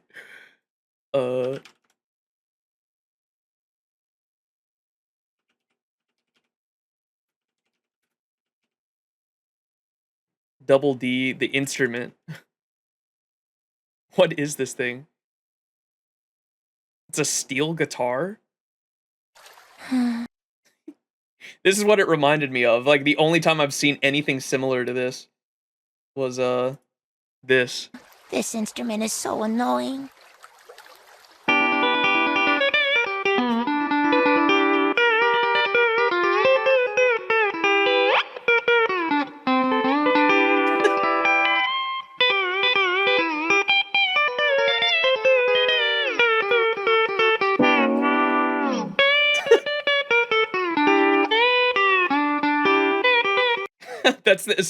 That's not the same instrument, of course, but it's similar. That's the only time. That's what it reminded me of.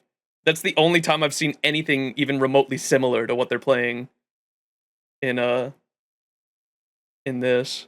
给人的感觉就像是一座天上宫阙，所以后半部分的意境会更飘一些。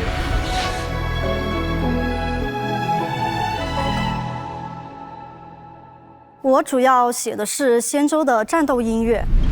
Oh, the battle music was so good, so good. 说实话，要让开拓者体会到爽快紧张的战斗氛围，只是复用主题旋律是很难体现的，所以对旋律要有一定的取舍。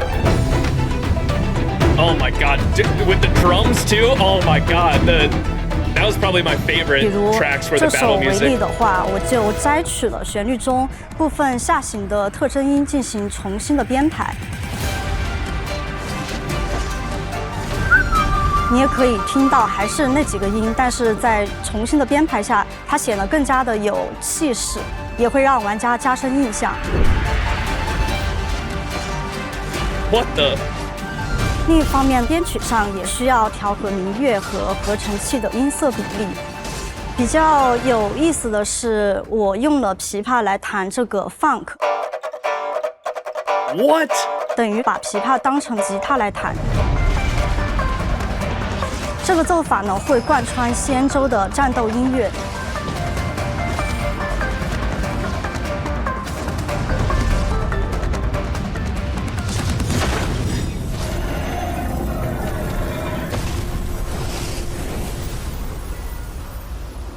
我主要写了仙州内的一些情绪音乐，它们不服务于特定场景，而是会随着剧情氛围的变化出现。What kind of problem can they possibly be facing? Isn't this hand a problem? 这些音乐会让你觉得仙州这个世界是情绪丰富的。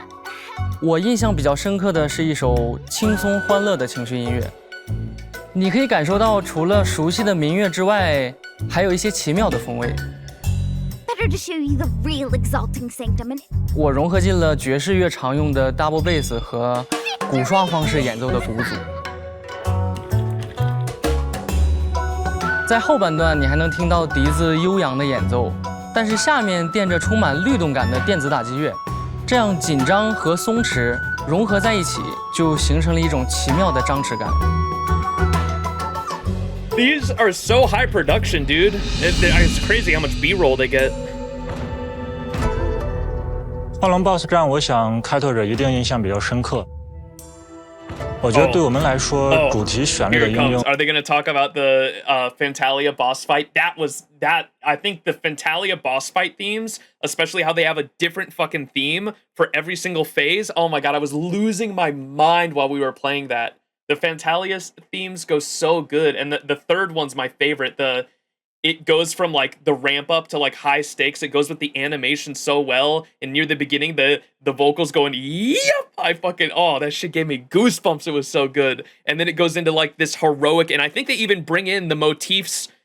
They bring in the main character like motifs. I don't know if there's a Jing Yuan motif or if there's a Dan Heng motif, but they bring in like the character motifs like in the middle of that final phase song too. It's so good. It's like ascending, during the Fantalia fight. So good. This was my favorite. 与音乐氛围的构筑在这首曲子里有了很大的突破。一开始拿到 BOSS 的设定图，我们就发现了幻龙是一个充满植物元素的 BOSS， 它会给你一种妖冶神秘的感觉。而且 he said he got one look at Fentalia and said, "Yes, this gives me a very seductive feeling." 是一个充满植物元素的 BOSS， plant symbolism gives off a seductive and otherworldly feeling. Yes, 妖冶神秘的感觉。而且在场景设计中，开拓者一路走来也会看到越来越多的草木元素。我们由此联想到星神药师是歌颂生命的，而且整个故事背景都带有神秘。I did like that as well. You could clearly see the influence of Yaoshi with destruction there in the character design too, which I thought was really cool. 色彩，所以就想到了原生态音乐的方向。按照这个思路，一开始我们也尝试了藏语啦、波啦、马头琴之类的元素，但是后面偶然听到了侗族大歌，就感觉它的音色特别适合去表现 BOSS。在 BOSS 战的第一阶段，我们主要想烘托幻龙的强大和阴暗，尽量塑造它的压迫感。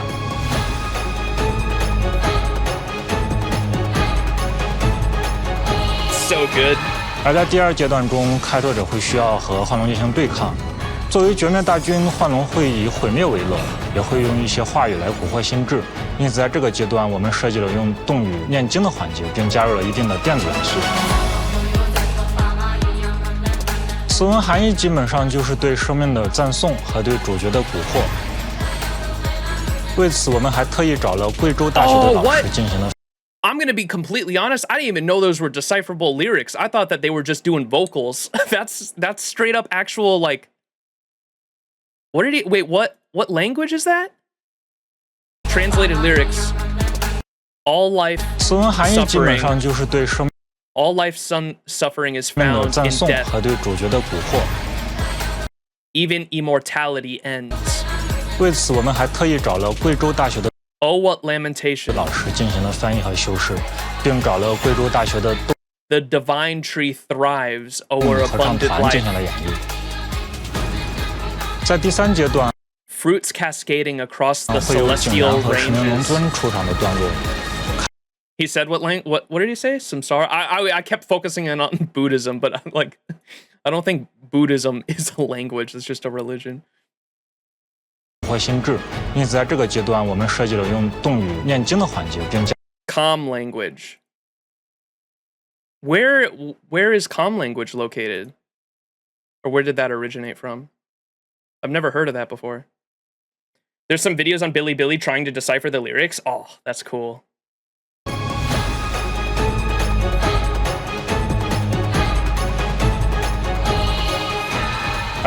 They're more like chants? Okay. 第二阶段中，开拓者会需要和幻龙进行对抗。作为绝灭大军，幻龙会以毁灭为乐，也会用一些话语来蛊惑心智。因此，在这个阶段，我们设计了用动。We included the chanting of Buddhist scriptures using the calm language. That's so fucking cool. It's a language native to China? Okay. These languages are from ethnic minorities in China. Okay. Very, very old then, huh? Language of the Dong people who live mostly in eastern, I'm gonna butcher this, Guizhou, western Hunan, northern of Guangxi. Truly a mix of all times. That's so fucking cool. I love that. That's so cool. 会需要和幻龙进行对抗。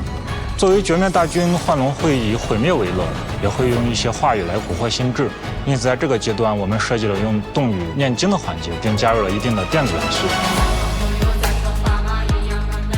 词文含义基本上就是对生命的赞颂和对主角的蛊惑。为此，我们还特意找了贵州大学的老师进行了翻译和修饰，并找了 Hold up, what? 生命的赞颂和对主角的蛊惑。为此，我们还特意找了贵州大学的。To manage this, we got lectures from the calm language from Guizhou. I'm sorry, I'm butchering the words.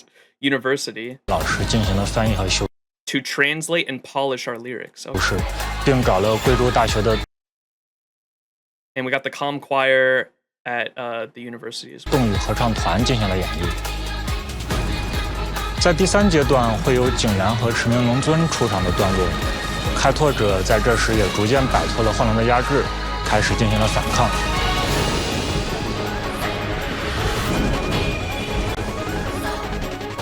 因此，在这一段中，我融入了一些仙州的主题元素和警员动画中的主题旋律。I did notice that. I was gonna say I don't know what. I assumed it was the character motifs, but maybe it was just the overall XianZhou main motif. Okay, the original do do do do do do do do do do. That motif is what was blended in here. Okay. I definitely noticed there was a motif I recognized in that third final phase fight, but I wasn't sure what it was. I thought it was either Dan Heng or Jing Yuan's main motif, but I don't even know if they have character motifs.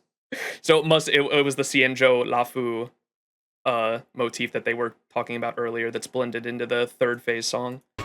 因此，在这一段中，我融入了一些仙州的主题元素和警员动画中的主题旋律。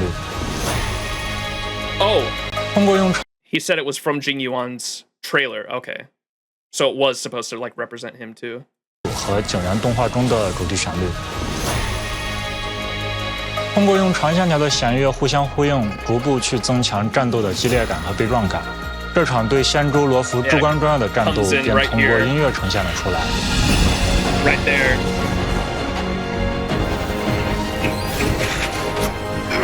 Dan Heng, do it!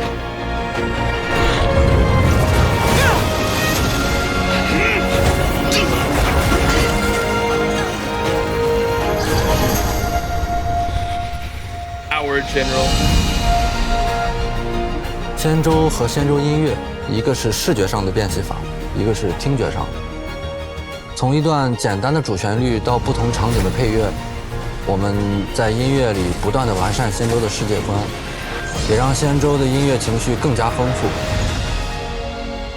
我们在创作仙州音乐的时候，最惊喜的其实是其中的自由度。国风音乐是一个非常包容的体系，可以尽情地融入自己的想法和创意。我们也无需去做更多的判断来辨别它是不是国风音乐，因为从小的熏陶和记忆自然会给我们答案。这种兼收并蓄的包容性与一代代人对国风音乐的传承，使得这个古老的音乐体系能够在这数千年的发展中不断地散发出新的活力。也许这就是国风音乐的独特所在。同时呢，希望我们这一次的创作也能为国风音乐带来一抹不一样的色彩。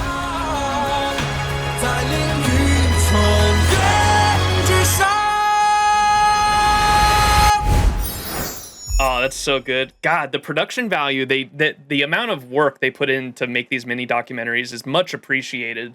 Like that, they had so much B-roll to go with their explanations for what they were doing to keep you interested. That was so good. God, I love Hoyo puts so much work into those. All right, and that we're pretty much at the end now.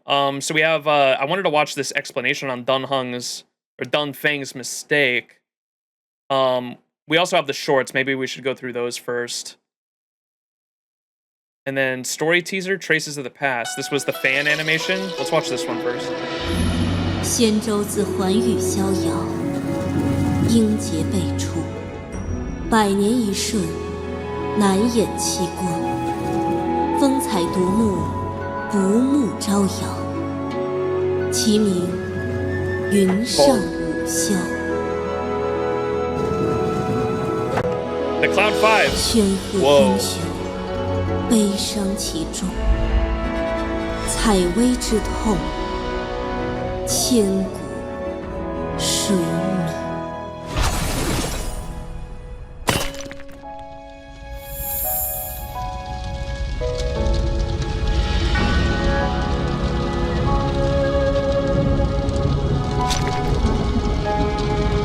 This is all fan made too. This is crazy. This looks official.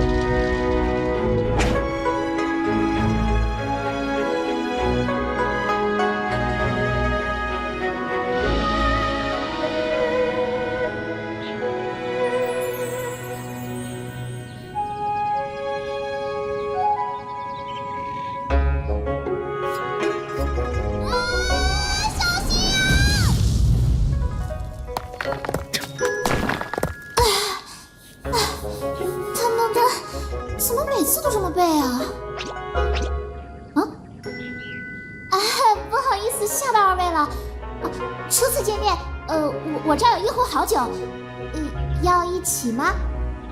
咱太奶奶曾云，酒桌之上倒是热闹了不少。和那位短生众的机缘，则要从那次前往朱明求援一事说起了。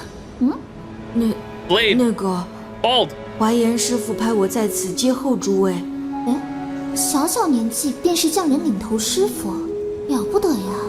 仙人师傅们都说，我没法像他们那样活很久很久，我能学到的知识始终有限。也许……哎呀，别听老家伙们胡说八道，他们呀可不是什么仙人，他们就是嫉妒你呢。你只要一心干你想干的事业，成不成什么的都是天意呢。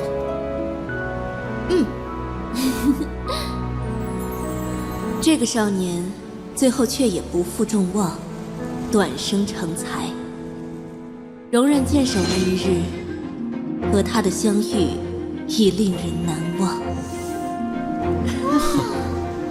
无下飞光嘛，久闻剑手剑心玄奥，可破万千魔障。有幸相逢，敢问是剑否？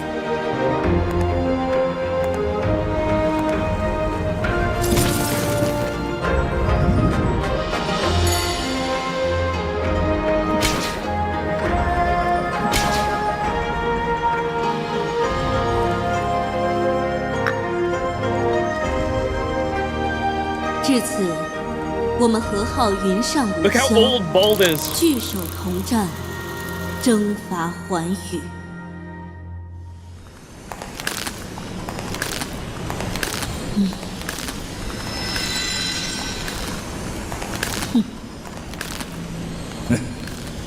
这些丹粉便是长生主的馈赠，在我们体内所播撒，实在可惜。 So these are... I haven't been introduced to these guys yet, but I know chat was kind of like trying to tell me what they were without spoiling too much. And I imagine that these guys get further explained in the future XianZhou arcs, but there's like a race of like essentially like wolf people or like werewolves is like what chat was describing them as. And they also get Mara stricken. They're also long life species. And I don't know if they're on a certain ship or if they're banished or like what's going on with them, but there's very little I know about them right now. I just know they exist for the most part. Borisin, yeah, that is their name. We read about them in one of the lore cards. And it's like 2.5 stuff. So yeah, you'll learn more later. Gotcha. Okay. Just putting it out there that I know very little about what these guys are, but I know about them at least. 用你们的身躯，才能驱动起这千族之舟与玄甲。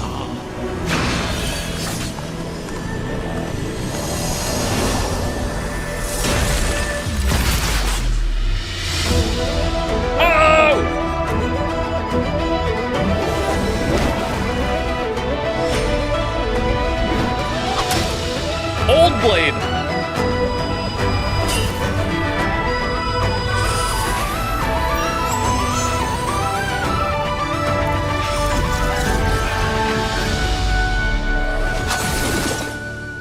Old. 干杯！这次又是哪个星球上的好酒给你寻来了？酒香扑鼻，柔畅爽口，不错。是用一种果实酿的，像金蔗果，那里漫山遍野都是。只是新茶，啊，下次可不许做这么危险的事了。Oh, roommates.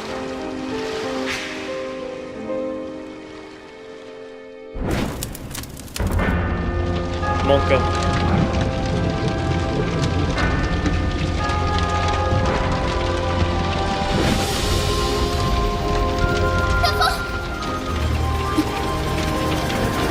Oh, this is where she sacrificed herself.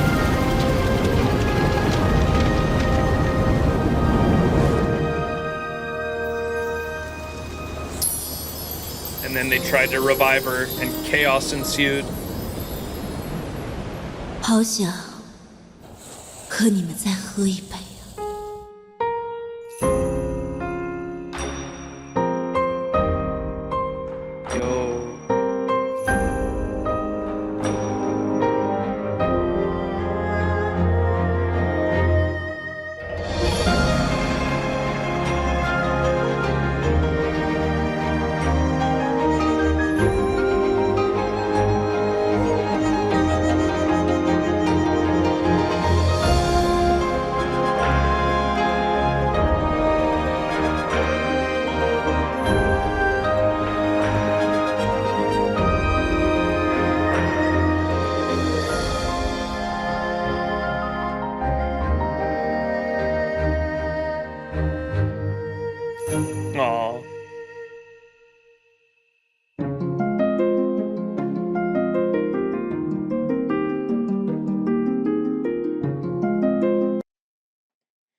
That was cool.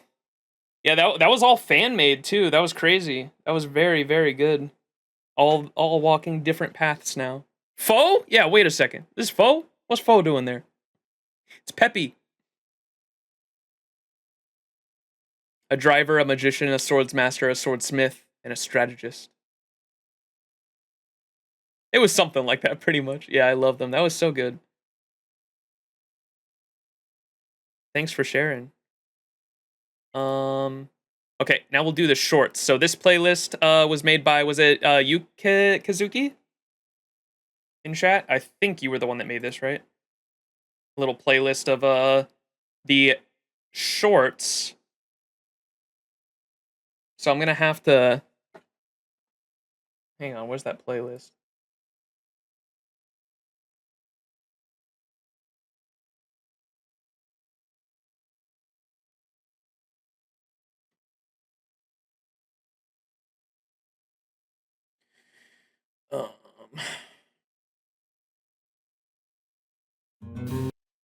Is there any way I can type this in while keeping the playlist?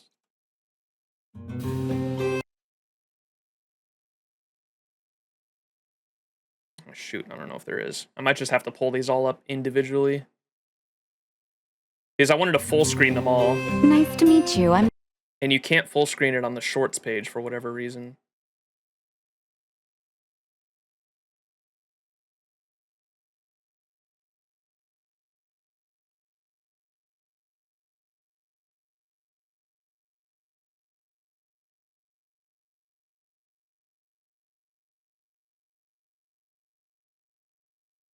Okay, regardless. So, y'all were saying a lot of people don't know about this, but on the YouTube page for Honkai Star Rail, there are these shorts that they make that are only shorts. They're not video versions. They're only YouTube shorts that are like voiced animated versions of the light cones in game. And so this one's Natasha, my wife.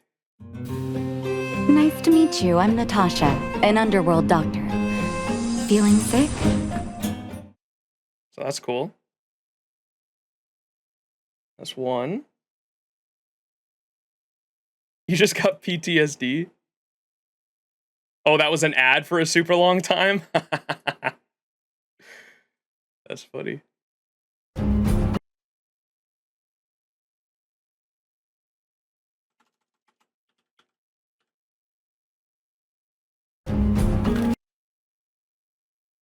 It was literally everywhere.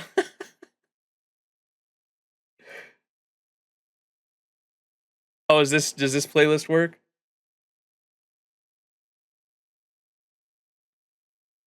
Does this turn it into a video? Let's see. Oh, yes, it does. Oh, my man. You're the GOAT.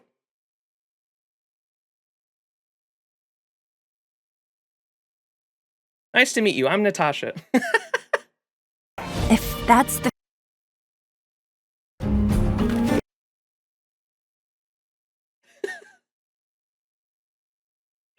All right, here we go. Hey, I'm a firm believer in small talk brings big clients. Scampogaski. I like how he's in the light cone. He's like in the sights of a fucking sniper rifle, bro. If that's... Oh, this one's longer. 26 seconds? the future you want, I'm willing to build this bridge with you. That was a little more.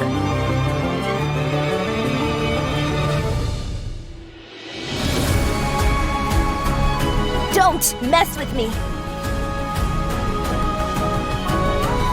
Disappear among the sea of butterflies. Illusions of the past!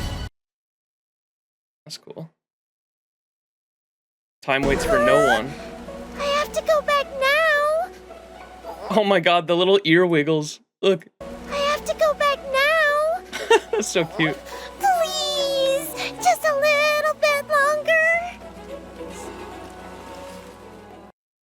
Bailu head pets. Work is not. QQ! Oh, this is the CE, or the CE, the I'm so FGO brained. This is the light cone I just got.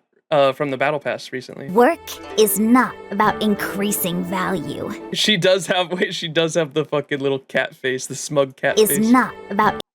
Can I get a 2 dots and a 3 in chat? I wish these animations for the light cones were in game for real. They made them. Just throw them in game. She slacks off all the time. She does. Increasing value. Fushuan is not happy. Just pays your bills. The trick is to increase value for yourself at your employer's expense.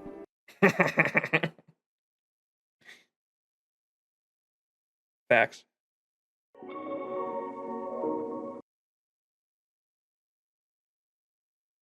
Oh, I can shift N to just skip to the next video? Okay, I might have to do that.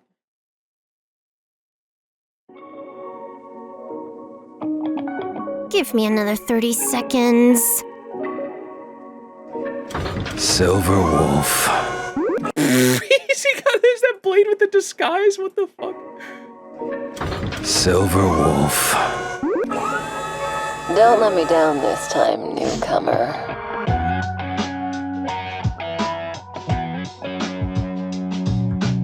Wait, they had like a completely different angle on this one. That's crazy. Seconds. Silver Wolf. Don't let me down this time, newcomer.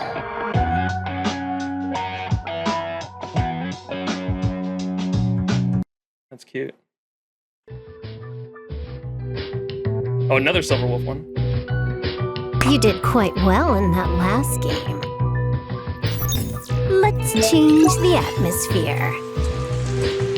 How about another round?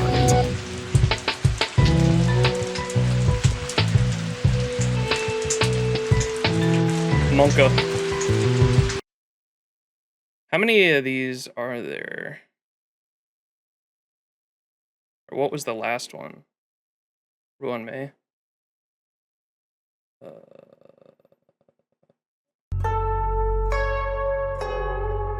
Luocha theme's scary.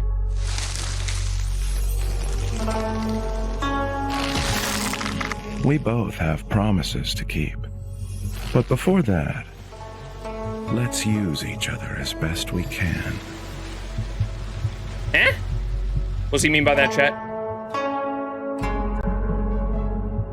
Monka. Sussy Luocha. I'm just a traveling merchant. Unworthy of attention from so many pairs of eyes.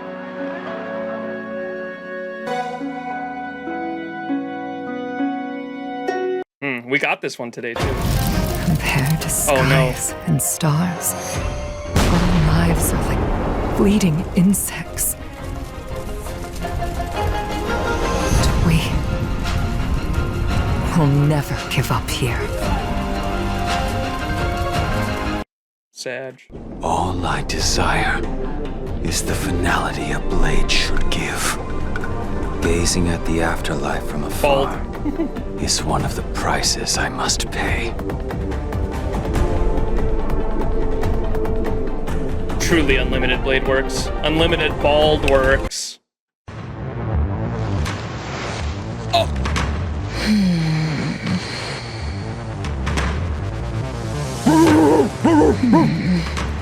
Only by waiting Neighbor's to take dogs. a bite can you truly savor the taste.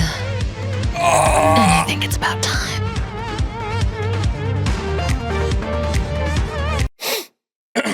So,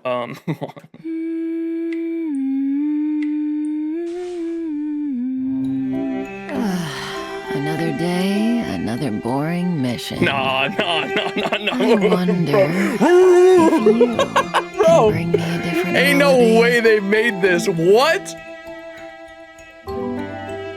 I'm losing it, bro. We gotta watch this one back. Hang on. Holy moly. Another day, another boring mission. I wonder if you can bring me a different melody. That's crazy, bro. From the shop. This is the one I have on Kafka right now, for those who don't know. I already got this one at the shop. You have to read the in-game text on this light cone? Okay, I don't think I have. Oh, wait. Warm-up is over. Now. Oh my god, they animated a sweat on this boy? Back sweat? Warm-up is over. Now, it's time for the main event. My MC. Bro, they animated the sweat on this guy's back. That's crazy. Holy shit. And y'all said to read the in-game lore.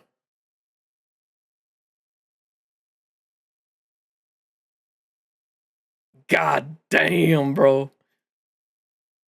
The phonograph record is being played, spinning nonstop. Even the sounds of all those hoarse shrieks cannot escape the heat wave and are dampened by its tepidity. What? She seemed unprepared and utterly enthralled by the fascinating melodies. It started with sincerity and anticipation, followed by a passionate catharsis, with one climax after another.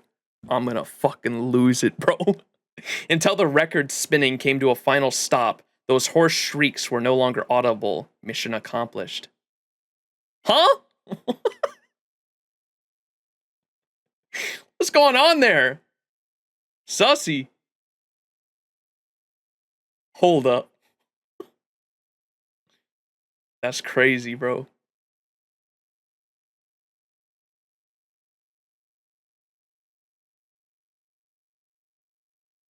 I think we need to jump in there to find out. That's what I'm saying. Chat, the only way we're going to know for sure what was going on those records is if we jump in the tub with her, all right? I'm just saying. It's the only way to find out, so.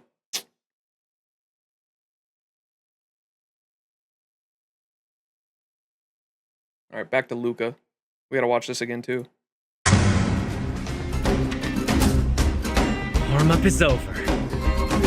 Now, it's time for the main event.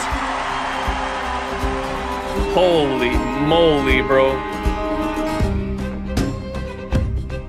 My MC. Ooh.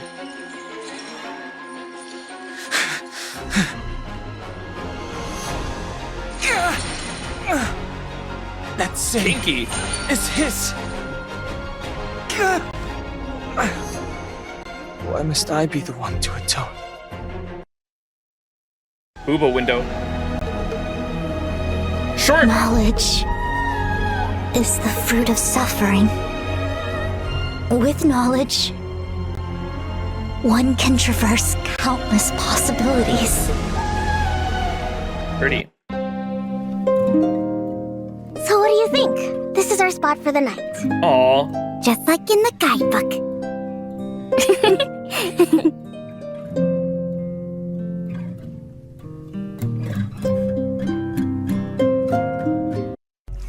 Iron and tools forged of it bear no profound value. When the blade breaks, past struggles come to naught. To truly reach the pinnacle, one must become the sword. Close at hand, out beyond the stars. And in my heart, the beauty is everywhere. Our Gentini. Oh, I love his OST too. Life will pass away. The best moments retain their freshness. When preserved in a single slice.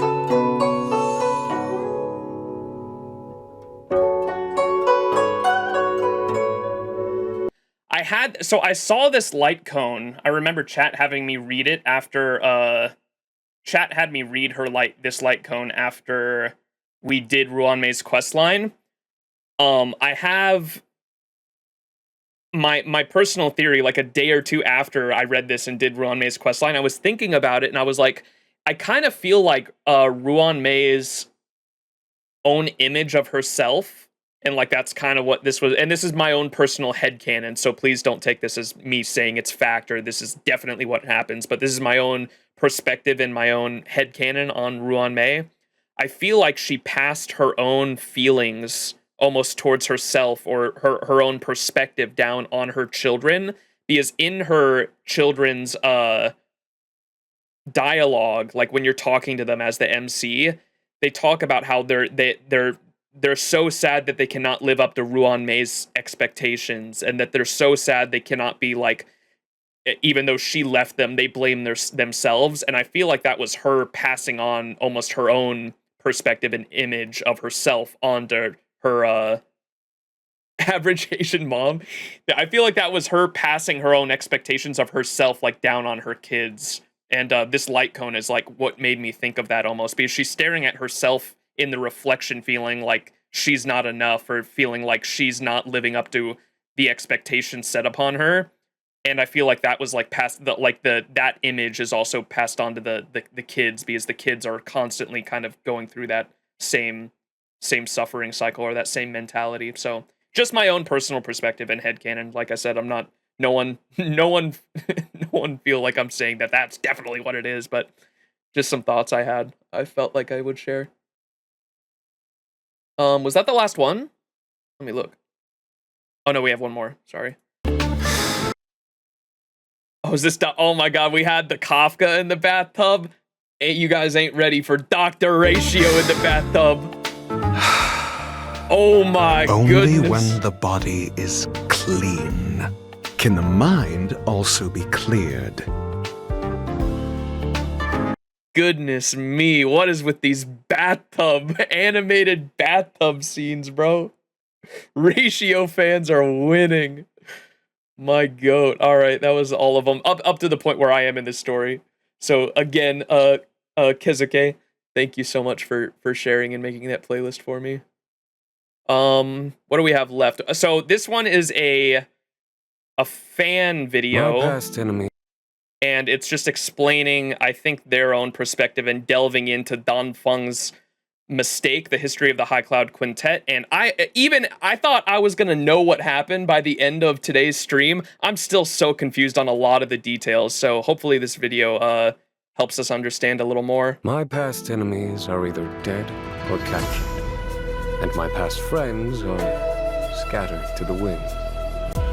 And yeah, so keep in mind this is a 1.2 video. You can see it up there. So this video was made during 1.2. Oh, okay, was this before the epilogue? Okay, this is all before the epilogue. Okay, yeah, that's good to keep in mind. Okay, let's keep watching it anyway. Now that I think about it, I am indeed an old man. Of 5 people, 3 must pay a price. These words are carved into my every wound. If he were to forget everything, it would make things a lot easier for me. Goodbye, Lune.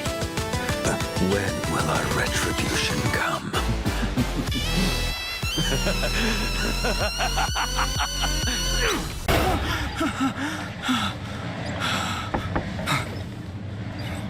Yandere Blade. So how many of you are sitting around here wondering why all these people are just fighting each other?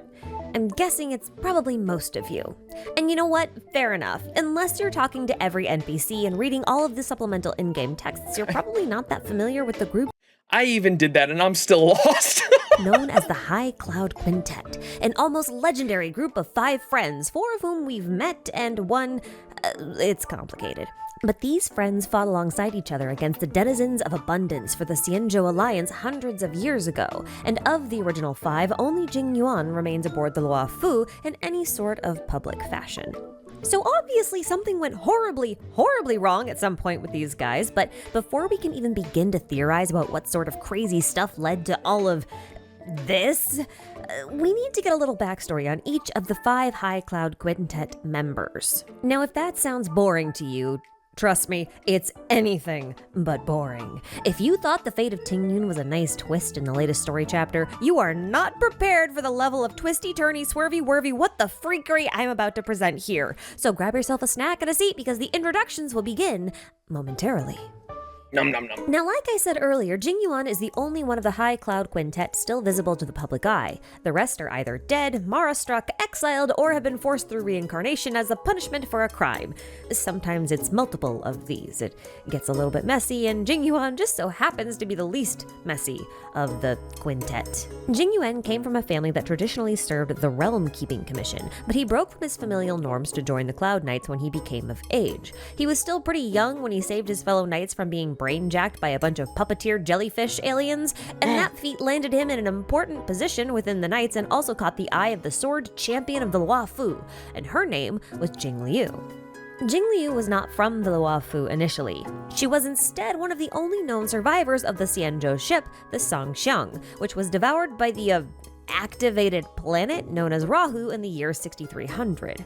Now, Rahu appears to be a planet capable of devouring entire worlds, and based on this text from the This was the fucking one I was wanting to read about, right? In the end, the Yu Yan left his position and drove a star skiff to roam the stellar seas in search of an answer. On the ancient planet of Rahu, he found an emanator of the Plagueis author, a living entity called Shuhu. Oh, wait, that's that one. Yu Yan witnessed how Shuhu granted life back to Rahu, which had long ago become a dead planet, and caused the planet to throb like an embryo in a mother's womb.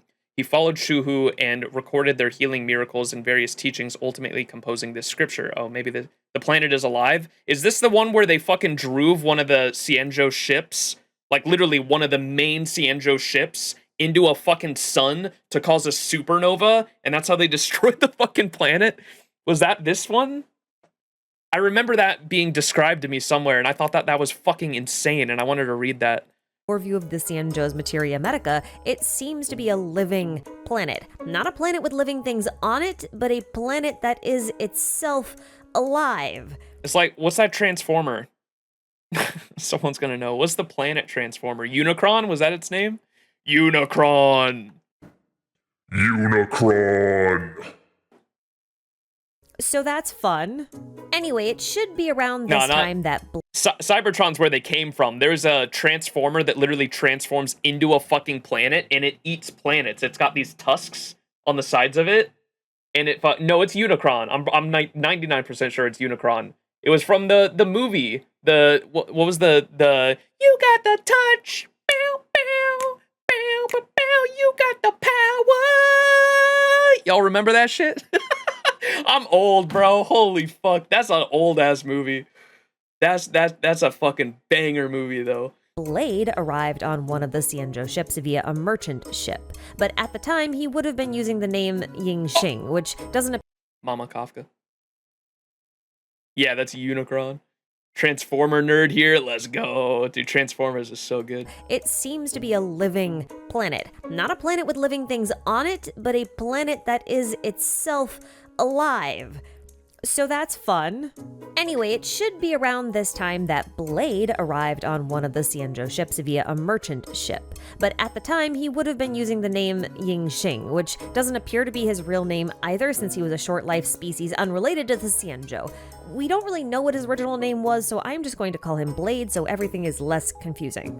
Blade arrived on the... We do know now, though, because like I said, or like chat pointed out, this was made in 1.2. XianZhou with the intent to study weaponry, which means, believe it or not, Blade actually makes blades, or at least he used to. He was a craftsman, and in fact, he made all of the weapons for the High Cloud Quintet. Now, given that he wasn't a XianZhou native, he would not have been naturally immortal, and it is illegal to make people immortal according to the XianZhou law. I'm gonna put a pin in that one because that will become important later.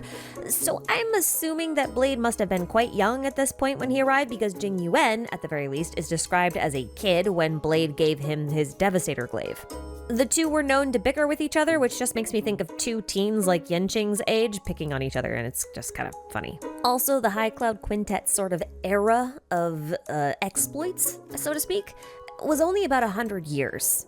As he got older, Blade became especially close to the High Elder of the Vidyadhara, Dan Feng, which is the previous incarnation of Dan Heng. We can infer all of this from how their relationship is described in the Passerby of Wandering Cloud's relic set, which is a set that is told from the perspective of Blade. Now, according to this set, the two of them often sparred together, drank together, wore a matching set of custom bracers that Don Feng crafted for them, and the relic set even describes them as being bosom friends. So, yeah, I mean, they are undeniably close. There's also a slightly odd instance where the relic set says that the two exchanged wine cups under the moon, and I know that to Western audiences this doesn't really sound like much of an important thing, but the original Chinese text uses some really obscure archaic characters which could be read as engagement, which does not necessarily imply a romantic thing, but it does heavily imply What the fuck did that Sonic meme say? Which does not necessarily imply a romantic thing. My fucking god, these bitches gay. Good for them. Good for them. But it does heavily imply a deep, almost familial bond between the two, regardless. Now, later in the relic set, after Blade loses his mind to the Mara and his memories get a little hazy, he finds himself holding a jade flask that he made, that he also meant to give to Don Feng as a gift, only to realize that his friend is no longer around. No! Some of you probably think I'm getting sidetracked here, but I promise I am not. Why is Luca here? The relationship between Don Feng and Blade is extremely important, and it's second only to the relationship. Oh my god, they were roommates? Wait, where was that? 100 years. As he got older, Blade became especially close to the High Elder of the Vidyadhara, Don Feng, which is the previous incarnation of Don Hung. We can infer all of this from how their relationship is described in the Passerby of Wandering Cloud's relic set, which is a set that is told from the perspective of Blade. Now, according to this set, the two of them often sparred together, drank together, wore a matching set of custom bracers that Don Feng crafted for them, and the relic set even describes them as being bosom friends. So, yeah, I mean, they are undeniably close. There's also a slightly odd instance where the relic set says that the two exchanged wine cups under the moon, and I know that to Western audiences this doesn't really sound like much of an important thing, but the original Chinese text uses some really obscure archaic characters which could be read as engagement, which does not necessarily imply a romantic thing, but it does heavily imply a deep, almost familial bond. Oh my god, they were regardless. roommates. Now, later in the relic set, after Blade loses his mind to the Mara and his memories get a little hazy, he finds himself holding a jade flask that he made, that he also meant to give to Don Feng as a gift, only to realize that his friend is no longer But later around. this was Some of you probably think I'm getting the flask sidetracked wasn't here, for but Don I Feng. promise I am not. The relationship between Don Feng and Blade is extremely important, and it's second only to the relationship between Jing Liu and the final member of the High Cloud Quintet, who we know only as the Foxian. I really hope you guys are sitting down for this, because this is where this gift gets really, really weird. The Foxian member of the quintet was a very gifted Starskiff pilot, well-traveled and perhaps a bit reckless, if Blade's character story is anything to go by anyway. She could shoot multiple arrows at a time with a recurve bow he made her while piloting her Starskiff. Honestly, she sounds quite a bit like Yukong, but she's definitely not Yukong, otherwise she'd be named as such in all the sources since Yukong is pretty famous, but I digress.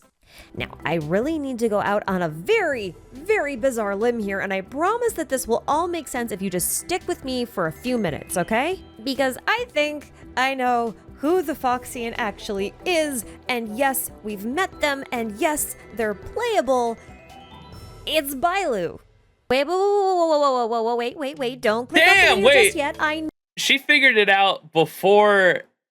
She figured it out before fucking any of that shit was really... She figured this shit out in 1.2. That's impressive. And yes, we've met them, and yes, they're playable.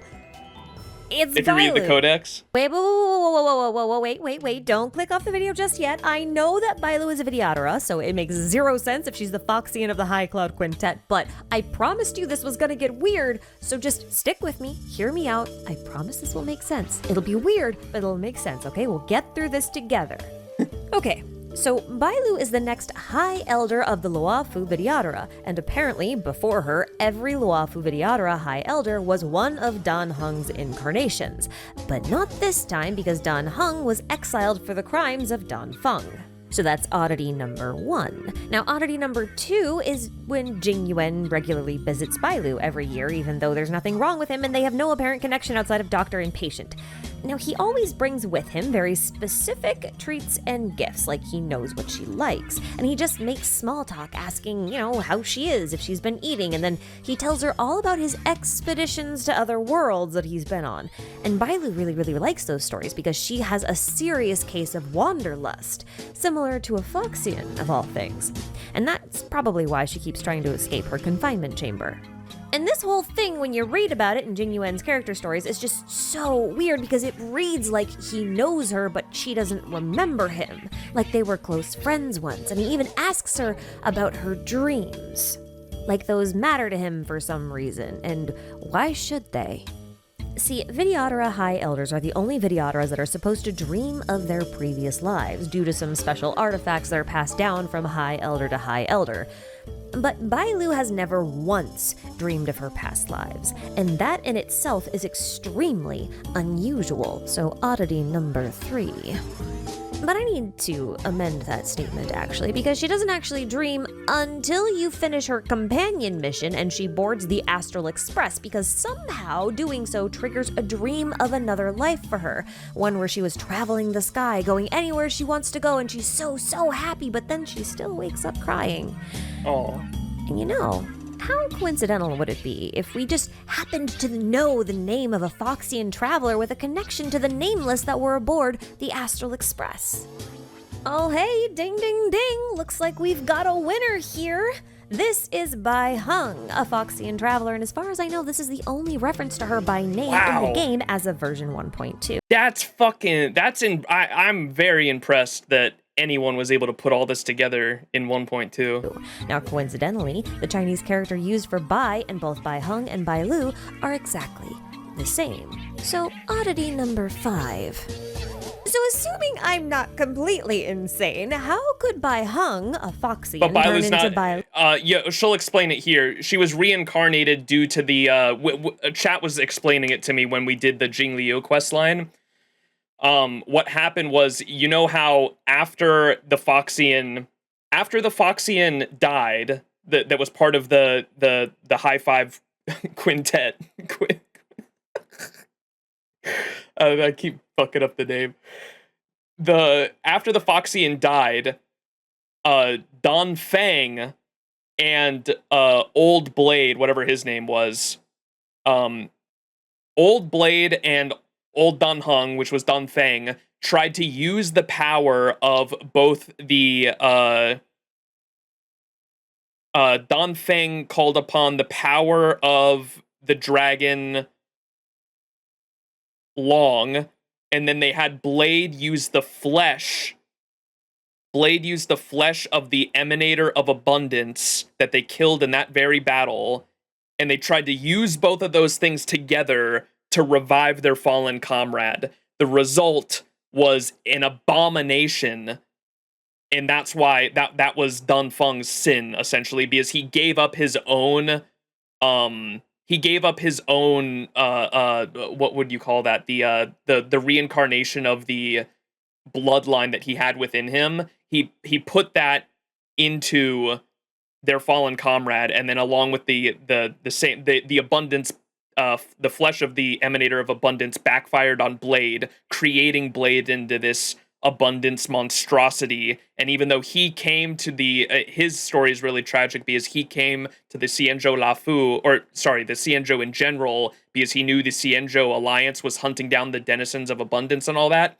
We don't know Blade's full backstory from where he came from, but wherever he came from, he wanted to get revenge on Yaoshi and the denizens of abundance himself. And so he came to the Alliance seeking help from the hunt to help aid them in hunting down the abundance. And so Blade's tragedy is that he became the very thing he sought to destroy. He became a denizen of abundance himself, which is very tragic, by trying to revive that fallen comrade.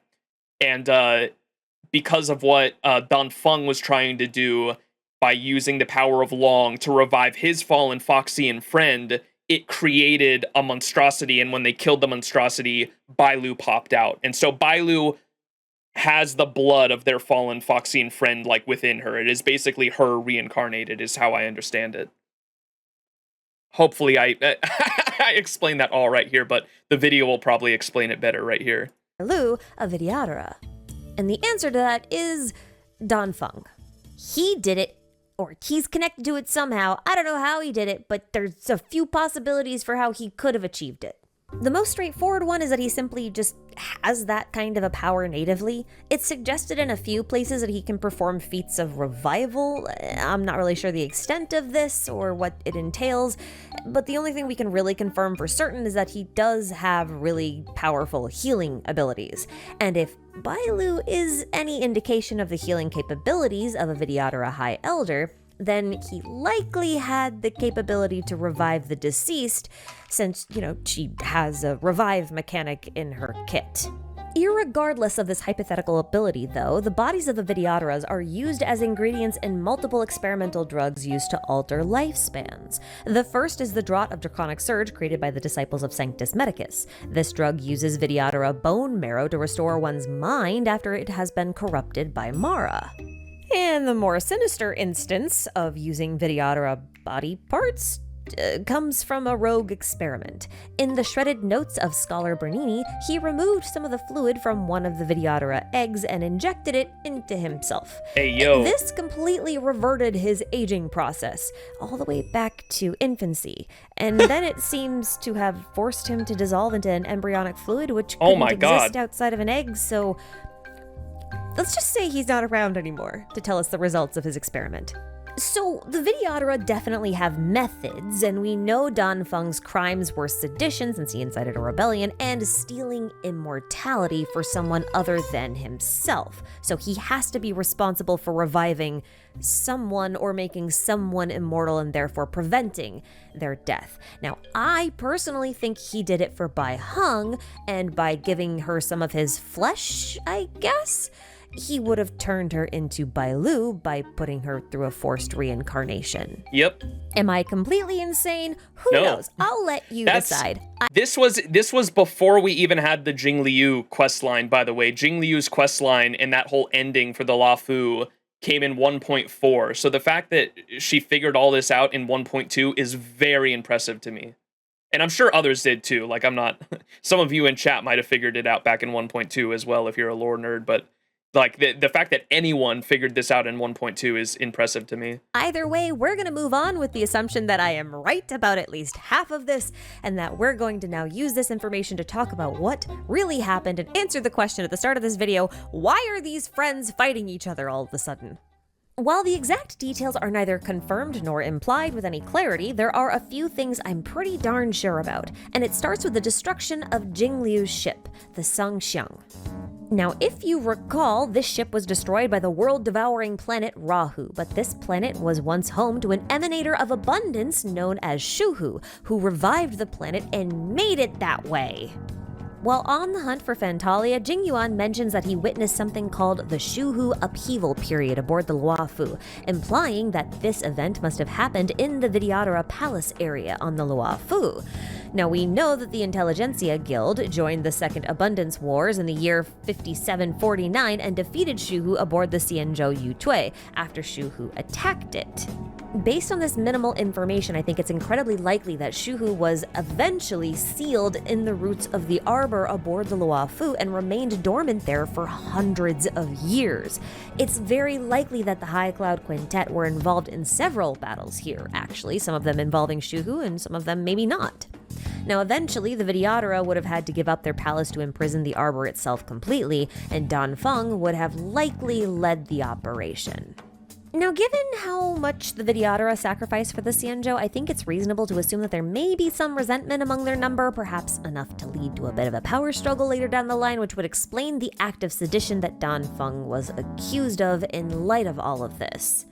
However, I would like to propose the idea that Danfeng was more interested in trying to destroy Shuhu for good and recruited Blade to assist him, because, they were close. This is kind of the point. When you need help with something really important, who do you ask? You probably ask your closest friend, right? So that's what Don Feng would do. He asked his closest friend Blade. I told you this was important. Anyway, I think that's what this memory here is supposed to be referencing. Now, I think Blade maybe owed Don Feng a favor, and Don Feng wanted him to research something related to Shuhu in return for that favor, so he parted the waters and gave him 2 hours to do it. But I also think something went very, very wrong here, and I think he ended up being blessed by Shuhu instead, hence his talent, Shuhu's gift. Now, Don Feng may have tried to heal him, and since we know the Vidyadhara above. I think the way I understand it was, I think they tried to, I guess I fucking so wish we got a cutscene for, like, what the hell actually happened. He's definitely, like, his immortality definitely comes from Shuhu, the emanator of abundance. Like, what actually happened? Chat said he ate the rock earlier. Bro, ate the rock. You ask your roommate, not your friend, yeah. Maybe owed Don Feng a favor, and Don Feng wanted him to research something related to Shuhu in return for that favor, so he parted the waters and gave him... Yeah, we still have literally no idea how he was infected. My understanding of it was, I thought that he tried to use the flesh. I think they tried to... My understanding, because it happened at the same time, or it seems like it happened at the same instance, when Blade became immortal, and when Don Feng tried to revive Bai Hung, was that her name? The Foxian. When they like happened at the same time, or at least like very close to each other, I thought, my understanding at the moment was that they tried to use both. That Don Feng tried to use the power of the Dragon Long through his bloodline, and then mixed with the power of the flesh of the emanator of abundance that Blade used. They tried to use both of them together at the same time to revive their fallen friend, and the flesh backfired on Blade, and then the bloodline or whatever power that Don Feng tried to use on his dead comrade turned her into some kind of monstrosity. They had to bring everyone together to defeat this monstrosity, and the result at the end of that fight was Bailu. Bailu was born from it, and so obviously a lot of details there are missing, but that's like basically my understanding of it. 2 hours. Valid thinking. Why would Bailu have been the result? She's a very young age. Also, didn't she mention she had just recently reincarnated when you met her? No, she's old, I'm pretty sure. She's still a young age for like a high elder, but she's old, I think, right? It's pronounced Don Feng, by the way. Your understanding is aligned with the idea everyone has right now. The theory people have is that after the abomination was killed, hope we get an anime one day. That would be cool. The theory people has that after the abomination was killed, Bailu was born, Don Feng lost his power, and then the abundance thing backfired on Blade. There's also a case of the dragon heart missing. There's a theory Blade's transformation is also affected by it. His eyes have significantly changed, and they look dragon-like. I don't think she ever said she was reincarnated recently. I hope we get an anime one day. Bailu was left behind in an egg. I could have sworn she did. There's so much shit, like, by her name. So the Foxian that died, by the way, is named, she has like a similar like last name as what Don Feng reincarnated into. Don Feng reincarnates into Don Hung, and the Foxian friend that died was Bai Hung, right? Bai Hung. They Don Feng and then Bai Lu are like literally their names split up. Someone in chat pointed that out, which is huge. Yeah. Bai Hank. You had Bai Lu took the name of the first part of their fallen friend's name, which was, her name was Bai Hung. Bai Hung was the purple-haired Foxian in the High Cloud Quintet. And Bai Lu takes the first half. Don Hung took the second half. So that's interesting. First, do it. But I also think something went very, very wrong here, and I think he ended up being blessed by Shuhu instead, hence his talent, Shuhu's gift. Now, Dan Feng may have tried to heal him, since we know the Vidyadhara bone marrow can stabilize the effects of Mara, and that might explain Blade's unique situation. In fact, we know there's something wrong with Bailu's, quote, dragon heart, and I find it curious that pre-Mara Blade had white hair, but post-Mara Blade has hair that is remarkably similar to Dan Feng's in style and color. I do wonder if the process of Dan Feng, maybe offering some of his flesh to Blade in order to save his life, might have been responsible for these physical similarities. But you're probably wondering where Bai Heng and Jing Liu fit into all of this, right? Well, I think Bai Heng caught wind of what these two boys were up to and followed them, only she was a bit more unlucky and didn't make it out alive. Unprepared, she probably died, and Dan Feng may have tried to also revive her by putting her body in an egg, meaning her situation may have been far more severe than Blade's. And I don't just say that lightly. You can actually check out this egg and read its memory of a time where a monstrous malformed dragon burst out of another egg, only to find itself stabbed in the head by a remorseful Jing Liu who softly whispered sorry to it as she did so. You know, like she was regretful, or like she knew who she was killing. That malformed dragon was probably Bai Heng undergoing a failed reincarnation. But the Vidyadhara preceptors probably thought that since Bai Heng had ingested the powers or flesh of the previous High Elder, that she could probably undergo a transformation under different conditions and gain some of his powers, thereby making her a new High Elder and freeing them of having to deal with Dan Feng. Jing Liu probably knew all of this because there's another egg memory where she demands the Vidyadhara let her see how she's doing. And she sounds desperate, or traumatized, or maybe both. Because what hatches out of that egg isn't the Bai Heng she knew, but probably Bailu, a Vidyadhara with no memory of her past self. My theory here is that Jing Liu and Bai Heng had a very similar bond to that of Blade and Dan Feng. So Bai Heng's death would have been particularly difficult for her to stomach. Knowing that two of her companions were at least partly responsible for Bai Heng's death, and that Jing Liu probably could have prevented the whole thing but didn't, is likely what triggered her Mara and sent her on a rampage, leaving only Jing Yuan capable of cleaning up the aftermath. Our general. You see, soon after all of this, Dan Feng would be charged with sedition and breaking the immortality taboo. He would then be forced to reincarnate as punishment, and his next incarnation would then be exiled, hopping from ship to ship until he finally settled aboard the Astral Express.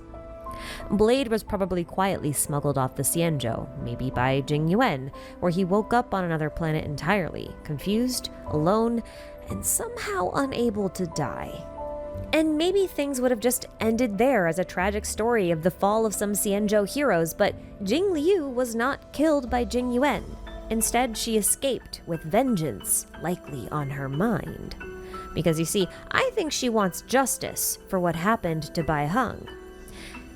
We know that first she tracked down Blade and dealt him killing blow after killing blow over and over and over again, but upon realizing that he just wouldn't die, she turned this torture into a type of training for him instead, partly brainwashing his weak Mara-riddled mind in the process. You see, it was actually Jing Liu's creed, that whole, of 5 people, 3 must pay the price. Blade is only repeating his training. Remember, it was Jing Liu who told him to bring that feeling of death to those 3 people she found responsible. And it's Jing Liu who essentially programs Blade into hunting down Dan Heng to carry out a revenge that is not completely his. Now, I say not completely because Blade is also likely resentful at some level. He potentially blames Dan Feng for his current pitiful state, and that blame could manifest into a grudge which the Mara then amplifies to the point of insanity. But regardless, it's Jing Liu who pushes him to that brink. Now, Dan Heng will pay the price for setting the stage for Bai Heng's death. Blade will pay the price for going along with it. And Jing Liu will pay the price for not stopping Bai Heng when she had the chance to do so. Now, there is one thing I haven't really touched upon yet, and that is the accusation of Dan Feng inciting a rebellion. She said, if I can't have a girlfriend, you don't get a boyfriend. True. This is a good theory video, though. All right, I wish this was all like in game, man. They really should have had like one full extra arc that wasn't the companion quests that were like way like that had like full on cutscenes or even let you like replay some of the stuff that happened 700 years ago. That would have been so sick, but alas, they probably didn't have time to. This is like a whole nother arc they would have had to produce, and it seemed like they were kind of running out of time as it was. Or sedition, I guess. Now, on the surface, this doesn't appear to be related to the events I've detailed earlier, but if you dig a little bit deeper, the whole sedition thing might be a reference to the reason Danfeng actually wanted to defeat Shuhu in the first place. At least if the rest of my theory is correct.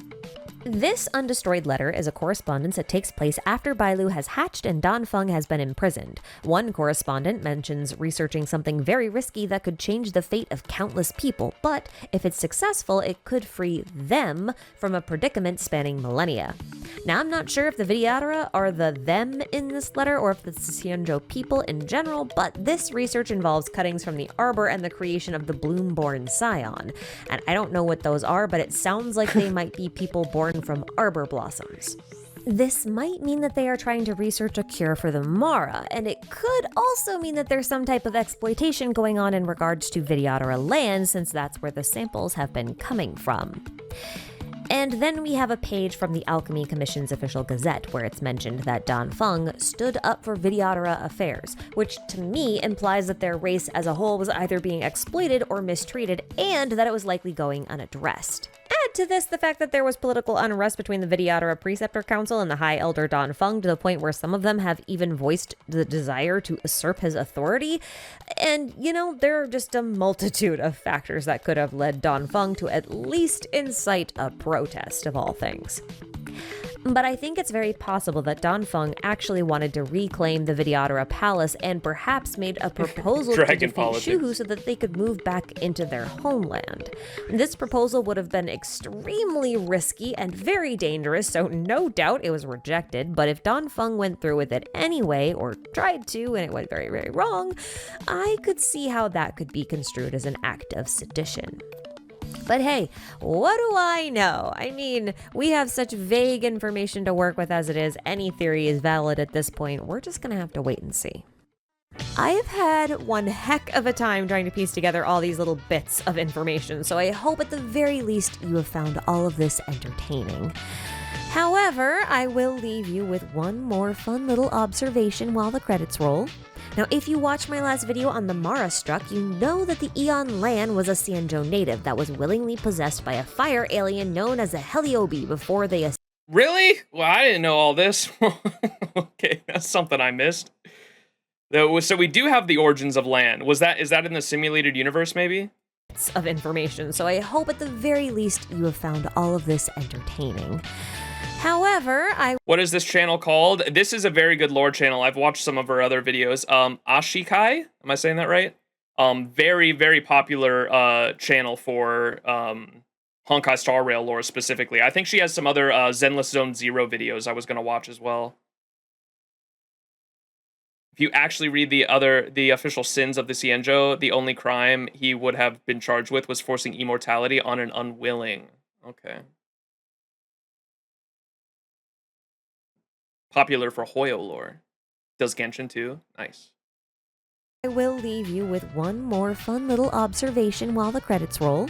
Now, if you watched my last video on the Mara Struck, you know that the Aeon Lan was a XianZhou native that was willingly possessed by a fire alien known as a Heliobi before they ascended into an Aeon.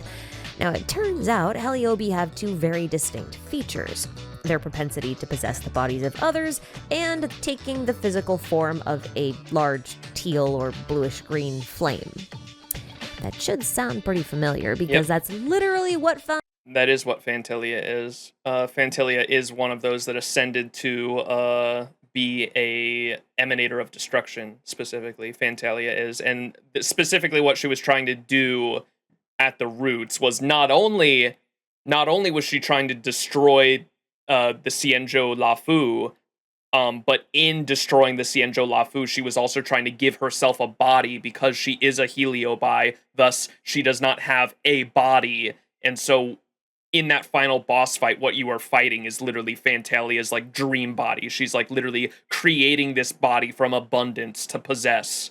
And we were able to stop her from doing that. That's like what the whole final boss fight was, as I understand it. Talia is. She's You can find a lore book about the Lan Ascension, but Jing Yuan's office says it's a lie, so we don't know who actually was Lan. Oh, okay. a big teal flame that possesses the bodies of others, which means she's likely a Heliobi. Isn't that neat? I kind of wanted to share. I don't think anyone really caught the idea that she's like a fire alien. Like, that is actually what she is. She's like the little, she's like the Promare balls of fire. Like, that's what she is. The Promare balls of fire. Dude, Promare is such a good fucking movie. It's kind of cool. Anyway, I'm gonna wrap things up here, so a big thanks to my channel members for being awesome and their dedicated support to this channel and for everything that I try to do with it. And a big thank you, little viewer, for watching. Yeah, go check out, I'm not even subbed on, this channel yet. Go ahead and sub to, I'll have all the videos we watched in the description if you're watching on, the YouTube VOD by chance, but most people should know who she is. A lot of people in chat do. Ashikai? Did I say that right? Definitely go sub to her. Good ass fucking video. Alright, what else do we have left?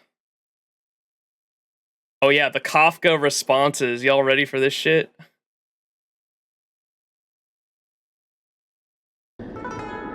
Here's all the Kafka responses from the Truth or Lie. Oh, she straight up guessed Phantalia was a Heliobi because at that time in 1.2, all we had was one book about the Heliobi at that time. That is crazy. 君は性格を身に宿すために生まれた人造人間よ。誕生した時 Japanese から君は宇宙ステーションヘルタの性格を受け入れる運命に Alright, so this is a truth about myself. Who am I? She says, you are an artificial body created for the purpose of hosting a Stellaron from the... And is this a truth? This is the truth. So when we ask her, who am I? She answers truthfully, you are an artificial body created for the purpose of hosting a Stellaron. From the moment of your birth, it was your destiny to receive the Stellaron at Herta Space Station. Before that task was complete, I was responsible for protecting you, as well as teaching you general knowledge, common sense, and combat skills. She actually is... we actually are a Stellaron test tube baby for Kafka. That's crazy. にあったの。私の役割は、それまで君を守り、常識と戦闘のテクニックを教えること。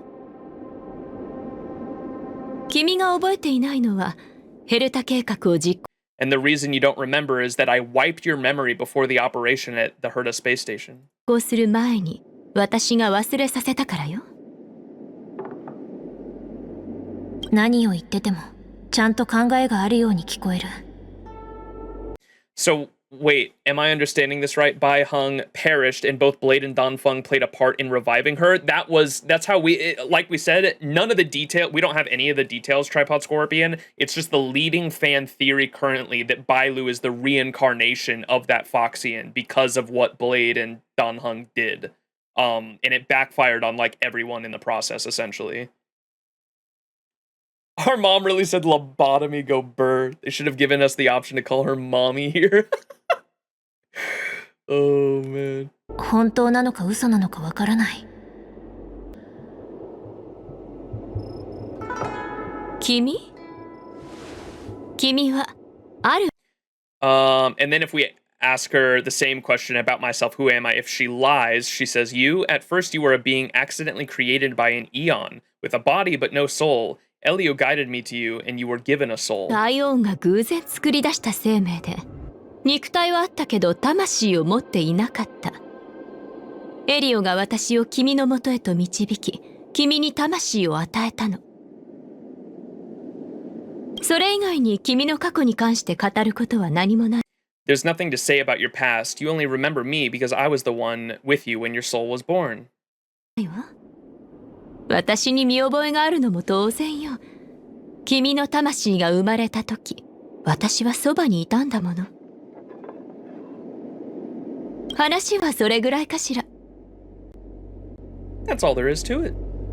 So that one's a lie. The truth was the first one we heard about us. The second one is about myself. How am I able to host a Stellaron? Let's get the truth first.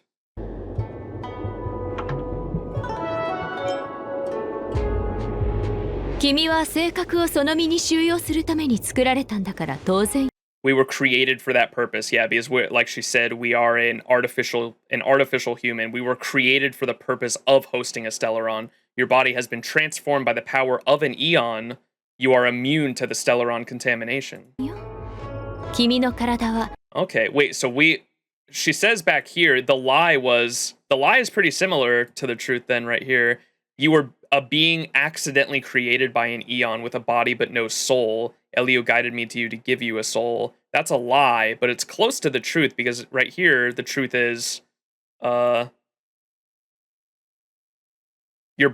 body has been transformed by the power of an Eon. You are immune to Stellaron contamination. 体はアイオンの力によって改造されている。性格と接触しても汚染されることはないわ。だから君は唯一無二。Therefore, you could say that you are a one-of-a-kind Stellaron vessel. Like I said, chat, my power is I eat the rock. All right? We gotta have an emote for that, dude. Just a fucking... The MC just... 性格の容器だと言っていいでしょうね。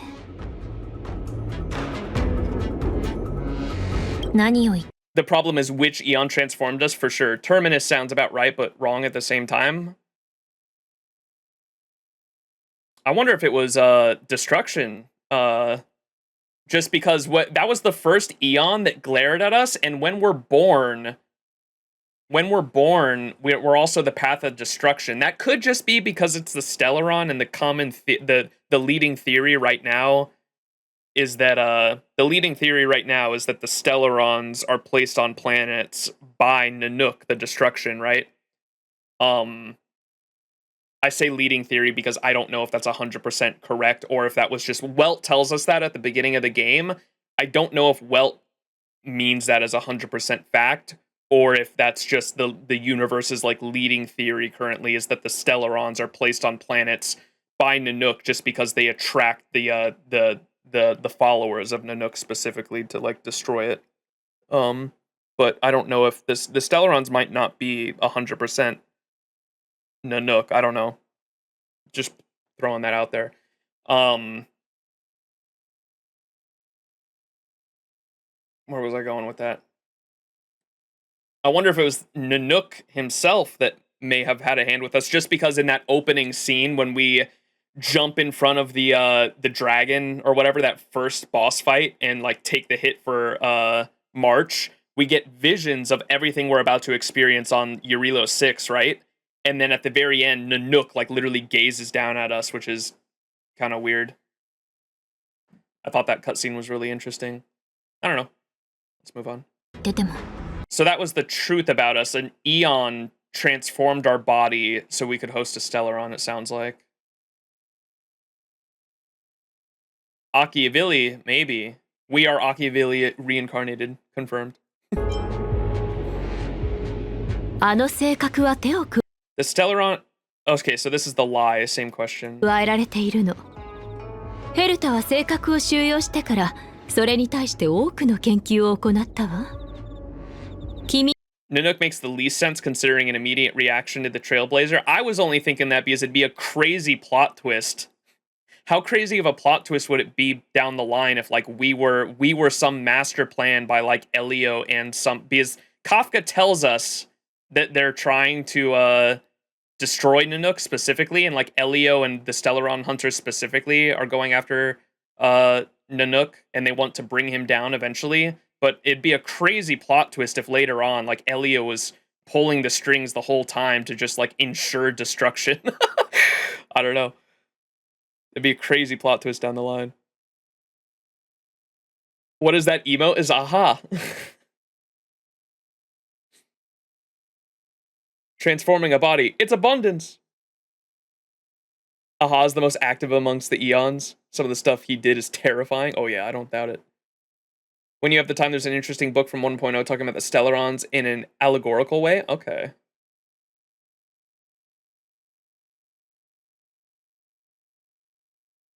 Wasn't the Stellaron going to detonate anyway because we took the blast for March? It was doing something. I don't know if... Was it just going to explode? Did anyone say that? Bro, what if... I don't know what was happening there. It seems illogical, but I can't deny that Akivili really seems similar to the Genshin Traveler. There were someone had a theory somewhere, I can't remember where I heard this, but someone had a theory that the Travelers were either followers on the path or emanators of a path in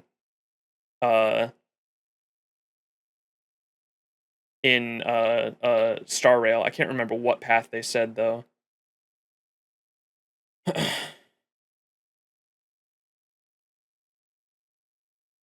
Because there were two of them, right? Because there's a brother and a sister.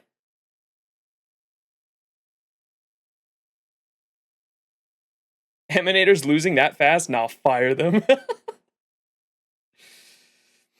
The Emanator, yeah, the Stellaron was definitely doing something before Welt stepped in. I agree. I don't know if it was like straight up about to detonate though, or if something else was going to happen.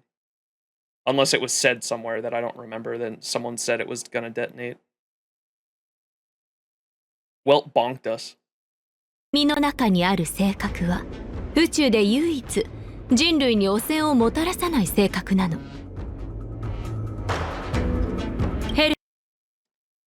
The Stellaron in question was modified after seizing it. Herta conducted a lot of research. It's the only Stellaron in the universe that doesn't contaminate humans, and this is a lie, by the way. 汚染をもたらさない性格なの。ヘルタは興味を失った後、そのことを忘れてしまった。でもスクリューガムのデータベースには記録されていたの。そして銀狼がスクリューガム製へのハッキングを試みた時に発見したってわけ。I feel like that one's not, even though this whole thing is a lie right here, I feel like her finding out about the Silverwolf, finding out about the Stellaron when she hacked Planet Screwlum, I feel like that part's truth. その後エリオは新しい And so Elio saw a new future possibility when that happened. Gotcha. 未来の可能性を見た。何を言っててもちゃんと考えがあるように。All right, next question. What is my connection to you? This is the truth.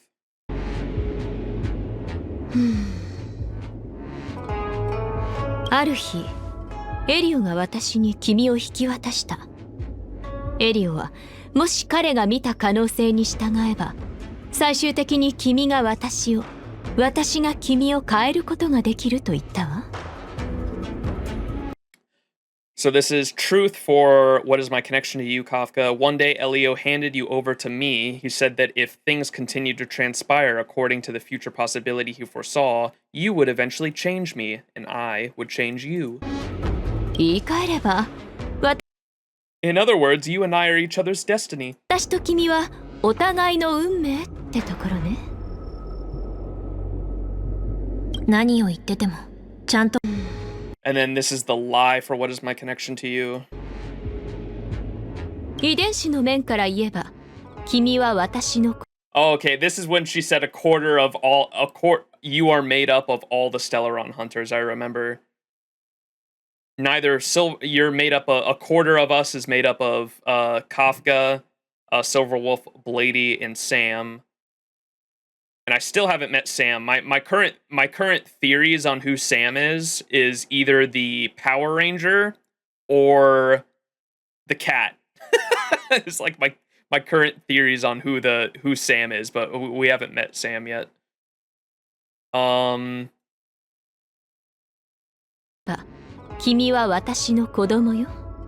this is the lie. So that we're not actually made up of. The truth was that we were.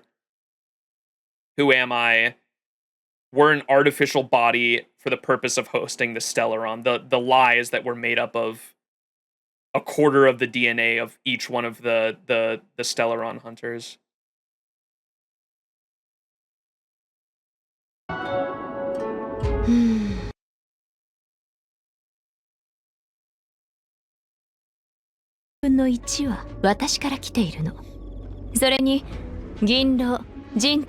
I'm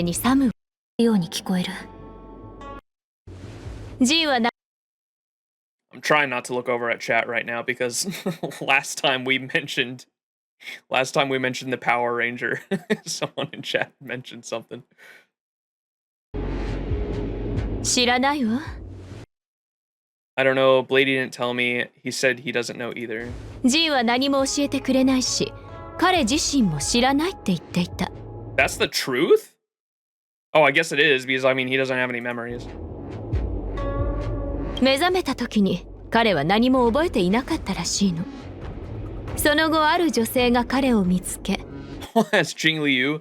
She killed him over and over and over and over again. 剣術を教え。I said I was sorry. I know. I'm just saying it might not. Maybe not you. Maybe someone else would say something. I'm just trying not to glance over and get spoiled by something again.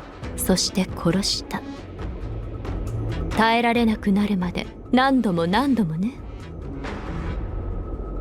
私とサムはエリオの指示に従って彼を。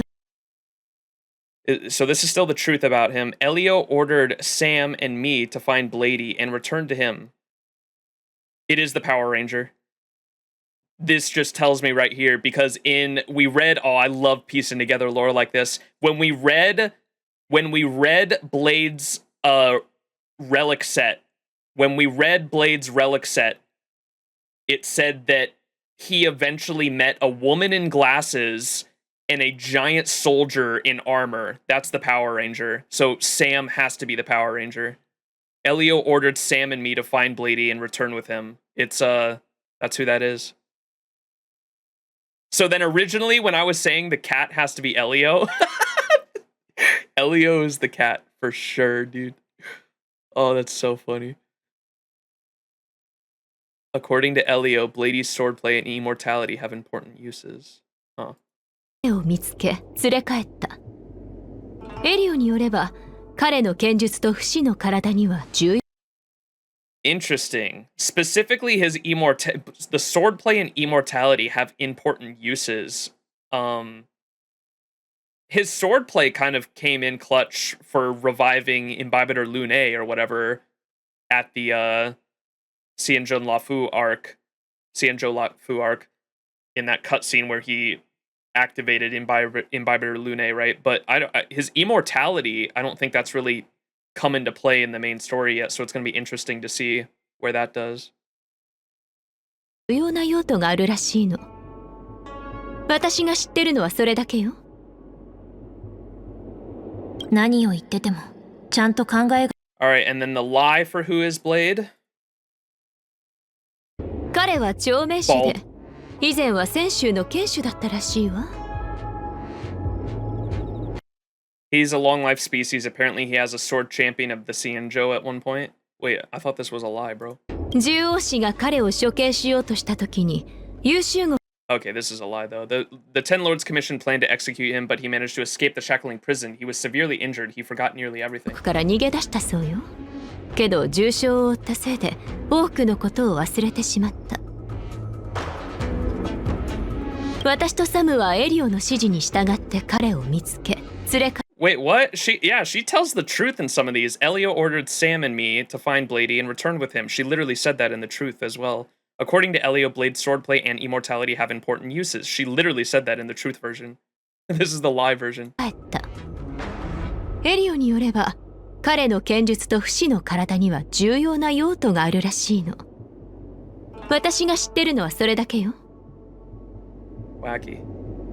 何を言ってても。 Alright, and now the truth for about Blade, connection between Blade and Dan Hong, what is it? And this is the truth. 彼らは昔、とても仲のいい友人。 Apparently they used to be good friends. Well, good friends who were bad for each other. Yeah, down bad. Blady forgot nearly everything, so he doesn't remember it well. いいえ、悪友だったらしいわ。ジンは多くのことを忘れてしまい、それらのこともよく覚えていないのよ。彼らは一緒に、とても。 Together they did something bad, something terrible. It led to horrific consequences. Yep, and we just learned about all that today. とても悪いことをして、 Toxic 恐ろしい結果を招いた。ただ、それは私が断片を組み立て The information I managed to piece together, Blady refused to tell me the details. Bald. 得た情報よ。ジンは具体的なことを教えてくれないから。何を言って。And then the lie, if I ask connection between Blade and Dunhong, Kafka's just gonna make something up here. 関係よ。Master and disciple.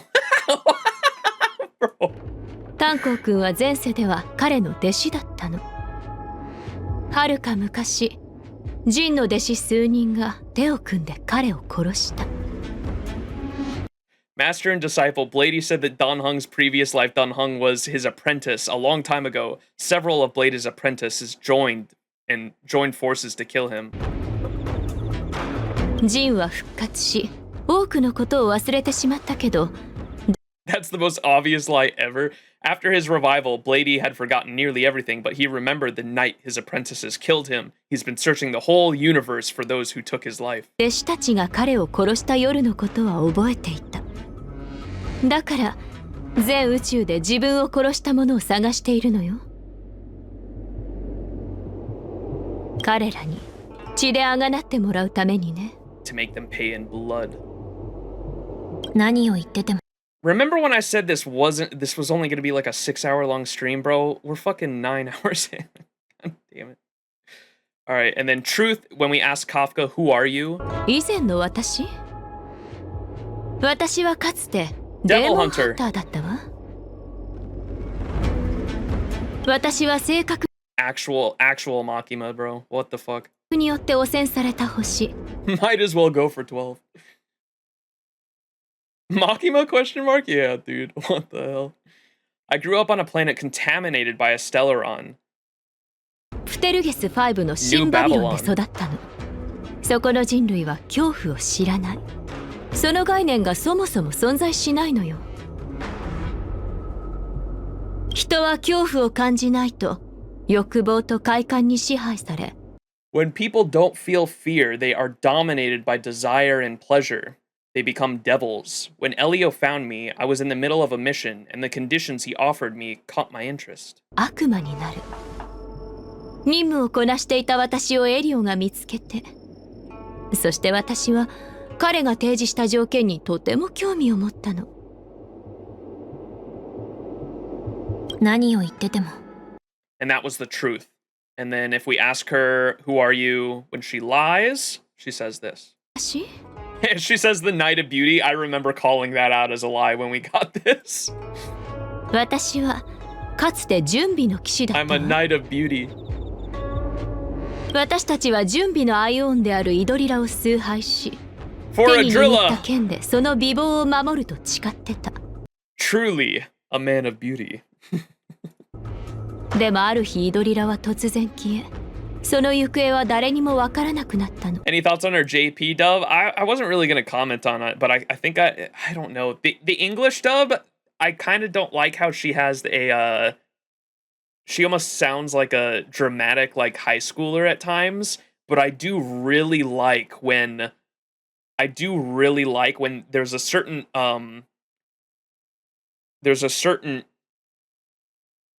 I don't know what the word is. Like a certain accent she'll put on where she kind of sounds like she's from Kentucky, and I love that shit. She did it in the Japella Rebellion video. At one point she goes, "I admit," and I was like, "Oh, I like that." I don't know where that came from. There's like a twang to her fucking her voice. She spins at certain times. I love that. I also, because I've heard she has like a deeper more mature voice in the English dub. This one's a lot lighter, but maybe it makes sense because it's Japanese. I don't know. The specifically the English, I like the more matured, how much more mature sounding her English VA is. I'll say that. 私はかつて準備の騎士だったわ。私たちは準備のアイオンであるイドリラを崇拝し、手に握った剣でその美貌を守ると誓ってた。Yeah, this is also, and just for context too, this is my first time hearing her her JP dub as well. So it would probably grow on me if I kept listening. Something about Hoyoverse games makes me play them in either EN or CN. CN is slept on. Oh yeah, I bet. Normally the main reason I'm playing in English is just for viewership sake, because I know most of my audience is going to be English speaking. I'd rather have you guys be able to listen to the audio than have to read along with me, if that makes sense. And so that's the reason I chose English for streaming.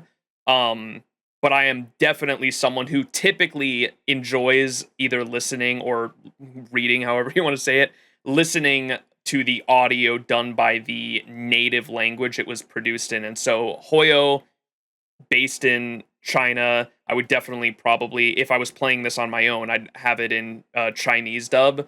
Same thing with like Japanese anime specifically. I usually prefer to listen to the Japanese audio. And then for things like more American cartoons, I'll typically prefer listening to them in English. And so wherever the production is made from, I typically like listening to the native audio. But specifically for streaming, I chose English just to help with, I thought it would be easier for viewers, so you don't have to literally read along with me. You can be playing a game and be watching my stream in the background and still be able to pay attention, if that makes sense. でもある日イドリラは突然消え、その行方は誰にもわからなくなったの。信仰を失った私はエリオにスカウトされ、性格ハンターに加入したのよ。何を言ってても。Alright, so that was the lie, and then if we ask Kafka, why did you join the Stellaron Hunters, this is the truth. 自分を変えるためよ。私には恐怖という仕組みがない。私の頭と心の中には空洞があるのに、自分でも実感できない。I have no mechanism for fear because of the planet she came from, remember? だから自分で自分を変えられない。でもエリオが手助けしてくれると言った。彼の指示に従って行動すればだけどね。I wonder if something's gonna happen to us and that's gonna imagine something happens to us and she cares about us because we're like her baby. Something's gonna happen to us and she's gonna want to save us, and maybe her fear comes from that. Her fear comes from her fear comes from losing us, possibly. Wouldn't that be cute? She obviously cares about us because she keeps messaging us, right? That's the leading theory people have, yeah. Because she obviously cares about us because after this quest, she's like texted me multiple times checking in on me, remember? That's a beautiful theory. That's the leading theory. Her fear is losing us.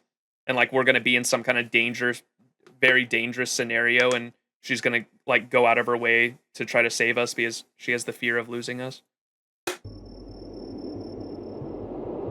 何を言っててもちゃんと考えがあるように聞こえる。本当なのか嘘。 So that's the truth, and then if we ask her, why did you join the Stellaron Hunters, she lies and says this. 欲しい未来があるからよ。 Because I have a future エ that リ I オは want. 可能性を見ることができる。彼の指示にした。 As I told you, Elio is able to glimpse through possibilities. As long as I followed these instructions, he promised to tell me what it would take to move towards the future I wanted. That's also kind of true. She's just like kind of going around the truth. 従って行動すれば、その未来にたどり着くために必要な条件を教えると約束してくれたの。何を言ってても。 That's it. All right. And then we have Kafka responses when you like or dislike her cheat. Oh, this is the cheating at the end because people said she has different reactions if you tell the truth or cheat yourself. やっぱり本当のことを答えよう。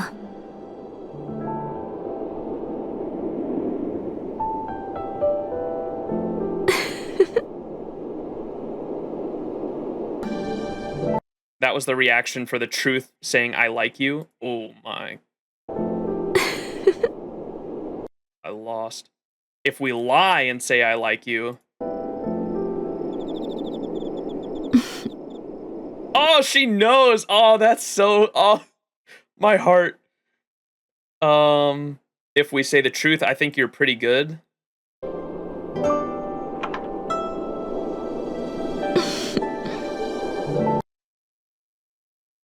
And then if we lie and say, I think you're pretty great.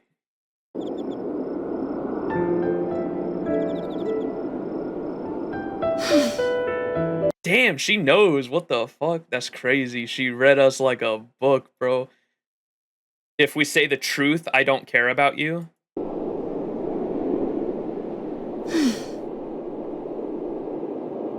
She almost seemed like relieved. And then if we lie, if we say I don't care about you and it's a lie.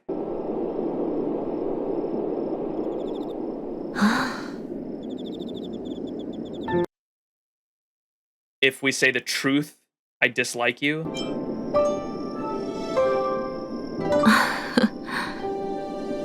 Sag. If we lie when we say I dislike you. Dude, she knows. Oh, I love that. If we lie, I dislike you.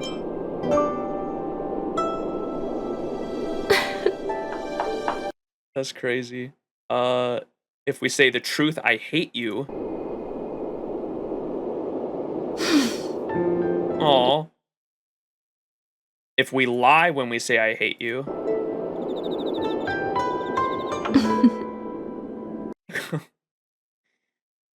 Most replayed right here. If we obey the rules of the game, I don't want to see you. If we obey the rules of the game and say, I don't want to see you again.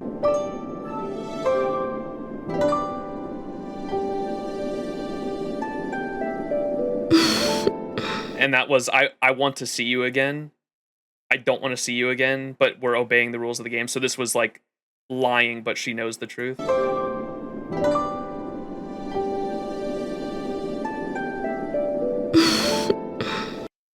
And then obey the rules. I don't want to see Kafka again.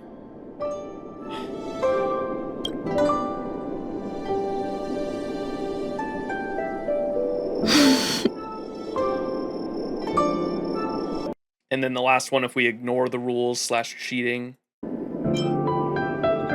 嫌だ。もうこの人とは関わりたくない。だから、私の答えは。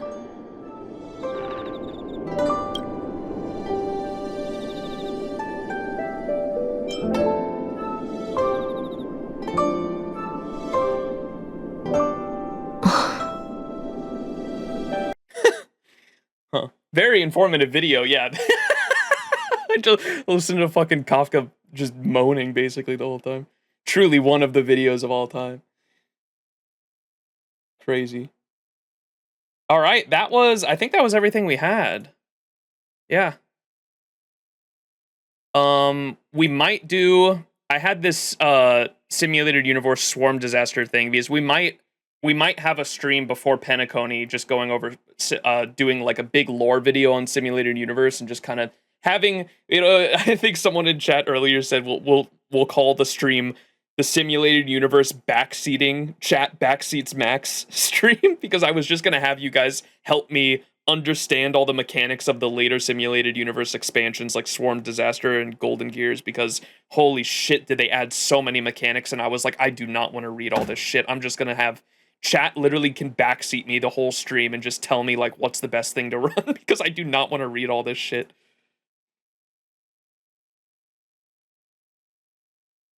Interstellar Peace Corporation. And whether or not what? Albert! Shining over there!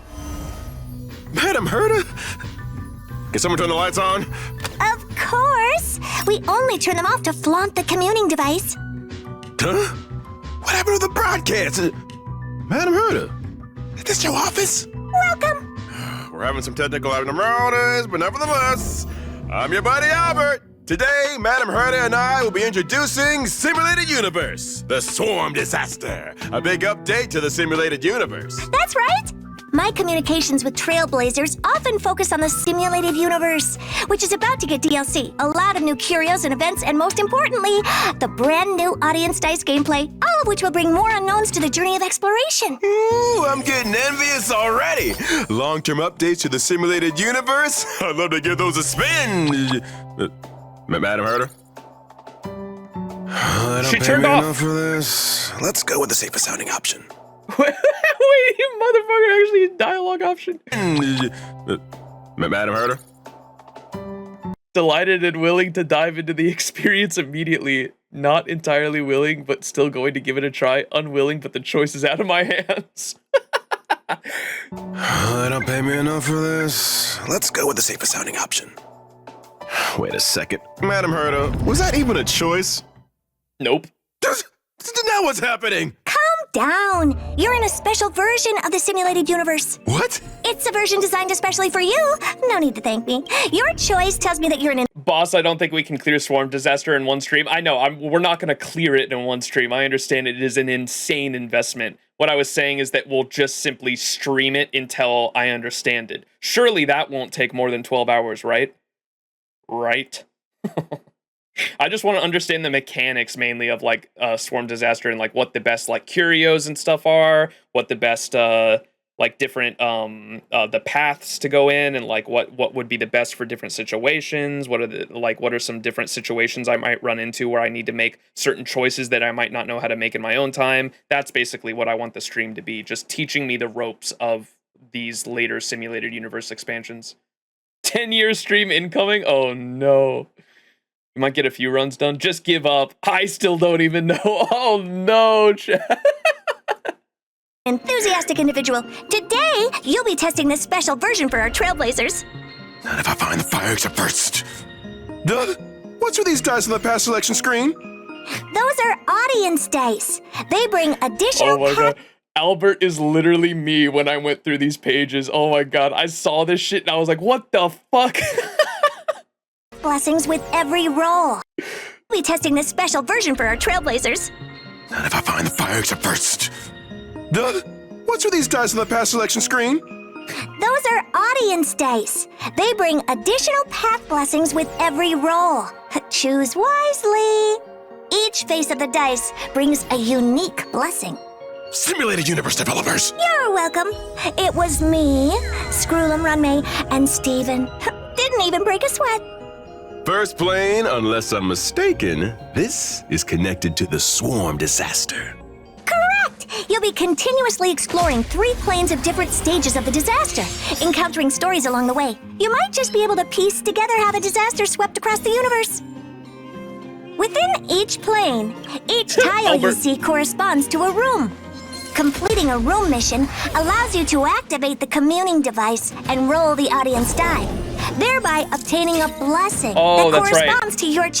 Lonely, you said, well, Swarm Disaster is more or less cheesable. Are you talking about the people in chat were telling me there's like a strat called the capitalism strat where you can, there is a mathematically, like a way you can play the Swarm Disaster where you are literally making it so you get all the good cards and you can manipulate the AI some way to like only give you like the best things, and like by the end of it you have fucking everything you want.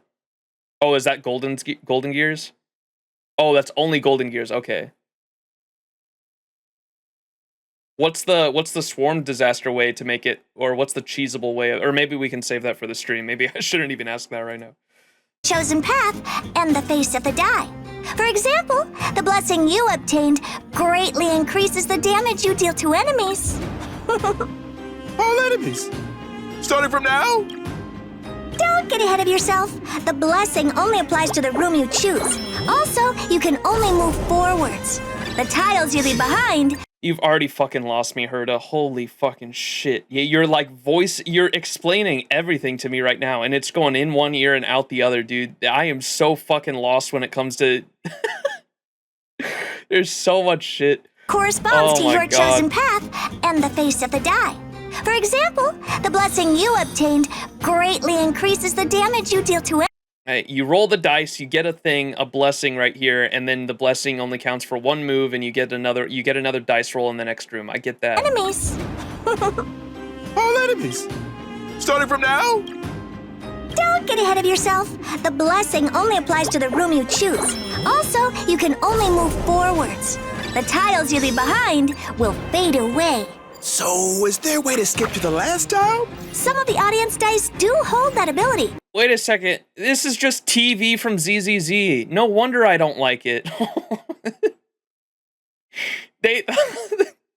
XianZhou got their TV shit from this. This is XianZhou TV mode. But you picked the destruction die. Each die offers different gameplay. You can get to know them a little. 100% soloed this shit with QQ. I need, oh my god, all I need is Silverwolf to start using a version of the, because I have Sparkle, my sustain could be Lynx, and then if I get Silverwolf, I can just use my QQ, and there's a version of the Mono Quantum team I can use right there. I need a Silverwolf. Better after the broadcast. Cosmic Big Lotto! Oh, all bugs have quantum weaknesses? You can do it without Silverwolf? Oh, shit, bro. We about to go crazy. When destroying a destructible object, there's a chance of obtaining a curio, but if it's destroyed in the process, it doesn't bode well for your HP. So, what's your choice? Come to Papa! Huh? What? What did Albert just say? It doesn't bode well for your HP. So, what's your choice? Come to Papa! Hey, yo. What? Well, it's been fun, Madam Herda, but I gotta catch a fly. Ooh, gain without pain? I'd throw in Pela instead of Silverwolf, but that's just me. I don't have a Pela. I've gotten four fucking,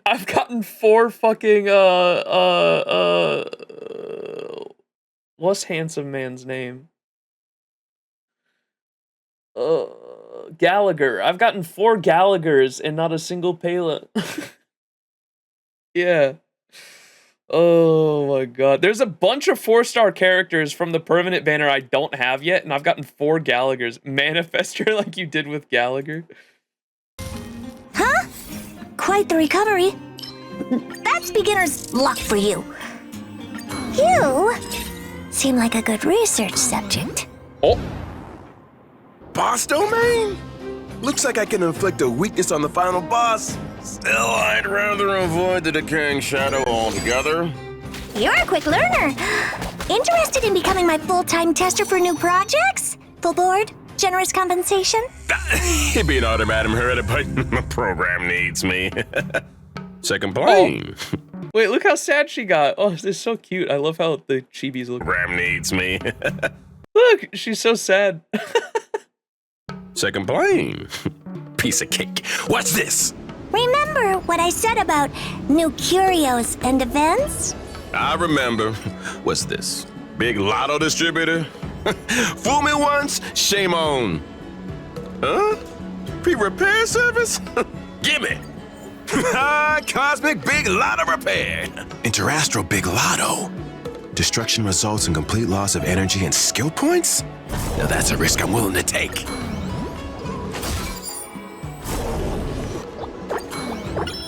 Huh? Looks intact to me. The eons are smiling on you today, Albert. What do we have here? Are these trotters? So we can hang out with these trotters. I got this room one time, and I didn't hit a single one of them. Oh my god, I was so embarrassed. I literally ran around with like a melee. I think I ran around with fucking Argenti trying to stun them with his ability, and none of them were close enough to stun, and I was just like, dude, I got out of that. I didn't hit a single one, and I was like, really? Oh my fucking god. Whenever we feel like in the DLC. Seems like the data was correct. Reports so far indicate that trotters are universally adored. Oh, you think so too? I might have to research a few of you. Ooh, I don't want to brag, but I'm the simulator universe GOAT. Who's next? Wait, what happened? Ain't no way he just said that. I don't want to brag, but I'm the simulator universe GOAT. What? Who's next?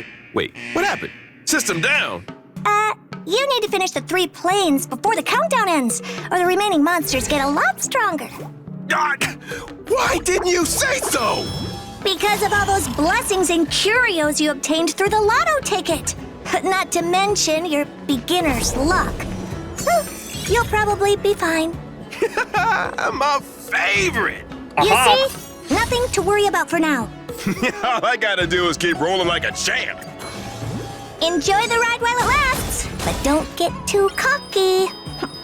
Kaka? When you're this lucky, the ride's never... The ride's over.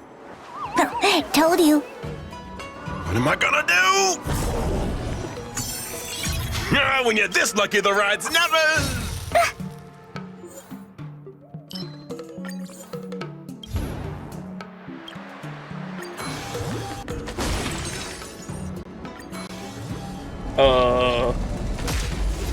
Albert? Woo, pretty good for a first timer, huh? Wait, he beat it? What the? Let's go again. Not so fast. This is beyond beginner's luck. You're cheating. Time for you to become my research subject. Just a humble employee. I can be unlucky. I promise. You have power over luck itself? Oh, this is deeper than I thought. Still, that's enough for now. Whew, home sweet home. Now, just like previous Simulated Universe updates, this one is the collaborative effort of 4 genius minds. For the first time in history, our program is proud to bring the Simulated Universe founders together to answer any questions Trailblazers might have about the update. Thank you for your call. This is Screwlum. My goat. Unfortunately, I'm currently engaged in other matters, but I will endeavor to return the call when time permits. Not to worry. Let's reach out to Ron May. I think she tried to get in touch during the testing. Hang tight, Trailblazers. Let's try the man behind the audience dice, Steven! Hello. The number you dialed is out of service. Please try again later. Hello. Anyway, I'm sure there are plenty of companies where only one founder makes a... Ron May wasn't released yet. Ron May, my beloved. Dude, Herta, you working with a bunch of bums, bro. Except for Screwlum. Screwlum's my goat. The rest of them are bums, though, bro. What the hell? Public appearance? No big deal. I'm How can I get Albert to do my polls? familiar with Steven's workings. I'd rather he rest that big old brain of his anyway. Wish I was resting my brain. My goat, Our brains Steven. are actually... Moving swiftly on. Madam Herta, our Trailblazers would like to know how the storm disaster came about, how long it lasted, what people experienced, and how it ended. So would I. You literally get that answer after the first run, I'm pretty sure. Like, the first run, they explain how it started up, they get crazy out, the population of the swarm gets crazy overpopulated, and then they literally die out due to, like, overpopulation, I think, by the end. Something like that. I barely remember what it was, but it was something along the lines of, they start off, the second phase goes crazy with how many swarm there are, and then in the third and final phase, they die out. I don't know if all the details were released. I like skimmed over the lore and like listened to them explain it, but that was like basically how I got the first run. That's why I need Trailblazers to test the update themselves. The more testing they do, the more fragments of the past they can... Propagation probably, breed, destroy, conquer, yeah. The swarm mirrors life, yeah, that's what I assumed. They were like, it's like, yeah, similar to like what a animal species like basically would do, like you said, mirrors life, breed, destroy, conquer, overpopulate. You can't learn from just one run, you get small pieces every single run? Okay. That's what that one, there's like one page that is like all about the lore, gotcha. Can recover. Well, how about this one? Aside from the audience dice blessings, are there any other phenomena associated with path alignment in the simulated universe? Well, there's never before seen path resonance, as well as path energy accumulation and path space. Sounds exciting. Final question. The commuting device is the cutest projector I've ever seen. Is it an IPC product? No comment, but the commuting device is grateful for your affection. Intriguing. So what's the greatest benefit of taking part in the update testing? Receiving blessings, naturally. Yeah. Anything else you'd like to say to the Trailblazers, Madam Herta? Get testing! When? Immediately! Understood. Get testing immediately. God damn it, fucking Herta. Imagine Nanook and Aha actually teaming up IRL. We would be doomed, bro. There would be no coming back. All right, where's that? Did one of y'all link that music video? We'll finish off with this.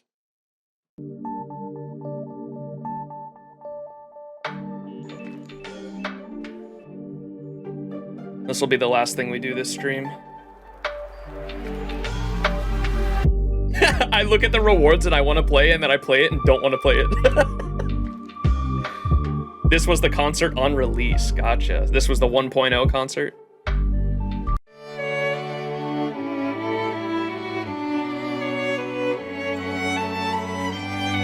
Yo! This was the Kafka opening cutscene.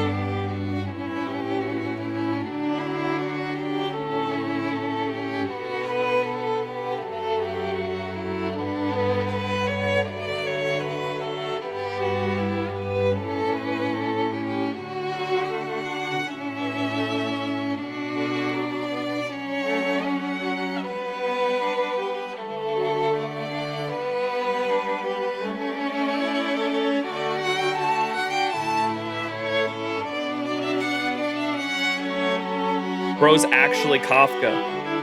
Mommy?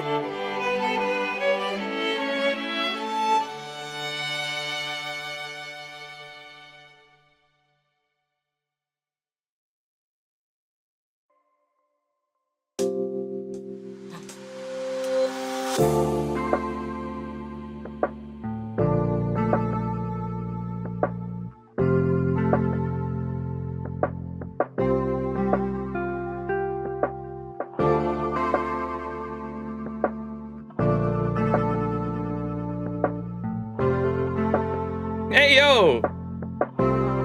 Truly a spacewalk.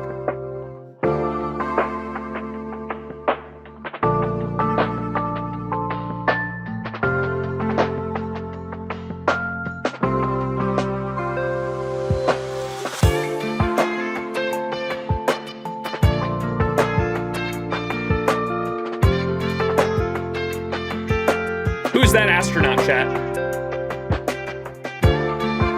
Is that Kafka?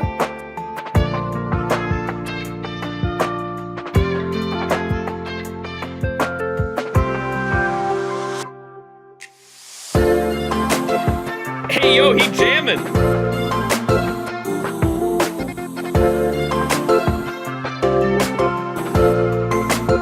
Wait, he's spacewalking, chat. Get it?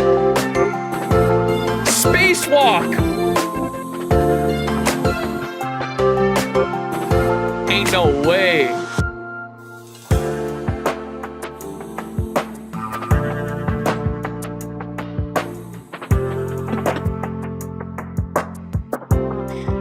He vibing.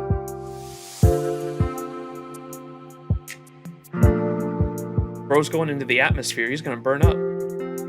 He's got no backpack either.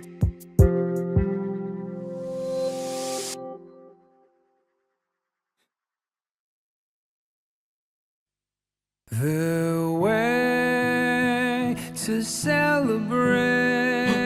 Wait, there's a rose here. Is this an Argenti reference?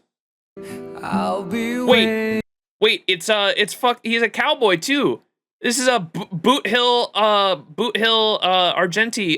What do people call them? The Guns N' Roses. This is a Guns N' Roses reference. Wait a second. Way to celebrate.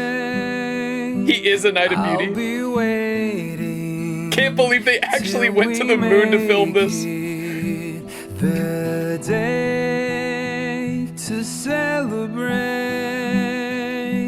I'll be waiting till we make it.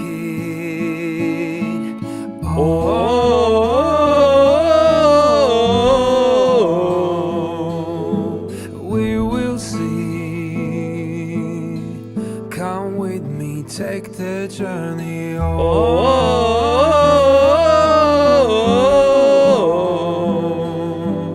We will see. Come with me, take the journey.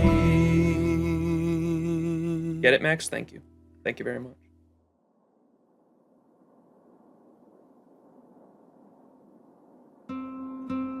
Oh, Ember. I fucking love Embers.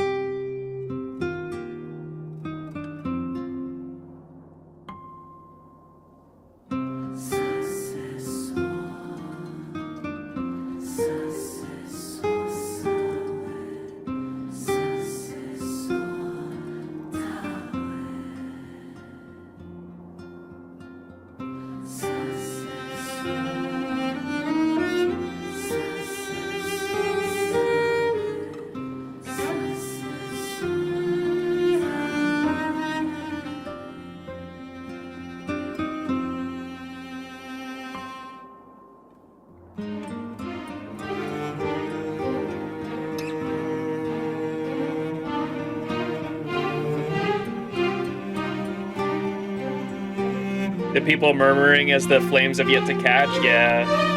I love that video that broke it all down for us. And talked about how the strings were representing like flames in the Yurilo 6 arc.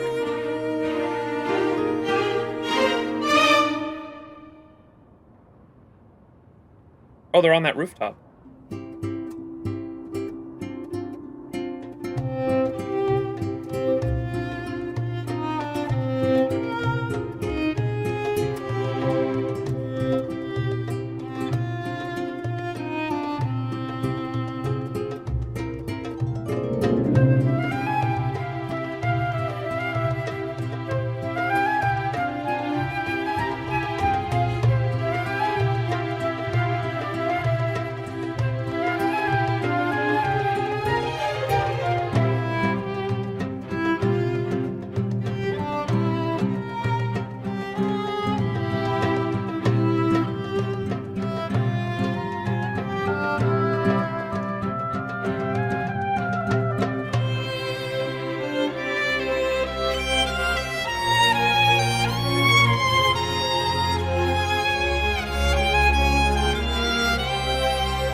So fucking peaceful. I'm about to fall asleep. Holy shit. That's some sleepy music.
When did that play? Was that like when you were boarding the express for the first time, I want to say? I don't know when we heard that one.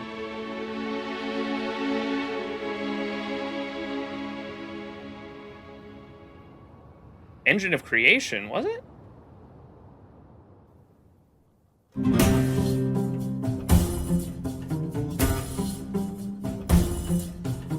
This one is definitely the when you're underground for the first time and you get to see the how busy and different the underground is from the above ground, the underworld and overworld difference.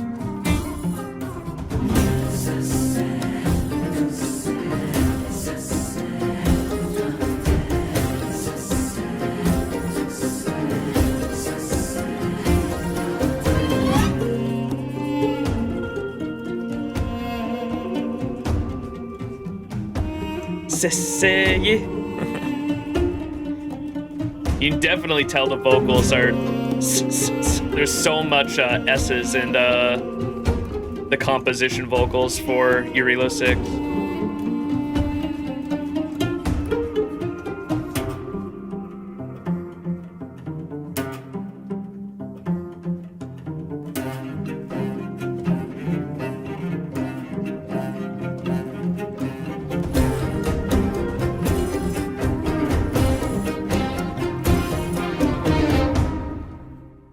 The last one was from the beta trailer? Okay. Yeah, I was gonna say, I did not recognize it.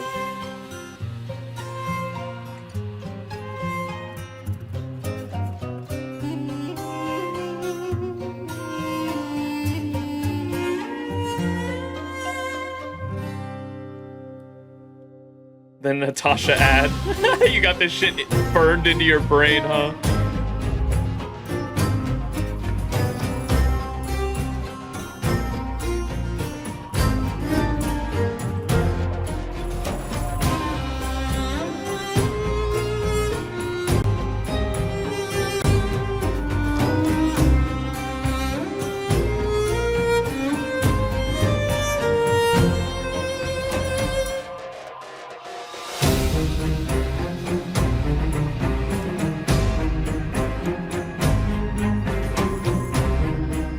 Oh, I just noticed they have the lights are supposed to be representative of like the ore, the Geomarrow ore. In the background, you see the orange lights? That's sick. I just noticed that. Or the whole room is really supposed to be synonymous with the underworld, but the lights were really cool. Uneventful night. What is this from? Oh, this was the Zila character demo OST? Okay. Zila.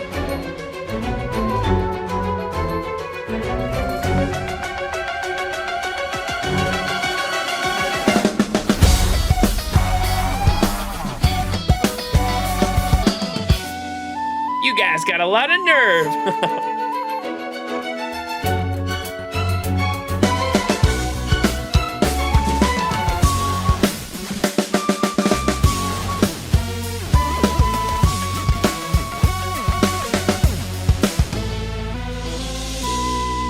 The lesbian trailer. Yep, Bronya made an appearance in it as well.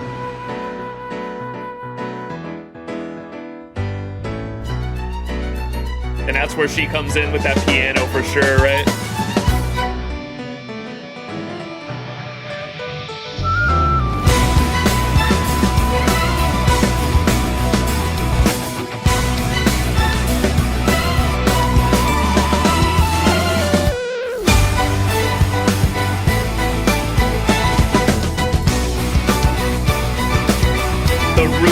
Trailer.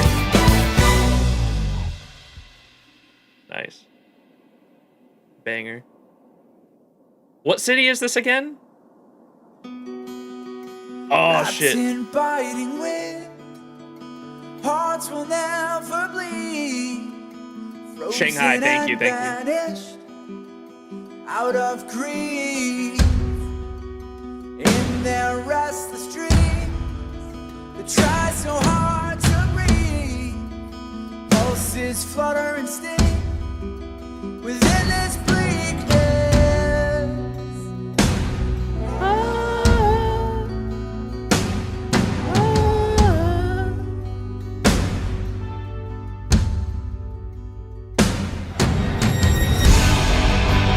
Pain will come with the blade. Pain will wake up the despondent crowd in this storm.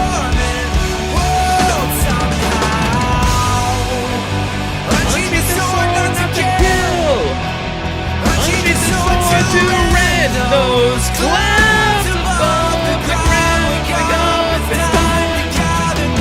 Such a banger, man. The only warmth remains in hands clasped so tight. The only fire exists in brave hearts.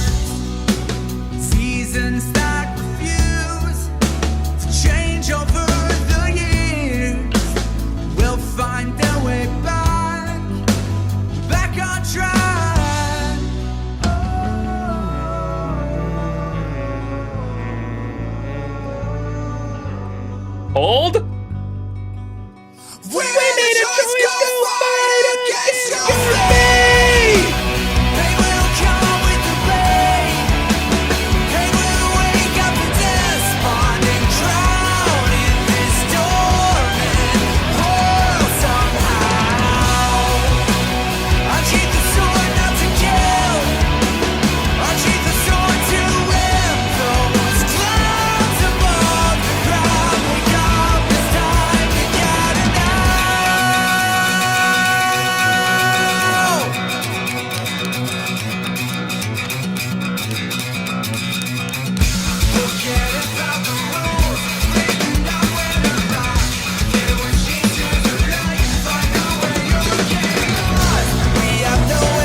so good.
Love the use of the traditional instruments.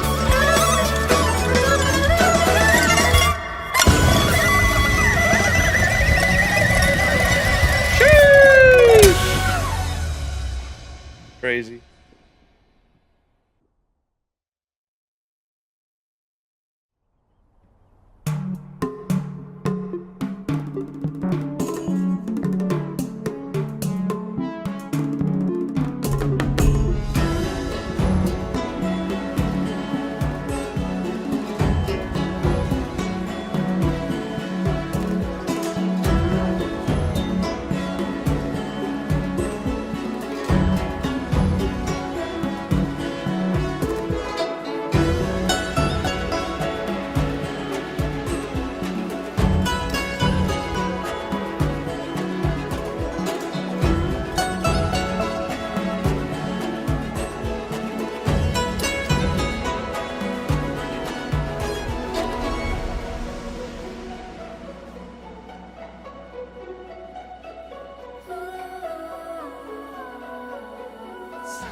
More it's vocals.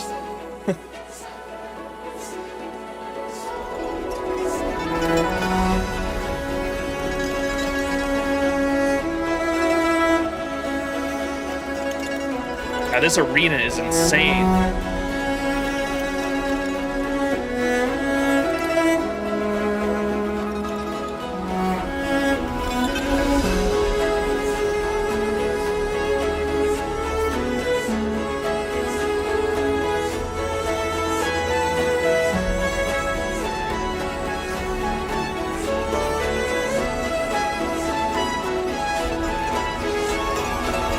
Oh man, they don't have the Fantalia boss fight in here, do they? Damn it. Yeah, this was the release, so I get it. Fantalia was like what, 1.2?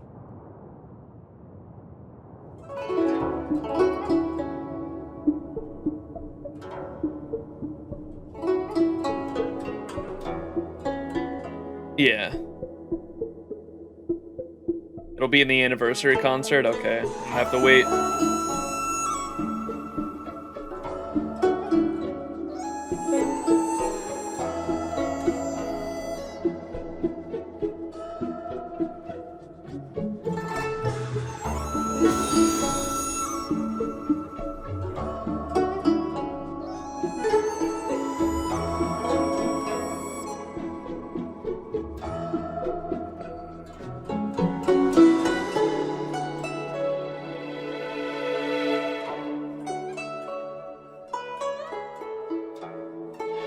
I love how much they incorporate plucked strings into like so many of the tracks, but they're like all so different as well. The variation of like different ways they use plucked strings is very interesting.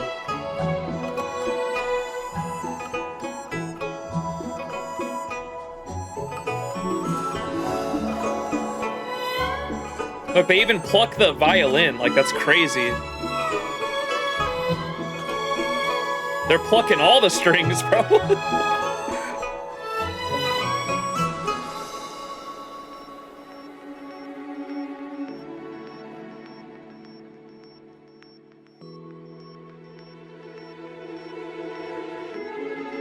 I like how it looks like they're in like a cauldron too with all that fog.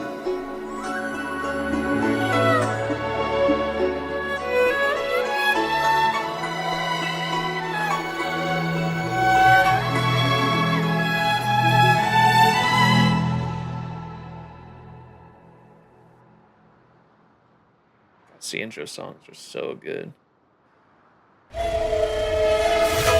Oh, they got the battle theme in here though. Okay, I love this one. When it drops on this song, it's so good.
Whoa!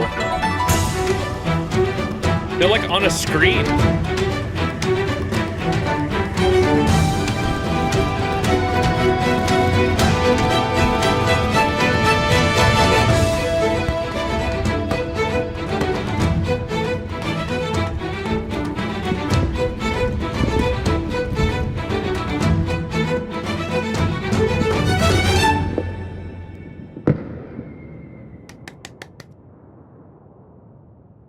Two more. Let's take a photo. This is Marches? Wait, is this Marches? Is the Let's Take a Photo Marches trailer song?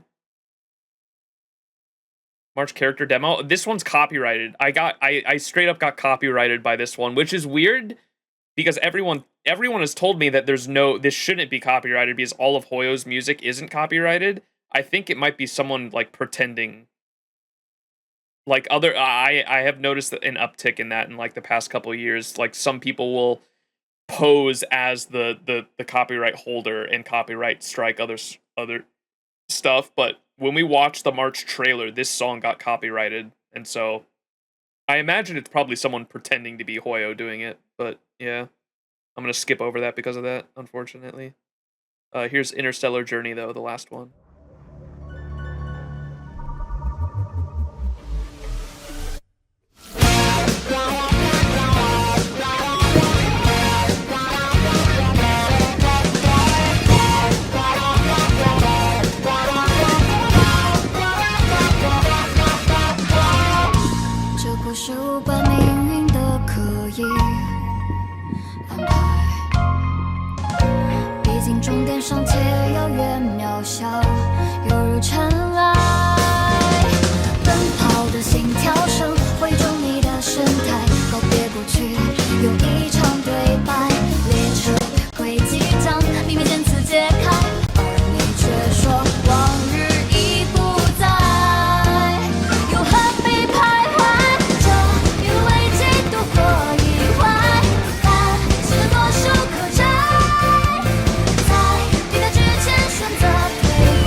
What a banger.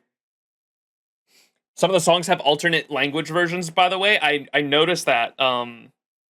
Both that song, the Interstellar Journey, and then also the Don Hung one as well, I think did as well. Didn't it? The one where he parts the sea. Moe, are you still in chat, by the way? I don't know if you've seen the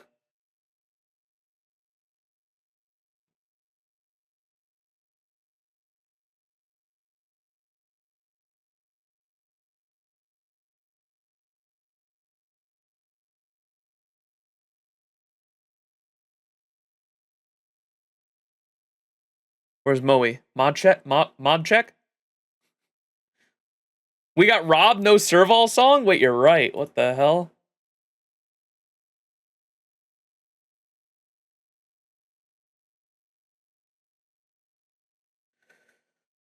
Alright. I think that might be it, chat. Nice little 10-hour stream. We're on mod check.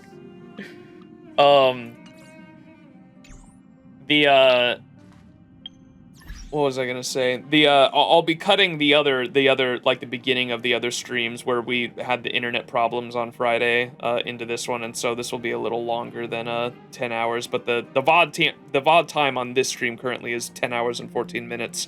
It should be a little longer, I think, once I add and condense everything down. Only 10 hours? Bro fell off.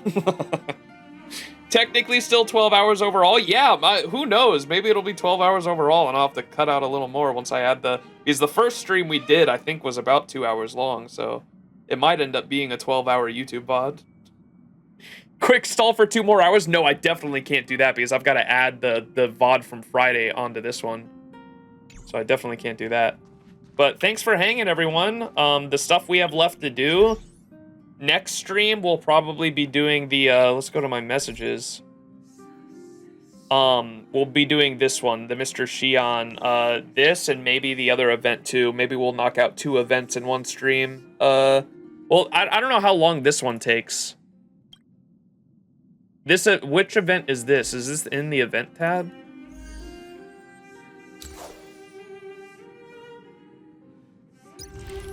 We'll be doing this next stream for sure.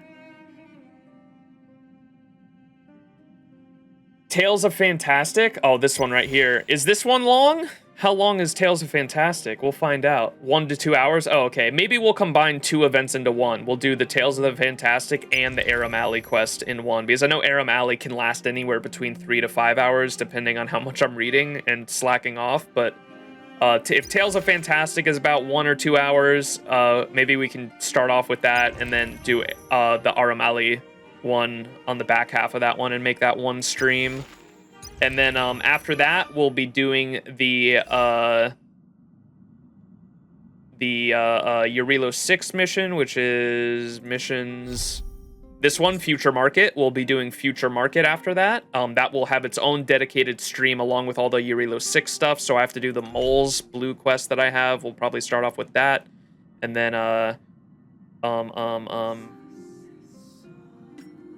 on the events, where's the Pokemon quest? Y'all said this one was it, right? The Ethereum Wars, we'll do this after the Future Market quest line. We'll end the stream with that. And then, after that, we'll just have the, we're gonna have a whole stream dedicated to the Ghostbusters event. This one, A Foxy and Tail. So this one will be fun as well. People told me we'll have a whole stream dedicated to this one because everyone said that this was like their favorite event. This had to be one of their favorite events. So we'll have a whole stream dedicated to this one. And chat also informed me that there's something like there's a web page where you can browse people's comments because I guess Gwenifin is like live streaming the whole thing or something like that. And Gwenifin, you can like read her chat or her like YouTube comments, and people were like, if you read all of those, the stream will be 12 hours. So we'll probably end up reading a lot in this event, and maybe we'll end up making this a long stream. But this event will get its own stream just because of how notorious it is. And then after that, I think we'll have one more stream maybe where I do the simulated universe stuff and we read about the eons, because I know people said that there's going to be a lot of Eon lore that is expanded in Penacony, and it would be good if I brushed up on Eon lore and understood a lot about them before going into Penacony. And so that's what I'm planning on doing. So we'll probably have maybe one more stream after this where we just maybe do the Swarm Disaster and Golden Gears and have chat help me out and understand the basics of those game modes. And then maybe brush up on some Eon lore at the same time, and then the stream after that should be Penacony. By then it should be like, hopefully like early October, and we'll from there on we'll start Penacony. Should be Peakacony. Should be cool. Swarm Disaster has the most Eon lore? Okay. About 2 weeks, trust, yeah. And I'm also going to be doing ZZZ streams. I want to do like one ZZZ stream a week as well, so yeah, it might end up getting to like, I also know there's a Destiny dungeon coming out in like the new season, like early in October. I think October 10th is when they're doing that dungeon coming out, and so I plan on streaming that. So we might maybe start Penacony like right after that. Like October 10th is when that dungeon takes place. So hopefully we'll be all caught up with everything by the time that happens, and right after that Destiny dungeon, October 10th, we can like start that weekend, Penacony that weekend maybe. We'll see. I'm also waiting on my hat still. I told y'all I ordered the Trailblazer, the Harmony Trailblazer hat from China. I got like a cosplay version of that hat, and I was going to wear it, talk in a 1930s accent, and have this voice changer on,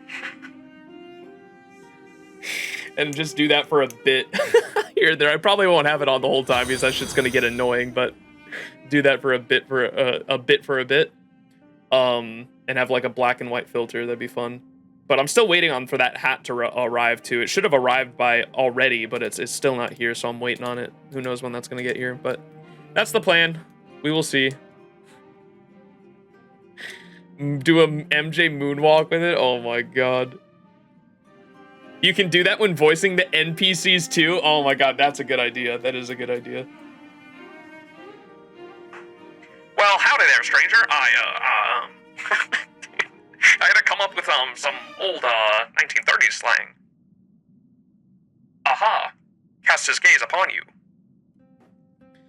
Anyways, that's gonna have to do it for the stream. Dies of cringe. Are there any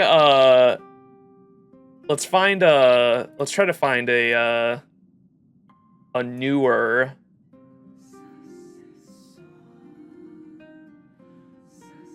someone. Oh wait, here I've hosted Linfy, I think is how you pronounce her name. I hosted her or rated her before, and she's a Fate fan. I like rating the Honkai Star Rail Fate fan, so we're gonna rate her. Everyone go show Linfy some love. She's about to do the Cocolia boss fight, so we can go in there. Don't spoil it, of course, but go in there and get hyped and shit. That should be cool. Thank you all so much for watching. I will catch you all in the next stream. The next stream might be a ZZZ one, so look out for that. It'll be either the events or the ZZZ one. I don't know. That'll be later this week, though, because I have an exam on Monday. I have to fucking test for it. I don't know why I'm still streaming. All right. Goodbye, everyone. I love you. Go show Limpy some love, and I'll catch you in the next one.